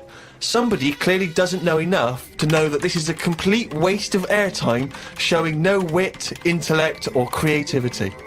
That's from Wendy in Berkshire. You can't have your critics. Do you know what I mean? You've got to have your critics. Of course you have. If everybody liked what you did, then you're not doing the right thing. But think how angry she must have been to have bothered writing this letter to the Sunday Times. Well, that's good. I mean, though. you It's made really me do must some- have- It's all about getting people thinking. That's what I always say to you. As long as I'm getting people thinking about what I've said, she remembered what I said. Yeah. I'll tell you now, right? This, if I don't know if Wendy's, listen to this, but Almost certainly not. But listen, right? I was saying about the museums, right, and how they're big and everything, and they've Brilliant. got dinosaurs all over the shop. I read that in that museum, they've got something like 7 million bits of stuff in there. Right? Now, when I spend 2 hours in somewhere, just show me the good stuff. Don't be saying we've got 7 million bits. Because there was a fella who opened it, right? I did a bit of research on the museum. What museum was it? It was the London one. Oh, the London one, yeah. So he's in there and he's collecting all this, bits of stuff. What stuff? Just whatever's knocking about that time. right, okay. It seemed like You he have never- researched it. He never chucked anything away. He's like, I won't put it in the bin, pop it on the shelf. Okay, So yeah. he's put everything on a shelf in right, this yeah. museum. Then, as time I went think you're on- going into too much detail, but just give us the gist of it. No, but all I'm saying is, he keeps everything. And if you keep everything, sometimes it'll be good stuff, right? And a lot of the stuff was going missing, the good stuff. But people who set these museums up are just as crafty. What? The fella who found Tutankhamun, he was pocketing all sorts of fingers and stuff in his pockets on the way out. That had rings on them and stuff. So all I'm saying is, why is she having a go? But She's hang on, learned wait, something. look, but we just gave you the chance then to defend yourself, and you just confirmed Wendy's point 1,000 times over. What was all this waffle about people nicking stuff? What's that got to do with anything? Because she's having a go at me. I didn't nick But she's anything. having a go at you for talking nonsense that's of no consequence, which is what you just did What then. sort of nonsense? But what was your point? Well, all right, then we'll watch Wendy's little programme when that goes out. Let's see what she's got to talk about. Sick of her. This is why Wendy's having a go, though, because you're not being open-minded. You're not thinking about... But we're being open-minded to good ideas, to sensible thought, to intellectual considerations. We're not being open-minded to this utter drivel.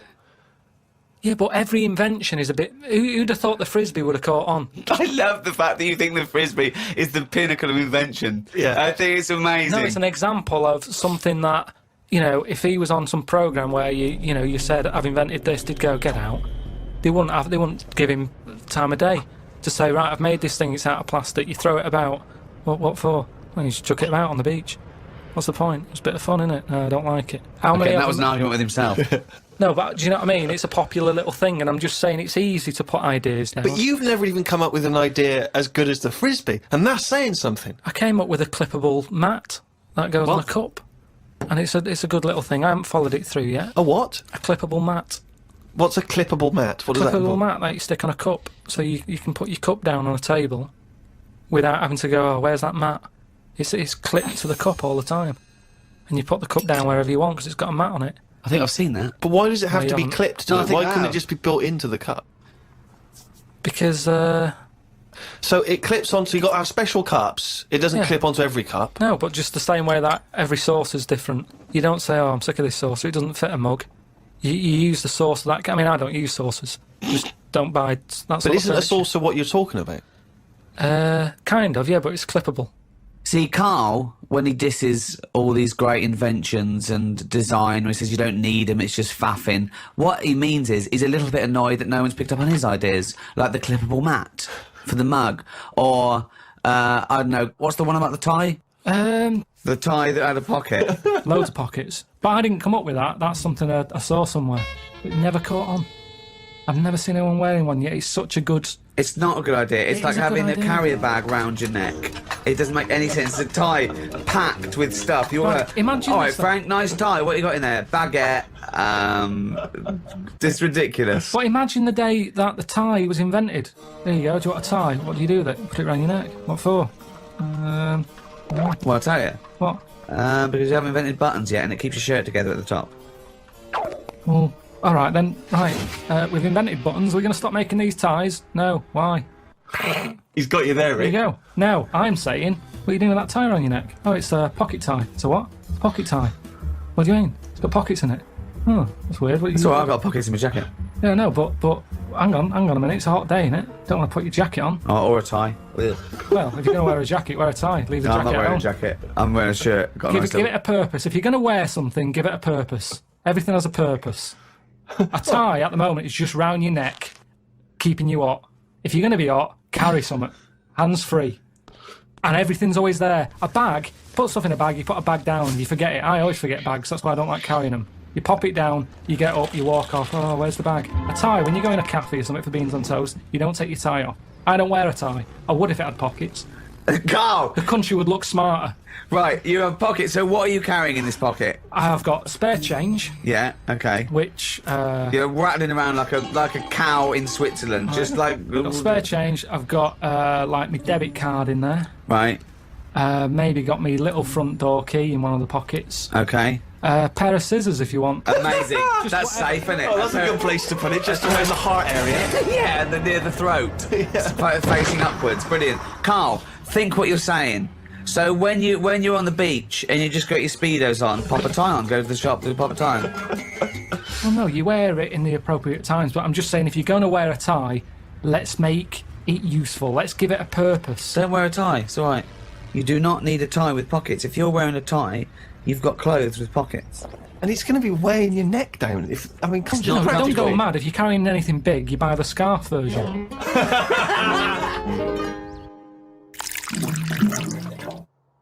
Karl said the most exciting words. He said, I've had another film idea. Wow. Does it star Clive Warren? Sell it to me like I'm a Hollywood executive. Sell me the film. So what I was thinking is, I'm picturing probably. Well, it doesn't matter. It's not as fixed. It doesn't have to be this person. But I'm thinking Tom Cruise. Okay, Cruisy, yeah. Excellent. And the way it works is. Do you know Tom, by the way, or have you got one in there, or...? No. No, Okay, but you It's- just... No, I think it's the sort of film that would appeal to Tom. he'd sort of be into. I think it would Okay. excite him. Okay, Great, okay. Great. So Have you ordered coffees? Did What? Did Cheryl get you a coffee? Yeah. Oh, okay, thanks, great. So... Are you hungry at all? Do you want to... No. No? Great. So, Cheryl, I might have a tea, actually. Cheryl, if you could... will we wait for the teas before she comes in? She'll 'Cause just once sneak he's in. flowing. She will be very quiet. She'll be like a dormouse. She won't even know she's come in. Okay. You just...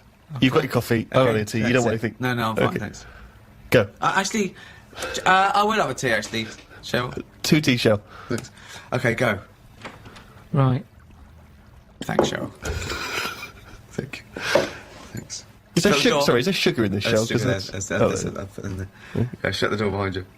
Thank you. Okay. Go. All the way. Go. Tom Cruise. I got Tom Cruise. That's what I've pictured so far. He's just done Mission Impossible 7 Right. in this film. Oh, in the film. So he's playing himself. No, what you've seen on the screen is Mission Impossible 7. So if we get Cruise, he is playing himself, Yeah. and he's just made and in this film, he's just made Mission Impossible 7. It's the future, is it? This. No, what you're seeing... Okay, what's this film called? I haven't got a title yet.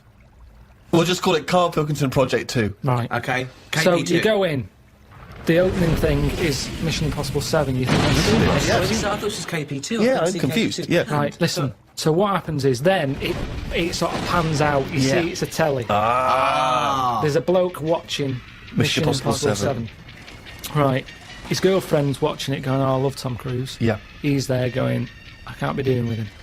He's So it overrated. is set in the future, though, this, because we're assuming that he's made 7, so this is a... Yeah. How far in the future is it?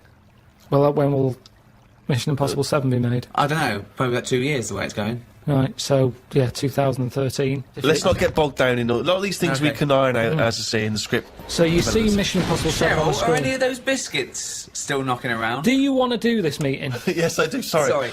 He's a bit easily distracted, but I will have a biscuit as well, Cheryl. So, okay, I've been watching the film. It's Mission Impossible 7. It's pulled out. There's a guy in his room, in his lounge His with girlfriend's his girlfriend. watching it. She's Yes. loving it. She's a fan She of loves Tom Cruise. Right. He's a little bit niggled. He wanted to watch something else. Sure. She decided on the DVD. He sat there annoyed. I can't be dealing with Tom Cruise. I can't believe they've made 7 of these films. Right. He's a rubbish actor. I should be the actor. You know, I've been doing acting for years. But he's not an actor. He's Well, he is. Okay. But he hasn't quite made it. He's sending a lot of demos off. right. Forget So that. he's a struggling actor. So what happens is, next day they get up, right? Yeah. She's still going on about Tom Cruise. Loves him. Thinks I'm sick of him.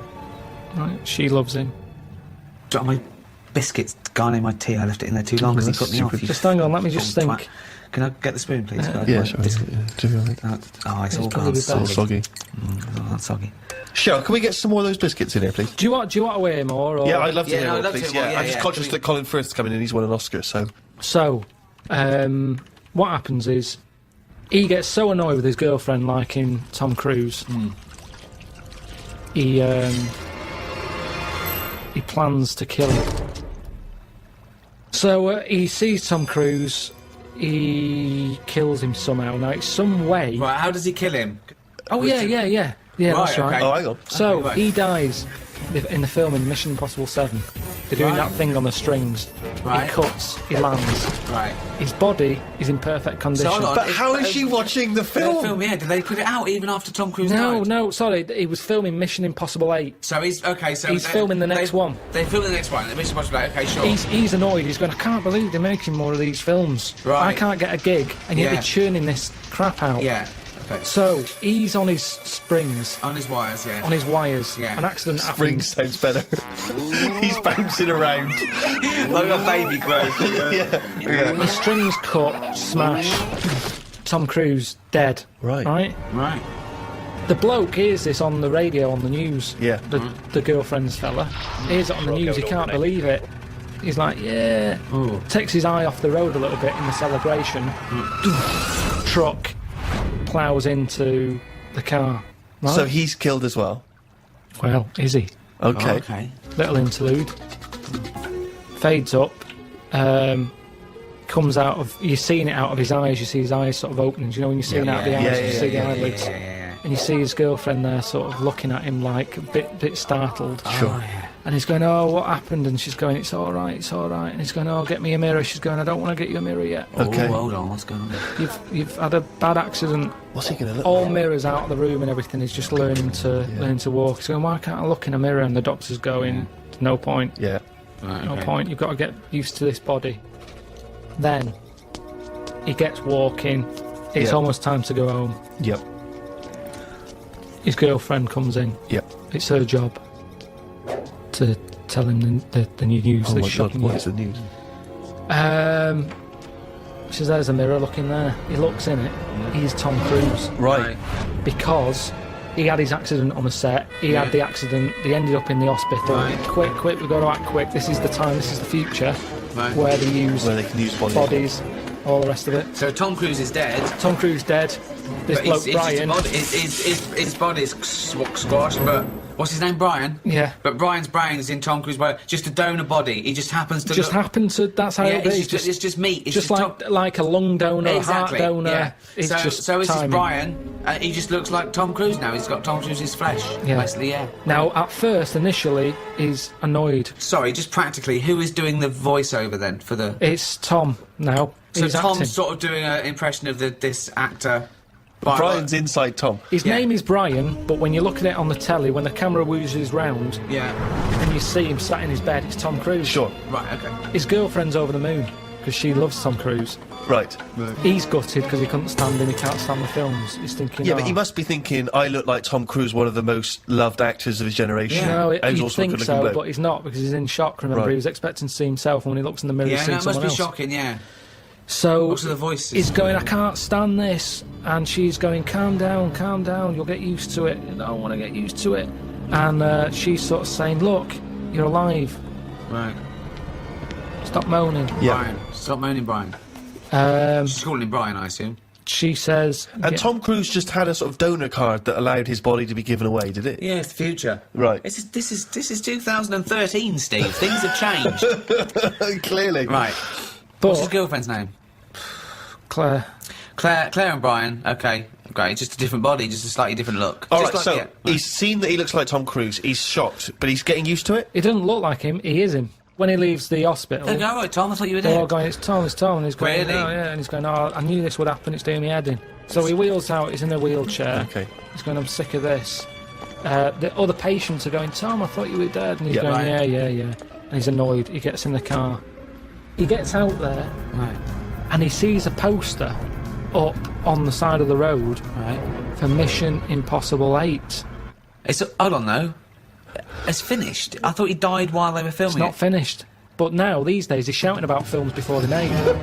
And they're going Wow. brilliant and all the But hype they and put everything. a poster up even after. Seems premature. No, the poster Yeah. was already up. That They seems haven't put it premature, up. given that No, a what, man coming- died during the production. Doesn't Yeah. matter. I'd have taken the posters down. No, but it's then I all- don't work in Hollywood. Right. So the poster's up there and he sees it as he's in the car driving past. Yeah. And he thinks, that can't be finished. Doesn't make sense. Yeah. They both look at each other. This is your chance. You wanted to be an actor. This is the chance. Yeah. Right. Go back to the studio. So he goes in. Hello, you don't know me? And they go, oh, we think we do. And they go, no, you don't. I'm Brian. Tom Right. died on your film set. Well, they must Presume- know that. They must know that Tom Tom Cruise Cruise died. is dead. Because his family must have been All right, if notified. you want, it makes no difference. We can tweak the script. So this is... Brian has turned up looking like Tom Cruise. He said the film company, right, who must know that Tom Cruise died on their film set. What were they going to do? When They would have got had to wrap it up. They would have Well, had no, to what? say... You said the posters are up. Yes, the posters are up before they've even finished So they're filming it. cancelling the film until he walks in? Basically, yeah. Oh, so they are cancelling the film? They're cancelling it. Okay, so we're afraid that production has stopped on Mr. Possible 8 due to the death of Tom Cruise. Hang It's on a stopped. minute. What? I'm Brian. Who's Brian? Oh my God, you look exactly like Tom Cruise. Oh, have they done that thing where they put Brian's brain in Tom Cruise's body? Yeah. Ah, but it's not Tom Cruise. You can't act like him. I'm You an don't- actor. Yeah, but he was good because he was like one of the best actors. He's not that good. I never rated him. Yeah, but a lot of people did. And he's Yeah, got a lot this, of people didn't. So Right. let me bring in a new audience for you here. I But can bring can a you- bit to this. Right. So this, of course, gives it a boost because Right. The people wanna flagging see- people franchise wanna has see how been good Brian is. rejuvenated. the Yeah. press, the news that's Yeah. out there. Yeah. Tom Cruise and his new film. Well, it's not Tom Cruise. They can't say that. Well, it is, though. When you look at it and you go, oh, it's Tom Cruise. Well, no, you got to say a bloke that looks like Tom Cruise. The body of Tom Cruise. Yeah. The acting of Mrs. Gilbride. In a new movie, Mission Impossible 8, starring bones and skin and stuff of Tom Cruise with Brian's brain. I forget Do it. you like Tom Cruise's face, but not his acting? And you'll enjoy Mission Impossible 8. I'm not bothered. Oh, Mission Impossible 8. From the people who brought you the first 7, and the hair of the bloke who was in the first 7, but with Brian doing all the lines. It's Brian. It's some guy I've never heard of. I'm not the 7th sequel.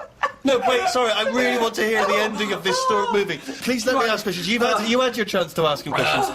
Right. So where are we? In a sort of 90-minute running time of a movie, where are we now in the film? Are we about two-thirds the way through? We're close to the end. Okay, so Mission Impossible 8 has been made.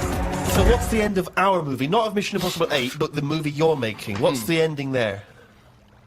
Do we ever get to see him in Mission Impossible 8? Yeah, but I think what happens is he becomes the person who he never liked.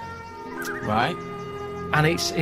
I just want to get across the moral that who are we? Are we the people in our body or the people we look like? What's important in life? Is it the way you look or the way you think? And he changes because he looks like Tom Cruise. He becomes the man he never liked. Oh, and what's his girlfriend think of this? Who's? Brian's. She's loving it, isn't she? Because she always liked Tom Cruise. She's over What did the moon. Brian look like? Who would play him in this film? Probably. What's his name? The bloke who was in Cheers, probably. Ted Danson. Danson. Ted Danson. So Ted Danson is Brian. So Claire, right? This is so confusing because Ted Danson's supposed to be someone that we've never heard of, even though he's Ted Danson, and Tom Cruise is playing himself, the famous actor Tom Cruise, who is now inhabited by Ted Danson, who's not Ted Danson. Ted Danson. Ted Danson as Brian. Ted Danson as Brian, as Tom Cruise, as Ethan Hunt in Mission Impossible 8. Wow. Who's played Claire? I'm up for you. You know, that's why I've come to you. I thought There's you'd an know. obvious suggestion. Rebecca De Mornay. Okay. Yeah. She is so hot after the love of a brain or whatever it was called.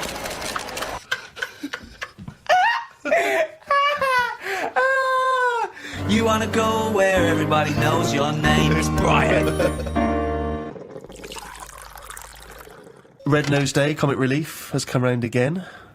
Yeah, Red Nose Day is obviously the very specific date in the calendar for the whole generic term Comic Relief, I think. It's normally when the telecast happens. Yeah. People know that that's the day when they can dress up, do charitable acts. But of course, Comic Relief is a charity that's working all the time for disenfranchised all over the world. Have you always been a strong champion of Comic Relief, Karl?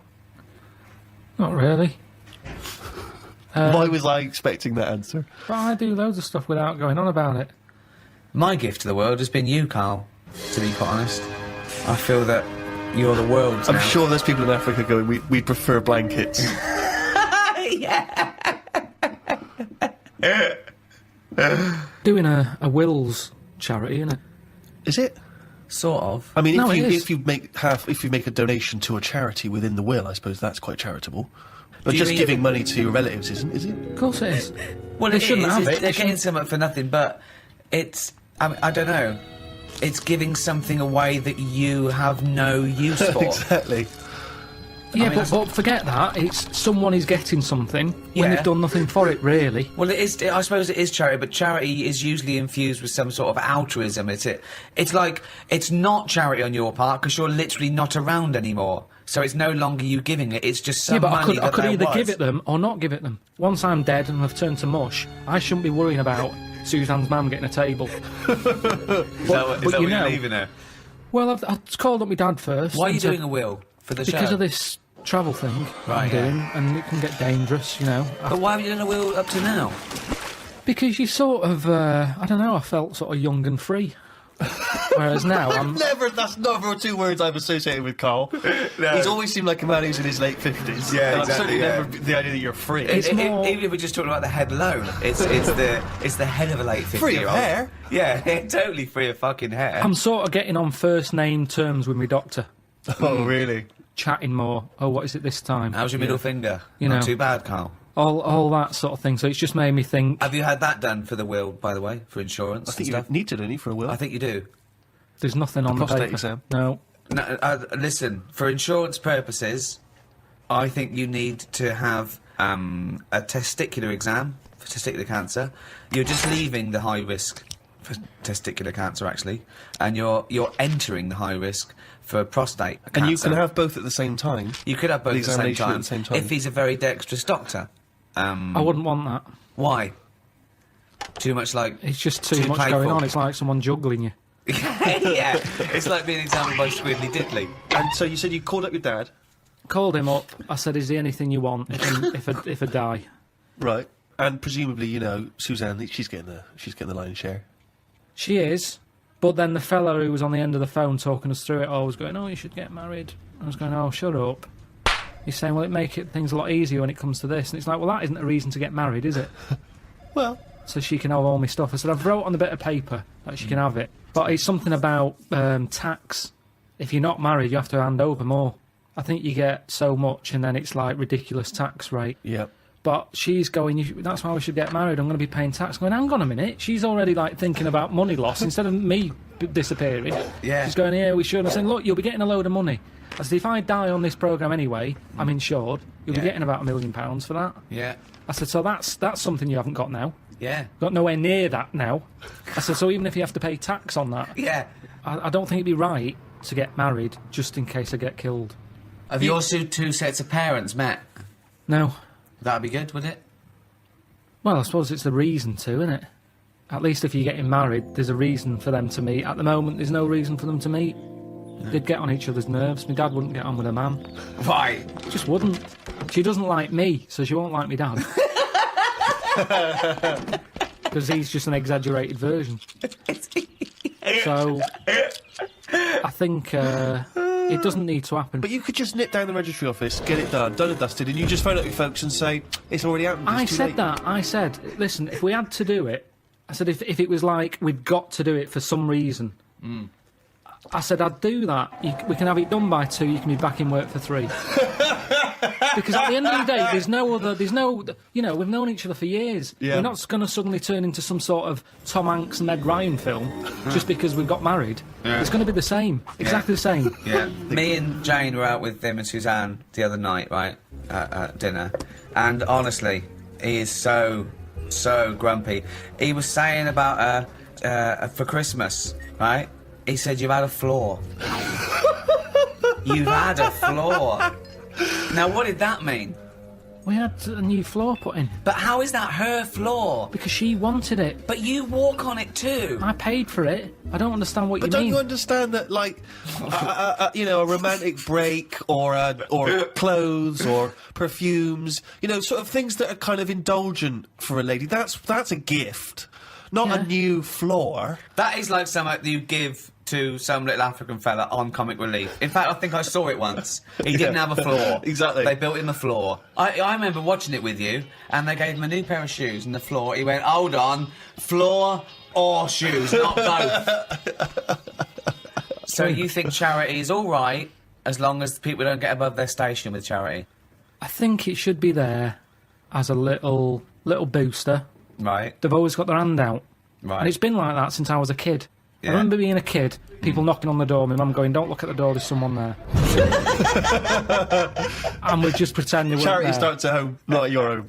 No, but because it's all the time. I mean, my mum didn't like answering the door anyway, even if it was the pools man, she'd sort of say, don't move, and he might not see that we're here. So you just froze where a man was at the door. Well, you just, because the front room was near the door, so people Right. could see in. Right. So you just sort of stayed there and pretend that either you Well, can't so hear like him. some sort of predator. Like, they can't see if you don't move. Well, even if he was peering in through the window and he could see you in there not moving. So he looked through, and there was 3 people just frozen, right, like statues, right? Just their eyes looking at him, Yeah. and him confused. Well, not- they're clearly dead, I'll move on. There's obviously been a gas leak. And did you stay sitting or stand up, or did you sort of like throw yourself No, to we the floor? just sat on the where you were, and you just stayed still. But did he ever look in and see? I don't know, because you didn't turn around, did you? So you would pretend you couldn't hear the door? It seemed to be the 80s. Had a lot of it, because it was all the Avon thing, wasn't it? It was perfume, Yeah. Tupperware. What? Tupperware. Tupperware. Yeah, the plastic boxes. It's dishes for fat people. Here we go. Oh, these are big. Good they are. They're for fat fuckers like you to eat out of. Just a lot of charity stuff. Just a lot. It seemed to be the time, the 80s, that they suddenly found out they can sort of scav money off people. Okay, right. Let's do the scenario. I'm at the door. I can see you in there. You might as well come open the door. Karl, why are you staying so still? Are you trying to avoid me? It's working. Karl, your eyes are moving. Can you come to the door, please?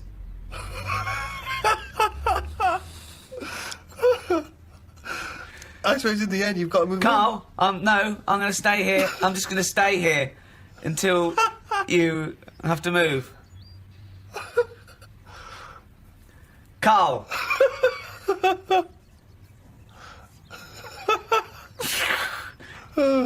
Okay, and I'll move on then. Right. It works. Yeah. Works okay. perfectly. Because Brilliant. once they've got you, that's the whole thing with charity. Once they've stopped you in the street, if you've stopped, that's it. Keeps on going. I mean, the good thing now is you've got an iPod, so you can just either pretend you're on the phone or listen to music. Or just stay very still. Just freeze when someone says, "Can I trouble you?" Oh, he's totally frozen. That would be amazing, because they're normally in one spot, aren't they? Yeah. So it's just So they're as soon carrying as on they selling, stop and, you, and so you've got you're to just stay there for the freezing. rest of it, outside waitrose Yeah. for 7 hours. Yeah, it goes dark. Well, I've finished my shift, I'm off. And then you just see, your eyes just see them walk away like that, and they all meet in their little tunics. And then you start walking, they look back, and you freeze. And then they walk on, and then you can go home 7 hours late. Ever since I was young, I've always liked going in charity shops, particularly because, you know, you can find sort of interesting old records in there. Never sort of gone in there to buy clothes and stuff, but, you know, books, whatever. And, I was in a charity shop, you know, and I've patronised them for years, and I noticed out through the window there was like a paparazzi guy, and he was taking pictures of me through the window. That was a bit weird. And obviously the old ladies in there didn't have any idea who I was, so they just thought that was a bit strange. And then it was in one of the magazines, like the kind of celebrity magazines. It was, oh, here's Steve Merchant. You know, despite all the money he must have made from his various projects, he's still going in charity shops. And you just think, but sorry, how is that a bad thing? Yeah. I give a lot of stuff to charity. A lot. Most of the time, just because it's nearer than the wheelie bin is. It's just a way of getting rid of garbage most of the time with me. Stick it all in a bin bag, good stuff on the top, the stuff that you're embarrassed about, stick it in the bottom of the bag. What are you embarrassed about? Just old shoes, trainers. Some of the books you've written. Socks, underpants. Underpants? You do not give underpants to charity. Washed. But who's gonna wash? I know, as opposed to just like peeling them off. Yeah. Well, And I don't know why you've got a problem with underpants, but shoes. You see, I'd Who's never buy buying shoes. underpants from a charity shop, though? I mean, I don't care how low you are on the socio-economic level. I know. You can get about 14 pairs for £1 in some places. I know who's buying underpants. I don't know who's buying your underpants. I definitely don't know. I mean, if they were signed... Yeah. That friends. is something I like doing though. When I've given to charity, I like going past the shop and seeing if it made it in the window. Any success? Yeah, recently the one not far from here had me egg cups in the window. So it's like, oh look, there's... What, you've got a new set of egg cups, so you've got rid of your old ones? Yeah. I don't think we've got any egg cups. Haven't you? There's nothing wrong. Honestly, it's hardly... I mean, it's made the window space. That's how good it was. It had hardly been used, that egg cup. Because it was a doubler. And I think they were quite small for the egg size that I get. I think they were made more for the small egg. And I have the large egg. Right. So it was never really Just used. like your underpants. But a bit of a dilemma that my Auntie Nora had. She likes charity shops as well. She's got a neighbour. Went out to Graceland's, big Elvis fan. Came back. She said, "How was Graceland's?" I said, "Oh, it was brilliant. We've got a gift for you, right?" they get out this clock, like a little sort of, it's like a Swiss, you know, the Swiss sort of, looks like a little house, like a cuckoo clock. But on the hour, little Elvis comes out the top and goes, So she went, oh, cheers. She's not really into Elvis, she's more into Jim Reeves and Glenn Campbell and stuff. Yeah. But what can you say? She said, oh, thanks for that. She took it in the house. Maybe they could get attachments. Maybe you get a little Jim Reeves to pop on the spring, and that pops out, or whatever. So anyway, it's in the house. She's thinking, I'm not going to put that up. It's not her sort of thing. So thinks, give it to charity. Of course. She goes down to the charity shop, gives them that, thinks nothing of it, goes off to the pub for an afternoon drink. Anyway, next day she's going out for an afternoon drink again. Passes the charity shop. It's in the window. Ooh. And the chances are her friends are going to pass by. That was a dilemma. Of course. She had to buy it back. That's brilliant. A hugely inflated price. Comic relief here is sort of it happens every other year, and people often do things in their workplace or at school. They can dress up, they can raise money in different fun ways, and we were told in a school assembly, it was Comic Relief next Friday, everyone has to come along dressed up in fancy dress to school on that day. Has to? Yeah, they said have to dress up. That's annoying, isn't it? So, of course, I'm looking forward to this, because, I'm a sort of aspiring comedian and that. Get to dress up like a clown, right? Spent quite a lot of time getting the old clown outfit together. What did that look like? The shoes, obviously, I just wore my regular shoes. Exactly, yeah. But I had the red nose, a wig, the whole deal. Big bow tie that my mum made for me, I thought this would be the best day ever, right? Get to school, I want you to picture this scene, right? During the assembly in my class of 30. School uniform, school uniform, school uniform, school uniform, school uniform, school uniform. Lanky kid dressed as a clown. School uniform, school uniform, school uniform, school. So obviously no one showed up dressed like an utter dick, except me and about 2 other knobs. What disappoints me is that for a man who was a self-confessed aspiring comedian, you chose the least funny thing in the world to dress as. Yeah. Clowns are anti-comedy. They suck comedy out of the room. It's not... You're right, and this is from a man who wanted to dress as Hitler at the Golden Globes. No, that's He knows funny costumes when he thinks. But you were saying about the guys who bother you in the street. Did I tell you that when I pretended to be foreign to try and get out of that? Did I tell you that story? Amazing. I've periodically used this method throughout my life, and not so long ago a guy stopped me with one of those charity tunics, and I sprang into my old trick. I was like, sorry, I don't... an elderly Russian woman. I don't know what voice that is. I don't know what accent it went from vaguely French to sort of Eastern European beggar. Yeah, I don't know what it was. And the guy, I was like, I don't. He was, well, just let me explain to you about it. Sorry, I'm not from. And the guy, this world. Yeah. I am from planet Snork. And the guy said, "Are you Stephen Merchant?" No. Swear to God. Not when you were famous. Oh yeah. No, you didn't. Yeah, because it hadn't occurred to me. It was like a lapse of concentration. God. It was a lapse of concentration because And did your bow tie spin round and you squirted in water and ran away? That's what I did. Because it's one of those things where you don't always remember that you've been on the. It's not like I instantly remembered that. Amazing. So he says, "Are you Stephen Merchant?" And then you're at this position where you've got to go. Either you've got to admit what you did, or you've got to carry on the lie. And I chose the second one. So I was kind of like, I don't know who that is. What? I don't know what you're... And he was like, oh, God. Really? You look a lot like him. I was going, I've never heard... I don't... In fact, you are Stephen Merchant. Freeze. I'm always getting stopped for... I mean, there's so many charities now. It's not just starving people anymore, it's everything. Yeah. One little fault, they're out there with a clipboard. Yeah, a lot of new diseases have cropped up. But that shouldn't be allowed. I think they should have, 1 year where they go, this year, hungry people. Right. Next year, people with a limp. Or...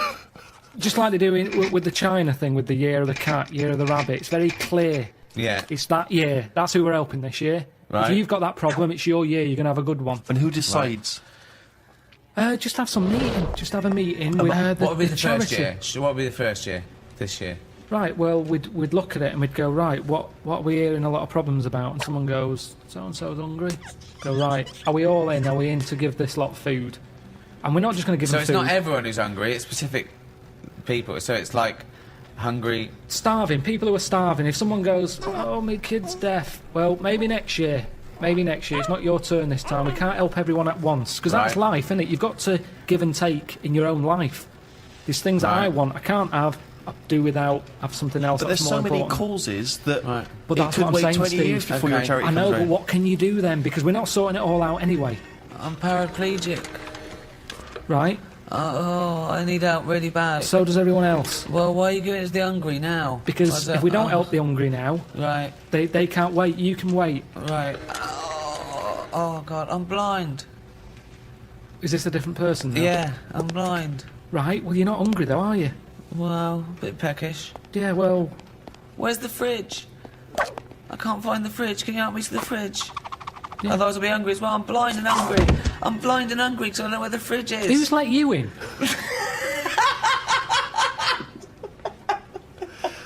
But Karl, this is just a chaotic idea. It's a chaotic because people who are hungry, there's always going to be people who are hungry. Yeah, but I sort the problem out. How do you sort it out? Because I'll go, right, not only are we just giving you food, right, we're giving you some seeds. We're giving you a pan. What, you think they haven't thought of that? Let me hear the theory, please. Right. Sort it out. Don't just give food. That's going to run out. Right. Give them a proper... You see, the problem is, there's companies who jump on the back of all... Do you know when I was in the jungle? When I was in the jungle, right? On that travel thing? Yeah. I was in that tribe, right? Now, some company had given that tribe a laptop because it makes them look good. They can send out a press release. Well done to so-and-so computers. Right. They supplied the tribe in, you know, out of Amazon with a computer. I saw it. They were using it as a breadboard because they don't know what it is. They've got no electric. It's useless to them. Right. And that's what charity does. Right. Companies use it to make them look good. When I was there and I really needed to go to the toilet, I was thinking, tribe, I wonder what their toilet facilities are like, right? Thinking it might be better than just doing it in a hole. Surely they've built a toilet. They're not stupid people. They kill animals. They know what they're doing. They know how to cook. Surely they've built some sort of unit. Turns out they don't. They still do it in a hole. But some company had been there, some plumbing firm, and given them a toilet, right? The bloke who, you know, the producer who was out there, he said, oh, you'll be happy. There's a toilet round the back there. I'm thinking, oh, brilliant. I go round there. It is a toilet, but it's not plumbed in. Sure. So it's just a vase with shit in it. It doesn't work. And this is what we need to do. We need to get out there and say, this is how it works. Educate them. Okay, so let's do this then. So I'm a starving African. Hello, Karl. Have you got any food? Got any food? Got any sandwiches? Well, I Starving. have, but if I give you my sandwich, there's someone else behind you, and they'll all come out. So what are you going to do then? What are you going to do? I'm going to help you. How? What are you going to do? I'm gonna make you think about how to make food. Oh, okay, right. Have you ever grown anything before? No. Right, well, here's some seeds for potatoes. Brilliant. Oh, thanks, Karl. See you later. Do I just put them in the ground, yeah? Put them in the ground and water them. Oh, there's no water, you dopey cunt. There is some No, water. there's no water, you dopey cunt. That's why we're starving, you dopey cunt. Right, well, at that point, that's where I go, well, this is a lost cause here. Right. There's no point. Can I have your So sandwich then- after all? No, or you're what? not having it. You're Right, not having it now. So not only can I have a sandwich, you give me seeds with no water, you useless bald-headed fucking twonk.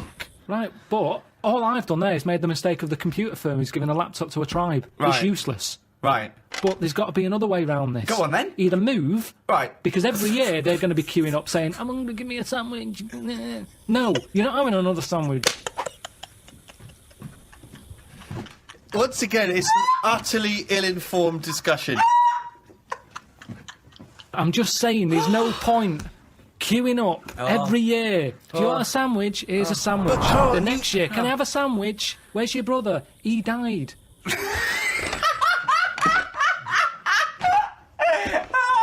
It's not sorting anything. It's buying him an extra day, an extra month or something. But It's Karl, pointless. the point is, like Ricky's just flagged up, is that some of these countries, the conditions... He died! The conditions are not there to just be able to plant potato seeds. So what are they meant to do then? Do you think we should go out every month, every year with sandwiches? Is that your answer, like some sort of buffet, an all-you-can-eat thing once a year? Oh, God! You see, it is bad. I don't want to come across harsh. They've got nothing. We waste stuff here. Waste annoys me just as much. Right. When I see sandwich shops chucking stuff out Yeah. and bin bags binning it, Yeah. and there's people out there who are hungry, it's ridiculous. Yeah. But I don't understand. Right. It's a problem that isn't being solved. So your conclusion for these people, because there's no water where they are, right, is move. That is your honest. They should move. Well, what's your solution? Well, I don't know. I don't know the ins and outs. I don't even pretend to know. But I tell you, it's not just it's sticking a, what's that saying? I don't know. It's sort of sticking a plaster over a hole or something, and the plaster comes off. It's a problem again. yeah, that's the saying. Yeah, it's the same. I think that was Mark Twain. It's come to our attention that the Allied forces, all around the world, in active service, fighting for their country, even though they're in danger and they're missing their loved ones, they all have one thing in common: the love of one man, the respect of one fellow soldier. He's a civilian, but he's one of them. He is, to some, just a little bald-headed fool. Karl Pilkington. Karl, what do you think? What do you think of this? It's an honour, isn't it, to do this? Yeah, it's all right. Yeah. Brilliant. Okay, there's people out there, Karl. They're fighting in Afghanistan, Iraq, all over the globe. They're in a dark building. They're not breaking radio silence. Morale often low. There's one man they can turn to cheer them up. Come on, they want some words of encouragement, some words of wisdom. Something to keep them going. A message to the troops. Come on. Go, Karl. What is it? You're like their Winston Churchill. I don't know what to say to him, really. Do you know any soldiers? Well, yeah, my brother was one, wasn't he? Yeah, but he got kicked out. Why did your brother get kicked out of the army? Well, there's a few things. I think you get a few chances. I think the final straw was nipping out for some fags in a tank. Just think of that! Just think of that! Amazing. And just see that, just a little corner shop, just like things shaking, jumping off the shelves, and they're going, what is this? What is going on? 20 Ruffles, please. Yeah, there was loads of things. It was that. What else did he do? I think the sergeant wasn't happy that my mum wrote the sergeant a letter trying to get my brother out of going to Northern Ireland. What did she say? I love this. What did she say? Wow. She wrote a letter. Like, trying to get him out of PE. Yeah, I know, yeah. It was all Let's like... not He's had a forget- chesty cough. Let's not forget, your mum is a person who put Tipp-Ex on a spider so your dad couldn't kill it, so she knew it was the right so it didn't spider. get backed In up. case your dad killed a real spider, then thought I better replace it. I mean, No, it wasn't just that. It was Tipp-Ex, so that when my dad was vacking up, or my mum was vacking up, it stood out. It wasn't like branding a sheep. Right. It was there, so it stood out, because they used to have, like, what's the name? Laminate flooring. Right. And my dad changed it to darker carpet, so Right. all of a sudden you couldn't see it anymore. I've never heard anything like this. I don't remember this story. No, she no. had a pet spider? What do you mean? It was Yeah, just yeah, a spider. Yeah, she kept a spider. They had a spider, but then it became a pet because it was there all the time, as opposed to just getting rid of it straight away. Like, because you didn't clear it away it's straight a away, house. suddenly it's a pet. It's Yeah, it's a house spider, because they live in houses. You make them welcome to get rid of other little bugs and termites and stuff. My brother's left home, I've left home, my sister's gone. Something for my mum, innit? She's got a budgie. There's only so much you can do with that. It's not as free, is it, as a spider? right. So she just looks after that one. They live for about 8 years. I'm bored of the budgie. Get yourself a spider. Anyway, They live in holes. that's a different thing altogether. She just wrote to the sergeant and said, just sort of, look, I didn't want him to join the army. It was his dad. He didn't get a job. His dad told him, if you don't get a job, you're going to join the army. He ended up joining. He's joined at a bad time. He hasn't had enough practice at this yet. Can you just let him Surely off? that's for them. Surely that's for them to decide. Yeah, she's on there going, He can't shoot for toffee. He was all right about it. The only thing that really annoyed him is my mum started off the letter by saying, hello, Chuck. Not appropriate. And he called back though. He did call her and said, "Look, I don't appreciate it being called Chuck and stuff, but I got your note. A lot of mothers are in the same boat." Sorry, he actually mentioned "Don't call me Chuck." Yeah, he brought it up because it's all about respect, isn't it? And well, she's a civilian. yeah, but I suppose it's respect still. He's putting his life on the line. Someone's saying, "All right, Chuck." So he phoned back and he said, presumably. Well, I mean, if I was him, I would have. Not only would I have sent him to Northern Ireland instantly, I'd have put him in the most dangerous spot. Yeah. I mean, as punishment. To get your mum to write a letter? No. He didn't ask me mum to do it. She did it off her own back. He was probably horrified, wasn't he? Oh, wow. But imagine that. The sergeant major go, "Attention, got a little letter here. Let me read it to you. Hello, Chuck." Just reads it out. And he goes, "Pilkington, come here, you horrible little man." Imagine him reading out in front of the troops. I remember sort of looking up to him thinking, he's in the army, I want to do that. He used to come home quite a lot, but he used to do me dad's head in because he'd turn up with like a wagon with like a load of his mates in it, just turning up on sort of, we didn't have any notice. Just turn up and he'd bring them all in. "Come on," he'd be drinking my dad's whiskey, he'd kick off, and Dad saying, "Get out." Mind the spider. And, Don't tread on the spider. Yeah, he used to just turn up with like half of F Troop and they'd just take over the house. And my dad used to be on night, so he'd hear all this going on, come down and go, "What's going on? Get out." He's going, "Oh, we've come out, get out." So it'd sort of kick off a bit. I'd see him for a few minutes and then he'd drive off again on the truck. Not a model soldier then?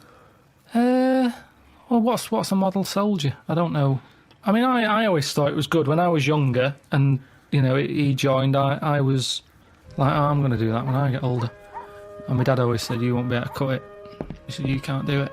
Oh. And I said, "No, I can. Look how good." Because I used to make my bed really neat.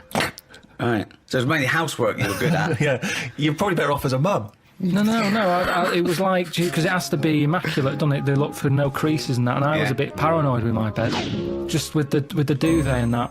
I used to... Duvets? Do they have duvets? Well, I don't know, but just making the bed pride in appearance of the bedroom. Yeah, it's all about discipline. Once I made it, no one could sit on it. I used to get all stressed out and feel sick if someone came in and sat on my bed after I'd made it. So don't be coming in. And it was annoying because that's where the CB was. So everyone used to come in to have a go on the CB and sit on my bed. They'd be going, "Don't sit on my bed." Made it. Right.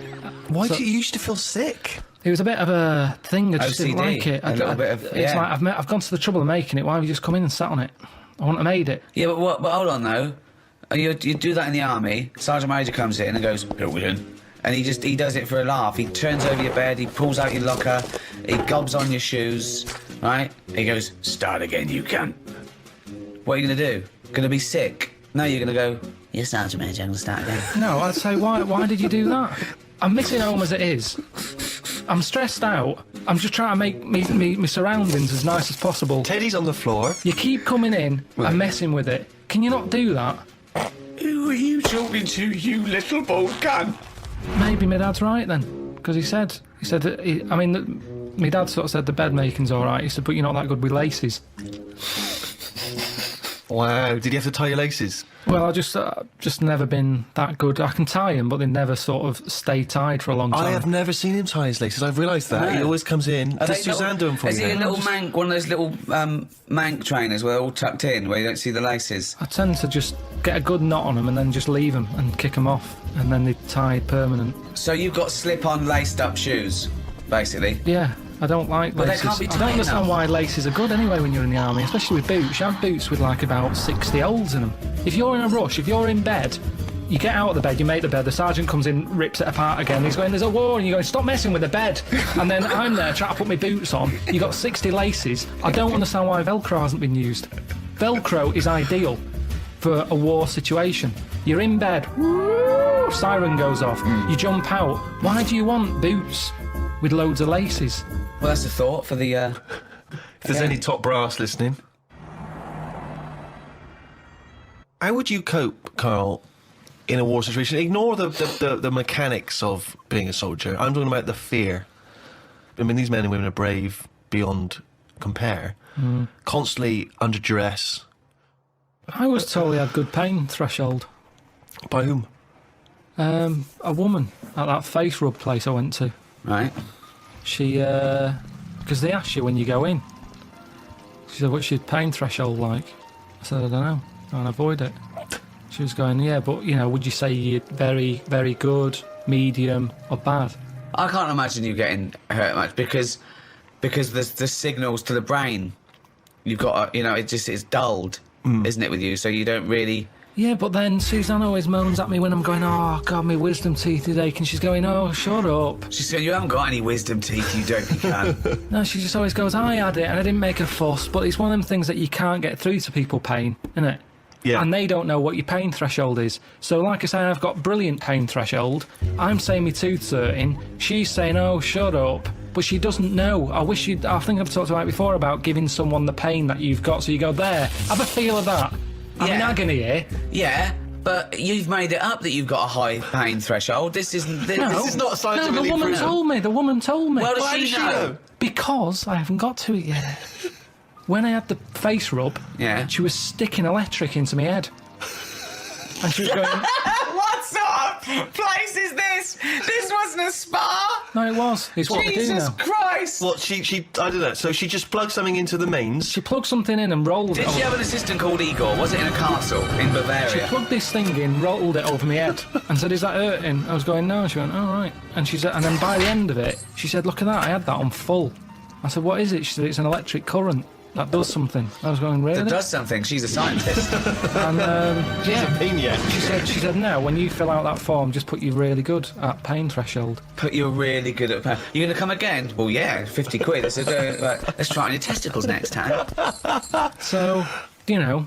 Sorry, how was this? What was this supposed to be achieving? It was like a face rub. You've gone in for a facial and she's tested out what your pain threshold is? That's what I said. I said, hang on a minute, what do you mean? It's meant to be relaxing, this. Yeah. You didn't normally have whale noises happening.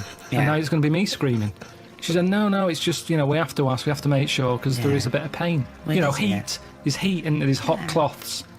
Bit of a rub. Bit of the thumb screws. Let's get the thumb screws out now.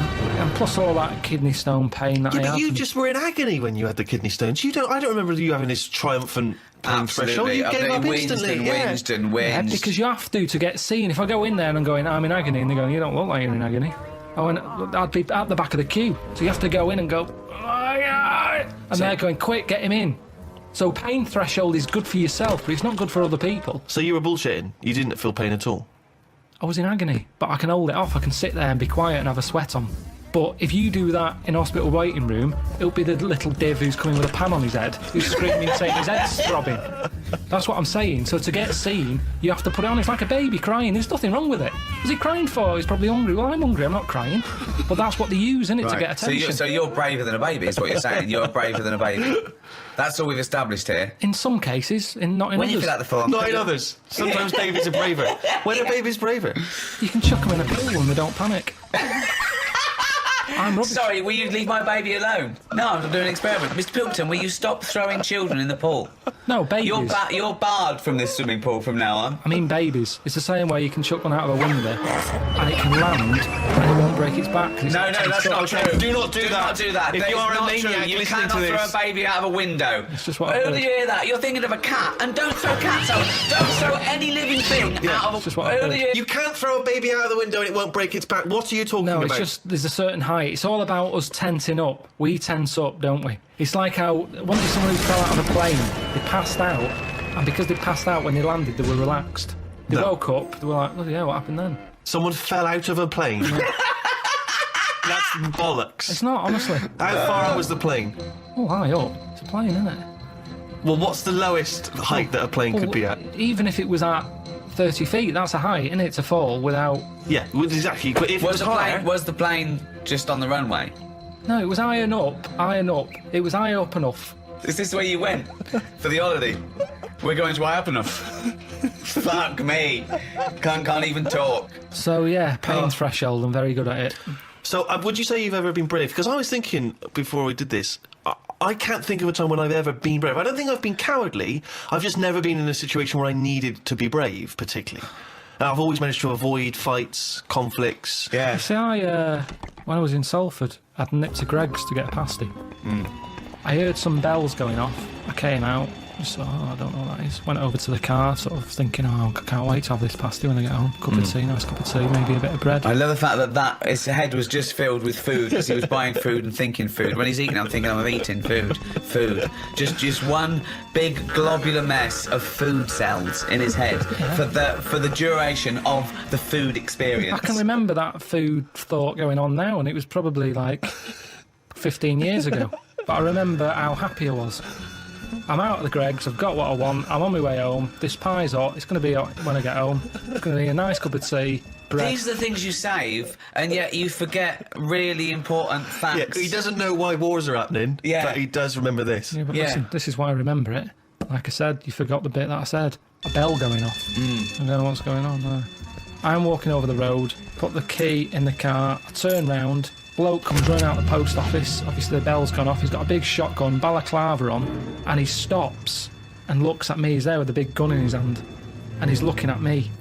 And I wasn't scared. I just was thinking, does he want me pie?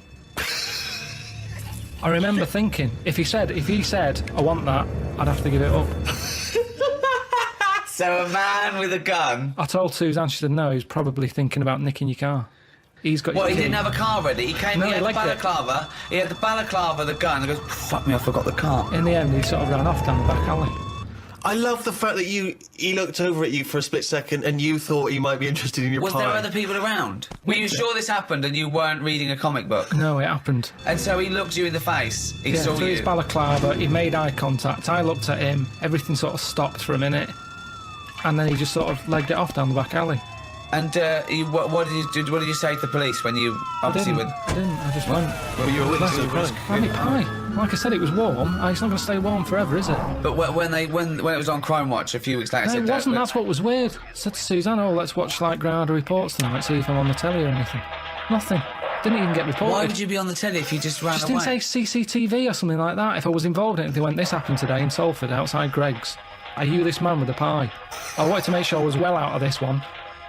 Because Suzanne sort of said, should you get involved? But you shouldn't get involved, because then I'm at threat, I'm at risk, aren't I? Nobody was killed. Well, there you are. We're back to bravery again, aren't we? Yeah, it is bravery. Go on, then. Next door but one, there's a fella there.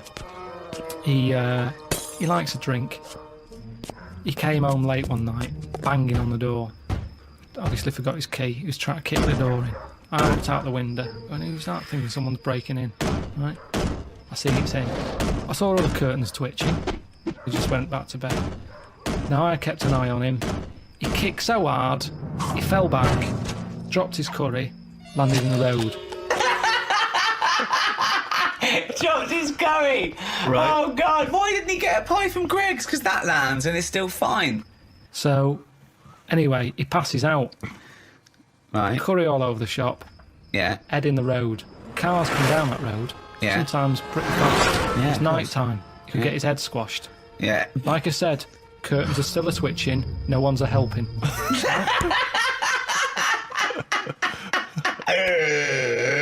I go out there, and I go, you all right? You all right? And he's totally off his head. He's obviously had a, right skinful. He's going, where am I?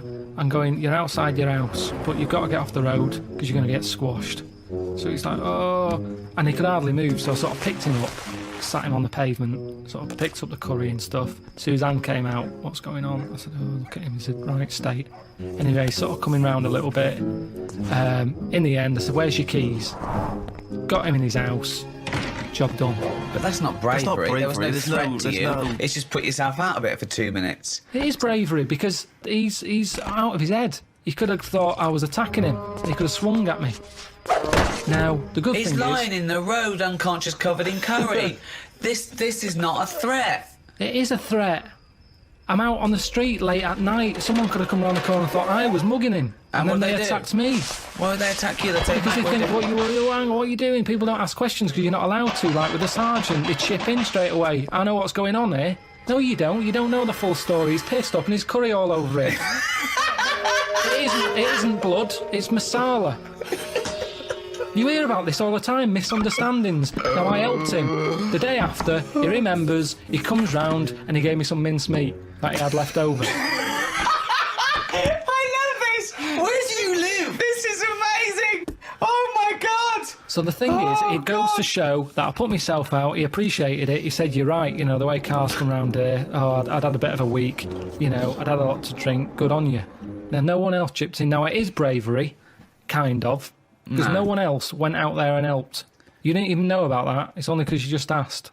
It was ages ago. I don't shout about it, I don't want an award. Have a go hero. I don't want any of that. I just did my There's bit. no have a go hero about it. Did you take the mincemeat? Yeah, I did, yeah, it was good stuff. Yeah. It's better than a award in a way, isn't it? I told him that. So, it depends. I think there's different ways. Like a mincemeat! I love that! I was saved by a bald man. Slaughter my finest pig, mince the meat, and send it to him.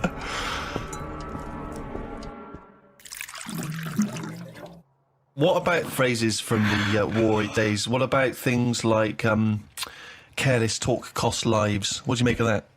Careless talk. I suppose just busy chatting in a trench rather than going out there. No, it doesn't! It doesn't mean that! Have another go. Careless talk costs lives. They used to have posters up all over London and other cities. Careless talk Costs lives. There was another one, there's another saying that means the saying that might give you a clue. The walls have ears. Yeah, but that just means don't be slagging someone off, because someone will hear it, pass it on, and then they'll end up fighting their own instead of who they should be fighting. Well, no, you're almost there, but think about what you mean. It's not about gossip, it's not about... Well, in a way it is, but it's very specific gossip. Much more important, tittle-tattle. Careless whispers. No, that's George Michael. Say again, what's the first one again? Careless talk costs lives. I don't know, I imagine it being like a... Don't go shooting your mouth off about things you know about the war effort, because there might be a German spy in the pub, disguised as a barmaid. Oh, you're lovely, Tracy's going, yeah, I'm Karl. What do you know about the war? That's true, that does happen. I remember my brother being in the army, he had the same thing. He was told not to, because he liked the women and that, and he was told, listen... One of them might be a German spy? Yeah. He said, don't be going out with German women, because they're quite muscly. And could be a man. There'll be a gang of them. No, and they'll do you in. Sorry, your brother was told, don't go out with a gang of German women because they're quite muscly and they might do you in. Yeah, because it's all part of the thing. They sort of go out, like you say, pretending they're just like women out on the night, because he was in Germany for a bit. He was posted over there. Right. And apparently they target like British soldiers and that. And like I say, he liked his women. He'd just go along with it, thinking this is good. You know, Actung baby or whatever. That's okay, and you too. Hey, Actung baby. Yeah. Actung baby. Yeah. And then, you know, got him in a headlock and good night Vienna. Well done. Good night Vienna. Why are these random German women just killing British blokes? What's the reason for this? It was this? a proper thing. I remember him telling me mum, saying, oh, girl, they had a right dilemma. I met some women, German, couldn't go with them though because we were told that there might be, might be trouble. Really, yeah. Honestly, that's a fact. British soldiers were getting beaten up by German women. This is not true. Can't be. Why? If you're caught off guard, you're just thinking, oh, you know, out with the ladies, and then they suddenly turn on you. It's a shock. It's a surprise element. Why are they beating him up? You're presumably talking about the Cold War. Because he's a soldier. Yeah, but they were allies then. What? When your brother was stationed in Germany, it wasn't occupied Germany. We hadn't invaded. It wasn't the German resistance. They were stationed there because we're all in it together now. I don't know then, there's just a problem with German women.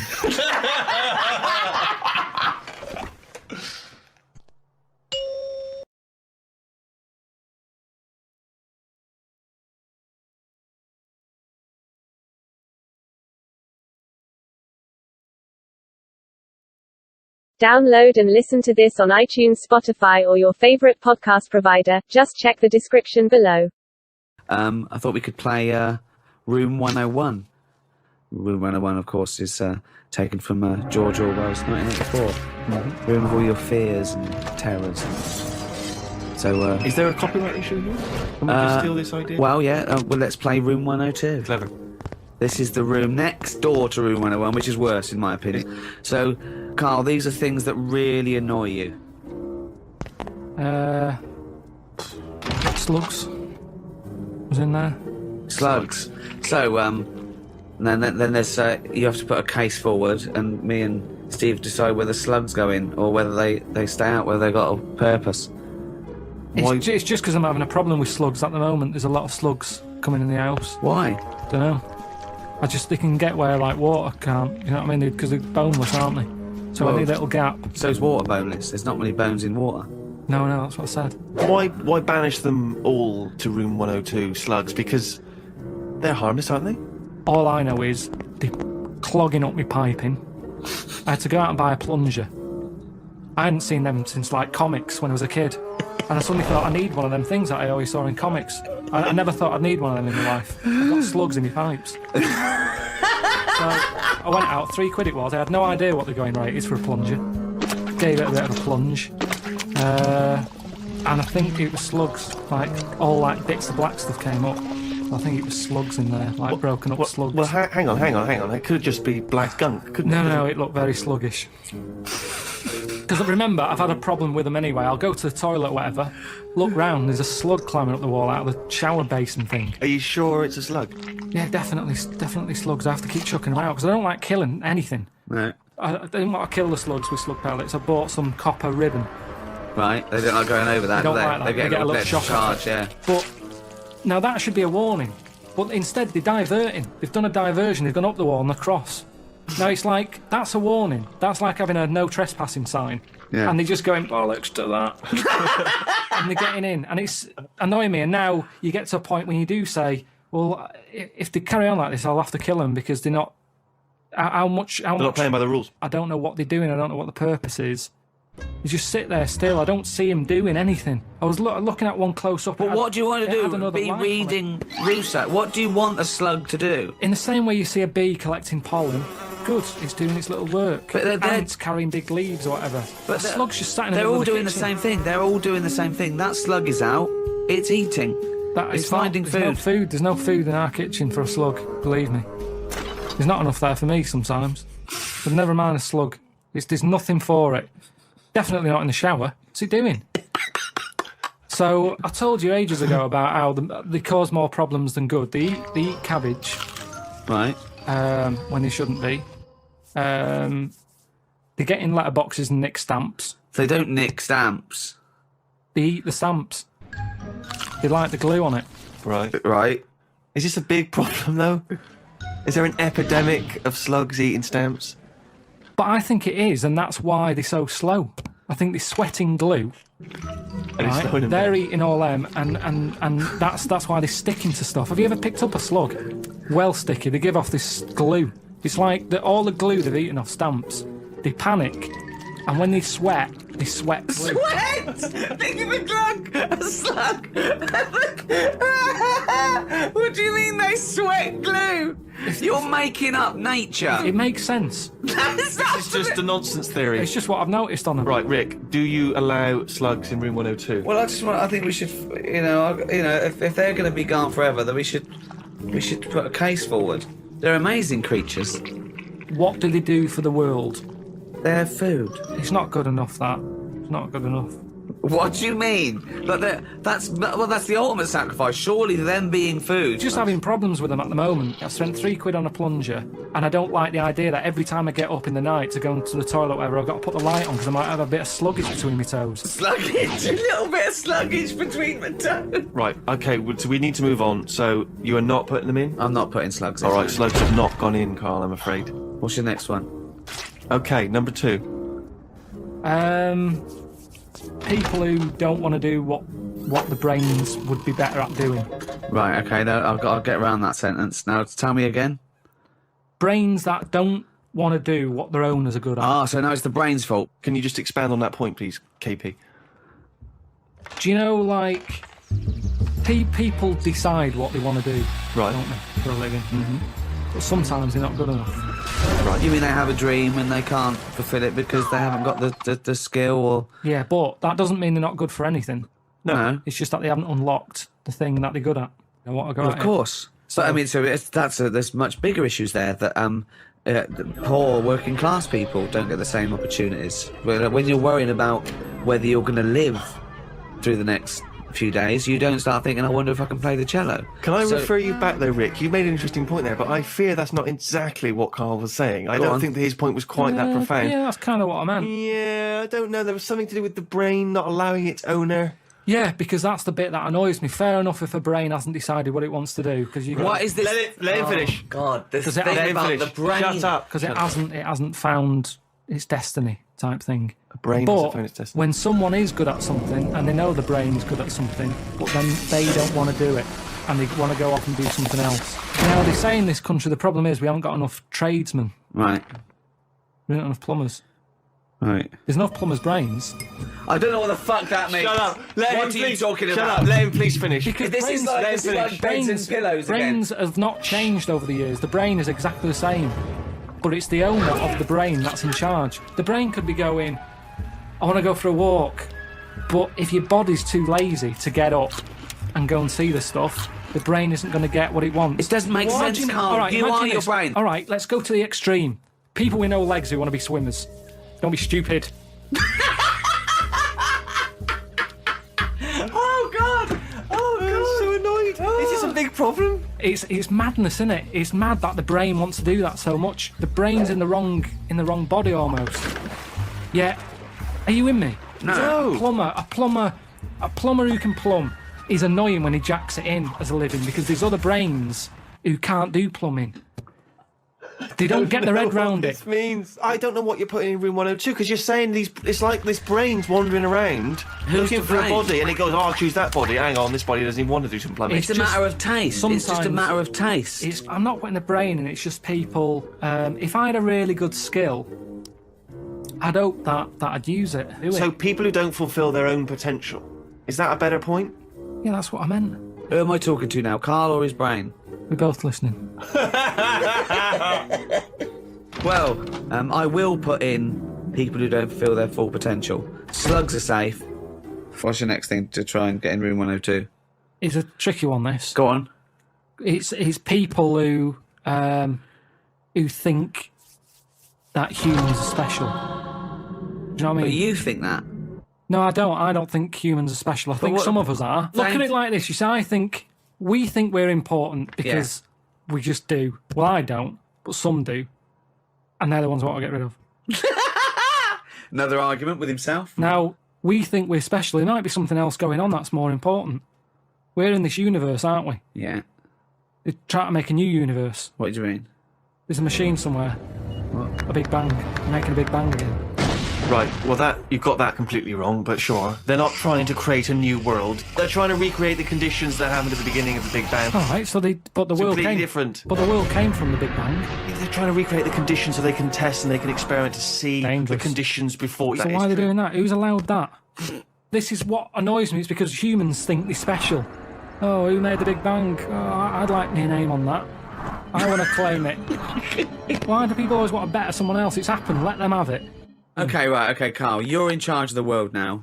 You are this, you're all-powerful. You're like a god, okay? You can do anything. You call all the scientists, and they go, what do you want of us? Oh, orange-headed one. What the fuck do you want of us? Right? What do you want them to do? Go. What do you say?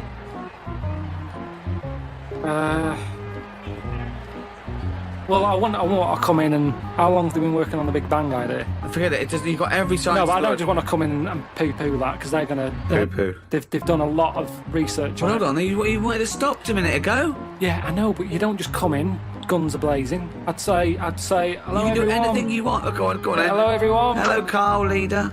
Right, listen, this Big Bang thing you've been doing... Yeah, well, that's just only a few of us. That's like less than 1,000,000% of us. We're all here.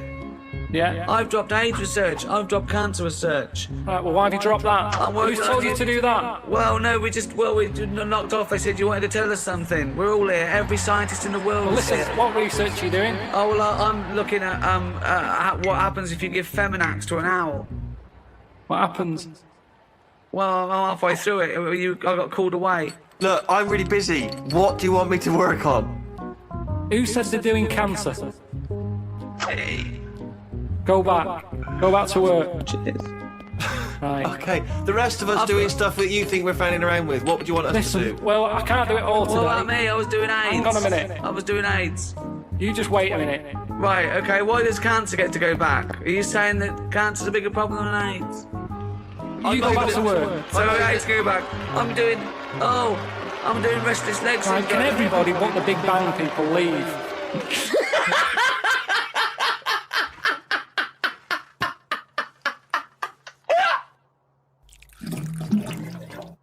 Tell you another problem that I've worked out. It might make a slight difference on fat people.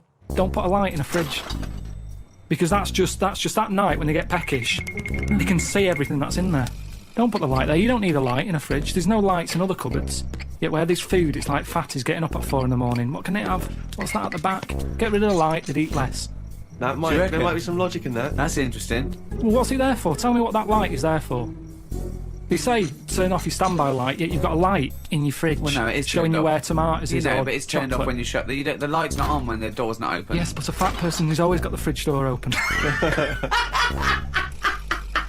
So what are you saying, in a way, is that the free market, capitalism being what it is, which has allowed companies, food manufacturers to make them more full of more salt, more fat in order to attract you, in order to make more profits, is actually resulting in obesity? I was in a cafe, right?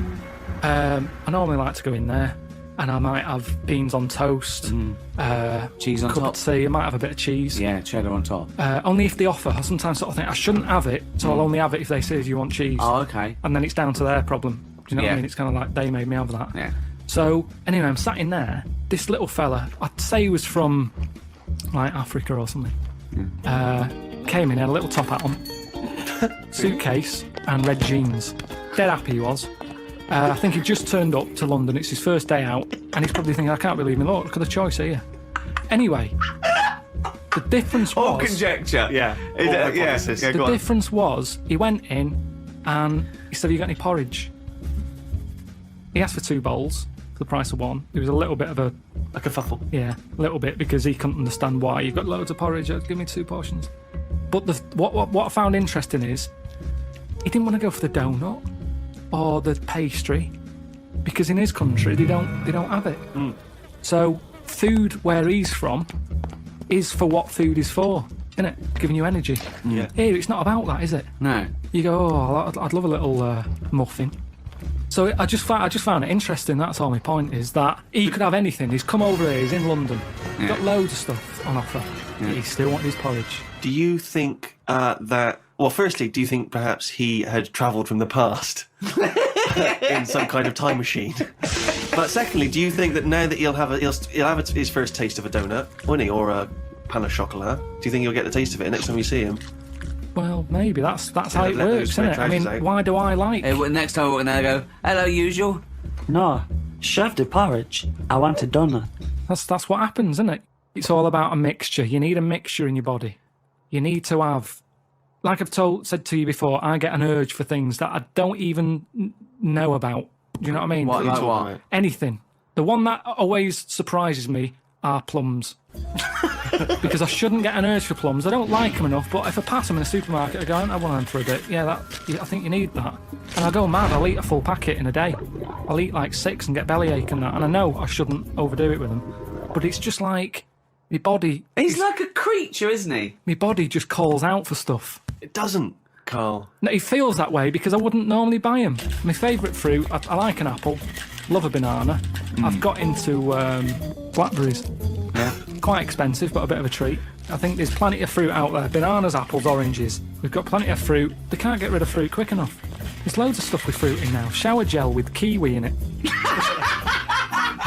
I'm telling you, they can't get rid of it because it's too much. So they're just going, "What can we do with all this stuff? We'll stick it in there." Orange juice. I had orange juice sort of cordial. Yeah. Tastes a bit weird, isn't it? Orange. Sneaked a bit of pineapple in. Orange and pineapple. You can't get rid of the stuff. I'm a big fan of the Satsuma. Easy to peel. What I don't like is the big oranges. You have to peel them. You get it on your. They're the ones I eat when I'm in the bath. Just So you just dunk under the water afterwards It's and a you're bit of a clean treat. again. If I'm going to have a bath, Yeah. then that's what you do. So it's 2 treats. It's an orange and a bath. I mean, that's amazing. That's an amazing thing to look forward to. Don't you think you've blown that for when you're old, when you're 74, and they go, I'll tell you what, Karl, lovely treat, it's a bath and an orange. Done it! I did it when I was 36. So, have you heard Desert Island Discs? Yeah. Good, let's do that. Right, forget the 8 records, we can't play them anyway. We can't play them anyway. I know, but for people in other countries, they may not be familiar with Desert Island Discs. Oh, it's a programme, it's a real national institution here. They get, prime ministers and leaders of men and really eminent people to go on, and you talk about your life, and you choose your 8 favourite tunes, you take a luxury item, and you're allowed to take any book. I did it. And I took a book, I think a tabletop book of art. Why would you take that? You can't take anything that's useful. It's just, it's and your luxury item, you can't. I took a vat of Novocaine. I thought if I get toothache, I'm sipping on that till I die. If I'm stuck here with nothing to do, I've got 8 records, I'm going to be sick of them. That's the thing. I'm looking at art, at least I'm looking at something, What book would you take, Karl? Well, I wouldn't take an art book anyway, I know that. Right, okay, so come on in, one book. You're going to get sick of it. Right, one book. You can't get sick of art either. You can. You can. You can have a brilliant picture on your wall, but eventually, remember what I've said to you, your eyes get bored of anything.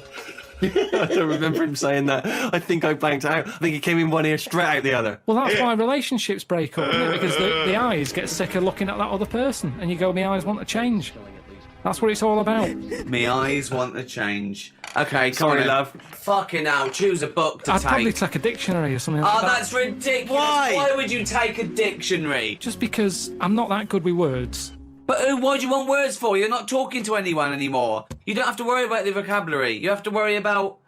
Oh, but there'll be a lot of talking to yourself, probably. It'd be nice to sort of Oh, interest so you're me. going to bring yourself up on your grammar, are they? You're talking to yourself and you go, oh, Karl, you're an idiot. You don't say it like that. Well, if you've got to talk to yourself, it'd be nice to have Why are you someone... talking to yourself, you maniac? Because there's no one else about. Yeah, but you don't open your mouth and actually verbally talk in order to talk. But also, what does it matter if you've got a dictionary or not? Who's arguing with who? Because sometimes I feel frustrated when I can't get my point across. But it's just you! Exactly, You already that's know your more point. annoying. Look how you're getting annoyed now. You're annoyed with me because I can't explain what I mean. Yeah. I don't want to be annoyed myself. Why would you be annoying yourself? But you'll already understand your point. You don't need to vocalise Well, it. sometimes I think through what I'm saying. Yeah. And I think, does that make sense? And sometimes I'll go, no, it doesn't. And I'll go, why is that? And then you're working it out in your head. Now, if I've got a better vocab, I'll have a good little chat. Good little chat with yourself. If you're not keeping yourself interested in anything, your brain's going to turn to mush. Now, I know how you feel. I'm teaching my brain stuff, keeping it active. The only thing you've got on that island is your imagination and your thoughts. Now, if you can make those imaginations and thoughts better, which you do with language, you're going to have a better time, aren't you? Well, no, if you've had the thought, you've had the thought. You don't go, hold on, I'd have a thought here, but I can't think of the word. You don't think in language in that same way, do you really? You think more conceptually. When someone came up, guess what? I've just found the cure for... Oh, I can't think of the word. What? I've just worked out the cure for... I can't think of the word. Let's look it up. What is it? Cancer. No, but just to think, language is a powerful thing, isn't it? Yeah. Oh, he's run out of words. You see, this is what I'm saying. It's sometimes difficult for me to get my point across with what I mean. Yeah, but that's fair enough if you're communicating, say, in this environment, and it's, dare I say it, perhaps a shame that you didn't read a dictionary before we started doing the broadcasting. But anyway, you've waited here on a desert island with no fucker around. Well, no. Well, I think by then, by the time you get shipwrecked, there would probably be a few more entries to the dictionary. Grippage, foodage, rummaging, replenishing. So what? All words are made up. Orange. One day someone went, what? He's got a head. It's got a head like something. He's got a head, all right. He's got a head like a fucking what? I don't even know what. He's got a head like a fucking what? And the other thing is, say if I am captured. By who? What? By who? By a boat. That's passive. Well, you captured? You mean saved? All right, saved then, yeah. Okay. If I'm there you go again, you see. I went for captured instead of saved. You're captured by some pirates. Talking to anyone, Karl, in your head, it didn't matter. You knew what you meant. When you sat there on that desert island, you thought, oh, if I'm captured by a boat. They didn't come over and go, hi, Karl, we've come to save you. You wouldn't go, Well, no, I don't want saving, I want capturing. I go, right, sorry, wait for the next boat. It didn't matter, you knew what you meant. You'd go, help! And you'd get on the boat. Do you think in words that you don't use? You've only got yourself a company. Yes, but you if don't... you bore yourself, what's the point? What is the point, seriously? But how are you going to... What, so you think you're going to read that dictionary and you're going to be better company? Because you're going to be impressing yourself with longer words. You're going to go... If a boat passes and they go, there's a fella over there on that island, let's go and get him. Now, the way I am at the moment, they'd go, you all right? And I'd go, you what? And they go, oh, don't stop. Where... That's it! Imagine that! Whereas if I sort of say something with a big word that I can't think of right now, they'll go, oh, who's that? He sounds like he knows his stuff. Yoo-hoo! Anti-disestablishmentarianism! Get him on this boat now! We must have that wit! All right, you get... Come through. But then I'm on the news and they go, oh, Karl, what was it like on the island? And I can start saying stuff. I can't... It was scramfarious.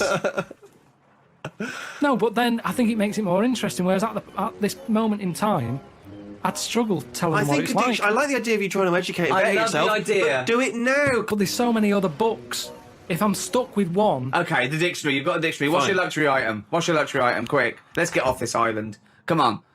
What did you take for your luxury? A vat of Oh, Novocaine. yeah. Some Revels, a big sort of bag. Big bag of Revels. A big bag of Revels. Just for variety. But there's no variety particularly in Revels. They're all Joking, chocolate, aren't aren't you? they? No, all different. You've got orange ones, you've got coffee, caramel, Malteser. I mean, taking Novocaine isn't great, is it? If you don't get toothache, you'll be going, why don't they bring Revels?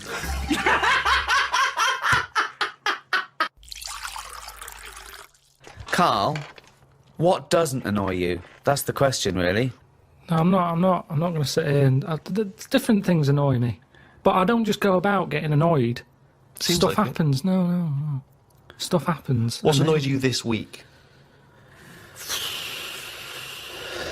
I mean, I tend to get annoyed when people around me get annoyed. I'm never the one who's going in somewhere getting annoyed. I'm quite happy-go-lucky, me. You're having a laugh. I'm not. That's rubbish. There is nothing about... No one would ever say that. No one... How would you describe Karl Pilkington? Oh, he's happy-go-lucky. Whenever I see him, he's skipping along, whistling a tune. I whistle a lot, I've told you. I'm Yeah, not only to whistling. annoy people when you're playing Scrabble. No, I just...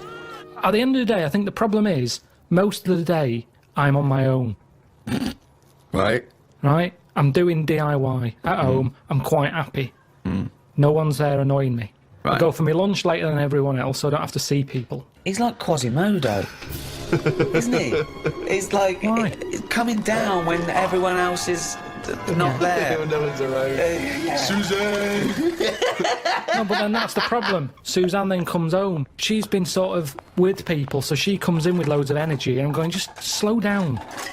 Stop going on. Then she's breaking stuff, and that's probably the last What do thing. you mean she's breaking? She's heavy-handed with all the stuff I've been fixing. She broke the shutters. What else did she break? Well, the you other could have day? done a good job. I did do a good job. Shutters? Where do you live? In the Old West? What do you mean the shutters? Some shutters on a window. She heavy-handed dark. I don't want them to see me. What a mum. So what else has she broken? She's always breaking stuff. The light switch outside. Heavy-handed. She forces things. If it doesn't work, it doesn't work. It doesn't matter how hard you hit it or how hard you pull it. Just tell me if it doesn't work and I'll sort it. That's what I do these days. I'm like a caretaker to Suzanne's house. I'm wandering around replacing stuff that she's fucked up. Jesus Christ. So she annoys you. She comes home. You've had a lovely day of peace on your own. So the only person that likes you and talks to you annoys you. And when you're at home doing your DIY, I want to picture that scene. Well, okay, right. We've never done this before, right? But let's do a typical day. We've known each other now. How long have we known Karl? Nearly 10 years. Feels like a long time, right? yeah.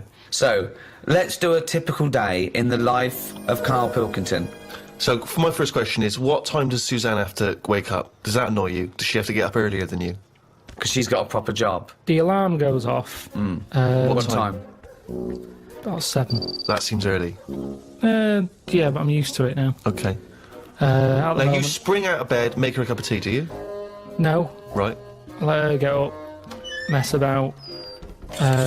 By mess about, you mean get ready for work? Yeah. Right. She's not being quiet. So I'm awake now. Right? What do you mean she's not being quiet? Well, she's just banging about, like I say, heavy-handed. I don't know how she does it.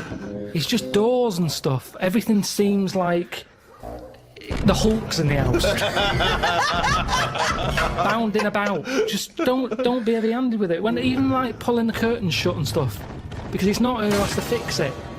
Do you know what I mean? When she's yanking at them and pulling them open, it's like just pull them like that. I've put them on a nice rail. Just pull them slowly like that. Right. It's things like that. This sounds like these jobs aren't done correctly. That's what They are done proper. No, because if you get if you get a bad pair of jeans and someone says, "Oh, you've ripped it," a good pair of jeans, they won't rip. But No, just look after it. It doesn't matter if you've got good jeans or poor jeans. Treat them the same.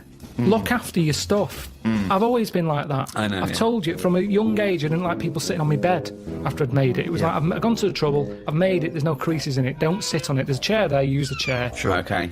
That's mental, but yeah. It's not mental. It's the behaviour of a It's not mental. Yeah. So, Suzanne's she's passionate got- about the place. So the doors, I mean, what's up with the doors? Do they squeak, or is the No. catch been done wrongly on them, No. or No, is it the hasn't. wrong No. wood or something? Someone's No, just done- heavy-handed. Oh, right, okay. So yeah. then she has a shower. If I have a shower, I like to go second because I've got the Mr. Muscle spray that she doesn't do properly. Right. Do you breakfast together? Just sit on the bed, have some. Oh, have you made the bed yet? Yeah, it's made. Well, don't sit on the bed if it's made. That's No, mad. I've Sit on calmed the down. chair. I've calmed down. That's what I've said to her. As I'm getting older, Yeah. I'm easing a bit. Yeah, you're like Doris Day. So sit on the bed, look Why out are you the having window. breakfast not sat on the bed? That doesn't Yeah, make sense to doesn't me. make sense Either to me. have breakfast in bed, Just 'cause classic, the or have it radio- at the kitchen The table. radio's in there, and it's just kind of. So you get up, make breakfast, go back and sit on the bed because the radio's What's in going there. on with the crumbs, Rick? I don't know what the crumbs are doing, Are the but I don't crumbs know why all they've over? got two crumbs. radios. Hang on, you don't know what I'm having. I'm having cornflakes. No crumbs with cornflakes. No, but So you're having, two of you are sat there. Are you sat on opposite sides of the bed looking at each other, or are you both sat on the sides of the bed that's- looking at the wall, listening to the radio, eating a bowl of cornflakes? Yeah. well, you sort of cross-legged on the bed, or your legs are down on the Just floor. down on the floor. Right. Fully clothed now, you've had the showers. I might have a t-shirt on and my undies. Okay. I haven't put my socks on yet. I don't like socks. I'd put them on last. Why don't you like socks? They just cut off your freedom. I don't know how socks can cut off anything. It's all right if your feet are cold. They're nice to put on, but I don't know. My socks are never that well fitting, so I don't really enjoy But why wearing don't you them. get socks that fit Yeah, you? get Because the I right never buy size. socks, do I? They I should let be the other same people- size as your shoes. Yeah, little I let rule. other people buy them for me, and they're never quite right. But hold on though, this is a rule you've imposed on yourself. I'm only telling you because you've asked. I didn't come in here moaning about it. I'm just Socks saying- cut off your freedom. Never heard that before. Okay. Oh, Mandela said it. Well, yeah, never heard socks compared to the Berlin Wall. Yeah, I think William Wallace said it as well. Right. Yeah, imagine that in Braveheart. Just takes his socks off and goes, Yeah. freedom! Yeah. Anyway, then I'll say, right, on your way to work, take the bin bag out. Right. She'll do that, and then I get on with whatever I've got to do that day. Little kiss on the cheek, on the But why forehead. do you say Pat on the head. who pats who on the head? I'll just sort of rub the back of her head. There you go. See you later. Then what? You're there. You got your pants on. You got your t-shirt on. Well, You've you had listen your to the cornflakes. news, you listen to what's being said on the radio, we'll have a little discussion about it. Sometimes she's in the mood for it, sometimes she'll go, don't worry about it. Right. What now? What would she say that to then? What would you worry about if you heard on the news? I heard something about worms getting teeth, Right. and she was kind of going, you know, you're not meant to worry about this news story, this war's going on and stuff, you never listen to them. Do you remember the story of the worms with the teeth? Should we be alarmed ourselves? What was the information? It was just saying how it was all about nature versus nurture thing, Right. and saying how worms that are growing up in a family where there's loads of food around, What do you mean growing up in a family? just a family of worms in the soil, Right. they're going through the soil. If there's loads of food for everyone, and they don't have to fight for food, Right. they're quite happy, they don't have teeth. The ones, like the rougher worms, where there's not enough, it's like a massive family, the kids left, right and centre, but they haven't got the nutrients to feed them all, they fight against each other, and the ones, they're growing teeth now. I didn't hear the news story, so I'm going out on a limb here.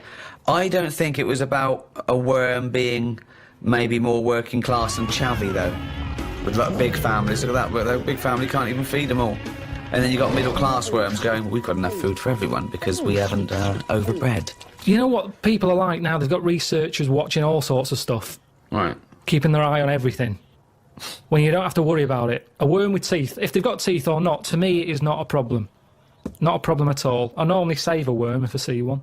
So, In the rain, on a pavement. If I see it there, I go, someone's going to stand on that, and I chuck it, and I sort of watch it for a bit, see which way it was going, give it an helping hand. See which way it was going, like it had an aim. Well, they do. No, they do though, don't they? They're always going somewhere. Yeah. He's going to the dentist. You can't tell. You don't know which end its head's on. Okay, so it's 8:05. Suzanne's gone out, you've rubbed the back of her head, she's took the rubbish out. You're there, pants, T-shirt. No socks. No socks yet. What happens to the bowls of ex-cornflakes? Where do they go? Have you got... I wash up. You wash up, that's the next thing you do, is it? Right, okay. Now then, do you plan ahead for the day? Do you think to yourself, Carl, make a list of stuff to do, or do you just let it go? I let it happen. I don't like... the worst thing for me is planning. Yeah, I told you before. You don't get anything done by planning, is what you said. I don't like the idea of waking up going, I've got to do that today, because that's when you don't look forward to doing the thing. Yep. Whereas I get up, I'm washing up, I'll look at a wall and I'll go, those tiles aren't very good, I'm going to rip them off. Jesus Christ. This is amazing. This is amazing. I mean, forget Idiot Abroad, forget the Ricky Gervais show, let's just have 24/7 Karl Cam. Just think how that would look. He gets up, Suzanne leaves, we get him to, he looks at a wall. He starts tearing the tiles off. Yeah. It looks like the behaviour of a psychopath, doesn't it? Oh, so this is what worries me though. The fact that you're always doing DIY suggests that you didn't do a good job in the first place. No, Steve, am I wrong? I never ever do the same thing twice. There Once we it's know. done, it's done. I do it right. I take my time. I get it done So right. this is other people's workmanship that you're undoing and doing Definitely. properly. Okay, right. Now, the radio's in the bedroom, so you can't listen to the radio when you're doing your work. I normally drag it through. You drag it through. How big is it? No, it's just a little clock radio thing. So it's plugged in, it's, plug it in, yeah. okay. Then, So if it wasn't for meeting up with me and Steve and Suzanne being home between, I don't know, 6 o'clock at night and 8 the next morning, you wouldn't talk to anyone, would you? Do you have any friends that you might talk to? yeah, talk to some people on the phone. But then I soon get bored with that. Right. About 5 minutes in, I realise I'm not listening anymore. So what were you talking about that you got bored about? I can't remember because I got bored with it. Yeah. And he was talking, and I kind of thought, I hope he doesn't say, what do you think of that in a minute, because I wasn't listening. Right. So what's the point of having the conversation? I don't know. But hold on, I call you up. It's presumably the first phone call you get. It's the first phone call I make. I call you up, and I go, what's going on, boy? Right? Yeah, but most of the time I don't tell you, because you'll go, right, what are you doing DIY? Pay someone to do it. And we have to have all that, every day, the same chat. If I'm not doing DIY, I wouldn't be doing anything. And then I get grumpy. Suzanne comes home, she goes, what have you done today? And I go, nothing. And I get fed up then, because I don't feel like I'm worth anything. I work harder for your career than you do. I'm always doing stuff to try and get you to do stuff. I'm always trying to get you shows and things, and I'm always trying to get you to get out there and do something towards it. I don't want to do it. I've done it now. Yeah. I've done it. Yeah. We did the programme, it goes out on the telly. Job done. If people want to watch it, they watch it. There's no point me cropping up on Loose Women, asking people to tune into my programme. They either want to watch it or they don't. If they're watching Loose Women, I don't want them watching my programme. There's a lot of crap on the telly, and that's why, in a way, people go, oh, it's amazing, isn't it, that you're on the telly? No, not really, because there's loads of garbage on there. Anyone can get on it. Yeah, well, that's It's true, not special anymore. That's It used to be true. special in the 80s when there was like 3 channels, 4 channels. Now it's a doddle. But that's why you should make special TV. You should relish that. No, because they want some sort of flumph telly, don't they? That's that they don't have to think about. Yeah. Do you mean the programme The Flumps?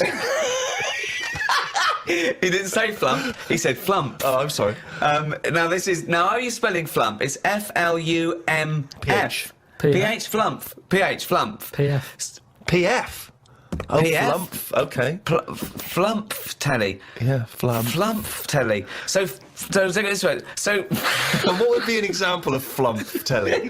what's flump telly? No, I don't want to go slagging stuff off, but I'm just saying I watch Who less would and less feature telly in now. flump telly? Who would be a typical Who's person? typical? Is it all for those awful docu-soaps when people live their life like an open wound, saying, "Look, me fanny fell off," and then I haven't seen that, but yeah, all that sort of stuff. I do honestly. The amount of telly I watch now compared to a few years ago, it's non-existent.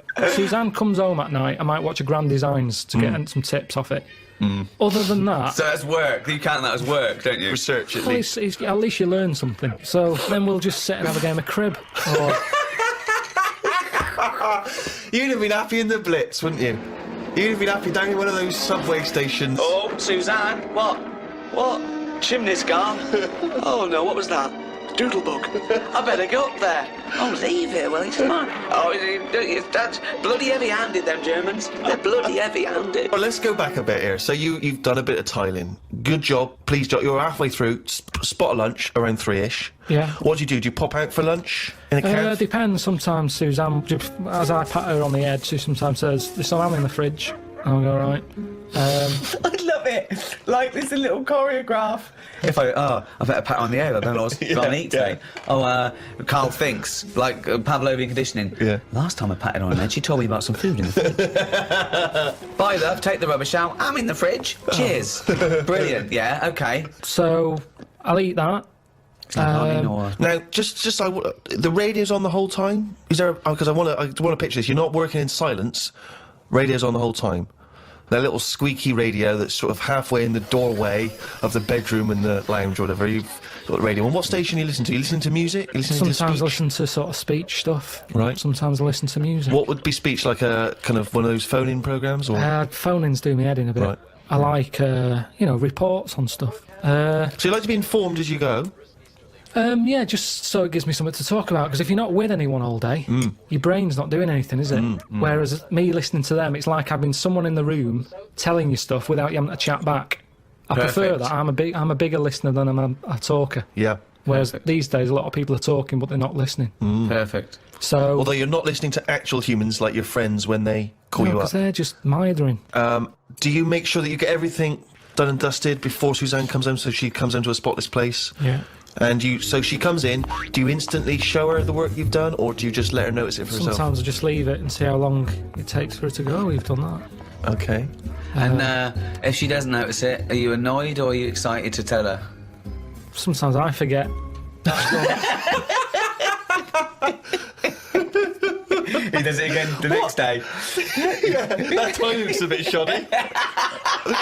I should do that. Wow, sometimes you forget. And so it's not the equivalent of when a lady comes to him and says, "Oh, you haven't noticed my new hairdo." Is it sort of the equivalent for you? If she hasn't noticed, you don't get frustrated. Now, you do notice her new hairdos, don't you? Because you say you don't like them. So what does she say about your tiling? No, most of the stuff I do, she goes, "That's good." But sometimes she'll go, "Why don't we just get someone in to do it?" What, before or after? Well, it depends what it is. If it's something that's big and has been bothering her, but it's not bothering me, I'm saying I'll sort it out. Well, what's an example of something that's big that bothers her and not you? Don't worry about it. She's going to get someone in. Well, no, I won't get someone in. Because, see, the thing is, she got someone in once when the oven blew up.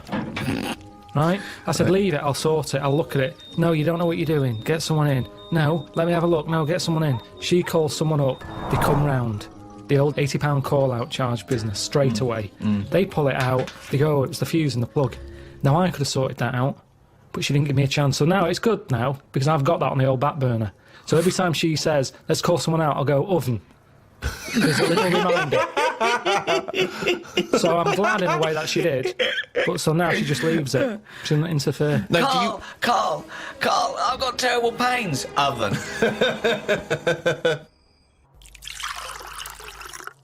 I normally speak to my mum and dad at some point every day. Really? Do you? Every day you speak to your mum and dad? Yeah. Could you take us through a typical conversation with your dad? He calls up. What does he say? He said, "I've just been out, got your mum some medicine." Well, every time he calls, he's No, been I'm out just and telling you the last call out. Oh, I see, sorry. Right.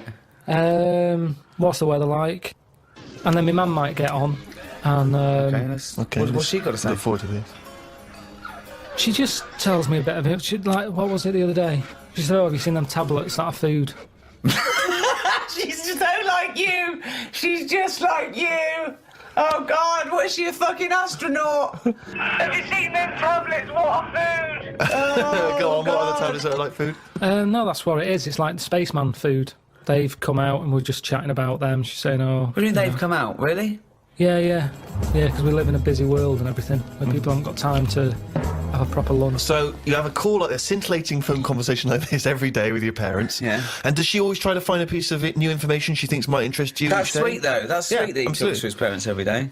So you've spoken to your mum and dad, you've changed the tiles. Suzanne comes in, The kitchen's all clean, ready for us to make the tea. ready for her to make the tea, even though I know you've been tiling, but that was a job you gave yourself. You didn't have to do it. No, but I don't do cooking. She knows that. This isn't even a discussion. Right. She knows. What are you having tonight? Scampi. So she'll do all that. I'll eat it. And sorry, let me just rewind for a second. I'll eat it. He's listing it in his day's work. I'll eat it. I say, I've eaten that. She goes, thank you. You go, oven. Okay, let's act it out. Yep. Okay, you've just cleaned up, right? The last bit there. You look back. Them tiles look good. You look at the clock. Right. Vacuuming up. Cleaning up all the mess. Phone's going. Who's that? Suzanne. Alright. Yeah, coming home. Alright then. See you in a bit. She'll go. I'll put the kettle on, or at least fill it, ready. Because she normally calls again. What do you mean? She calls again? What? She calls again when she's out the tube. Let's do it. Let's hear it. What's going on? Alright. You out the tube? Yeah. Do you want a cup of tea? Yeah. Right. See you in a minute. Sometimes I'll say, "Oh, get us a little treat when you come out the tube." Yeah. So she'll get me, a bounty or something to go with a cup of tea. Do you specify that when you say get me a treat? She says, well, what? Sometimes you have a Mars bar, sometimes you have a bounty. No, that's enough for me. When she comes in, it's a talking topic, innit? What have you got me? Topic? She sometimes gets you a topic. It's something to chat about, innit? Right, okay. Something to chat about. So, has there ever been a time... Sorry, I just got to get this straight, Steve. Sorry, Rick, I just wanted to say, could you imagine you and I having a conversation about what chocolate bar you ever brought me? What'd you get me, Rick? Got your bounty, is that all right? Thanks, mate. That's as long as that conversation can possibly go. You're talking about it's a talking point. Yeah, so what happens? So what's the last time there was a discussion about what she bought you? Did she ever bring you a bounty and you go, oh, I was really hoping for a Mars bar? I think the last time she got a bounty, I sort of said, oh, they do a 3-pack now. Do you know how they just have 2 bars? They do a 3 one. Right, what did she say? She said, did they? She said, I want out of this relationship. No, but that's how she comes through. Take her coat off, I'll go, oh. She'll go, what, are we having scampi still, or have you gone off the idea? And then I'll go, oh, we should get them tablets my mum's been talking about. She goes, what tablets? I go, the food. So see how it's all coming together? Yeah. So it's like that, and that's what does she say to the idea of now living on tablets instead of having some scampi and chips when she comes home after a hard day's work? What does she say just to sort of that? goes, oh, right. She says, oh, right. Yeah. So this important information which you're imparting that you've garnered during the day, her response to that is, oh, right. Yeah. So... And then I'll get her attention at some point. I'll say there's worms with teeth. I'll get her attention at some point. I'll say, I'm going to bring out the good big guns now. Imagine. Right, she's ignoring me. Okay, wait for this. Suzanne, I see you're ignoring me. Yeah. Worms with teeth. Oh, God. Amazing. Oh, God. So what does she say to worms have teeth? I can't remember. She just sort of said, oh, have you got the facts right? I said, yeah. That's kind of it. And she'll either go, oh, right, or she'll... I mean, it's pretty rare that it's anything more than that. So it's not a conversation, really. No. Because the response twice now has been, oh, right. What happens next? Take us through. I'll sort of say, anything to report? Anything gone on today? Mm-hmm. And she knows it's. I sort of phase off again. It's like a phone call. She'll go, oh, so-and-so's leaving or whatever, and I don't know these people. And I'm not that interested. And she senses that. Yeah. Yep. So she'll go, oh, have you paid the insurance? I go, no, I forgot. She'll go, I've told you to do that. I said, yeah, but I've been doing the tiling. She's going, yeah, but weren't meant to do the tiling. I should sort the insurance out on the washer, because the washer keeps breaking.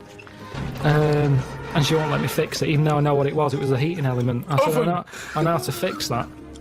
Then have a game of crib. Oh, God! like being in an old people's home. I know. And you've had a lovely game of crib with Suzanne, because, you know, the magic's still there. And what time do you hit the sack? Don't know, about 11. Do you go to bed at the same time? Yeah. So that's it, yeah, that's the day, really. Well, hang on, we haven't finished yet. So, any conversation before bed? Depends if the radio's on. I might say, look, here's that story about the worm. Yeah. And then she'll go, yeah, but look, it hasn't got teeth. It said this, that and the other. And I'll go, oh, yeah, forgot. Good night. That's the end of that, really. Another day closer to death.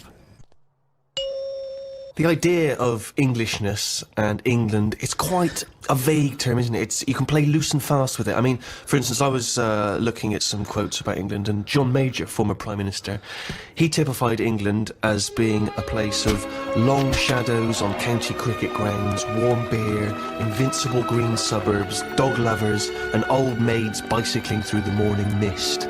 Very specific vision of England. But he never came to the estate that I was born on, or Karl was, you know what I mean? So, what is your typical image of an Englishman now? If I had to draw it for an alien, yeah, he'd be quite squat, quite sturdy, sort of no neck, hairy. Are you just thinking of yourself? Do you know what?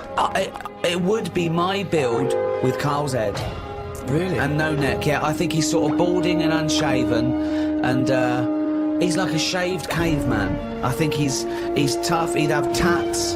He'd eat like a dog. It's the bulldog breed. It is the bulldog breed. I am thinking of the bulldog breed. Yeah. See, now my image of an Englishman is essentially that cliched one. It is, I think, Hugh Grant. So you're modern. You're straight away modern now. I would say it's either mixed between Hugh Grant and Roger Moore when he was James Bond. You see, that's another small percentage of Englishness that sort of annoys me. There's people that think they're James Bond. They think they can buy a suit and read GQ, and they're suave and sophisticated, and they get cars they can't afford. All they do is work in a bank, come home, and flick through GQ at the adverts, looking at people with wearing watches and aftershave. Who wears aftershave? Do you wear aftershave, Karl? Normally, aftershave is the sort of thing I let other people buy me. It's like underpants. Underpants, tea towels, and sort of aftershave and that. Other people buy me. Who's buying you tea towels? My mum. Right, okay. Every time she turns up, she's got Brilla pads and stuff. I've got loads of them. I keep saying to her, I don't need any of this, but she always brings a box full of stuff. Brilla pads, tea towels, underpants. The underpants size hasn't gone up since I was 14. But I can rely on her for that. So do you not have anything in your life which you would think of as being gentlemanly? Do you ever dress smartly? What about suits? I bought one suit at the time when you invited me to the BAFTAs. That's the only suit. I think I wore it for one other thing. I haven't wore it since. I don't feel comfortable, it's not me. But don't you go to a wedding? That'd be a lovely advert, wouldn't it? Him with a suit on going, I haven't wore it since. Karl Pilkington hasn't wore it since.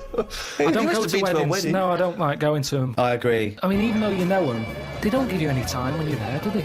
They just they don't know whether you're there or not. They're on cloud nine. They don't know who's around. Yeah. It doesn't matter, you don't need to be there. With them, on wedding day, it's all me, isn't it? Well, firstly, I'm annoyed about the wedding list. I don't know when that's come along, because I don't know why I can't just bring maybe something I've made at home. No. Why has there got to be a list of stuff? What newly married bride doesn't want a pair of homemade clogs? Exactly. Do you know what I mean? But saying that, I think people very much appreciate you being at their wedding. No, they do. They remember if you were there. No, they don't. They do. They don't. You don't get invited to weddings because you ain't got any mates. No, I have. I know enough people. Everyone's getting married. But they're always in the middle of nowhere. That annoys me when people say, come to our wedding. Yeah, fine, we're in Greece. Yeah. Well, the thing that drives me insane when you do go is when they put you on a table with people you don't know. Well, I've got all my mates there, and they put, because I've got to mingle with some people. I don't care, I don't need these But that's what I'm not good at, talking to people once. Talking to people who you don't know. No. What sort of stuff would you make conversation about at a wedding? I'd probably say, first of all, how do you know them? How do you know the people getting married? And then, do you think it'll last? Imagine inviting Karl Pilkington to it and going, where should we put him? Oh, I don't know. Is there a table for one? Oh, just... You'd be on the table with the kids. Imagine being stuck with Karl Pilkington at a wedding. Yeah, what else? So you've asked them, do you think it'll last? They've gone, I'm sorry? Who are you? Oh, Karl Pilkington from Manchester. Right. Yes, we think it'll last. What else would you ask? So what's your next? The last wedding I went to, it's going back a couple of years, but everyone seems a bit snidey. Do you know what I mean? Because you've got a mixture of families there, haven't you? Yeah. And none of them really like each other. No. And I got stuck with an old fella who had a flatulence problem. That sounds fun. And then he went on to say it doesn't matter, the suit's hired. And it's just kind of... I'm gonna die! I just don't like him. I love it. He's basically saying at a wedding, it doesn't matter if I shit myself.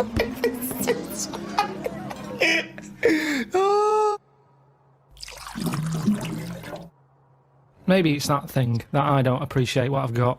But to me, being English isn't anything that great. Really? Why not? Because it's just what I've been dealt with. If you could be any nationality, what would you be and why?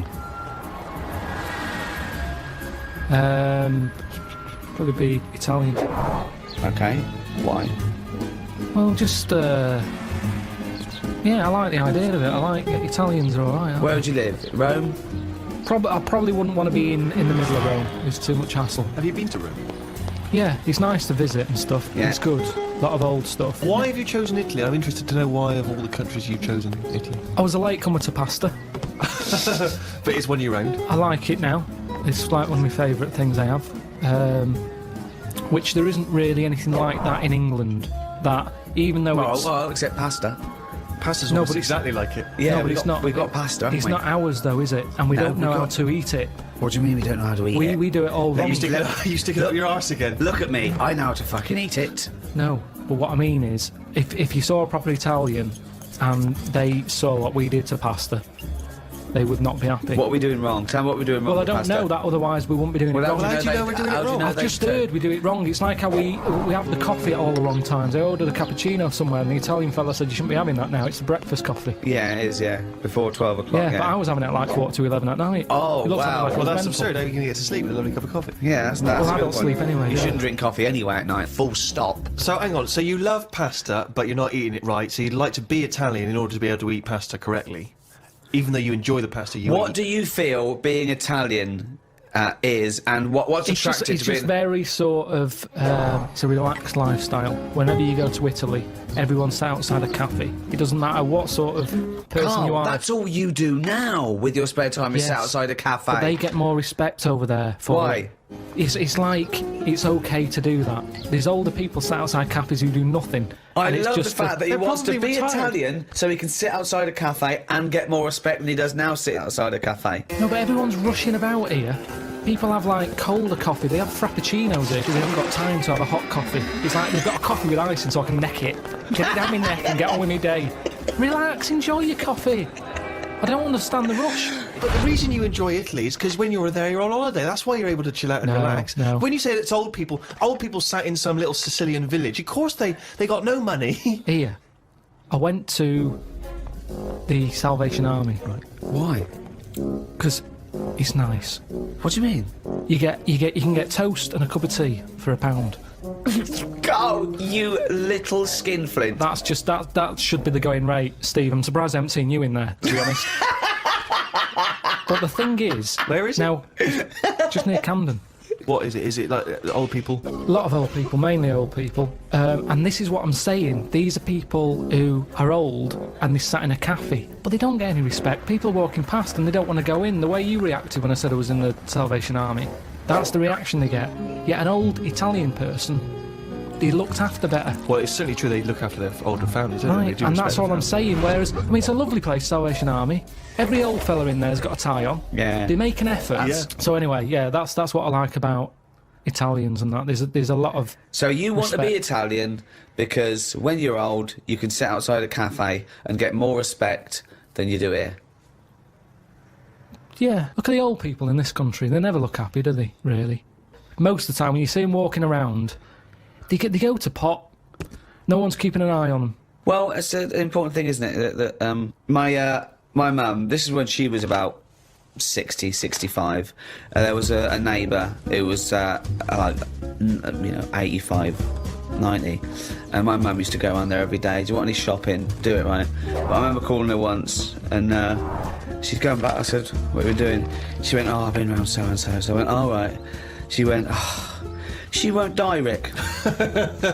Like, she's helping her, but she's thinking, this is getting silly now. You were meant to go years ago here.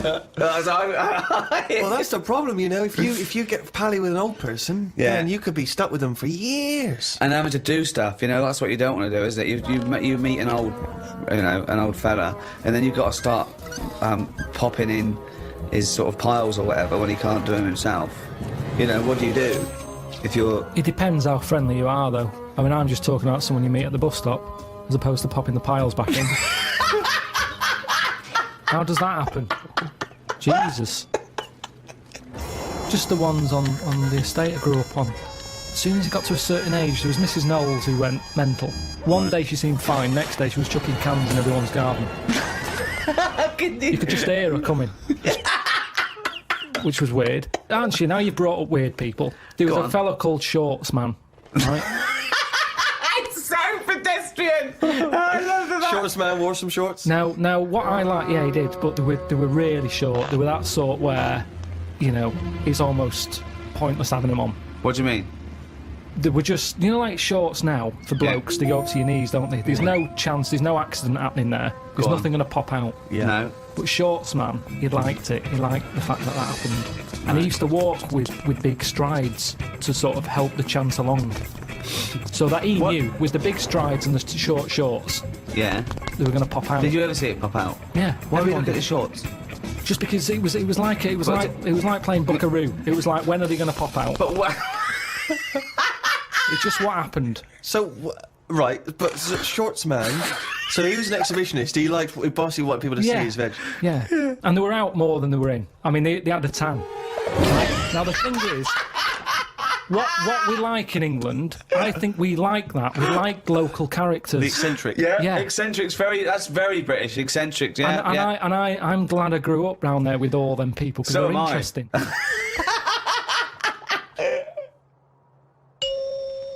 Do you think there's a big difference, Karl, between the Englishman of yesteryear who didn't complain? I mean, he just got on with things. He might have whinged about the weather and the like, but he just got on with things. He carried an umbrella. Yeah. Whereas nowadays, people are getting their Prozac and their antidepressants. They're going to therapy. Yeah. He kept out of stuff as well. Why are we getting involved now in everything? Thoughts on that, Karl? It's news now, isn't it? Sometimes I think, don't tell me, don't want to know. Just get on with it. Whoever's job that is, get on with it. Yeah. Why am I being told about it? When I've got a problem in my job, no one else knows. No one helps me out and goes, well, I've got an opinion for him. No. This might help him. No one helps me. But I'm being bombarded by everyone else's hassle. They love talking, actually. That's what the English do. Talking, but they never finalise it.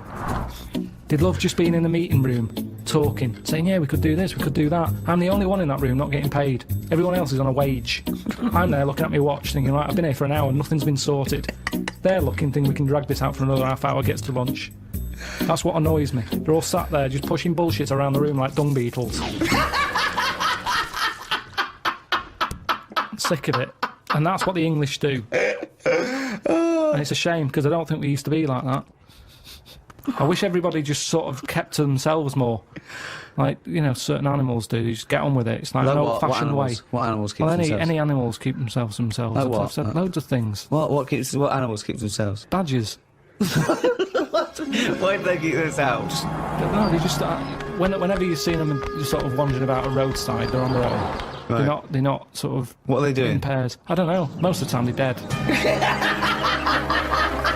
I've seen more dead badgers than alive ones. I've never seen a live badger. I don't know what his point was. So that's why they're one alone and two getting on with it. I love it. Most of the time. It started off with some kind of poetic analogy. I don't know what that was. Most of the time.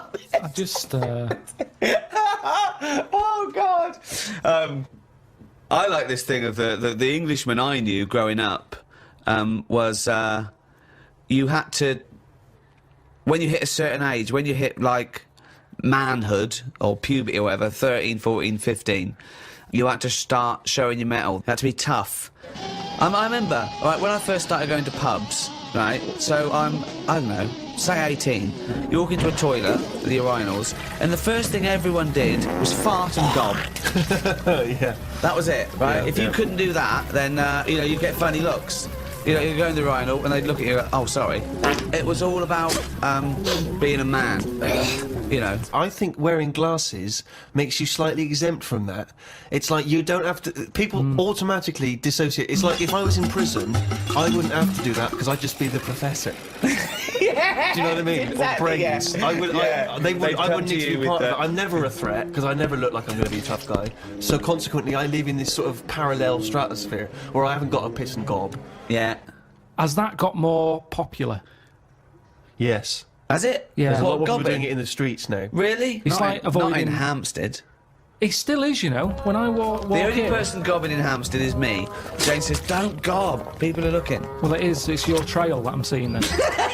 It's like a load of sort of washed-up jellyfish in London. Just big blobs of it. I mean, I don't know how they're coughing this stuff up. I mean, they shouldn't still be alive. Some of them have, like, organs in them. It's just big lumps of stuff. Download and listen to this on iTunes, Spotify, or your favorite podcast provider. Just check the description below. I mean, that list of idyllic, antiquated England of, you know, tea and cakes and cricket, I mean, is valid.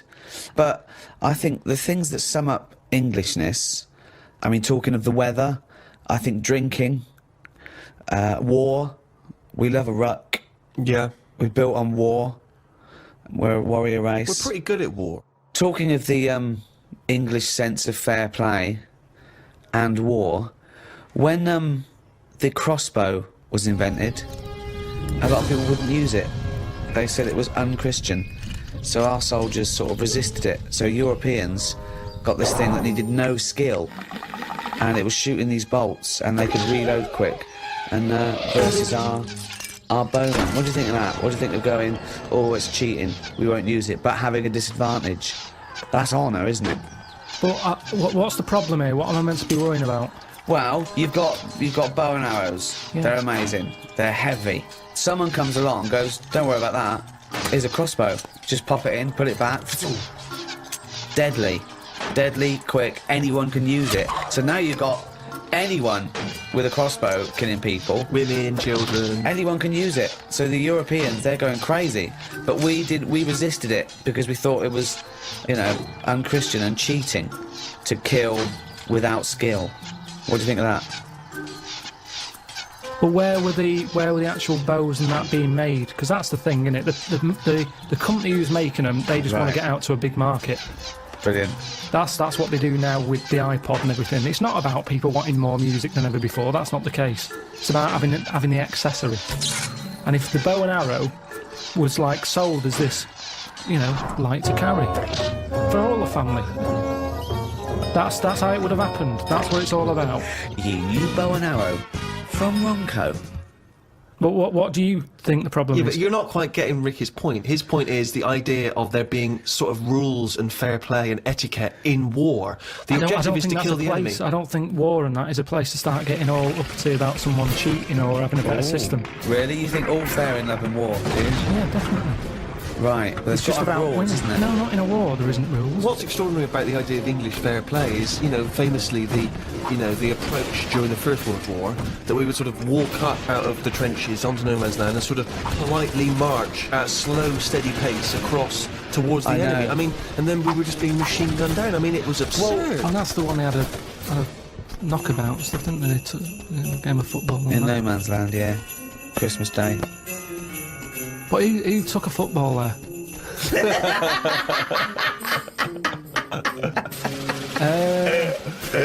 If I was on the front line, I would not be getting out the rule book. I can tell you that much. I'd be going mental. Are you saying there should be some rules or no rules? I mean, you've got to have some rules, otherwise it's just going to be like Grand Theft Auto, isn't it? I'm just going to go about battering everyone. Yeah. And you soon get bored of that. Which rules would you repeal that already exist, that you don't like? It's a shame you can't tip as much as you used to be able to. You mean in a restaurant? No, just when you're getting rid of a mattress or something. So fly tipping, you'd like to see more fly tipping. What do you mean? This is something so personal, he's fed up, he had to take something. No, it's just that they used to put stuff outside the house, and just like you had mattresses, you had sideboards, sewing machines. the thing is, it was a good way of recycling. Now, they say recycle, but we're not recycling. It's just being put in a bin. I'm saying if you've got old furniture, you should be allowed to leave it outside your house without the council going, move that, it's dangerous, someone's going to trip over it. Well, if they trip over it, it should have been looking where they're going. Well, what if they're blind? What? What if they're blind?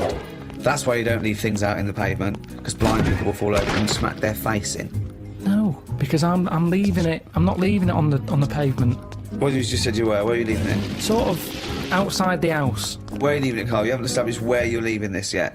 Because so far, a blind person's fallen over and broken his nose. I've never seen a blind person trip over anything. You've never seen a blind person trip over anything? Definitely not. They're better on the feet than some people because they're more cautious, aren't they? So make it more fun for them, if anything.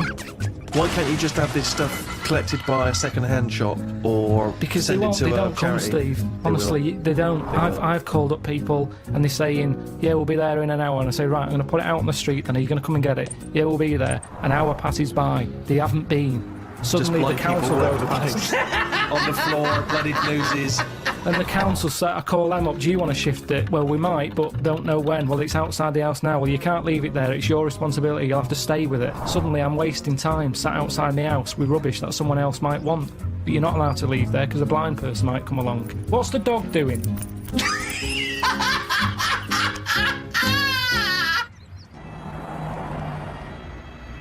What do you make of St. George, the patron saint?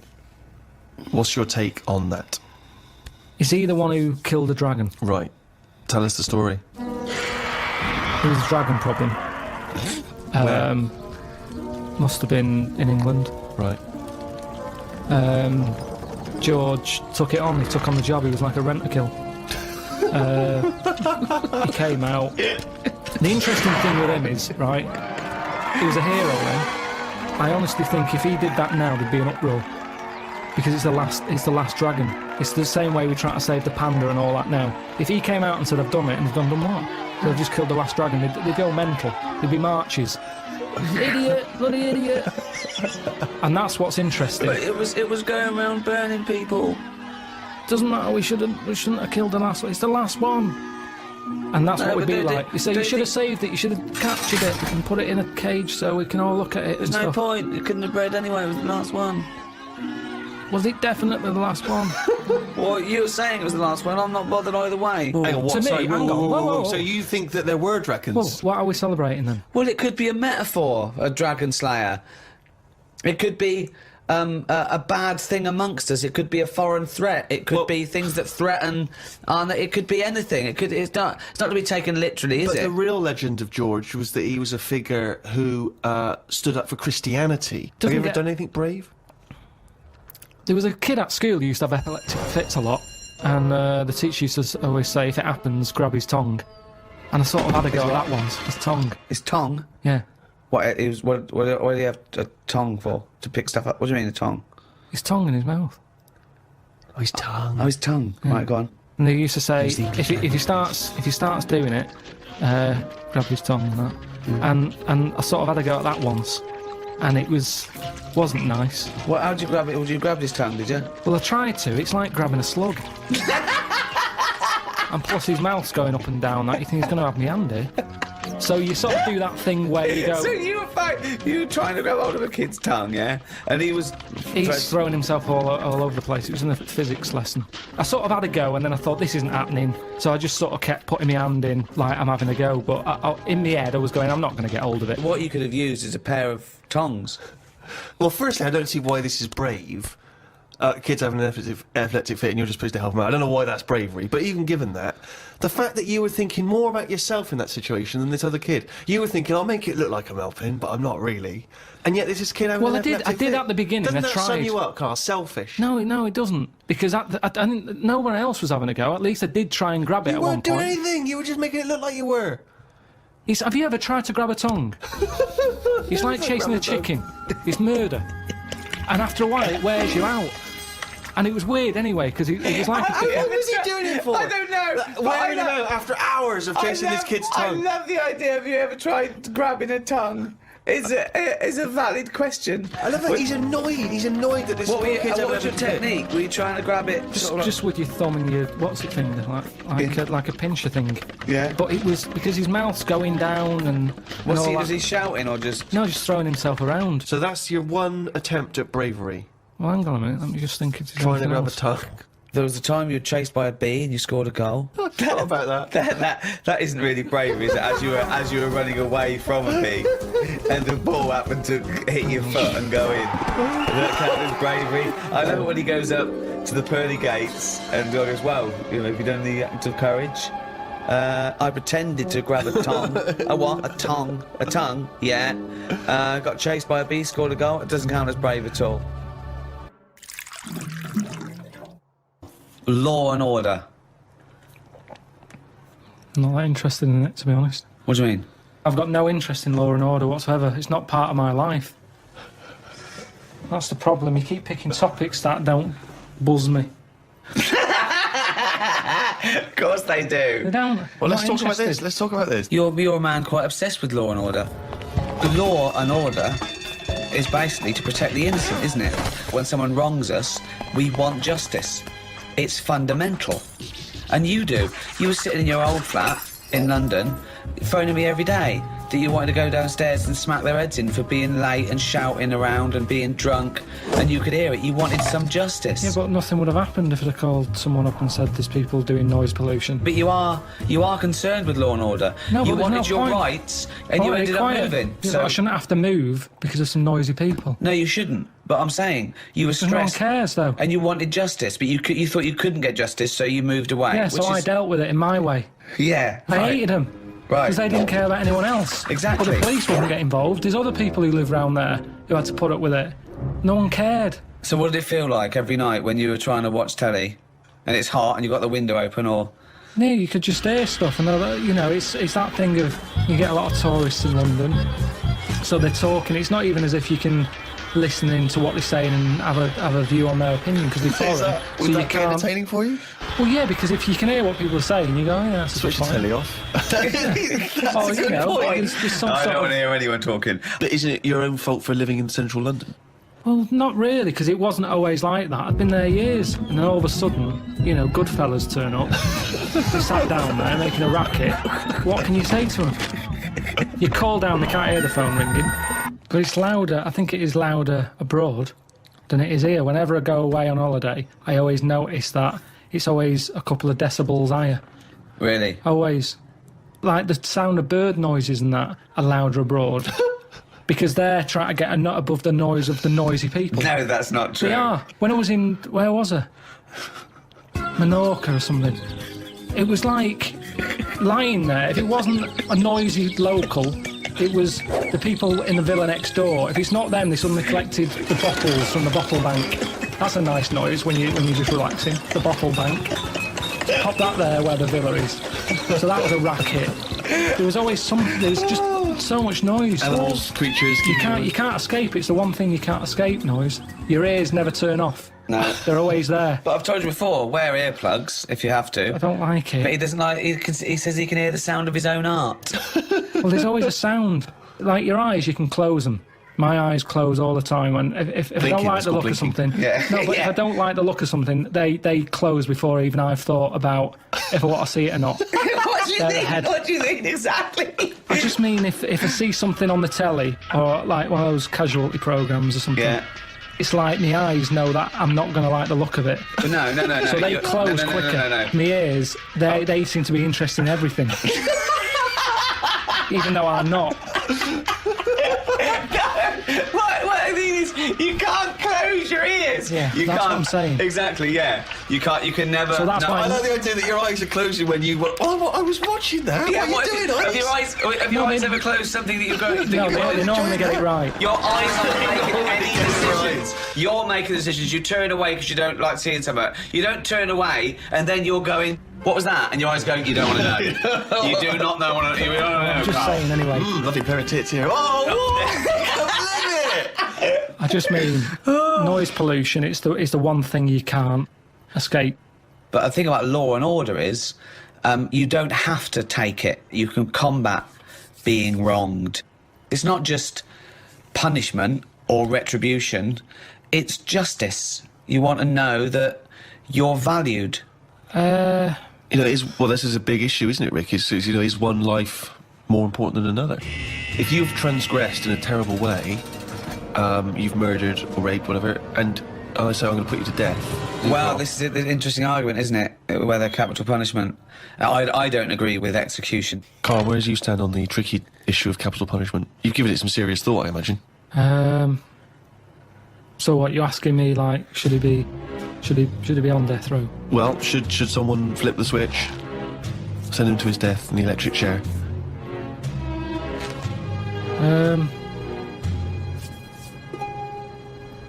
Yeah. That was the least considered. Yeah. I mean, I saw a little bit of flicker behind the eyes. I don't know what. Well, just take us through the mental process that you arrived at the yes with there. So you've been. No, I remember that because there was quite a brief gap there. I just was thinking, it's not a nice job if you work in there and you've got to flick the switch. Right. But I was wondering if it's possible to just do it so it's linked up to someone's switch. What do you mean? When they put the lights on something. So it's like sometime tonight when the sun goes down and people start putting the lights on in their house, it could happen. But we don't know what household. They might be away on holiday, so you might get an extra 2 weeks. But at least that way, because for me... But my point is, you do agree that someone should be put to death for a terrible crime, do you? You've got to have something there to stop them people who don't care, haven't you? Nature's done it in a way with bees. They've gone, we'll give you a weapon, but if you use it, you die. And that's like the bee. Well, so they're worried they're going to go, I'm not going to do it. We do, won't we? We have people saying, one, you can't do that. That's step one. Here's the law. Don't do it. But there's a lot of people who go, I'm not bothered about the law. I'm not bothered about annoying people.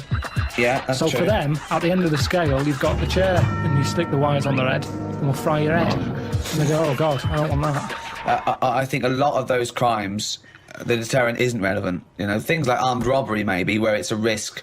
What can I get versus what my crime? Maybe then it might be a deterrent. But then, of course, if you start getting capital punishment for crimes that aren't murdering someone, then that thing brings in you might as well murder them, because then you've got more chance of getting away with it. So it's very delicate what you make people be killed for. You've made an interesting and reasoned argument there, Rick. I'm looking forward to hearing the riposte. Right. When I was younger, I used to nick Mars bars. Okay. Right. Now, I did that then, and I knew that even if I get caught, what's the worst that's going to happen? Yeah. I'm not going to go to prison over that.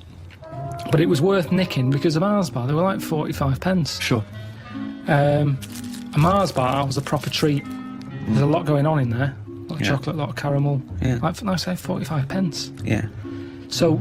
So that was like an advert that went wrong just at the end. They started off good. They go, this guy's good. He's you go there. Mars bars, a lot in it. It's like, oh, good, keep going. Yeah, it's got caramel. It's like, yeah. But it's 45 pence, which is too fucking much. So fucking nick it, you got.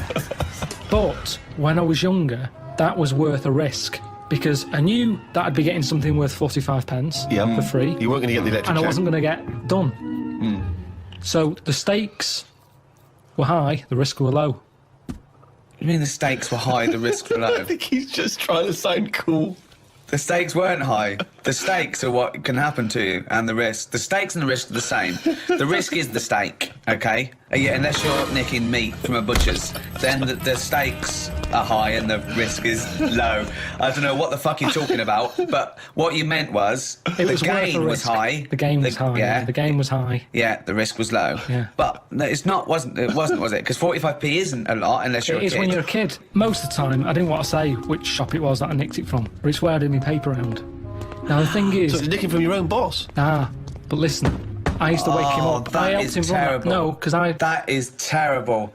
This is awful. Go on, hang on. I want to hear. Really I want to hear him rationalise his terrible crime. Because that sweet old man who used to give. It's not an old man. I used to go round and wake him up. Man. Right, he hated running that place. Right. If anything, I'd say I was his best asset. Not really. Yeah, because you were nicking from him. You were thieving from him. I don't know how much he made on papers, but he'd probably go 45p profit. Hold on. They got their papers really early because I got up early. Yeah. I used to go round to the shop. Mars a day helps you work, rest, and steal. So I used to go round there, wake him up. He'd be like what are you doing round here so early? Don't know, I'm just hungry. What? I'm just hungry for work. No. Oh, well, good boy. I'm just going to turn away a minute. While you stand there in front of the confectionery. I'll turn away now, and I've looked back now, and it's the papers. And thanks so much, Karl, because you're a lovely He's like kid. an honourable and trustworthy Yeah, I guy. can't really afford to... I've been betrayed so many times. That's why my lovely wife's no longer with me. You know, she went off with Ken. Yeah, but I mean, at least I've got a friend. At least I've got one young You turn friend. up early, oh, God, it's brilliant. Oh, and Karl, keep a lookout, because... Someone's been nicking Mars bars. Yeah, I know it's not you, because I trust you implicitly. And by the way, Karl, why don't you take a Mars bar for free? Oh, thanks. Well, that never happened. All right. So, I'm getting 50 pence a day for delivering papers, but I needed the energy. Right. Now, if I spent my 50p on a Mars bar, 5p profit a day, it's not worth it. No. So, help yourself. I knew I was doing a good job for him. No, so help yourself. That doesn't follow. So help yourself. Get another job, leave that job, negotiate a pay rise. Not help myself. That doesn't go. That's ridiculous. Where does it stop? If you worked in a nuclear power plant, well, they're not paying me much. Have a little bit of uranium. A lovely little bit of uranium. Yeah. I do. That's a strange analogy, Rick. Some left straight from a bloke nicking stuff from work. So he works in a power plant, he's having himself a bit of uranium. What's he doing with the uranium? Well, you know, Mars a day and all that, and that's for energy, and so's uranium. But more energy than a Mars bar. Yeah. A lot of the laws of the land are from the Bible. I mean, that kicked it off. I mean, there was laws before, obviously, and there were different gods before this one was invented. But let's have a look at the 10 Commandments. Oh, yeah, sure. I'm just going to go through. Just going to go down these, see which ones I commit. Thou shalt have no other god. I don't have any god, so I haven't broken that one. 2, craven images. No, I don't have any craven. I don't accept there's a god to. 3, thou shalt not take the name of the Lord. Again, I don't take his name in vain because I don't believe he exists, so I'm fine there. Remember the Sabbath. I always remember Sunday. I know I've got a calendar and everything, so I haven't done that. Honour thy father. Yeah, I do that. Never commit adultery. Don't do that. Have you killed anyone? No, never killed anyone. Don't steal. I don't lie, and I don't covet. So. I am an amazing Christian. Pretty clean. Yeah, you're a pretty clean living guy. Wow. There you go. Well, whereas, I don't know, Karl, have you ever... What's your view? I still open, like, posts that isn't for me. Why do you open other people's mail? But it's just a fella called Bruce, who, he's the bloke who used to own the flat before me. And, I don't know, I started off and I thought, oh, should I pass it on? You know, because when people move, it's a lot of messing about, tracking down where they've gone. So I thought, should I just leave them for a bit? And I collected some for a bit. And then there was one that sort of said, this is important on the front of it. So I thought, how important is it? So I opened it. What was it? Was it important? Not really, it was from a tattooist. What did they say? It was just something They about... said, oh, we used the AIDS needle on you. Can you come in for a little test? So I just kind of thought, oh, I'll start opening it, having a look. And it was weird because, do you know like how you get fed up of being yourself? No, but go on. Well, I'm intrigued. Of course. No, you can just have days where you're like, I wish I was going Brad on? Pitt, yeah. Well, you know, and Bruce Willis in your case, isn't it? Well, this bloke was Bruce.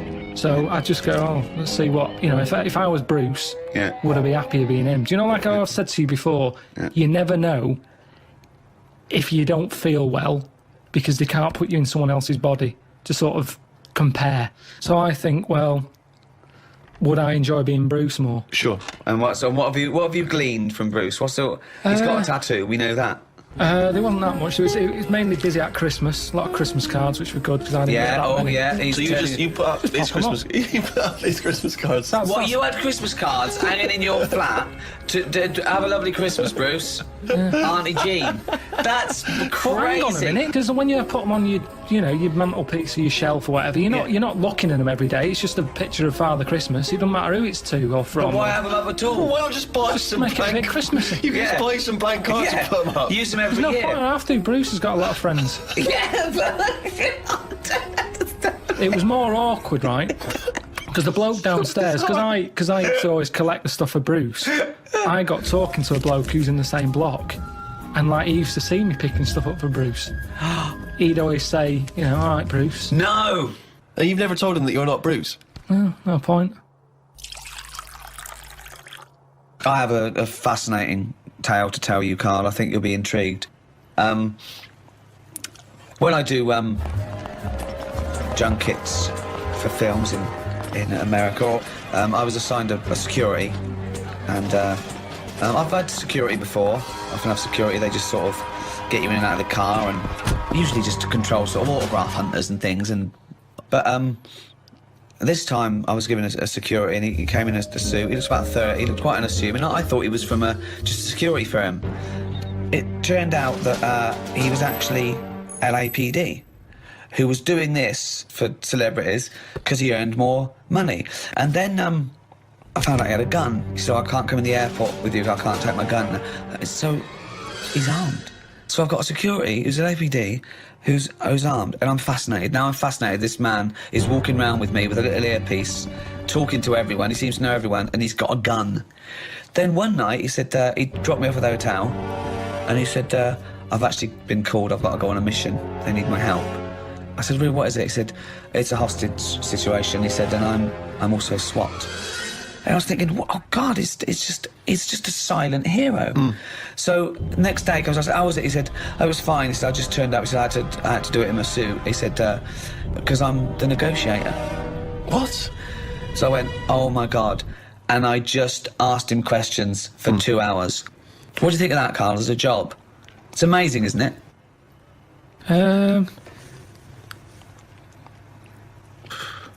Yeah, I mean, once you've done one, though, it's like any job, isn't it, I suppose? Yeah. Once you've done one. Yeah, Not boring, impressed? Boring, yeah. No, it's good. Could you do it? Do you reckon you could do it? Do you reckon you could negotiate someone out of a hostage situation? Well, I With your think in one of dulcet them tones? things, there's nothing you can do. It's like, it doesn't matter if it goes wrong, because Well, it you does. did your bit. No, it's like being a vet, isn't it? Not really. Not really, because well, that's You know what it is. What I mean is, you're expected to make the little kitten live. No, there's loads of them. Because I was saying, so he says, I need a car by 5 o'clock, or I'm going to kill someone. He then makes sure that he doesn't kill anyone, but he makes sure that car doesn't come till 5:15. But he's not bothered, is he? If He it's is 15 bothered. minutes late. He is, because he really takes a bit, he empathises with these guys, and he says, no, you've got to understand. No, He but the says- fella in the house with the gun, Yeah. he's not going anywhere. 15 minutes either side doesn't matter. Well, why is he in a rush? I don't think Karl's getting how Not sure he important is. how No, amazing not he sure is. you said Yeah. they make the car 15 minutes late. Yeah. He's getting his car. That Yeah, bloke's not in a rush. He's never going to get in the car, is he? And he has to get in their head. But to do that, he says that he has to empathise with them to a certain extent. He has to understand why they're doing it, to talk to them and go, yeah, you've had a bad day. That would send anyone. But he has to get their trust. Karl, try and talk me out. You think it's that easy? Right, I've got a hostage situation, right? They go, there's only one person we can ask for. Get me Karl Pilkington. The police know that you're their top man, and there's a guy in here, he's got a gun, he's got a hostage, okay? He's just done a crime. They don't know what to do, okay? Right. You turn up. What's your first question to them? I'm talking to you. Well, no, you got to Right, assess. I'd say right. I think there's a saying, actually. You say, where's brass? Right? Right. I found that out. I heard that. I overheard that. What's that? It was something... You're wasting time. Who's that bull cunt that's just turned up? I'm gonna fucking kill him. Right, where's brass? What does it mean? I heard it at school when they... I don't know what the fuck you're talking about. It means, I heard someone use it on the... Well, I don't know what the fuck it means. It All I means know- the top person Right. of the police who are around at the moment. Yeah, well, sure, I'm the fucking top brass here. I've got a fucking gun against this kid's head. Who the fuck are you, bald little shithead? Where's my car? What car? I've asked for a car. Where's my fucking car? Am I talking to you now, am I? Yes, you are. Are you the negotiator? Yeah. Right, get me a fucking car. Where do you want to go? Oh, I'm fucking sore from shouting. Throw a phone through the window so I can talk to you over the phone. No. All right, in a minute. Don't ever fucking say no to me. In a minute, I said. Okay. Right, the clock's going. Where's this fucking phone? Listen, I've got a just sore hang on a throat. minute. Why are you putting the phone through, you dopey cunt? You want to talk to him? Because I don't want to give you a phone straight away. You said you've got to delay him. No, you've got to talk to them. You shouldn't even demand a phone. You should make sure you've got a phone, you dopey twat. Give him a phone. Right, thanks. All right, how's it going? That's better. Right. Right. Who are you, by the way? Who are you? Bruce. I can't give you them details. Well, you can, because I've got to trust you, dopey sod. Are you police, or just some fucking cunt walking by? I'm a policeman. Right, I don't trust policemen. No, but I'm a bit higher than that. So listen. Oh, don't you tell me I'm laying down the law here. I'm going to shoot someone unless I get a fast car. I've done a robbery. It's all gone wrong. You're after me now, but I want a car to the airport or on a plane standing by. You don't know me, but I do this a lot. Right? And I can tell you that it never works out right. Do you know anyone who's done what you're doing and is now living a happy life? Well, I don't care. I don't care about living anyway. I don't care about living out. I don't care if this goes wrong, because I'm going to shoot the hostage. What's your problem? I'm just... So you've got the wrong attitude, mate. I think you've got the wrong attitude here. No, but this is... to be honest with you, this was my last week. Why are you telling him that? Because I want to bring him down to my level. Right. What's that got to do with it? Well, you know, I've done this job for a long time. Right. And sometimes I felt like you. I've been, you know, even though I'm on this side, you know, sometimes I feel like, oh, I've had enough of this. Right, well, I haven't enough. But I'll tell you, I don't care about living or dying here. So if I don't get a car to the airport, all bets are off. I'm killing everyone and then myself. So you'll be a big loser. Now you've got to get him to stand near a window. You've got to take him out, because I've got a gun to someone's head. You can't burst in, right? You've got what? Come on, how do you get him to stand near a window? Oh, I bet you're hot in there.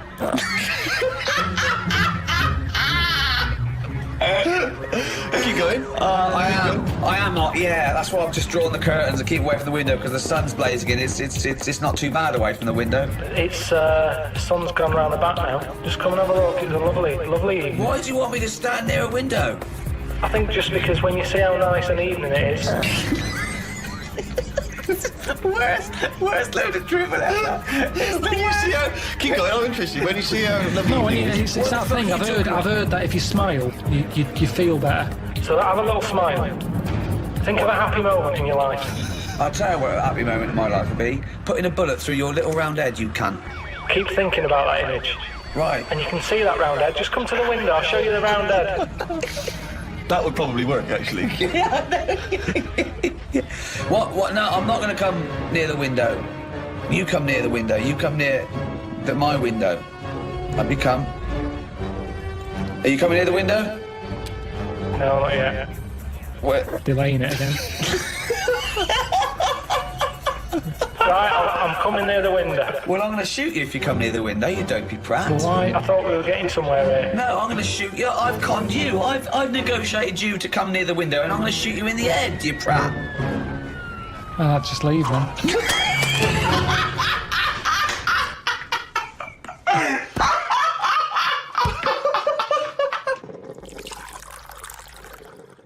I think it's probably best, Rick, if we return to the very beginning of time, the dawn of man, because, of course, even in primitive, prehistoric ages, medicine was practiced in some ways from the research people have done, cave paintings and the like.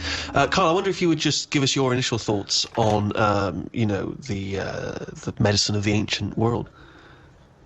You've not. You sound like you haven't studied it, or you're being... You're being modest? You're being modest? I never really thought about it. I know that Tutankhamun, he died of having a knee injury. So they didn't have that much medicine knocking about back then. Right, where do you get this information from? It sounds vague. He came off a chariot.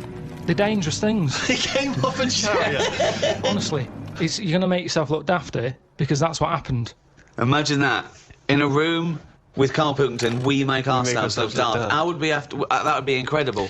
Shall we move on to the ancient world in terms of Egyptians, the Greeks, the Romans, of course, because they made huge advances, particularly the Romans, who understood, of course, the importance of sanitation.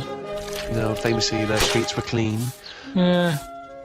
don't you think that if we hadn't have cleaned up as much, that, I don't know, we'd be stronger? What? Well, I know what you mean. Yeah, they say feed let the your baby, kids eat eat dirt. mud and Yeah, all of course. that. Well, that's exactly what immunisation is, giving you a bit. Yeah, but of it's the gone disease. mental now. Whenever a baby's born, he's drugged out of his eyeballs. It's only about a week old. They're giving all sorts of shots. Like what? Loads of stuff for whooping cough. Yeah, you don't want sugar whooping cough. lumps. Tutankhamun could have died of whooping No, cough. but did you give it loads of stuff? And now it's like, I don't know, it's making us weak.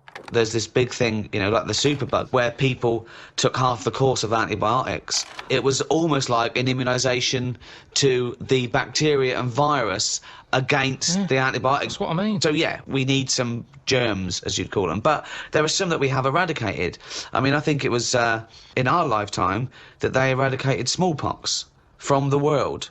There are rumours, of course, that both Russia and America still have the smallpox virus under lock and key, which they could theoretically breed and use in a chemical warfare situation. Well, there was a bit of a scandal a few years ago, I think 10 years ago, where in a university laboratory, someone came across a marked yoghurt pot in deep freeze that had smallpox in it. When you say it was marked, was it like someone's put their name on it because they don't want someone to eat smallpox yogurt? No, I think they looked into it, and it was the deep frozen smallpox virus. What I mean is, it's under lock and key or frozen at minus 200 degrees centigrade. Why? Under lock and key and all that. It's not good enough. Get rid of it. Why are they keeping a little tub of smallpox knocking about? Well, are they not? Are they not meant to be? Well, No, that's but a what was he lesson. doing there in the first place? To me, that's like in James Bond, where they don't kill him when they have the chance. He's always that little thing of, play with danger. Let's keep a bit. Yeah. Well, it's Pop it probably next to AIDS in the Chiara bottle. I don't understand why you'd store that. Well, there's probably a presumption, it's probably an overhang from the Cold War, where people were thinking, well, listen, what if Russia's still got some smallpox? We better hang on to some smallpox. It's just clutter, though, as well, isn't it? You see, we're obsessed. We're keeping stuff. And it's the same with germs. We can't even say, get rid of that. We won't be needing it. Smallpox. We'll keep it just in case. Get rid of it. We've got this obsession thing again. It's saving everything. You say that, but of course, famously Alexander Fleming discovered what may be the most important breakthrough of the 20th century, which was the first antibiotic, I think, in 1928. And he discovered that because he left a bit of old bread out for a while and it went all mouldy in his kitchen. And he thought, oh, what's that? Oh, let's have a look. Like I've said to you before, it's down to him being scruffy more than anything. No. It just seems like there's a lot of scruffy kitchens around. But think if his cleaner had come in and gone, oh, Mr. Fleming, you disgust me, you fucking filthy scruffy cunt. I'm going to throw all this bread away. He's going to go, Maud, what did you do with that old bread I left out? It'd gone green, sir, so I chucked it away. Oh, Maud, you dopey fucking slut. You've just caused millions and millions of people to die. Keep out of my fucking kitchen. I know, but don't put it there. It's the same way smallpox in a yogurt pot. It's in a yogurt pot. Wow. You're asking for trouble. But what if Maud had come in and thrown that away? Again? He couldn't shout at her. She's doing a job. I'd be annoyed if it was still there. Yeah. They just don't put, yogurt pots with smallpox in the fridge. Yeah, that's a starter. Yeah, but you were saying earlier, let's let babies eat mud, don't inject them. Yeah. Let them crawl around a dirty floor, clean up the floor and no one will die. I did say that, but we've gone too far now. Babies are coming out mad. They can't handle anything now. Who's got the runny nose? They're coming out all mardy. Get ill. Yeah, they get ill easy. Because they're not tough babies anymore. We're ending up with a load of weak people who need looking after all the time. That costs a lot of money. And they can't do anything. They're useless. Now, that doesn't happen in other nature. If a little weak bird is born, you see Bill Oddie saying that won't last. He says that won't last a week. And he's right. You watch it and he says, that third baby that came out, it died. And but what's your point, Karl, that modern medicine, which can help people live to the age of 75, 80, that it shouldn't be doing that? They should let people just die off? Well, here's something, right? The estate that I grew up on, there's a woman there. Yeah. Scruffy Sandra. I like her already. Oh, it's great. It's so descriptive. Now, she had no chance, even if she cleaned up her act. Yeah. She'd come in looking like Pretty Woman. You'd go, oh, Scruffy. No, What's the point? What is the point? So the thing is, she used to always get on these buses called dialer rides that were sort of like posh taxis. You could call for one, it'd come round to your house, and it would pick you up and you'd pay like 50p. But it would pick up a bunch of other people as well. Yeah, on the way. So it would take ages to get to where you go. That is. No, it's good though. It's kind of a bit of a day out. Old people used to love it because you'd get to see things. Right. And you'd hear a call coming in on the radio that Scruffy Sandra's being picked up. Oh God. And she'd always have loads of bin bags with her for some reason. Now the thing is, well, she sounds clean. She stunk. Well, she's taken out the bin bag. Homeless? No, she wasn't homeless. No, she used to just didn't bath and that. She just stunk. But the weird thing is, why do they call her Stinky Sandra? She never was ill. Right.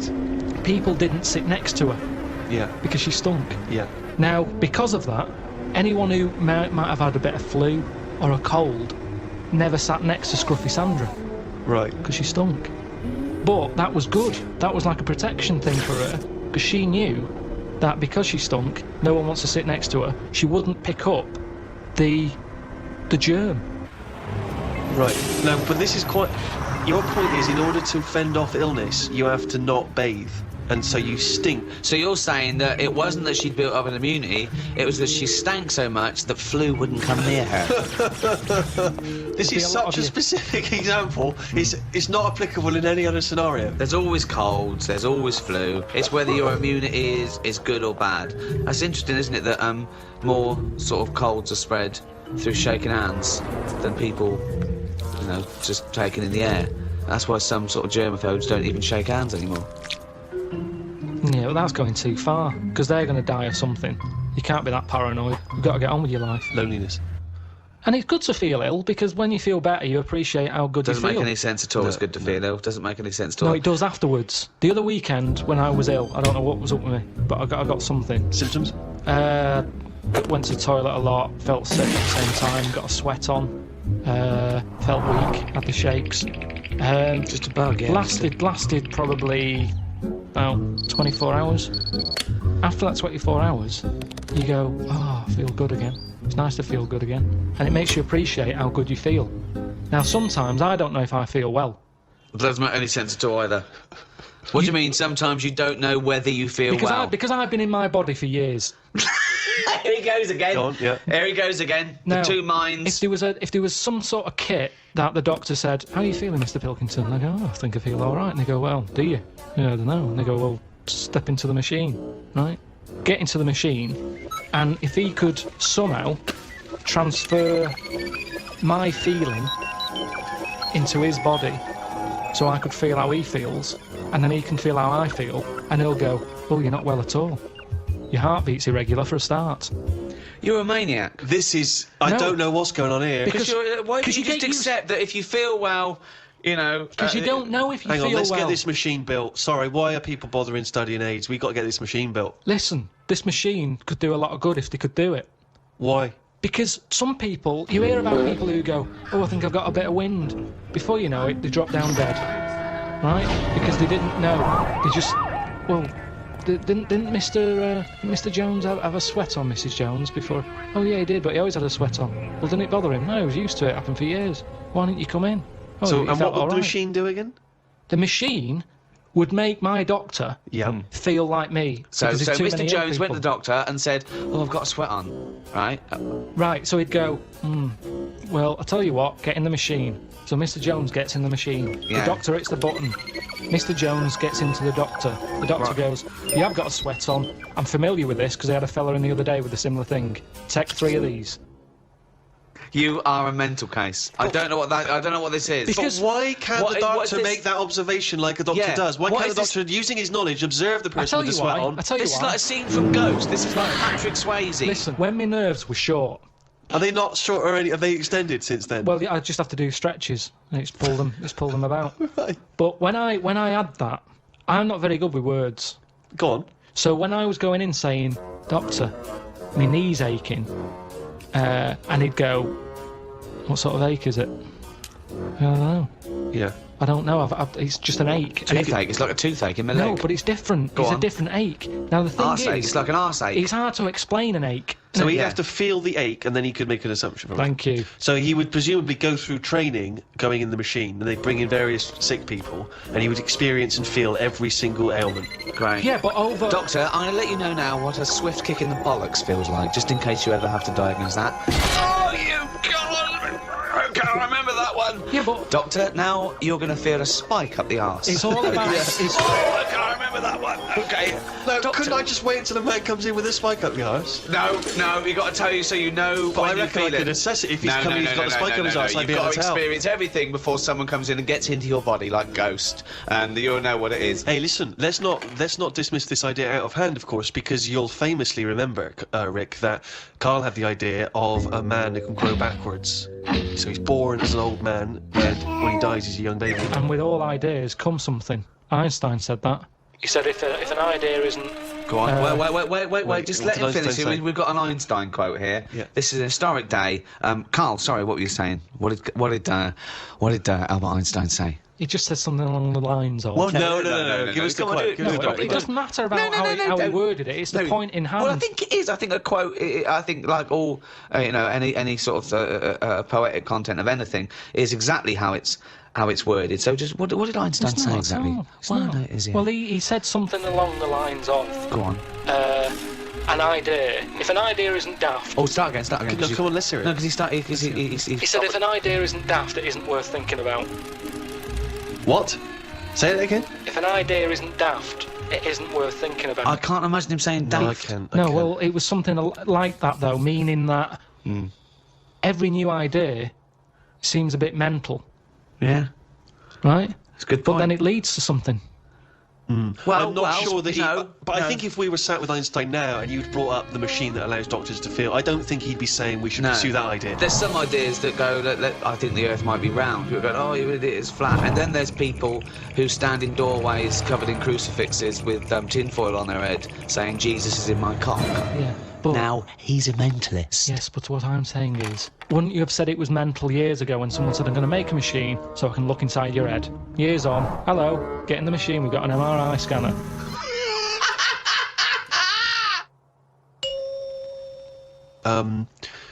You may obviously be aware, Karl, that the first contraceptive diaphragms, centuries ago, were citrus rinds. Half an orange rind, for instance, would be used. I mean, more selfish men turned them inside out. I believe that's also still being used in parts of Manchester. For what? An orange. Just think of your head. And it worked? Well, we don't know at this juncture. I mean, maybe... It works for contraception because women went, fuck off, what are you going to me with a fucking orange on your cock for, you don't cunt? But it could, I mean, again, it's that thing, innit, of we look at it now and we laugh, but look at what's happening. People now are always trying to get us to eat more fruit. I don't know. Amazing. That's a way of getting... I thought for a minute he was going to say, okay, so they start with... Then they went from the orange rind to, say, a coconut shell. Yeah. That was too big, that didn't work. Run! Here comes Coconut John! No, don't put half a pineapple on your cock. That's insane. Yeah, that's mental. And then somewhere down the line, they finally got to contraception as we understand it. Is that? I thought that's where you're going. But no, something about eating oranges is healthy for you. What I'm saying is, if you go into any well-known supermarket and you look at, say, some young kid who's had a kid, and you look at stuff in their shopping basket, they're not buying fruit. They're buying, burgers and chips. Turkey Twizzlers, crisps and all that. No, but they love having it away. Get some fruit in. So they definitely have fruit in the house, which at the moment, a lot of kids don't have fruit in their house. That's why they're eating Turkey Twizzlers. But the mum loves having it away. So she would have loads of fruit in. So everyone's happy. If she was using an orange for contraception, she would also be giving the kids... well, you wouldn't waste So half the orange she'd give to the kids and half the orange she'd stick up her fanny. Yeah, a treat for everyone. Have a bit of fruit and she's got what she wants. Whereas at the moment, what happens? A burger's not coming in helpful for anyone.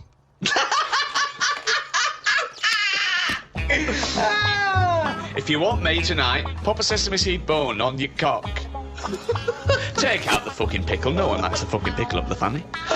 Oh, he's a bloody romantic. He popped a plum roast sausage at me fanny yesterday. He loves me. Oh, no. Modern man, in a sense, with all the technology we have, can play God. And this is something which is huge now. A lot of ethical discussions about things like stem cell research. Should we be interfering in what should be a godly terrain? You say no straight away. Straight away, no. I think it's sort of like messing about now. I think that's the problem. We've got the tools and they like to use them. And that's what happens. I've got a sander for Christmas. And I can't wait to sand stuff. I can't even think of enough things that need sanding. But I want to use it. And that's scruffy sander. And that's the problem, innit? If you've got the tools, you can't have the tools and say, pop them in the shed. Well, no, I don't want to use them. A new tool here. Right, sand the shed then. That's the problem, innit? All these, medical people. That's what happened in the Hulk, innit? Yeah, well, again, that's. I was just gonna say that is a work of fiction, the Hulk. Yeah, but with all fiction comes the future. Yeah. Certainly in science fiction. But the problem is, this is what I say is the problem. Go on, no, this is a... Is it a quote from someone? Let's sum it up there. Karl, shoot me. People are living too long. No, that's not a summary yet. One more go. So, this is the real one. It'll be something like, today's cure is tomorrow's headache.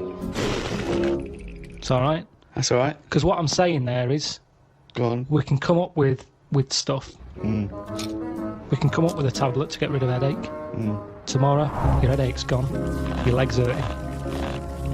So today's cure is actually tomorrow's leg ache.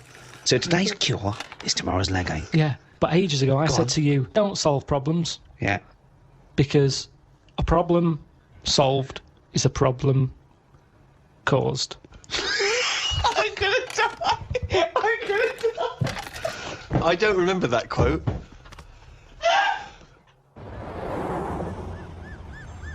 Medicine is the art or science of healing, and that doesn't always have to be a drug or a surgery. We mustn't just forget that some people don't need medicine, they just need help. For example, there are people that help disabled people have intercourse. There's someone that actually helps the man put in his penis to the woman's vagina. They leave the room. What? I've never even heard of this. It's true. Absolutely true. They're helpers. Yeah, no, I believe that is the case. Yeah. And that's just as needed as anything that might cure It's not. That's pleasure.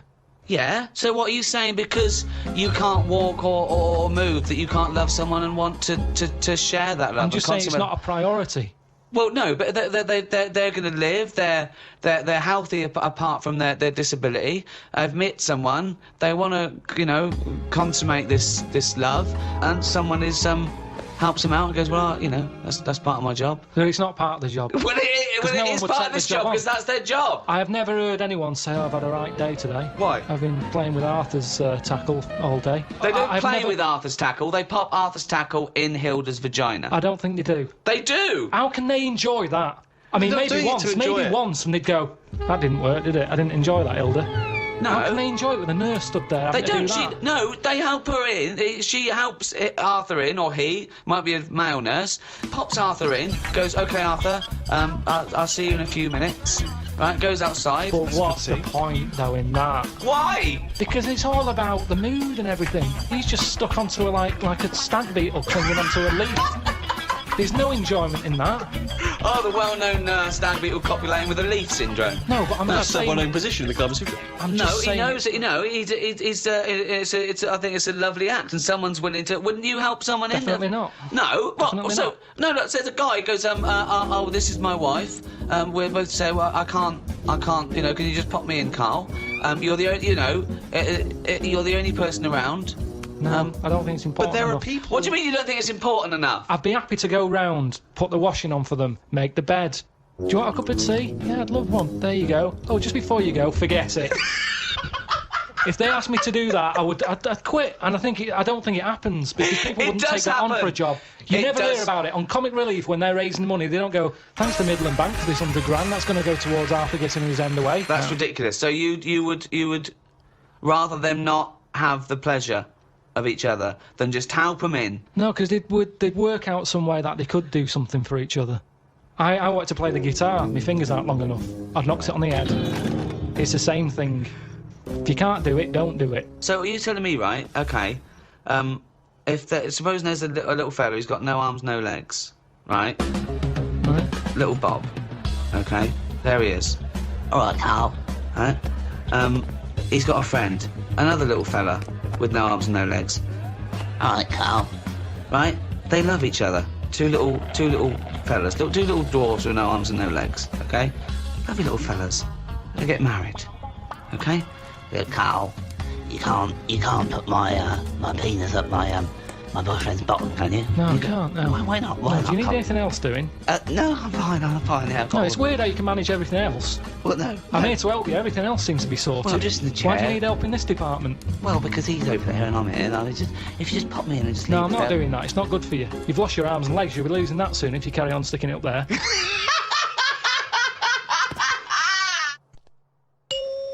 Let's accept, right, that at some point, about 13, 14 billion years ago, there was nothing. There was no space for the nothing to be in.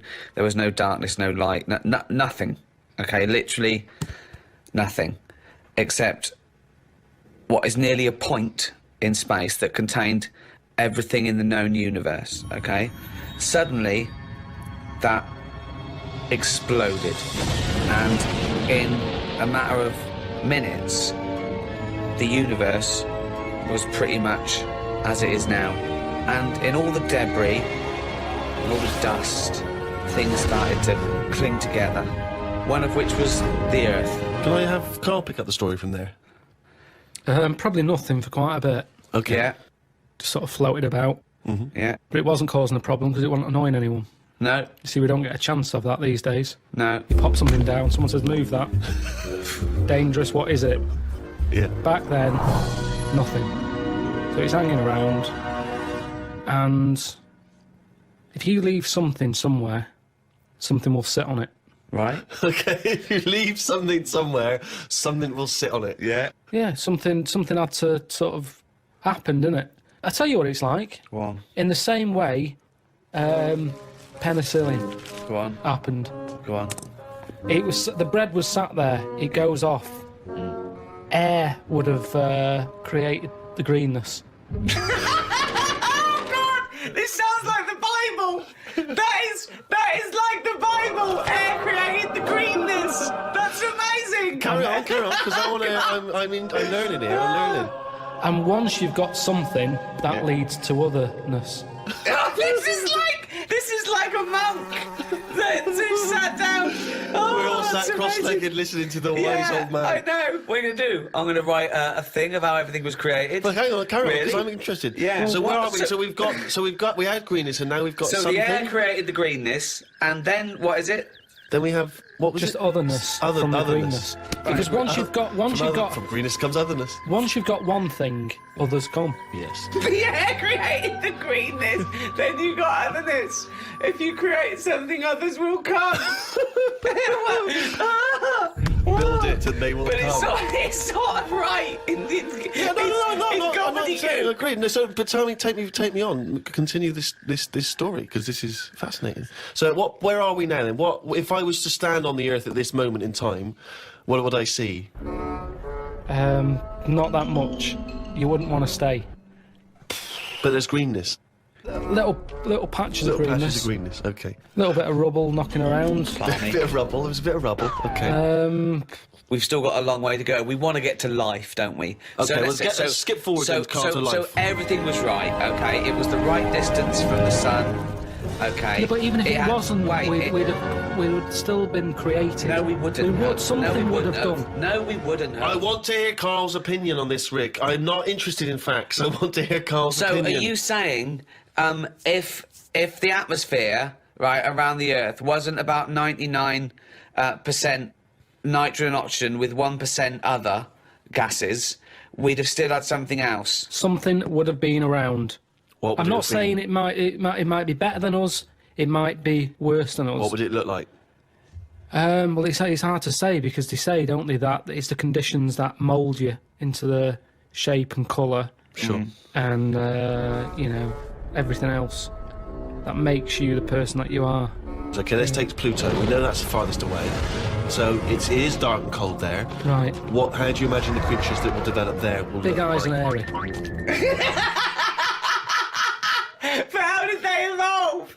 How did they evolve, though? Because we evolved... Hang on. You always say animals change to suit the conditions. I'd have thought if planet's dark, you don't need eyes, because things that live underground or at the bottom of the ocean, they don't have eyes or colour, because there's no point.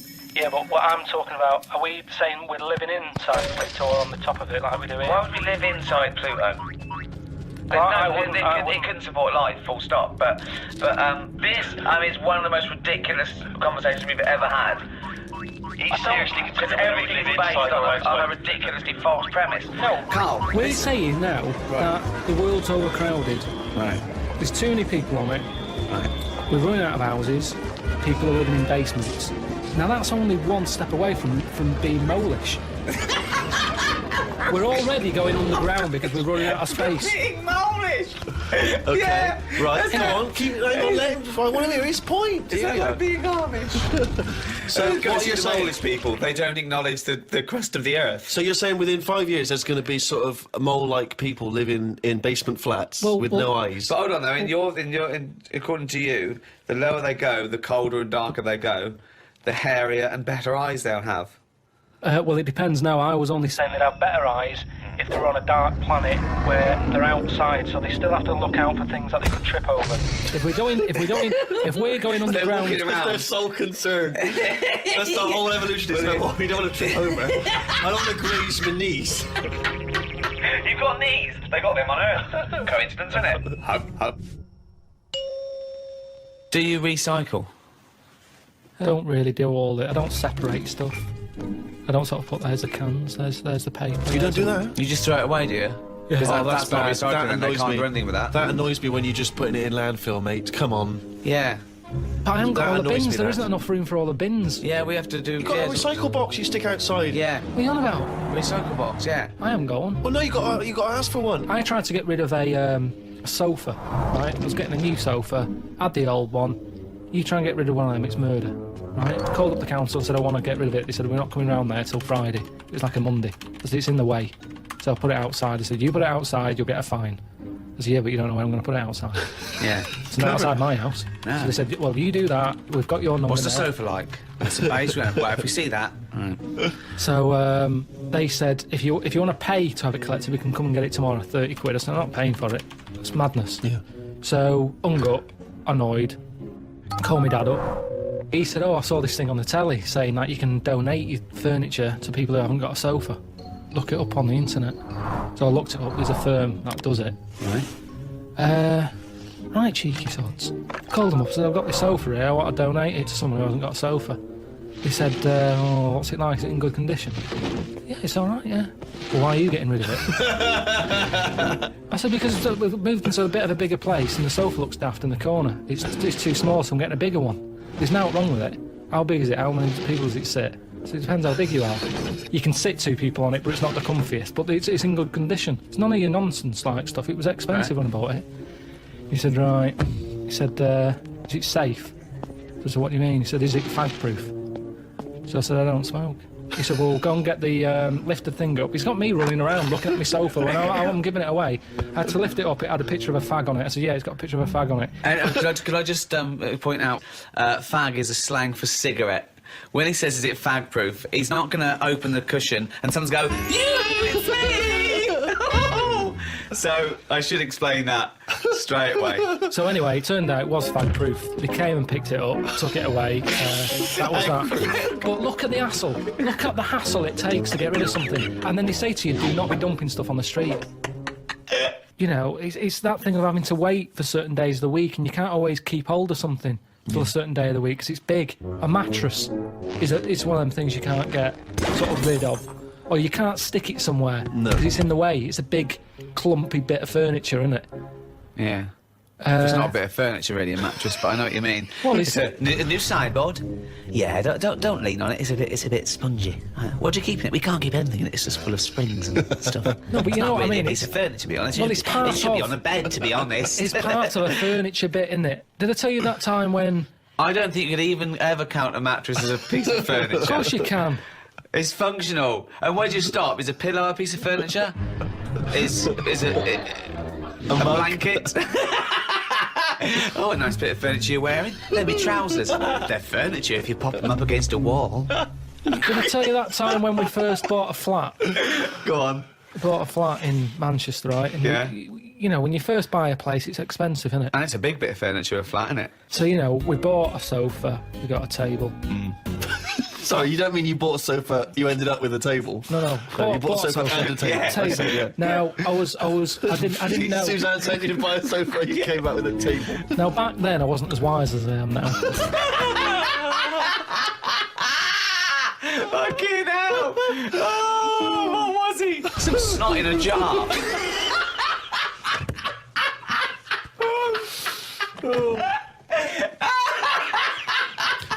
Can I just apologise to any snot in a jar that's listening and was offended by that comment? All right. So I ordered a bed.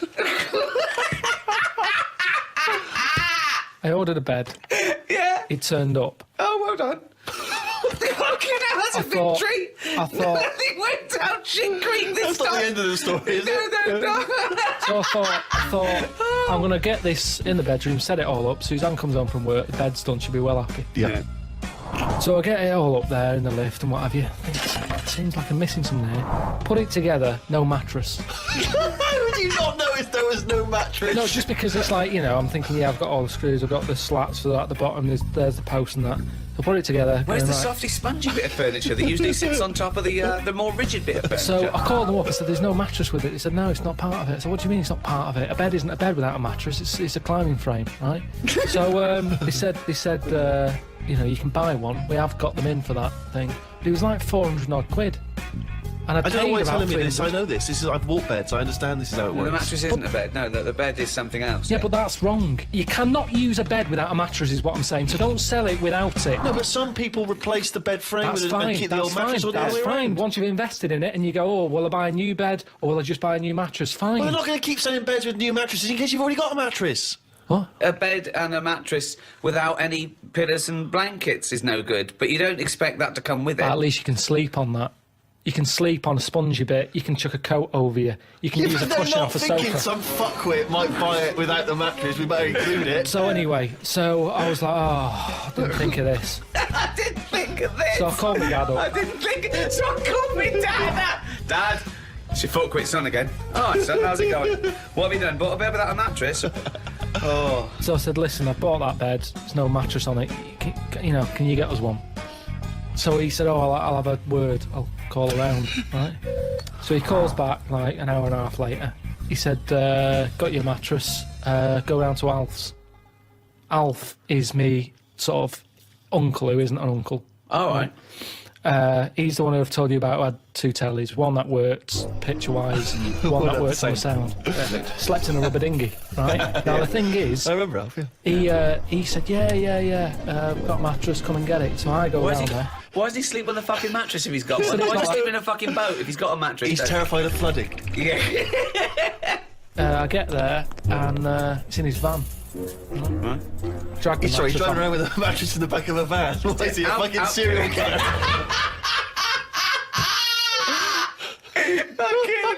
So I thought Suzanne's going to be happy. Dragged it out of the van, chucked it in the car. Thought she won't even know. Do you know what I mean? No. So I dragged that back. Am I going to make it rush hour by this point? She's going to get home. Anyway, get home, drag it into the lift and what have you. Drag it up, drag it into the bedroom, stick it on. Prostitute falls off it. A sheet on it and that. Suzanne comes in. She goes, what is that smell? So I said, what? She said, it's like oil and diesel. But hold on, why didn't you smell it? No, it doesn't doesn't make sense. I think I just sort of got used to, maybe because I got in the back of the van, smelt that, thought that's in the van, then I got used to that smell. Yeah. It's in the back of my car, folded up. I'm concentrating on trying to get this bed made before she gets in. Sure. So anyway, she's going, what is it? I said, I've got this off Alf. She said, we can't have that. She said, you know, it's a new flat, nice clean flat and everything. We've got this old thing that stinks. Get rid of it. It was murder getting rid of that. And I had to tip it. I went round the back of some supermarket and left it there. Because you call Fly around... tipping.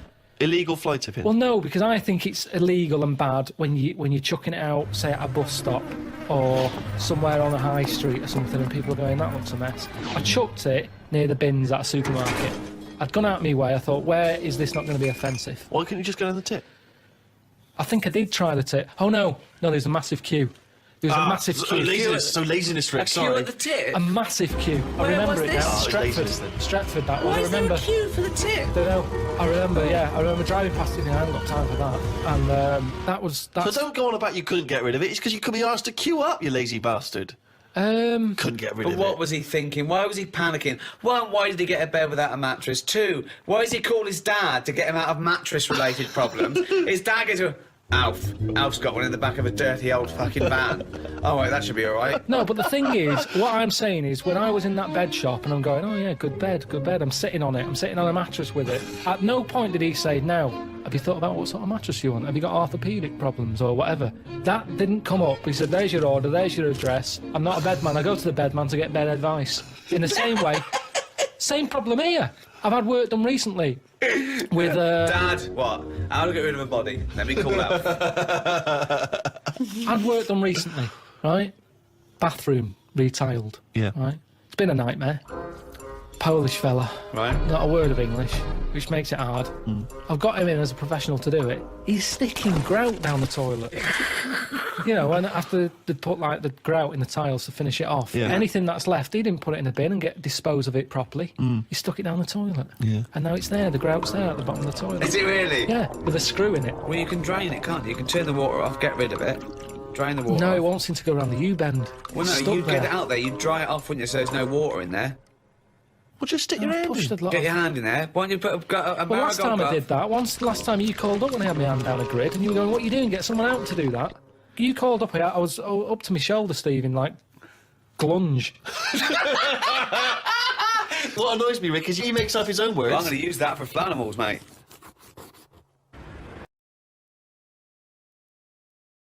Download and listen to this on iTunes, Spotify, or your favorite podcast provider. Just check the description below. Do you know the carrier bag problem? Sure. I was in the supermarket, and it's that point when they turned round and said, "Do you want a carrier bag?" And I said, "Yeah." I bought like milk, loaf. I think I bought some pikelets. Some what? That's a pikelet! It's like a thin crumpet. I think you told me that before. There's a word I'd get rid of. Pikelet. There's a word I would get rid of. Thin crumpet. I've got time to say thin crumpet. I do not need a specific thin word. Crumpet. These, that's not a crumpet. Why? Too thin. Call it a The pikelet thing or is, fuck off. I'd spent over a tenner anyway, right? Right. I get to the till. What? Can you make a pikelet by squashing a crumpet thin? It's tough to... I've tried that. What if you cut one in half? No, it doesn't. It's not the same. No? I've tried squashing a How thick and crumpet. dense is a crumpet that you need a It thin depends one? where you go. They've got thicker. I'm not enjoying the thicker crumpet at the moment. Why? Because the outside burns and the inside does nothing. It's like eating dough. I've cut them out of my diet. Have you? Yeah, Well, no, you I'm go straight to pikelets now, is It's that also because it's not the 1950s anymore. Yeah. So I bought all this stuff. It's over a tenner. She said, "Do you want a carrier bag?" I said, "Of course I do with all this, you know." She said, 5 pence. I said, "You what?" She said, 5 pence for a carrier bag. I said, "I come here all the time for the pilots." No, I'm right behind this. Right behind this. Why? Charging for carrier bags, Yeah, it makes you absolutely. think, like- Lazy bastards. I take carrier bags down to the supermarket every time I go down there. Yeah, we've got a drawer full of carrier bags. I use them, reuse them. Steve, can I just put a question in? Go on. I do normally. I reuse them. But I didn't know I was on my way home from work that day. Fine, Suzanne but this is the called problem. up. So be it. So That's you bought pay through the nose. 5p, otherwise you carry one with and you. you got another one. You got Right, so I said, how's that going to help? How's my 5 pence going to help the environment? Typical. That is the attitude. That sums it up, doesn't it? Well, at Sums least it it up. goes What can I towards do? something else, doesn't it? It's It's just the making you think. turtles. It's the turtles. Right, So- yeah, turtles. That's right. They get caught up in them. Yeah, terrible. She said. They think they're a jellyfish, and they Yeah. kind of swallow it. Yeah, and choke. So I said, right. So it's all right. I can kill a turtle, kind of for 5 pence. You're not that bothered then? Why do you want to kill What? a turtle at all? Because if carrier bags shouldn't be out there, Yeah. ban them. But don't say, you're killing turtles with free carrier bags. If you want to kill a turtle, 5 pence. Oh, there you go, there's 5 pence, I'll go and kill a turtle. That's what's annoying me. It's not compulsory, though, is it? But what they're saying is that 5 pence goes towards something, doesn't it? She said, we can't give you carrier bags anymore because you're killing turtles. There's no way. She said, we can't give you... Karl Pilkington, stop killing fucking turtles. 5 pence. All I'm saying is, if carrier bags are killing turtles, stop making carrier bags. Because the thing is, I can afford 2 carrier bags. 2 turtles are dead since I've been going in there.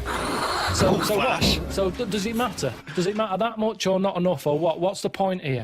There could be, for that 5p, you could get a little fella out there, when he sees a turtle going, he goes and sticks his finger down his throat. But what taste are they getting out of a jellyfish anyway? Wow. Will they? Carrier bag's better, innit? It gives... Oh, it's pikelet. Someone threw a perfectly good pikelet away. Talking about the Earth, Karl is going around the Earth. I've only done Egypt so far. What do you think of it? They're probably the greatest and earliest civilizations. Yeah, but they harp on about that, I thought. Well, and it's like, that's slowing them down, I think. Unlike the English, we don't drone on about our great past. No, but we shouldn't. I don't think we should. Karl, move on. You go on about doing boxing when you turned up once and got battered by Leroy. Yeah, because you asked me about it. But the thing is, they're constantly... It's like they haven't moved on. Everywhere you go, you see the Sphinx or a pyramid on something, and it builds it up too much, so that when you actually get there, you feel like you've seen it so many times that it doesn't impress you that much. But I like the, you know, it's different. I liked all the, you know, locals and stuff and the way they are and that. And that's good, isn't it? Are they? Just a lot of old people. Yeah. A lot of old and the young mix more than our lot do. There was only a couple of things that I didn't like, and that was the toilets. Toilets are pretty depressing. Sure. Why? What's up with them? Just, it's just a hole in the ground, isn't it? Right. And I like the toilet. It's sort of, you know, me time. And to sort of go in one of them, you don't want to hang around. It's sort of, you just want to do the job and get out. But my insides don't work like that. You like to sort of relax a bit. And you can't do that there because you've got flies whizzing around your head. And there was one time when we were out and about and I'd had a bit of hummus or something, because that's, you can't get away from all that. I'd been dipping my bread in it and I suddenly thought, oh, my belly feels funny. Got to find the toilet. Cut through this market, didn't know one was there, but you sort of smell it. It's like, I'm getting close to one. Yeah, it stinks. Go in, there's like a fella sat there, really old, he must have been about 93, about 2 teeth. Sat there with a rag, and you have to pay him to use the toilet. What's the rag for? He doesn't wipe your ass for you? I don't know, but Well, the toilet's never been cleaned by the looks of it. I had to give him like 5 Egyptian pounds, whatever that is. I don't know how much that is, but I don't know what he's doing for that money, because the place had never seen a mop. So I go in there, open the door, and it's like one of them holes in the ground. I go, oh god, can't use that. Push the next door open, that's the same. You know, get to the end one, open it, normal toilet. All right, ding dong, brilliant. Sit down there, do what I do, look round, no toilet paper. Oh no. He's waving the rag over the top of the cubicle. Yeah. More money. £10. So I'm thinking, oh god. I'm thinking, can I just get up? Because it was quite a clean, you know, I thought... It was quite a clean drop. Yeah. So I'm thinking... Don't they use water though? Don't they use water? Well, they have a hose pipe, yeah. Yeah. But I didn't fancy that. Well, that's cleaner though, isn't it? A hose pipe, really getting a proper wash. Why? How can it be? Why? Because that's just gonna... That's not gonna clean it properly. It's gonna get rid of some bits, isn't it? It's like when you clean a car. Yeah, use a hose, but where's a sponge? Sure. So, yeah, so, that's true. You rinse off a plate, but then you always give it a little wipe as well. Exactly, but I like it. That's when the bloke knocks on the door and goes, "You need sponge?" Yes. So I'm in there, I look at the door, there's no handle on the door. So I'm trapped in there anyway. Someone's nicked the handle.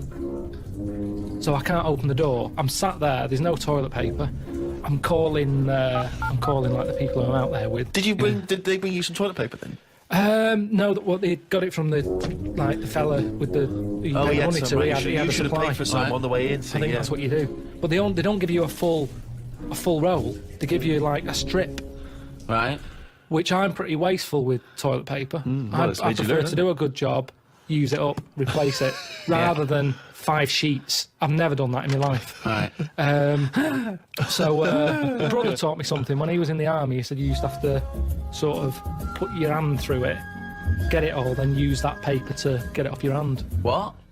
When you're in the army, Yeah. you're taught survival techniques. Right. And they said if you're ever caught with very little toilet paper... It's a survival technique. Yeah. not like- What did he die? Died of a dirty arse.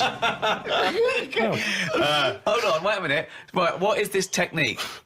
You get the toilet paper, Right, use 2 sheets, right. fold it over, so you've got... Normally, to 1 sheet is 2 ply. You've got Right. 4 ply. Right. So Two it's, sheets. it's like a bog glove, a bog paper glove. Yeah, so you put your hand through it, so you make a hole. Yeah. What do you mean? Make a hole? Make a hole so your hand goes through it. Yeah. Then you can wipe your arse with that. What, And with then- your hand? Yeah, and then the toilet paper that's left, you pull it off like that, and you wipe your fingers with it. So you've still got shit on your hand? This is horrible. Yeah, Why but don't, you wiped it off. why don't you just wipe your ass with the toilet paper? Because you've only got a couple of sheets because you're in the jungle, right? And it's Hold survival. on, though. It's all about survival, Rick. So what's the difference between don't know. wiping Maybe you your got it ass wrong. with your hand and trying to get shit off your hand, or wiping your ass with a toilet paper and putting your fucking trousers up? I don't know why this is a technique. That's some sort of mad sergeant's idea. What I do, boys, is I like to smear shit all over my face and then use the one sheet of toilet to wash my face off. It doesn't make any sense at all. Should I suggest something for you? You like wiping your ass with your hand. You don't like paper and water, you like a sponge. One of those big foam hands that you see at sporting events. So you just go in with that, like Kenny Everett. You go in there with 2 big sponges. You sit down, you wipe your ass, you just leave them up, you just leave And them then there. you can cheer about it as you leave. With everyone there. Be careful with the giant sponge finger then, it'll go up the arse and cause damage. That is a problem. In ancient Greece, every year 500 people would be selected from that Grecian society, and they would have to sit there that year and they would propose laws and everyone else would vote on them. Now if you're in that position, right, you're called up, what rules and laws are you instigating? You might go, right, I want an egalitarian society. I want freedom for people. I don't want slavery. I don't want any sort of oppression. Would that be high on your list? Well, you could say, you know, when I worked at Cordon Bleu, there was times when I thought being treated like a slave here. You weren't though, because yeah, you were being weren't- paid and you were definitely free. So. Definitely What do you mean? I wasn't free. I was on like from 9 till 6. You had the choice to leave the job. Slaves didn't have a choice to leave. I didn't have a choice. Yeah, you did, The only yeah. other choice was Tesco, and they'd already turned me down. No, that I wasn't had no choice, that that's wasn't why. that wasn't the lack of choice given to most But the slaves who built the pyramids, that wasn't an option for them. It wasn't like they could go, well, I can get a better gig on the Sphinx. Yeah. Yeah. I'm just saying. No, you're not saying anything. You're saying it's absolute drivel again. Here's a little Greek proverb for you.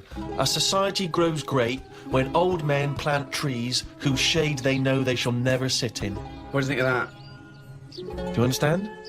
Yeah, just saying. You're planting a seed. They grow a tree, but trees take ages. Yeah. It takes a long time. Yeah. That old fella's not going to get any joy out of that. Right. But if he's lucky, Yeah. fella next door might have done the same years ago. So it's all about sort of planting a seed, looking after each other. That's great, actually. It's not. I don't think it's directly It's what almost, it means. it's almost the point. Yeah. That's good. Yeah. Yeah, I think he means that future generations. But yeah, if the next door neighbour had done that, then yeah, that works as well. But but you seem to agree that that's a good point. Do you agree that seems a good point to you? But I'm sort of guessing he enjoyed gardening anyway. Part of the enjoyment was in planting that seed. we should have. It's the old metaphor problem again, isn't I know, it? yeah. It's not specifically about trees. But as a metaphor, what he enjoyed is the fact that he's added to society and human life, and he's got a legacy and all that. But so. by the same time, when I went to Ibiza, right, out there they have motorbikes, people flying around on them, people don't wear helmets. You might even get 3 people on a moped. I saw a farmer with a goat in a basket. They don't care. They're whizzing around at high speeds. A lot of deaths there. Yeah. And they'll have a lot of those areas where someone's come off, been killed. People put flowers there. Yeah.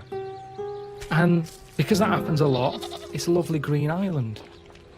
Now here, we're saying wear an helmet. You're saying that all the deaths make it nice because It there's makes flowers. it lovely. Because there's loads of flowers So everywhere. with death, comes beauty. So that's another metaphor. You can have that one. That was one of the most tortuous things I've ever... That was extraordinary. But look at London. That was extraordinary, Carl. Right, Carl. Well, look at London, though. Let me finish my point. Let him finish his point. I'm intrigued. Right, London, councillor with his clipboard. Need a speed bump here. I saw someone doing 35. Put some traffic lights there and a pedestrian crossing. Pelican crossing there as well. And a speed camera. Right. Horrible and grey. Okay. No flowers. But you still see flowers left behind where people have died in terrible accidents. They're not many good ones. They stuck to a lamppost with elastic band round them. They don't look nice. He's noticed the quality of flowers. Yeah, but the point is Some 15-year-old got run down and you're disappointed at the quality of the flowers. Look at this, Suzanne. Fella lost his head here. Geraniums? Fella lost bloody head. Well, that's so we have to encourage that, gun crime so that people get shot in inner cities and then we can put flowers up and beautify the area. Is that what you're saying? If an area's nicer to look in, nicer to be in, if it's nicer looking, you don't get people speeding around like lunatics. Because they go, I'm not in a rush, I'd quite like to slow down This and is look so at the flowers. complicated. So now what you're saying is because an area is grey and gloomy, people speed around to get out of it. In the course of doing that, they knock people down.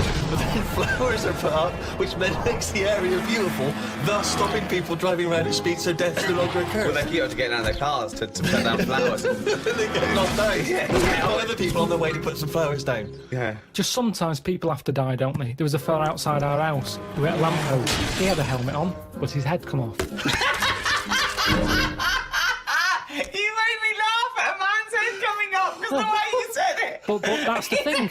He had a... Oh, God. There's a man died in a house. He had a lamppost, he had a helmet on, but his head come off. So you're saying that because in that one instance, the helmet did not save his life... His head was in great condition. It's just not attached to his body. And that's what I'm saying to you. Sometimes people have to die. How far do you take all this stuff of you know, safety gear and slowing down and wear bright clothes at night? And it's just too much. Very important point, you see. Do you think someone should be made to wear a crash helmet? They're only hurting themselves. Crash helmet. I don't think you should get fined for not wearing one. Well, we're not just protecting him, he could be a father with 2 kids. So you're going, oh, let him, if he doesn't want to wear a crash helmet, let him get brain damage. Is that what you're saying? I'm just saying, we're over the top in this country. No, but you're saying, if you're saying, no, if he doesn't want to wear a crash helmet, let him not wear a crash helmet. He smacks his head in. He's a vegetable. He's like that. I'm sitting at home like that. And yet the 2 little kids come to you. You're in charge, don't forget. We've put you in charge of society here. And they come to you, 2 little kids, they go, President Pilkington. What? Why did you let my daddy not wear the crash helmet? I didn't. We paid, we put leaflets through the door. We had adverts on the telly, sunshine. Yeah, but why? It's your dad's fault. But why wasn't it compulsory? Because he wanted... It's not the world we live in, Sonny. Yeah, now I haven't got a daddy. Has he got an helmet at all? Have you seen an helmet knocking about? No, he's a vegetable now. Yeah. Yeah, he didn't want to wear a crash helmet, but why didn't you make him wear a crash helmet? It wasn't just him, it was us. Why did you turn my daddy into a vegetable? Where's your mum? Mum left when he kept going on about not wearing a crash helmet. We'll put you in a home. I just think, you see, this is the problem. Everyone's looking for someone to blame. Yes, but this is interesting though because you were particularly callous to that little 4-year-old boy who seemed so sweet and adorable. Yeah. But why wasn't he giving this stick to his dad? Well, his dad's dead. He's a vegetable. He's dead. He's good as dead to him. His dad went within the law. It was not the law to wear a crash helmet anymore because you said, forget it, I don't want a nanny state. I don't want... If you wear a crash helmet or not. He wasn't a responsible parent. He hadn't thought it through. But this is your job. Some people aren't responsible. Society keeps them on track. This was you were in charge. You should have made him wear a crash helmet. He had 2 kids. We've heard from one of the kids. What's the other one's attitude? Is he younger? He's a bit younger. Is he even younger still? Yeah. President Pilkington. My brother's crying now because you shouted at him. I wish you'd have made my daddy wear a crash helmet. Why didn't you make your daddy wear a crash helmet? Well, he wouldn't listen to me because I'm not in charge. Well, he didn't listen to me. Yeah, It seems like a bit of a numb nut, to be no, he honest. did listen to you. What did he do because you for a made a new living? rule saying people don't have to Right. wear crash helmets. Right. What? And he listened to you. Did he pop shoes on in the morning when he went out? Or did I need to be here to tell him to do that as well? No, there's certain Oh, so he things has got some common sense then? Well, there's nothing. Oh, right, interesting. So he can be bothered with his trainers, but he can be bothered with helmet. Now I haven't got a daddy. Jesus. Why can't they just put a leaflet through saying, hello everyone, use your common sense? Yeah. That's all I'm asking. That's what I take Because if I some was people don't president. have common sense. Everyone's Some got people common are sense. fucking idiots. Well, it's not my fault That's then. why. That's Not why my there is fault. a government. If we let people, all they be fucking idiots. Well, it's what we've talked about here. Social responsibility. This is your approach. I wash my hands of the whole affair. Yeah, I'd hope that the people who don't wear a helmet sort of they do themselves in, and that's cleared them off. That's one problem sorted. So you think you're being Darwinian? You're thinking survival of the fittest. The idiots will soon, but they don't, because they're not just the victims. The dead person isn't the victim. We've talked about it before. You know, people who smoke know that it's dangerous, but why is that still legal? And yet people know that and they still smoke. Fat people know that they're going to get out of breath and clammy, and yet they still eat more. But because that's what I'm saying. Why don't we stop fat people eating? If you got a smackhead and you really love him, you intervene, you grab him, you put him in a cupboard, you go, you're not coming out. He goes mad for about a year, then he thanks you for it. Yeah. So lock fat people in a cupboard. And just can't put get 'em carrots in. under the door. What? The thing is, there's got to be some responsibility. Now, if it's your own fat kid, stick him in your cupboard. But what I'm saying is, as a counsellor, I'm not spending taxpayers' money on cupboards to put the fat kid in.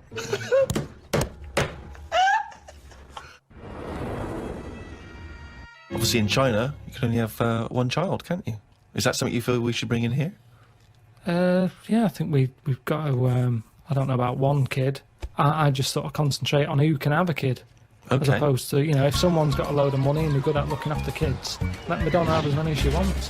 But if it's someone who's but then... So social engineering you want to do Yeah, there? but hold on though. Well, what this you is- should do then, if you're bringing them into a poor family, what's the plan? What good is that for anyone? It's not good for the people who've had the kids. So it's not good for who's the kid who can't have deciding anything. who's allowed to have how many kids? Yeah, Are you but deciding? I was brought into the poor family, wasn't I? What? I was brought into a poor family. No, I'm talking really poor. So, third world. No, What, poorer than that? Poorer than no money at all? I just mean like the people who I've told you about on the estate sometimes, who had that one who chased cars and stuff. He wasn't happy. They didn't care if he was there or not. What's the point? Right. So hang on. So let's imagine So- that Ricky and I, our husband and wife, we've come in, right? What's your questions to us to establish whether we are allowed to have a couple of kids? Hello. Hello. Thanks for And me coming. and my husband, we can't have children. Why Because he's got no sperm at all. Okay. He had one sperm and it was ridiculous. It was awful.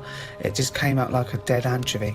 Right, And you're meant to have 300 million tiny ones, and he had one big one. It was horrible. I had to pull it out. It was like a leech. And also, I haven't got a vagina, so there was no place to Completely put it. smooth down there, like an action man. Yeah, it was just like, I don't know, but we love children, and we wondered if we could have a child. What do you do for a living? What do you do? What's your work? I'm a rapist. Right. And I dispose of the bodies. Right. Well, fill out this form. I should have clarified. A rapist murderer.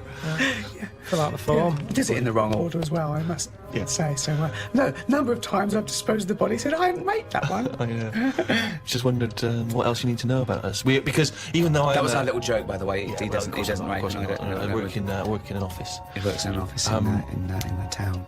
But yeah, I'm a housewife. I She's think a housewife. I'm making a little nest for when we adopt a little child. we don't earn a great deal of money, but we're good parents. We're we very think. good parents. How, what's that based on? How have you Well, we're managed to good come up- people, you know. I mean, aside from a few naughty jokes. We're God-fearing people. We believe that God is watching all of us, and we believe in the Old Testament. And sometimes he tells us to kill and rape. yeah, sometimes he does. Yeah, We're joking again. We're of joking course. again. Or We just don't. a We, joke, just we a don't joke. believe in God. We're from an atheist and believe that our time on earth is all we have, and then when we die, we become worms, mate. Right. Well, you filled out. But we've form. already painted the back bedroom. That's ready for the little child. We've painted it black because we want our child to be a Satanist. Right. Joking again. Little joke Joking from again. us. We want, Little we want him to be an accountant, Yeah. gay accountant. And there's too much in society where people are pressured to be heterosexual, so we're going to try and make ours a homosexual. Right, so you filled out the form. Fill out the form. Yeah, we'll put that in, get it processed. Right. Okay, but what kind of questions are you going to ask us? None really. None. It's just my job. You're happy? Just my job to pass the forms on. We've passed the interview. Because that's the sort of world we live in now. Oh, God. You've obviously heard of the famous Rosa Parks incident, in which she was obliged to move on the bus from where she was sat to somewhere else, and she chose not to, and she was arrested for it. Became very much a sort of figurehead of the civil rights movement. Had you been travelling on that bus? What did you do? And am I far from where I'm getting off? So once again, you can't just nip out at the next stop so you can wash your hands of the whole affair. No, you're on that bus, you've still got a number of stops, so you've got to stay on that bus. So you've seen this bus driver demanding that she gets up, gives up that seat. Maybe she's given up that seat for you. I'd probably go, it's alright, I'm standing, I'm alright. What if Suzanne wasn't allowed to sit with you on buses? What if now a law came in that women were second-class citizens and she can't come with you? Wouldn't you go, no, fuck that, she's sitting with me? I'd say we're only going around the block. We've been to the shopping centre. We're only 15 minutes. Can you take that bag with you? Because there's no one sat next to you down here. I'm a bit crammed in up here. There's more blokes on the bus. I'll see you in a minute. Carl, let's put this to... I mean, obviously, this is too much for your head to... You're on a bus, right, and there's a few white people, and they're... I'm the driver. And they're being racist to a black kid. Right, I'd go... If I'm driving, I'd go... Listen, lads, stop that, will you? If you're going to be racist, can you get off at the next stop and do it there? You know, we've all had a tough day. It's the end of the day. We just all want to go home. We've all been working. He's not in your way. He's sat in his own seat. Sit back. Calm down. Had enough. Surely you want to be on the side of right. I'm just doing my job here. I'm sat driving a bus. I'm driving a bus for 30 quid a week here and getting a load of grief off some people at the end of the day. But think bigger than the bus rule. It's not just a bus thing, all right? Just imagine that you're not a bus driver. All right? No, but that's what we're talking about here. But yes, but Ricky's trying to make a point. It's an analogy again. It's about you taking some kind of responsibility that could put you in harm's way. Yeah. That could mean that you've got to stand up to danger or to bullies or to aggression. If someone's attacking Suzanne, she goes, Carl, help. You go, no, I could get her here. Because I know the full story here. But this is what I'm saying about Rosie, what's it? I'm just saying, she sat on the bus.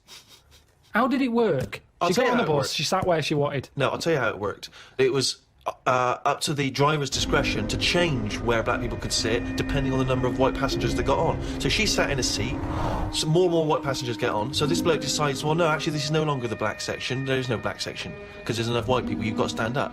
And she decided, no, I'm not going to get up. It's my right to be able to sit on this bus as a person, as a human being, not whether or black or white. And that was why she got arrested. On a different bus, on a different day, it might not have turned out that way.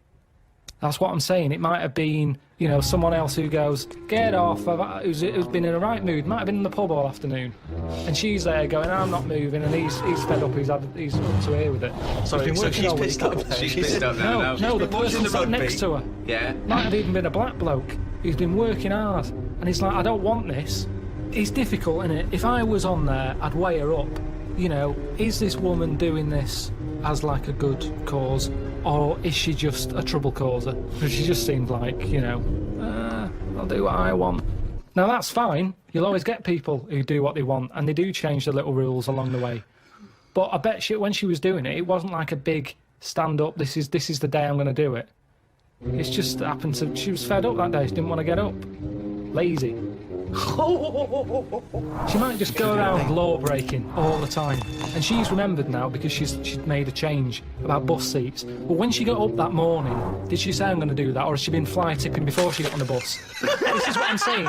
Is she just a, you know? No, she's not a troublemaker. She's someone who already had a burgeoning interest in the civil rights I mean, I really thought the Rosa Parks incident was pretty cut and dry. The fact that Carl's managed to find an ambiguity in it is extraordinary. I love it. Tell me something else about Rosie Parks. Oh, for God's sake. I don't know what she's got to do to win you round, Carl. Honestly, I didn't realise it would be this difficult. There was a bit of trouble in our yard the other day. Right. Between a wasp and a cricket. No, the thing is there any point to this at all, or are you just going to tell us you saw? Are you going to extrapolate some analogy from this? I think so. Okay. Yeah, well, let's see.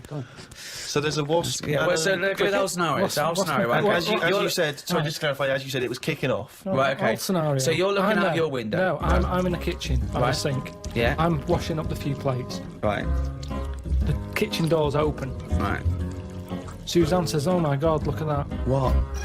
There's a wasp and a cricket having a wrestle." I've never seen it before. Right. Wait! Are you sure this wasn't Mexican television and it actually was a sporting event? Dressed up. Yeah. So they're there wrestling, and I was like, "Well, stop them then." So Whoa! You don't interfere with fucking Rosa Parks. Why are you interfering with a wasp and a cricket?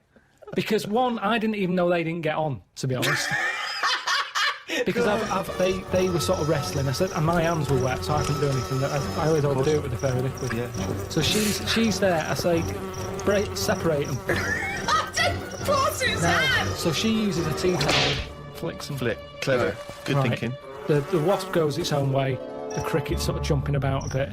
But who was fighting who? So I'm sort of saying that is really weird, because wasps are changing quicker than anything else that I keep my eye on. Okay, well that's just your theory and it's not based on anything. Well, I told you a couple of years back I saw one eating chicken. They shouldn't be doing it. So anyway, so now they're causing trouble with a cricket. Whoa, how do you know it was the wasp's fault? This is prejudice. Why do you think it was the wasp's fault? What if the cricket would have started it? What if the cricket's got a society that go, we hate wasps, we hate their stripes. We hate them. If they come here, fight them. If everyone comes down here, fight them. How do you know it wasn't the cricket that started that? Well, I suppose at that time I didn't, but since... Oh, subsequent information's come through. Sorry. Okay, so anyway... Like Columbo, isn't it? So I saw all that, we broke it up, the cricket was sort of shaking a bit. Definitely not! It was shaking a little bit. Yeah. So I sort of prodded it, put a little leaf over it because it was a hot day. Thought I'd put a leaf there so it doesn't get overheated. I love I'll this. keep an eye Like on it's it. done the marathon. It's got it's got Mars on the leaf, written on the leaf, and now it's just walking over the little medal. So Suzanne, I'd leave it for a bit. Leave get it. On. What did About you say? half an hour, about left it for half an hour. What did Suzanne want to do? She wanted to interfere, did she? What did she want to do? Just sort of like... No, she just sort of said, leave it, stop messing with it. It's probably a little bit knocked out, a little bit stunned. Sure, let's get on with our lives, she said. Yeah. So I put the leaf on it. We go off, and half an hour later, I get back in. I said, I'm going to go and see the Where'd you cricket. go? Where did you go? Just for a walk. So I've been out, back in, have a look. Cricket's still there. Noticed one of its legs gone. Oh. Don't know if the wasp did that or the tea towel flick. Well, Right. this is when I got the computer out. Right. Had a look. What happened is the wasp apparently does this a lot, and it stings them in the head. Right, not this particular. If there wasn't like a little profile of this particular wasp. It's just an incident that happens a lot between wasps and crickets. Right. So it stung it in the head, and what happens is it's that whole thing that we talked about before, where it lays an egg. Right. So I was sort of having a look, seeing if I could see any sort of holes in its head, and it just kept sort of moving its one leg, like, oh, I can't handle this.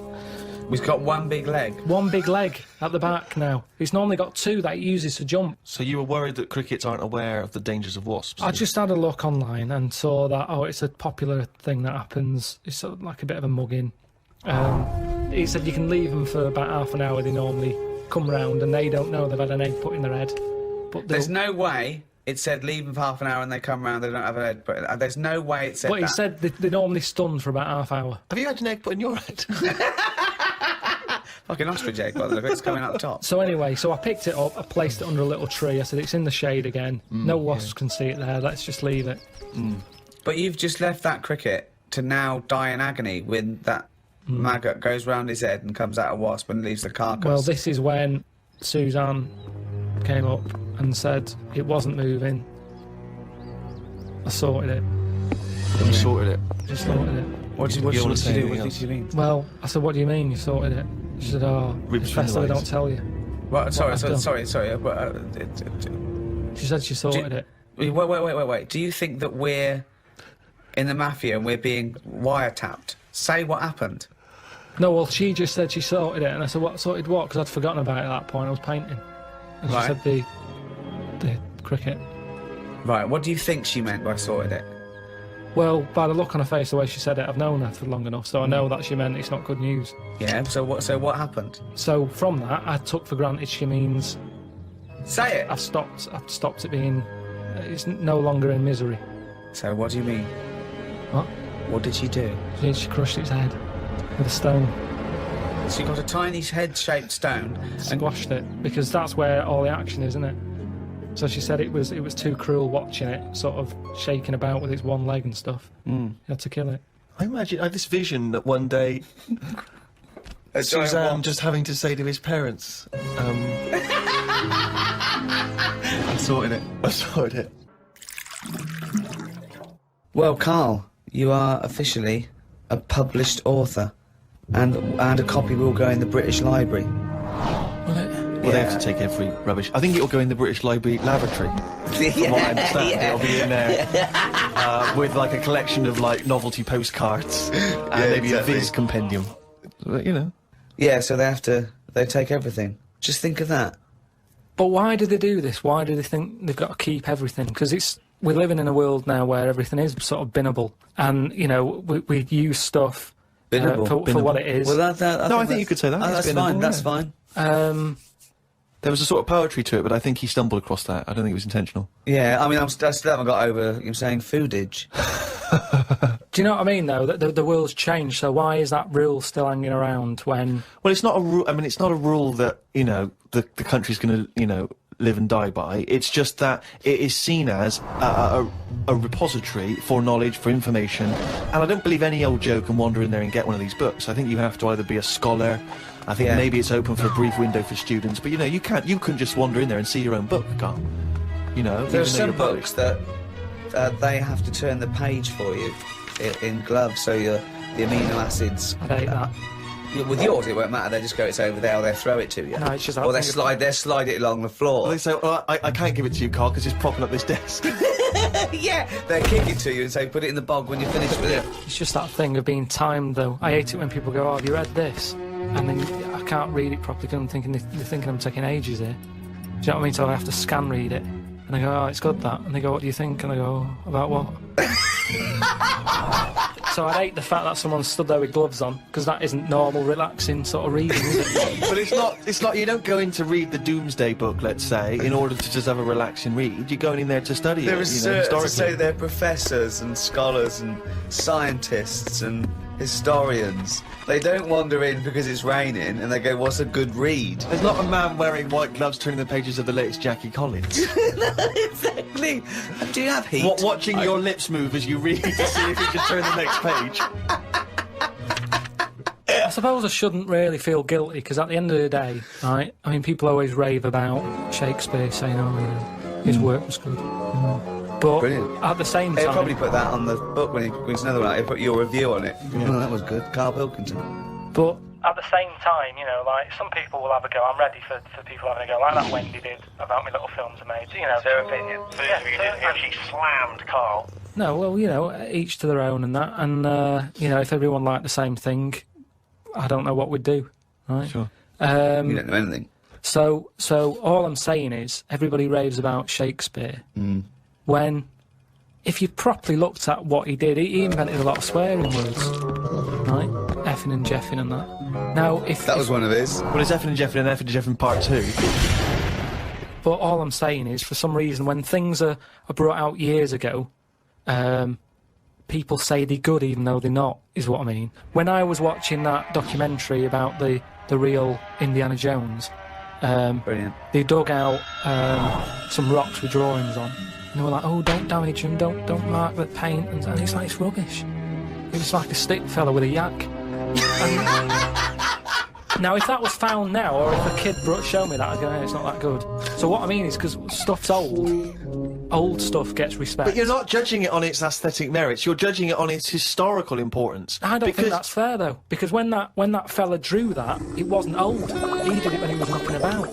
No, yes, but you must see the difference between you doing a stick man on a wall with a bit of chalk near your local and a cave painting that they date to 10,000 years ago. Yeah, so in 10,000 years' time, when they find my story, will it gain more respect then than it is now? No, less.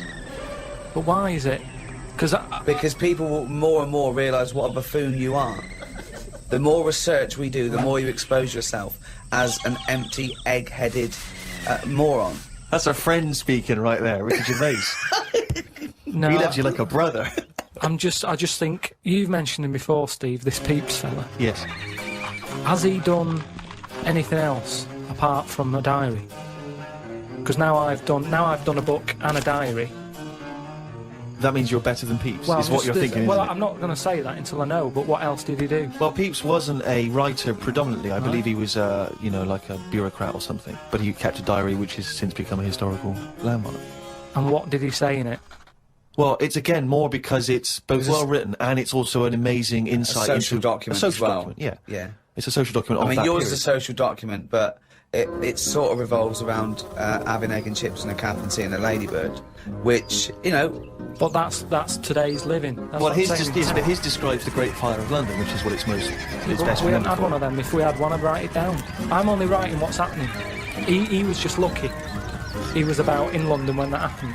The thing is, if they read your diary, they'd think, well, nothing happened that year.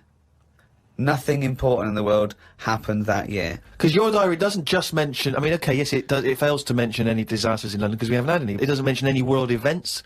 It doesn't mention wars in Iraq, terrorism. It doesn't mention anything. But that's all being wrote about anyway. If you're saying there's a museum that's keeping everything, there's loads of other books for that. Who's looking at the fella whose skulls fell off? What? We see. It's interesting, isn't it? A fella's skull has fell off. What do you mean, his skull has fell off? It's something to do with circulation. But what do you mean his skull fell off? Well, it's in a diary. But how can a skull fall off? Because it's surrounded by tissue and it's got a brain. How can just his skull... How can it detach itself from all the stuff surrounding it? He mislaid all his dreams. But all I'm saying is, that's not getting a look in. No, because it's not significant or probably true. Karl, you have the same concepts that you worked out and decided that were true at about 10, I think. I look at life like a Box big of chocolates? book. Like a big book. Right, okay, yeah. Right? And, you know, sometimes you get halfway through it and you go, even though I've been enjoying it, I've had enough. Give us another book. No. Your metaphor, analogy, whatever you're trying to create there, falls down with let's have another book. Yeah. No. You can either opt out of life or stick with it till the end. You can't go, be someone else now. You can't do that. I know you think you can, and I think in your world you can, you possibly be injected into an old woman's head when you've had enough and you come out a little baby. What I mean is, at the moment, my life, I'm going to live to 74, 75, right? Okay. Right? So yeah, I'm probably on page, what am I on? A book that's got about 200... This is painful, Steve. This is really painful. Carry on. I'm on, I say if my book's got 300 pages in it. Yeah. A few pictures and that. It's a picture book. That's the great thing about Karl's life. It's a book for children. It's a pop-up book. And it just, every page he pops in, he goes, all right. I'm probably on, like, page about 170. Yeah. He's going to die at 74. Yeah. He's reading a book with a few pictures in with 300 pages and he's on 170. Go on then. So, right, if the book was too thick, right, and there was loads more pages... Let me tell you, this book is way too thick. Yeah. If the book was more thick, yeah. The book could not be thicker. If there was loads more pages left, I'd go, I can't be bothered reading on. Right.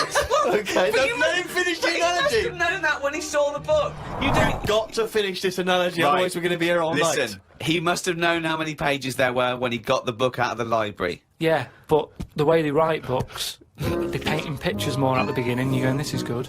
And then it gets a bit boring as it goes on, doesn't it? Okay, well that works. So you're saying that you were young... No, it doesn't work. Well, Well, you just accepted that that's what all books are like. No, but there's a little bit of poetry in that, because he's actually saying that when he was young, his whole life was ahead of him. He couldn't wait the whole world, the promise that he was given of this world. And now he's a bit jaded and he's more cynical, and he realises that the world hasn't got as much to offer him as he thought it was. Is that what you meant? Yeah. Liar. Actually, Karl, you like sayings, don't you? I've got a list here of some of the sayings and phrases that Shakespeare made up, really. In a pickle was his. Yeah. And we know what in a pickle means. Yeah, we know what it means. It's a saying I'd never use. Because when you're in a pickle, it's not something that you would say. No, if you're being if you're captured and you're being tortured for information, yeah, you wouldn't, and you get access to a phone, you wouldn't go, MI5, I'm in a pickle. You'd be screaming, going, You're taking my teeth now. While you've been talking about that, I just was looking on the computer at the Pun of the Day website. There's a couple that you might like. There was a sign on the lawn at a drug rehab centre that said, keep off the grass. Okay, now if the pun is the lowest form of wit, and let's face it, sarcasm isn't, sarcasm is up there compared to the pun, then the drug pun, I think, is one of the lowest of the low. Oh, people who congratulate themselves on getting drug references. Keep off the grass with. Grass, get it? Grass. You're smoking the grass, yeah. I think pun should be short for punch him in the mouth. Idioms are better. Go on then, what's an idiom? Is that a new word you made up? No, As in Karl Pilkington's a complete idiom. Yeah. I found out what it was because I thought, I like them, what are they?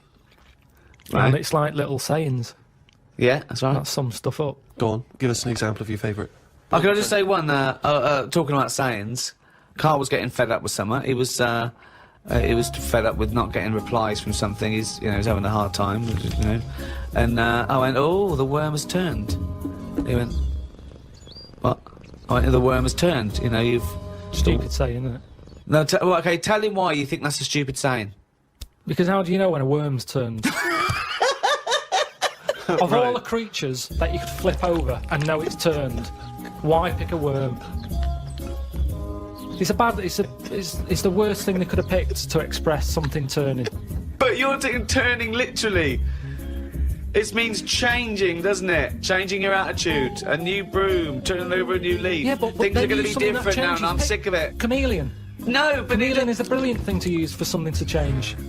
Chuck that in a sentence. There's nothing that you can link a worm to human life to. You're talking about something it's blind, isn't it?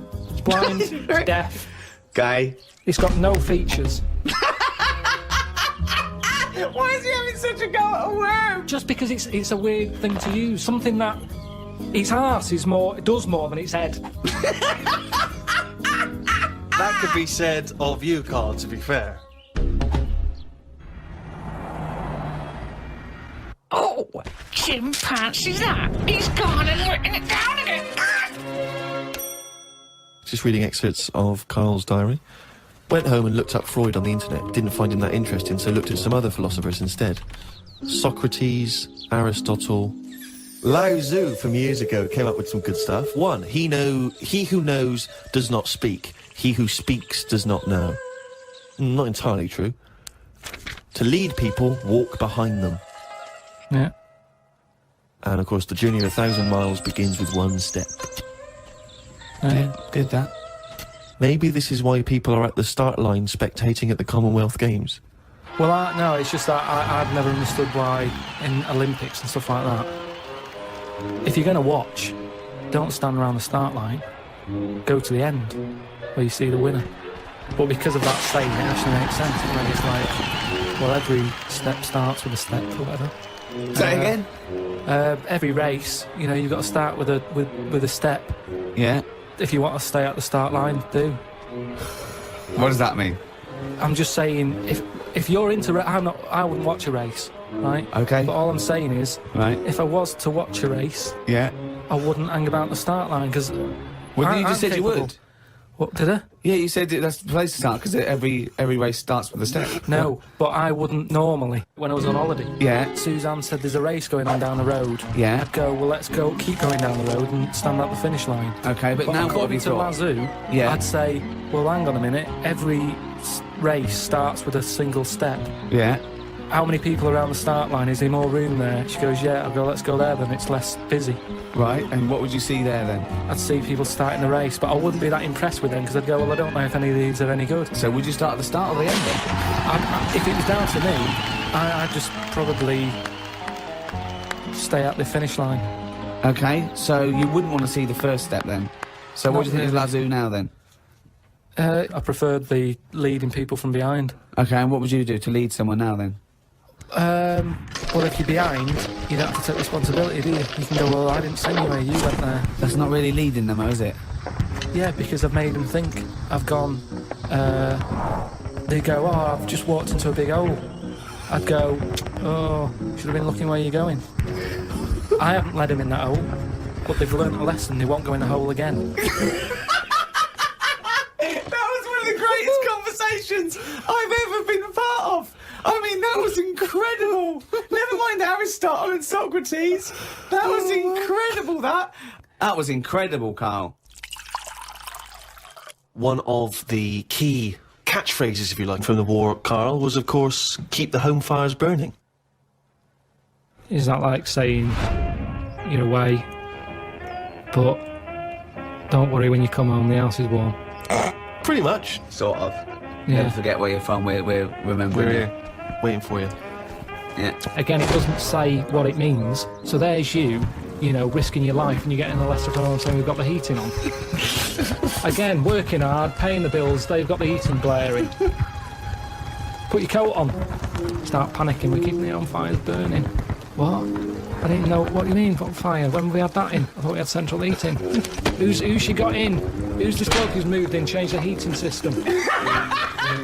It's all extra hassle. Do you know, yeah, this is why it's best not hearing from people. Go on. I was Brilliant. in the jungle, wasn't I? Yeah. Right? For this programme. Suzanne. It should explain that Karl wasn't on manoeuvres. We sent Karl around the world for a programme. Well, hang on, though, I want to hear about the fact he was in the jungle and he didn't want to hear anything from home because... No, on a lot of the trips, I had a phone now and again, so I could call Suzanne. When I was in the jungle, I was out of contact for like 5 days. Nothing. Didn't know what was going on where. Right? I get out of the jungle, I call Suzanne up. Everything alright? Yeah. What bills have we got? And then I said, how was it? And she said it was reassuring, it was alright, and it's reassuring that if you died, it'd be alright. What? That was from Suzanne. What do you mean? Because she it was like I was dead for 5 days. She said things weren't that bad. I still got stuff sorted out. It's reassuring. She said what? She said... You called her up after 5 days of being in the jungle, eating grubs and having things try to climb up your knob. Yeah, surviving. Right. There's me, the first phone call I get, I put the phone on. I'm going to call Suzanne, let her know I'm alright. Sorry, you could get the phone calls in the jungle, but you didn't want it. What do you mean turn the phone on? I thought you meant you were... No, it was off because there's no signal. You got out of the jungle? You got out of the jungle, right. Put the phone on. Yeah. Thinking, right, I'll call Suzanne, let her know I'm alright. I've been to Ellen back here. Call her up, everything alright. What's it been like? I said, that's the longest we've ever gone, isn't it? I don't think I've ever gone 24 hours without talking to her for 17 years. Yeah. Suddenly there's a week when I'm not talking to her. Yeah. She goes, yeah, it started off weird, but it's reassuring that if you were dead, I can handle it. Because she said, I sorted everything out still. I could handle it if you weren't here. What offended you most? The fact that you did that you want her to be dependent on you, or the fact that you realise you make no difference at all in her life? Well, it's a bit annoying, isn't it? They forget, don't they? The bills weren't as piling up as much as they normally do. That's the only thing they ever get through the door. When there's a postal strike, carry on. I'm not interested. You're only bringing bills to the door anyway. Carry on striking. There wasn't that much post. There wasn't that many bills to sort out. There wasn't problems with the boiler. She's forgetting all this. So I'd like to go back in the jungle, just as the boilers the flame starts to flicker and about to go out. Let's see you then. That's what I'd say to any soldiers listening to this before you leave home. Yeah. Just leave everything. Break a few things, don't pay the bills, and then go. And they'll miss you more. Yeah, well, that's great advice to people overseas. Let me just reiterate that. Next time, when you come home, have a great time with your wife and kids. See your mum and dad and your family. But then, when you've just got to go back into active service, just smash the place and shit everywhere. Thanks. Karl, what's your thoughts on poetry? I've never really been a fan of it. There's a surprise. It's sold in a bad light. It's a bit bit gay, isn't it? I mean, it depends what sort you're talking about, because maybe there's poetry out there that I haven't heard. There's some poetry gayer than others. Yeah. War poetry can't be gay, can it? That was people. I haven't heard. Go on. People fighting in the trenches and can't be gay. They weren't gay. They were writing to their sweetheart. I don't know his name. Might have been a bloke. I don't know. But so was it a sort of what sort of poem was it? Was it sort of a limerick, sort of a? No, it was. Well, there's famous ones, Wilfred Owen and Siegfried Sassoon, and they're very moving. They're about, what usually happens is that they talk about why are we here. This is, we've been sold a lie here, and they really started seeing war in a different light from their point of view in the trenches. Famously, some of them died soon after But I prefer a proper letter. No sort of crypticness. That's the problem with poems. Okay, so you'd have been disappointed to get Dulce et Decorum Est through the post, would you? You'd have just said, what are you trying to say, mate? What's the weather like? When you're coming home? Did you get my socks? Well, yeah, sometimes life is a bit like that, and it's like, say what you mean. Right. Well, then you have just wiped all art off the face of the earth if you literally just say what you mean. No, I'm just saying in a letter. Say if I was a woman and my fella was fighting in a war. Right. What's your fella's name? Harry. Okay, so Harry, let me get this right. So when were you married? About 1935. 1935. So you've been married about 4 years. Yeah. Harry, why don't you go off? Oh, you're a woman, aren't you? You don't have the okay. So what did you see in Harry? Why did you like Harry? Was he? He just was like funny. Butch. He wasn't that butch, but that didn't matter back then, did it? In the war. No, and you took everyone. But what did you say when Harry said to you? Well, I thought it was coming because a lot of our friends ended up having. Did you just hug him and say don't go or something? No point, because that would have just made it tough for him. So what's the point? Just go with it. But if he I cried after he went. You cried after he went? That's what you do, innit? You wouldn't do it in front of him. He's got to go to battle. Okay, so your man goes off to battle. Right. Then I get a letter from the Colonel saying, "Oh, bit of bad news. Harry's dead." Now I get a letter in the post. He said what he meant, didn't he? In the Well, yeah, and they would do, wouldn't they? They wouldn't fanny around saying, "Oh, he was on the warpath and the cloud went dark." I go, well, "What? Just tell me what happened. I don't want a weather forecast." He got shot at the arse and the bullet came out his head. Right. Now, the Colonel, he would just tell me the basics. Now, because he sent his by Telegram. They sent a telegram. The letter I get from Harry has been stamped, so I get it late. Oh, okay. So I get a letter from Harry after he's died. Yeah. Right, and you know he's dead. I know he's dead, so I get this letter with his handwriting on. I'm devastated because I was just getting over his death. Yeah. It's all brought back to me when this letter drops through the post. Well, yeah, 3 days and you're pretty much over it. It's Harry's handwriting. Yeah. Oh, God, what's this? What's now he I written? open it. Yeah. And instead of saying, things are bad here, socks are damp, everything's grim, it's cold, I'm sick of it, there's a poem. It wouldn't feel like it was from Harry.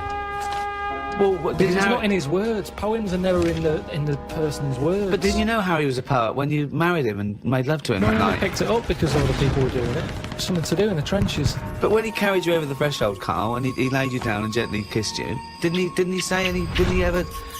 He must have whispered some sweet nothings into No, your it wasn't hysterical like red that. head. It wasn't like that. Straight to the point. It was like, get your knickers off.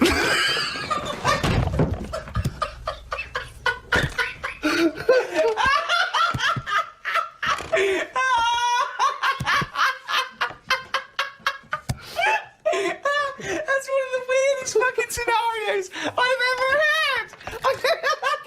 Why was the telegram coming before the letter? So specific. It wasn't like Harry. The fuck's Harry? Oh God.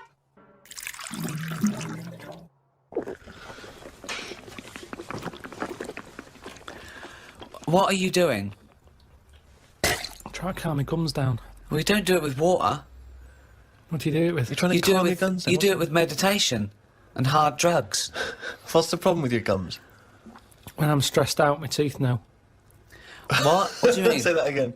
When I'm sort of stressed out, me gums and my teeth know before I do. It's like a weakness. So what's up? You got a toothache then? I thought you went to the dentist. I did the other week. Well, what's wrong with your teeth then? It's just I don't because you're know. stressed. I don't know. Why I are don't you know. stressed? What have you got to be stressed about? I don't know. That's what's weird with stress, isn't it? No. Your body can be stressed without you realising. That's what No, kills you're people. stressed. No. You're stressed because you feel stressed, and then your body gets weak because you're. No, because I'm pretty good. I never feel stressed. That's part of my problem. It's not I a am problem. stressed, but I don't know about it. That's But why that it's doesn't make any sense at all. It's the number one killer. What do you never mean? get stressed. If you don't feel stressed, how are you stressed? But you must be stressed if your teeth Right. are telling It's you you're like saying stressed. I didn't feel I had a pain, but apparently I did. Listen, Go on. I was in Israel recently. I had a bag put over my head, chucked in the back of the van. Now the thing is, I kind of thought, well, It wasn't a blind date, by the way, and he wasn't being arrested or kidnapped. It was a training thing, wasn't it, for yes, kidnap but situations? I didn't know. What, you didn't know they were going to do it? No, they don't tell me anything, do they? So what happened then? So the thing is, that happened. I had a panic on a little bit. Afterwards, they took the bag off. I realised everything was all right. I was calm. My body was shaking, and that's what That I'm doesn't saying make to you. any sense. My body, as far as my body was concerned, it had just been kidnapped. Right. But I knew I hadn't. You know the bag they put over your head? Was it like a tennis racket cover? What shape was it? You sure they just didn't go and thought, oh, I thought I just bought the world's biggest orange? Do you ever get recognised much? Yeah, now and again. But I haven't done anything of any worth, have I? It's almost like recognising a neighbour or something, because they sort of go, it's him. And then the other one might go, what's he do? Oh, I don't know. It's not like I've done something Right, of any worth. yet. Yeah. I think you're forgetting all those emails I pass on to you for those people that have had traumas in their lives. You know, the earthquake victims. There's people that have lost relatives or had, you know, terrible life-threatening diseases, and they say the podcast got them through. Doesn't that warm the cockles of your heart? Well, normally it's gone straight to you, hasn't it? And you just forward it me on, so it's almost like spam to me. It doesn't feel as special because it's like, here you go, look at this, you know. Unbelievable. I've watched the World Cup a few times with Ricky. The last time we qualified, we were doing a project, and we watched it together in a hotel room. But of course, in a hotel room, it was just like a big bed. So we sat on the bed together, and we thought that was a bit intense. So I put a line of pillows down. But I don't understand what he was put a line of pillows between us. Now he knows I'm not going to jump on him. No, I know. He's not going to jump on me. No. But he's still terrified that some kind of paparazzi is going to sort of parascend down the building and peer in and take a photo of us. And that's before we've got time to explain that we're just watching the football. It's already printed going, well, this is clearly evidence of their game. Yeah. There's no way that they could possibly be sat on a bed just as friends. No, but hold on though. Why were we naked? Why didn't we just pop some trousers on? But I seem to remember that you, even though it was my room, you forced me to sit in the chair. It was one of those really uncomfortable box chairs. I said it's weird. I can't get excited. We're having a beer, okay? So now we're drinking. Now we're drinking in bed. On the bed. In bed? No. We had our clothes on. We're on the bed watching football. But I couldn't go, come on, England, with a little man sitting next to me in bed. Not little man at all. No, big man. And so I just thought, let's pop the pillows down. That wasn't enough. I said, Steve, I can't do this. I can't watch football with a man on a bed. I said, so go in the chair. And he sat in So the I sat chair. in this chair, which is, for a man of my size, those tiny little crappy hotel box chairs are no good. It's 90 bloody minutes plus the end of it. It was my room. I was furious. I felt like I was, like an old rich man just waiting to die, and my little manservant used to come and sit and watch football with me Exactly, in the yeah. last days The last of my days. time. Carl, would you sit on a bed, right, with Stephen in a hotel room, right, watching football, okay, you're pouring each other wine and beer and shouting... Well, no, there wasn't that music playing. There was the roar of the crowd and John Motson doing commentary. It's not a sexy sound at all. What do you think, Karl? Someone said, "Oh, come to my room. We're watching football." You got there and he went... Well, who was on the bed first? That's not what happened. Who was on the bed first? Well, he probably got up to answer the door. So I don't know. I came in, I thought, well, there's only a bed here. We sat down, we thought, yeah. No, well, it wasn't. It was a chair there. So. Well, yeah, but you know full well that if you're in a room with Ricky, he's the one who's going to leap straight on the bed and demand that you... Just turn a chair. Well, why would you be concerned with lying on a bed next to me? What's up with that? Just a bit weird, isn't it? Why is it weird? I don't understand this. Because... I've changed my tune. It's a bit weird lying on a bed with a mate, just watching football. Yeah, you don't like when you go around a house, do you? Yeah, but it's because you have a sofa and things. We didn't have that in the room. Yeah, but when you visit someone in hospital, you don't say, move over. You don't pop yourself down next to him, you sit on the chair next to him. No, because you're not there in a relaxed situation for 90 minutes enjoying a game of sport. It's just a more formal environment. Because you're quite a sport fan, aren't you, Karl? Yeah, but not in... I don't like getting into things too much because it can only be disappointing. I've never seen him get into anything, to be quite honest. No, I am a football fan, but I've got it now to a point where if they lose, it only bothers me for about half an hour. Yeah, and then I move on because the thing is, I'm not in control of it. There's nothing I can do to alter that team. If I could go in and say, listen, you're lazy, you get your finger out, you move up front, but it's different. But it's totally. It's like getting annoyed with nature. There's nothing you can do. So let it happen, watch it if you want, but don't get annoyed about it, because it's totally out of your hands. Interesting that Karl's team tactics also sounds like he could be directing a gay porn. You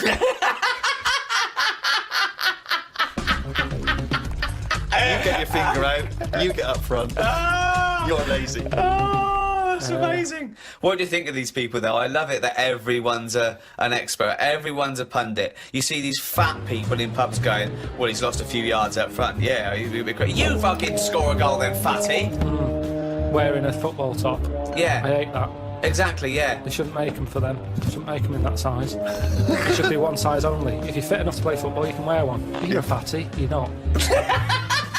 It looks ridiculous anyway. But what's that? What are you talking about? So you were a big fat slob with his belly out in an England shirt going, I could score from there. Go on then, let's have a go. If Fat Bob in the pub, he's got his football top on. He gets all annoyed when England, lose. Yeah. What difference does it make? What difference does it make if they lose there or lose in the final? Well, what's the point? Well, I'll tell you what difference it makes. I knew a Fat Bob, okay? That wasn't his name, but I'm changing the name to protect the innocent. And him. And he's not innocent, right? Was it Fat Dave? It was a big fat bloke, right? And he worked on one of the crews that used to bring in equipment where I used to work at the Students' Union, okay? And he was massive, right? And I think it was 1992, the Euro, right, when England got knocked out. And he went mental. And he was so angry, he went out and he wanted retribution, okay? Luckily, there were no German people around, but the closest he could find was a sausage van. Some poor bloke who delivered sausages, and he turned it over. He got the van and he turned it over, because it was selling sausages, so he thought, that's German enough. No, well, if he's fat, he's probably just annoyed that it wasn't open. I think I first became really excited by the World Cup that famous year when Maradona did the handball. Do you remember, what was that, 1986? 86. Yeah. Oh, that was so exciting. Because obviously he'd been so brilliant in that tournament. And then he did cheat, as we all know. Yeah. Isn't cheating part of all games now? Hang on, here we go, this is controversial. There's a lot of young people who look up to Karl as a role model. Yeah. Yeah, but it's the world we live in now, isn't it? It's, get what you can, how you can. But what's your feeling? Are you the sort of person... I mean, have you ever cheated in a game? Are you that sort of person? I just think my dad does it a lot. What, in board games and that? Yeah, just cards. Monopoly. How does he cheat at Monopoly? Just nicks a lot of the money. Oh, just straightforward nicks the money. I hadn't thought of that. I love that. But how do you not notice him doing it? He Because I'm busy looking at, what properties I've invested in and stuff. And the money's just there, isn't it? See, I don't see the point of cheating. No, I at don't. I Monopoly. say that to him. I say, you're kidding yourself. Kidding yourself. But to him, he's broke the system, hasn't he? He's got round the rules. What do you mean I can only have that much? Who says I can? Bosh. Get some more money. Buy some more hotels. And in a way, that's life, innit? All people with loads of money now, you kind of go, have they made that honestly? Right. You know, I pass big houses in London and I think gangsters, got to be gangsters to have a house like that. Yeah. There's no way a normal job, someone who's... Because I know, I'm trying to make money. And I know how hard it is to make money. Because the more money you make, the more hands are out there, taking little bits. So how the hell has this man bought this house? It's got to be a crook. So do you yourself cheat? Would you consider yourself a cheater? Are you honourable? In games? Well, just generally, do you cheat on anything? No, do you know what? The other week, I'd had a cup of tea and some fish and chips at this pub, and they only took for one. And I went back the next day and said, oh, you didn't charge me for the fish and chips. What a fucking moron. I paid. No, I didn't tell her about the tea then. Got a free tea? Free tea, yeah. I just thought, well, you know, it's pretty good that I've gone back to pay for that. How much is a tea bag? The water's free. Yeah. I'll have that for free. So that, again, that's just me. It's like the Mars bar and the paper round. It's me going, well, I've been good. The fish would have cost money. Potatoes are pretty cheap, but I'll pay for it. But for my goodness, is a little gift. Have a free cup of tea. If she was good at her job, she'd have remembered. I thought she would have done. In a way, it annoyed me that she didn't go, oh yeah, so you did, well done, thank you very much for coming back. Right. She just was like, did you? Not She enough looked at me. gratitude. I know what you mean. She looked at me like we didn't even know. Yeah. I was worrying about a staff member Getting sort fired of or getting something. done Yeah. or having to pay for it. I know where you're coming at there. One of my first disappointments with football, I was 10 years old, okay, and one of the teachers was in charge of the football team, my junior school, and I went down to Tutty's, it was, a shop in Reading with my mum. So it's white socks, black shorts, white shirt. Got that. Went to, knocked on his door. I said, I've got my kit. He went with the trials yesterday. We missed it. That was it for a year. Right? Next year, where the trials, got the trials, okay? He was going, well, I want to give it 100%, right? Really try hard, really try hard. He's watching people play, right? I made sure that every time I ran by him, I was out of breath. Like, really trying. Every time I ran by him, he sort of looking at me, I think, yeah, right. Came to it, he said, the team is this, I'm left out, right? He went past me, and he went, you've clearly got asthma. So you didn't make that team either? Yeah, and I didn't, and I vowed that day, never try hard at anything. Yeah, well, you've certainly kept that up. Yeah. What's your thoughts on that, Karl? Do you play sport at school? A little bit, but it was never taken seriously at school anyway. It was, I think the PE teacher was a geography teacher as well. So it's like, you know, what does he know? It was all that. Basically, he put some tracksuit pants on that were always too tight for him. He'd see everything. What were you looking at? Because you couldn't help it.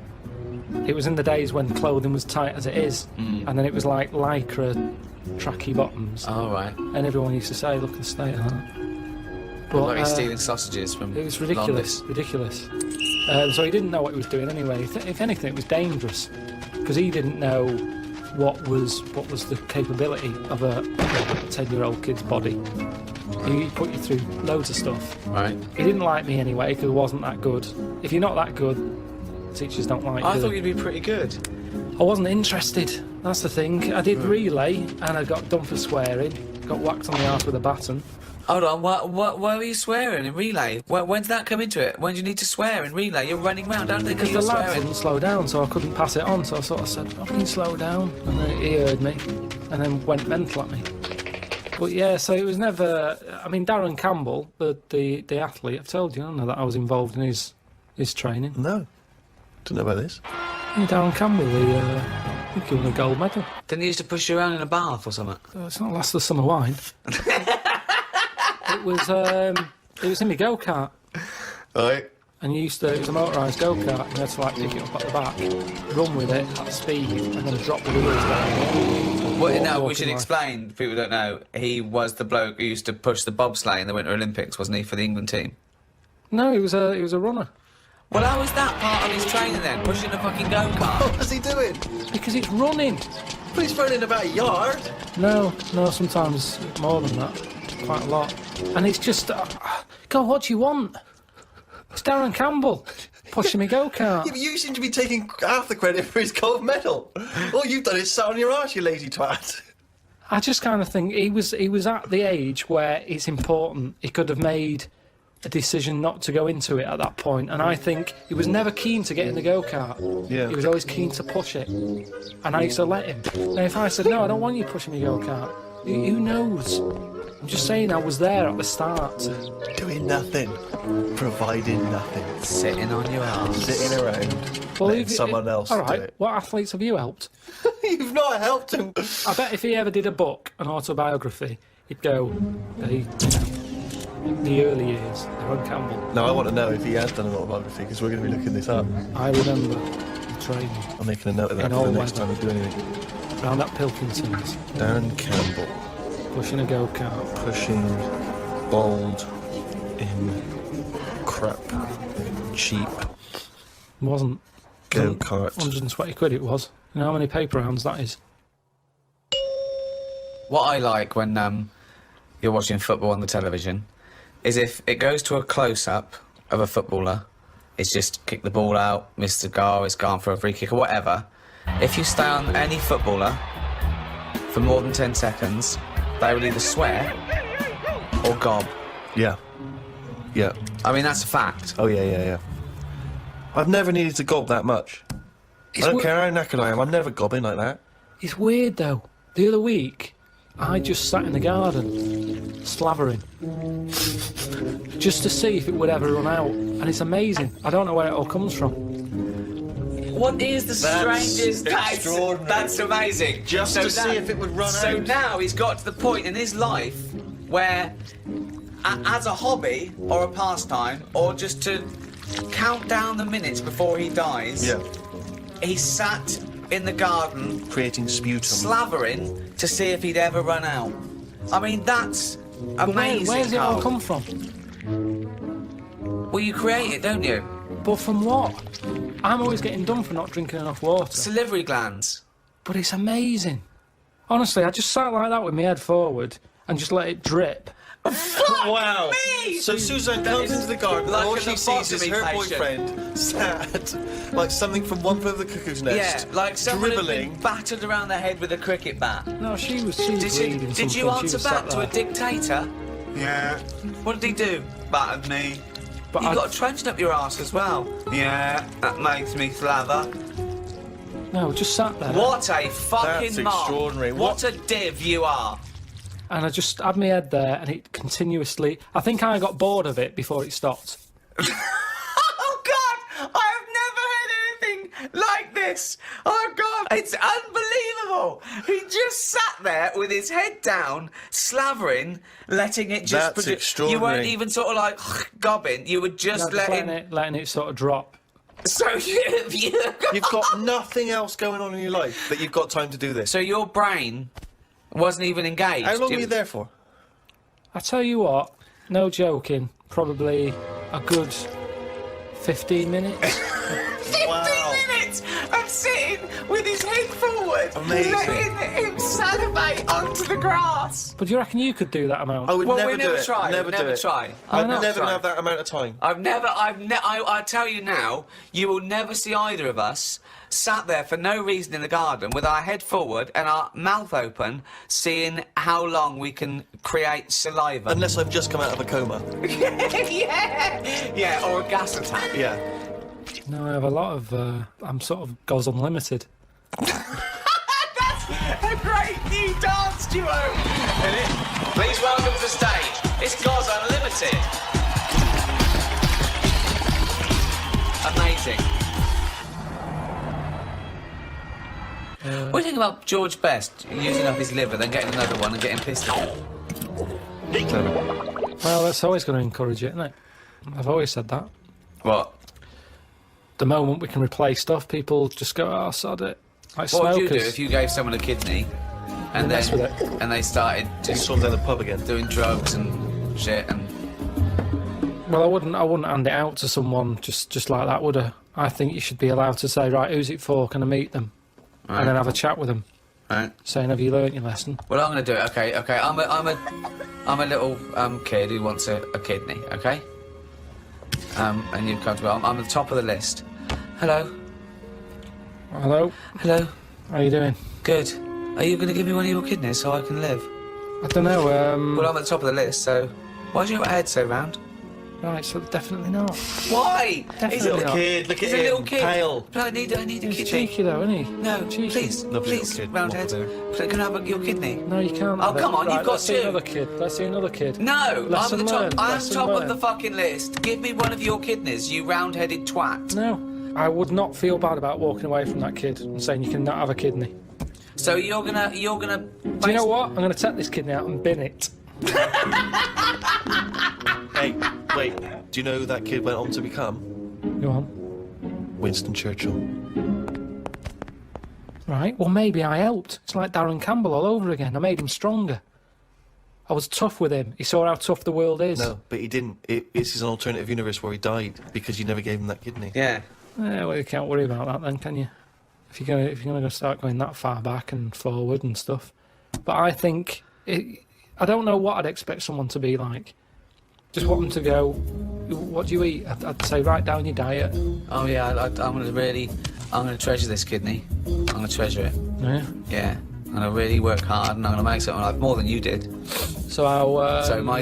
Your kidney's gonna be a lot better off for me than you lazy tosser. I'll tell you that. If you want achievement, then I'm gonna go to school. I'm gonna do really well. Unlike you thick little round-headed shit.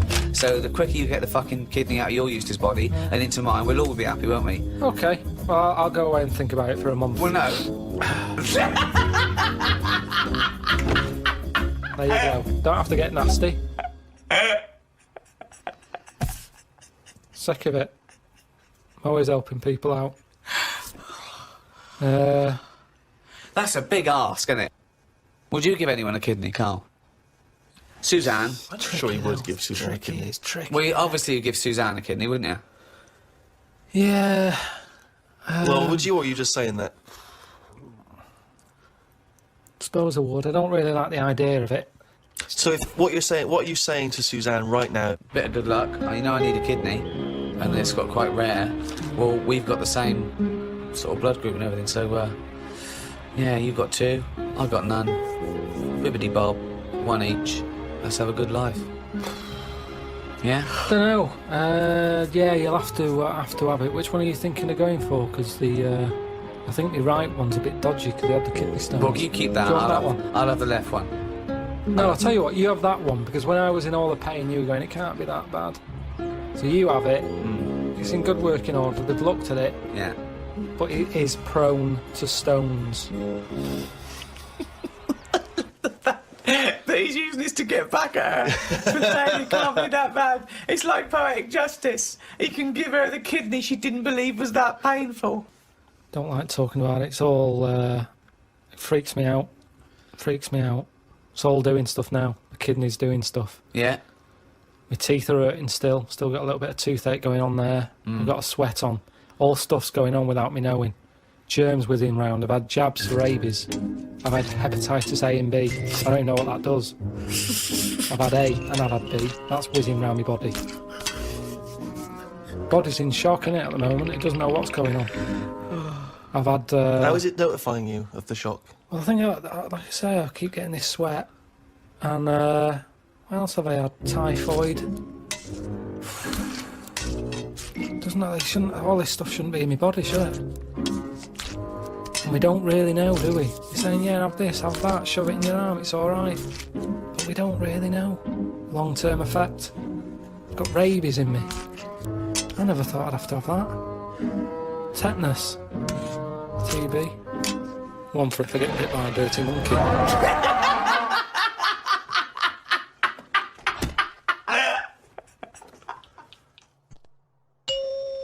Been a weird year, hasn't it?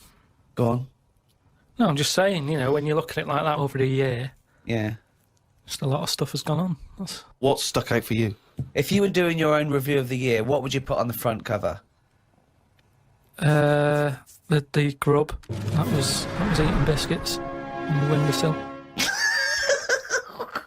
Right. Just because, you know, it's... I never thought I'd see that this year. So it was just... I was there on the computer. I was having a cup of tea and a biscuit. I put the biscuit on the windowsill. I sort of picked it up. Why would you do that? Why would you put a biscuit on a windowsill? Because I'm sat next to the windowsill. It's like something from a cartoon. I put the pie on the windowsill to cool down. Yeah. And some ruffian stole it. Yeah. So I was eating that and I was enjoying it. Put the rest of it back down for like the next half of the cup of tea. And I saw... Planned out. This is... I bet... Well, we read about this later in the diary. So, and then I saw just like a little crumb moving. I was like, what's going on there? Yeah. So I looked down closer and there's an insect that is see-through, but with legs. And just sort of running off with a crumb into like a little hole. And then when I looked, I noticed there was loads of these little see-through things. And they were obviously all like, oh, we got biscuit. And that's exactly what they were saying. They were going, biscuits over here. But I can't, like I say, it was amazing because it was they're miles away from what I'm about, and yet not that far. But they're still like a bit of biscuit, and it was just weird that happened. And that's what's nice, isn't it? That's what's nice about the the nature of the world. You know, we can invent iPods, we can bring out better vacuum cleaners. But at the end of the day, you can't make nature up.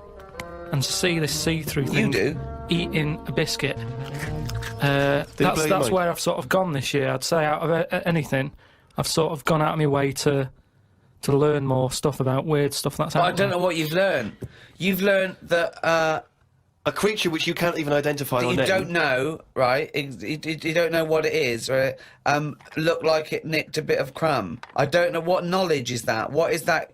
How is that useful? Just because everything is changing. But it's not useful. It's not useful to you, and it's not useful to anyone. You can't pass on that as knowledge because we don't know what it was, but Karl or where thinks, it happened, or why it happened. But Rick, Karl thinks that the grub has an inkling, has a taste for McVitie's in the same way that Karl does. That's what he's from makes. He's thinking, I can't believe it. We both love hobnobs. No, as opposed to just being taking the starch from the flour. Yeah. Exactly. Yeah. But what I'm saying is that these things have been around for years. Yes. Maybe longer than us. Yes. Right? Now, their life isn't changing in the way that ours have. They still live in a little crack in the wall. Yeah. But they're eating biscuit. And that was never meant to happen. The squirrels in the park, because people are feeding them Mars bars and everything, they're getting fatter, they're getting bigger, they're getting more violent. Now, over time, you know, they're going to cause more trouble than they are now. What evidence have you got that they get more violent? Just because when I'm sat in the park and what have you, they're really like cocky. They come up to you now and sort of jump up on the bench and sort of attack you for food. They're not happy with acorns now. They want a bit of croissant. And that's what I'm saying. They've changed. They're changing over time. Just like that grub having a biscuit. Everything's trying different food out. He'll want a gatto soon. Everything's getting more intelligent. The goldfish memory's got better. Chickens are more intelligent than people thought they were, apparently. Everything's... Time makes you more intelligent. Well... No, they do. That's a fact, isn't it? If you're knocking around longer, then you're learning more, because more stuff's going on, and you soak it up. And that's what these insects are doing. They're all learning.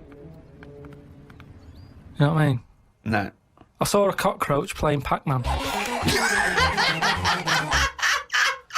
It was on the internet, right, and somebody had linked up a cockroach to some... I can't even bother explaining it, but that's what I'm saying. Everything's moving on. Yeah, but Pac-Man's like such an old hat game, man. It's like from the 1980s. Yeah, that cockroach is so... Oh, God. Get a life, man. Hello, PlayStation 3. Hello. Hello. Yesterday's cockroach. Oh. Fucking hell. All I'm saying is, I do watch a lot of insects and stuff, and you never see them wasting time.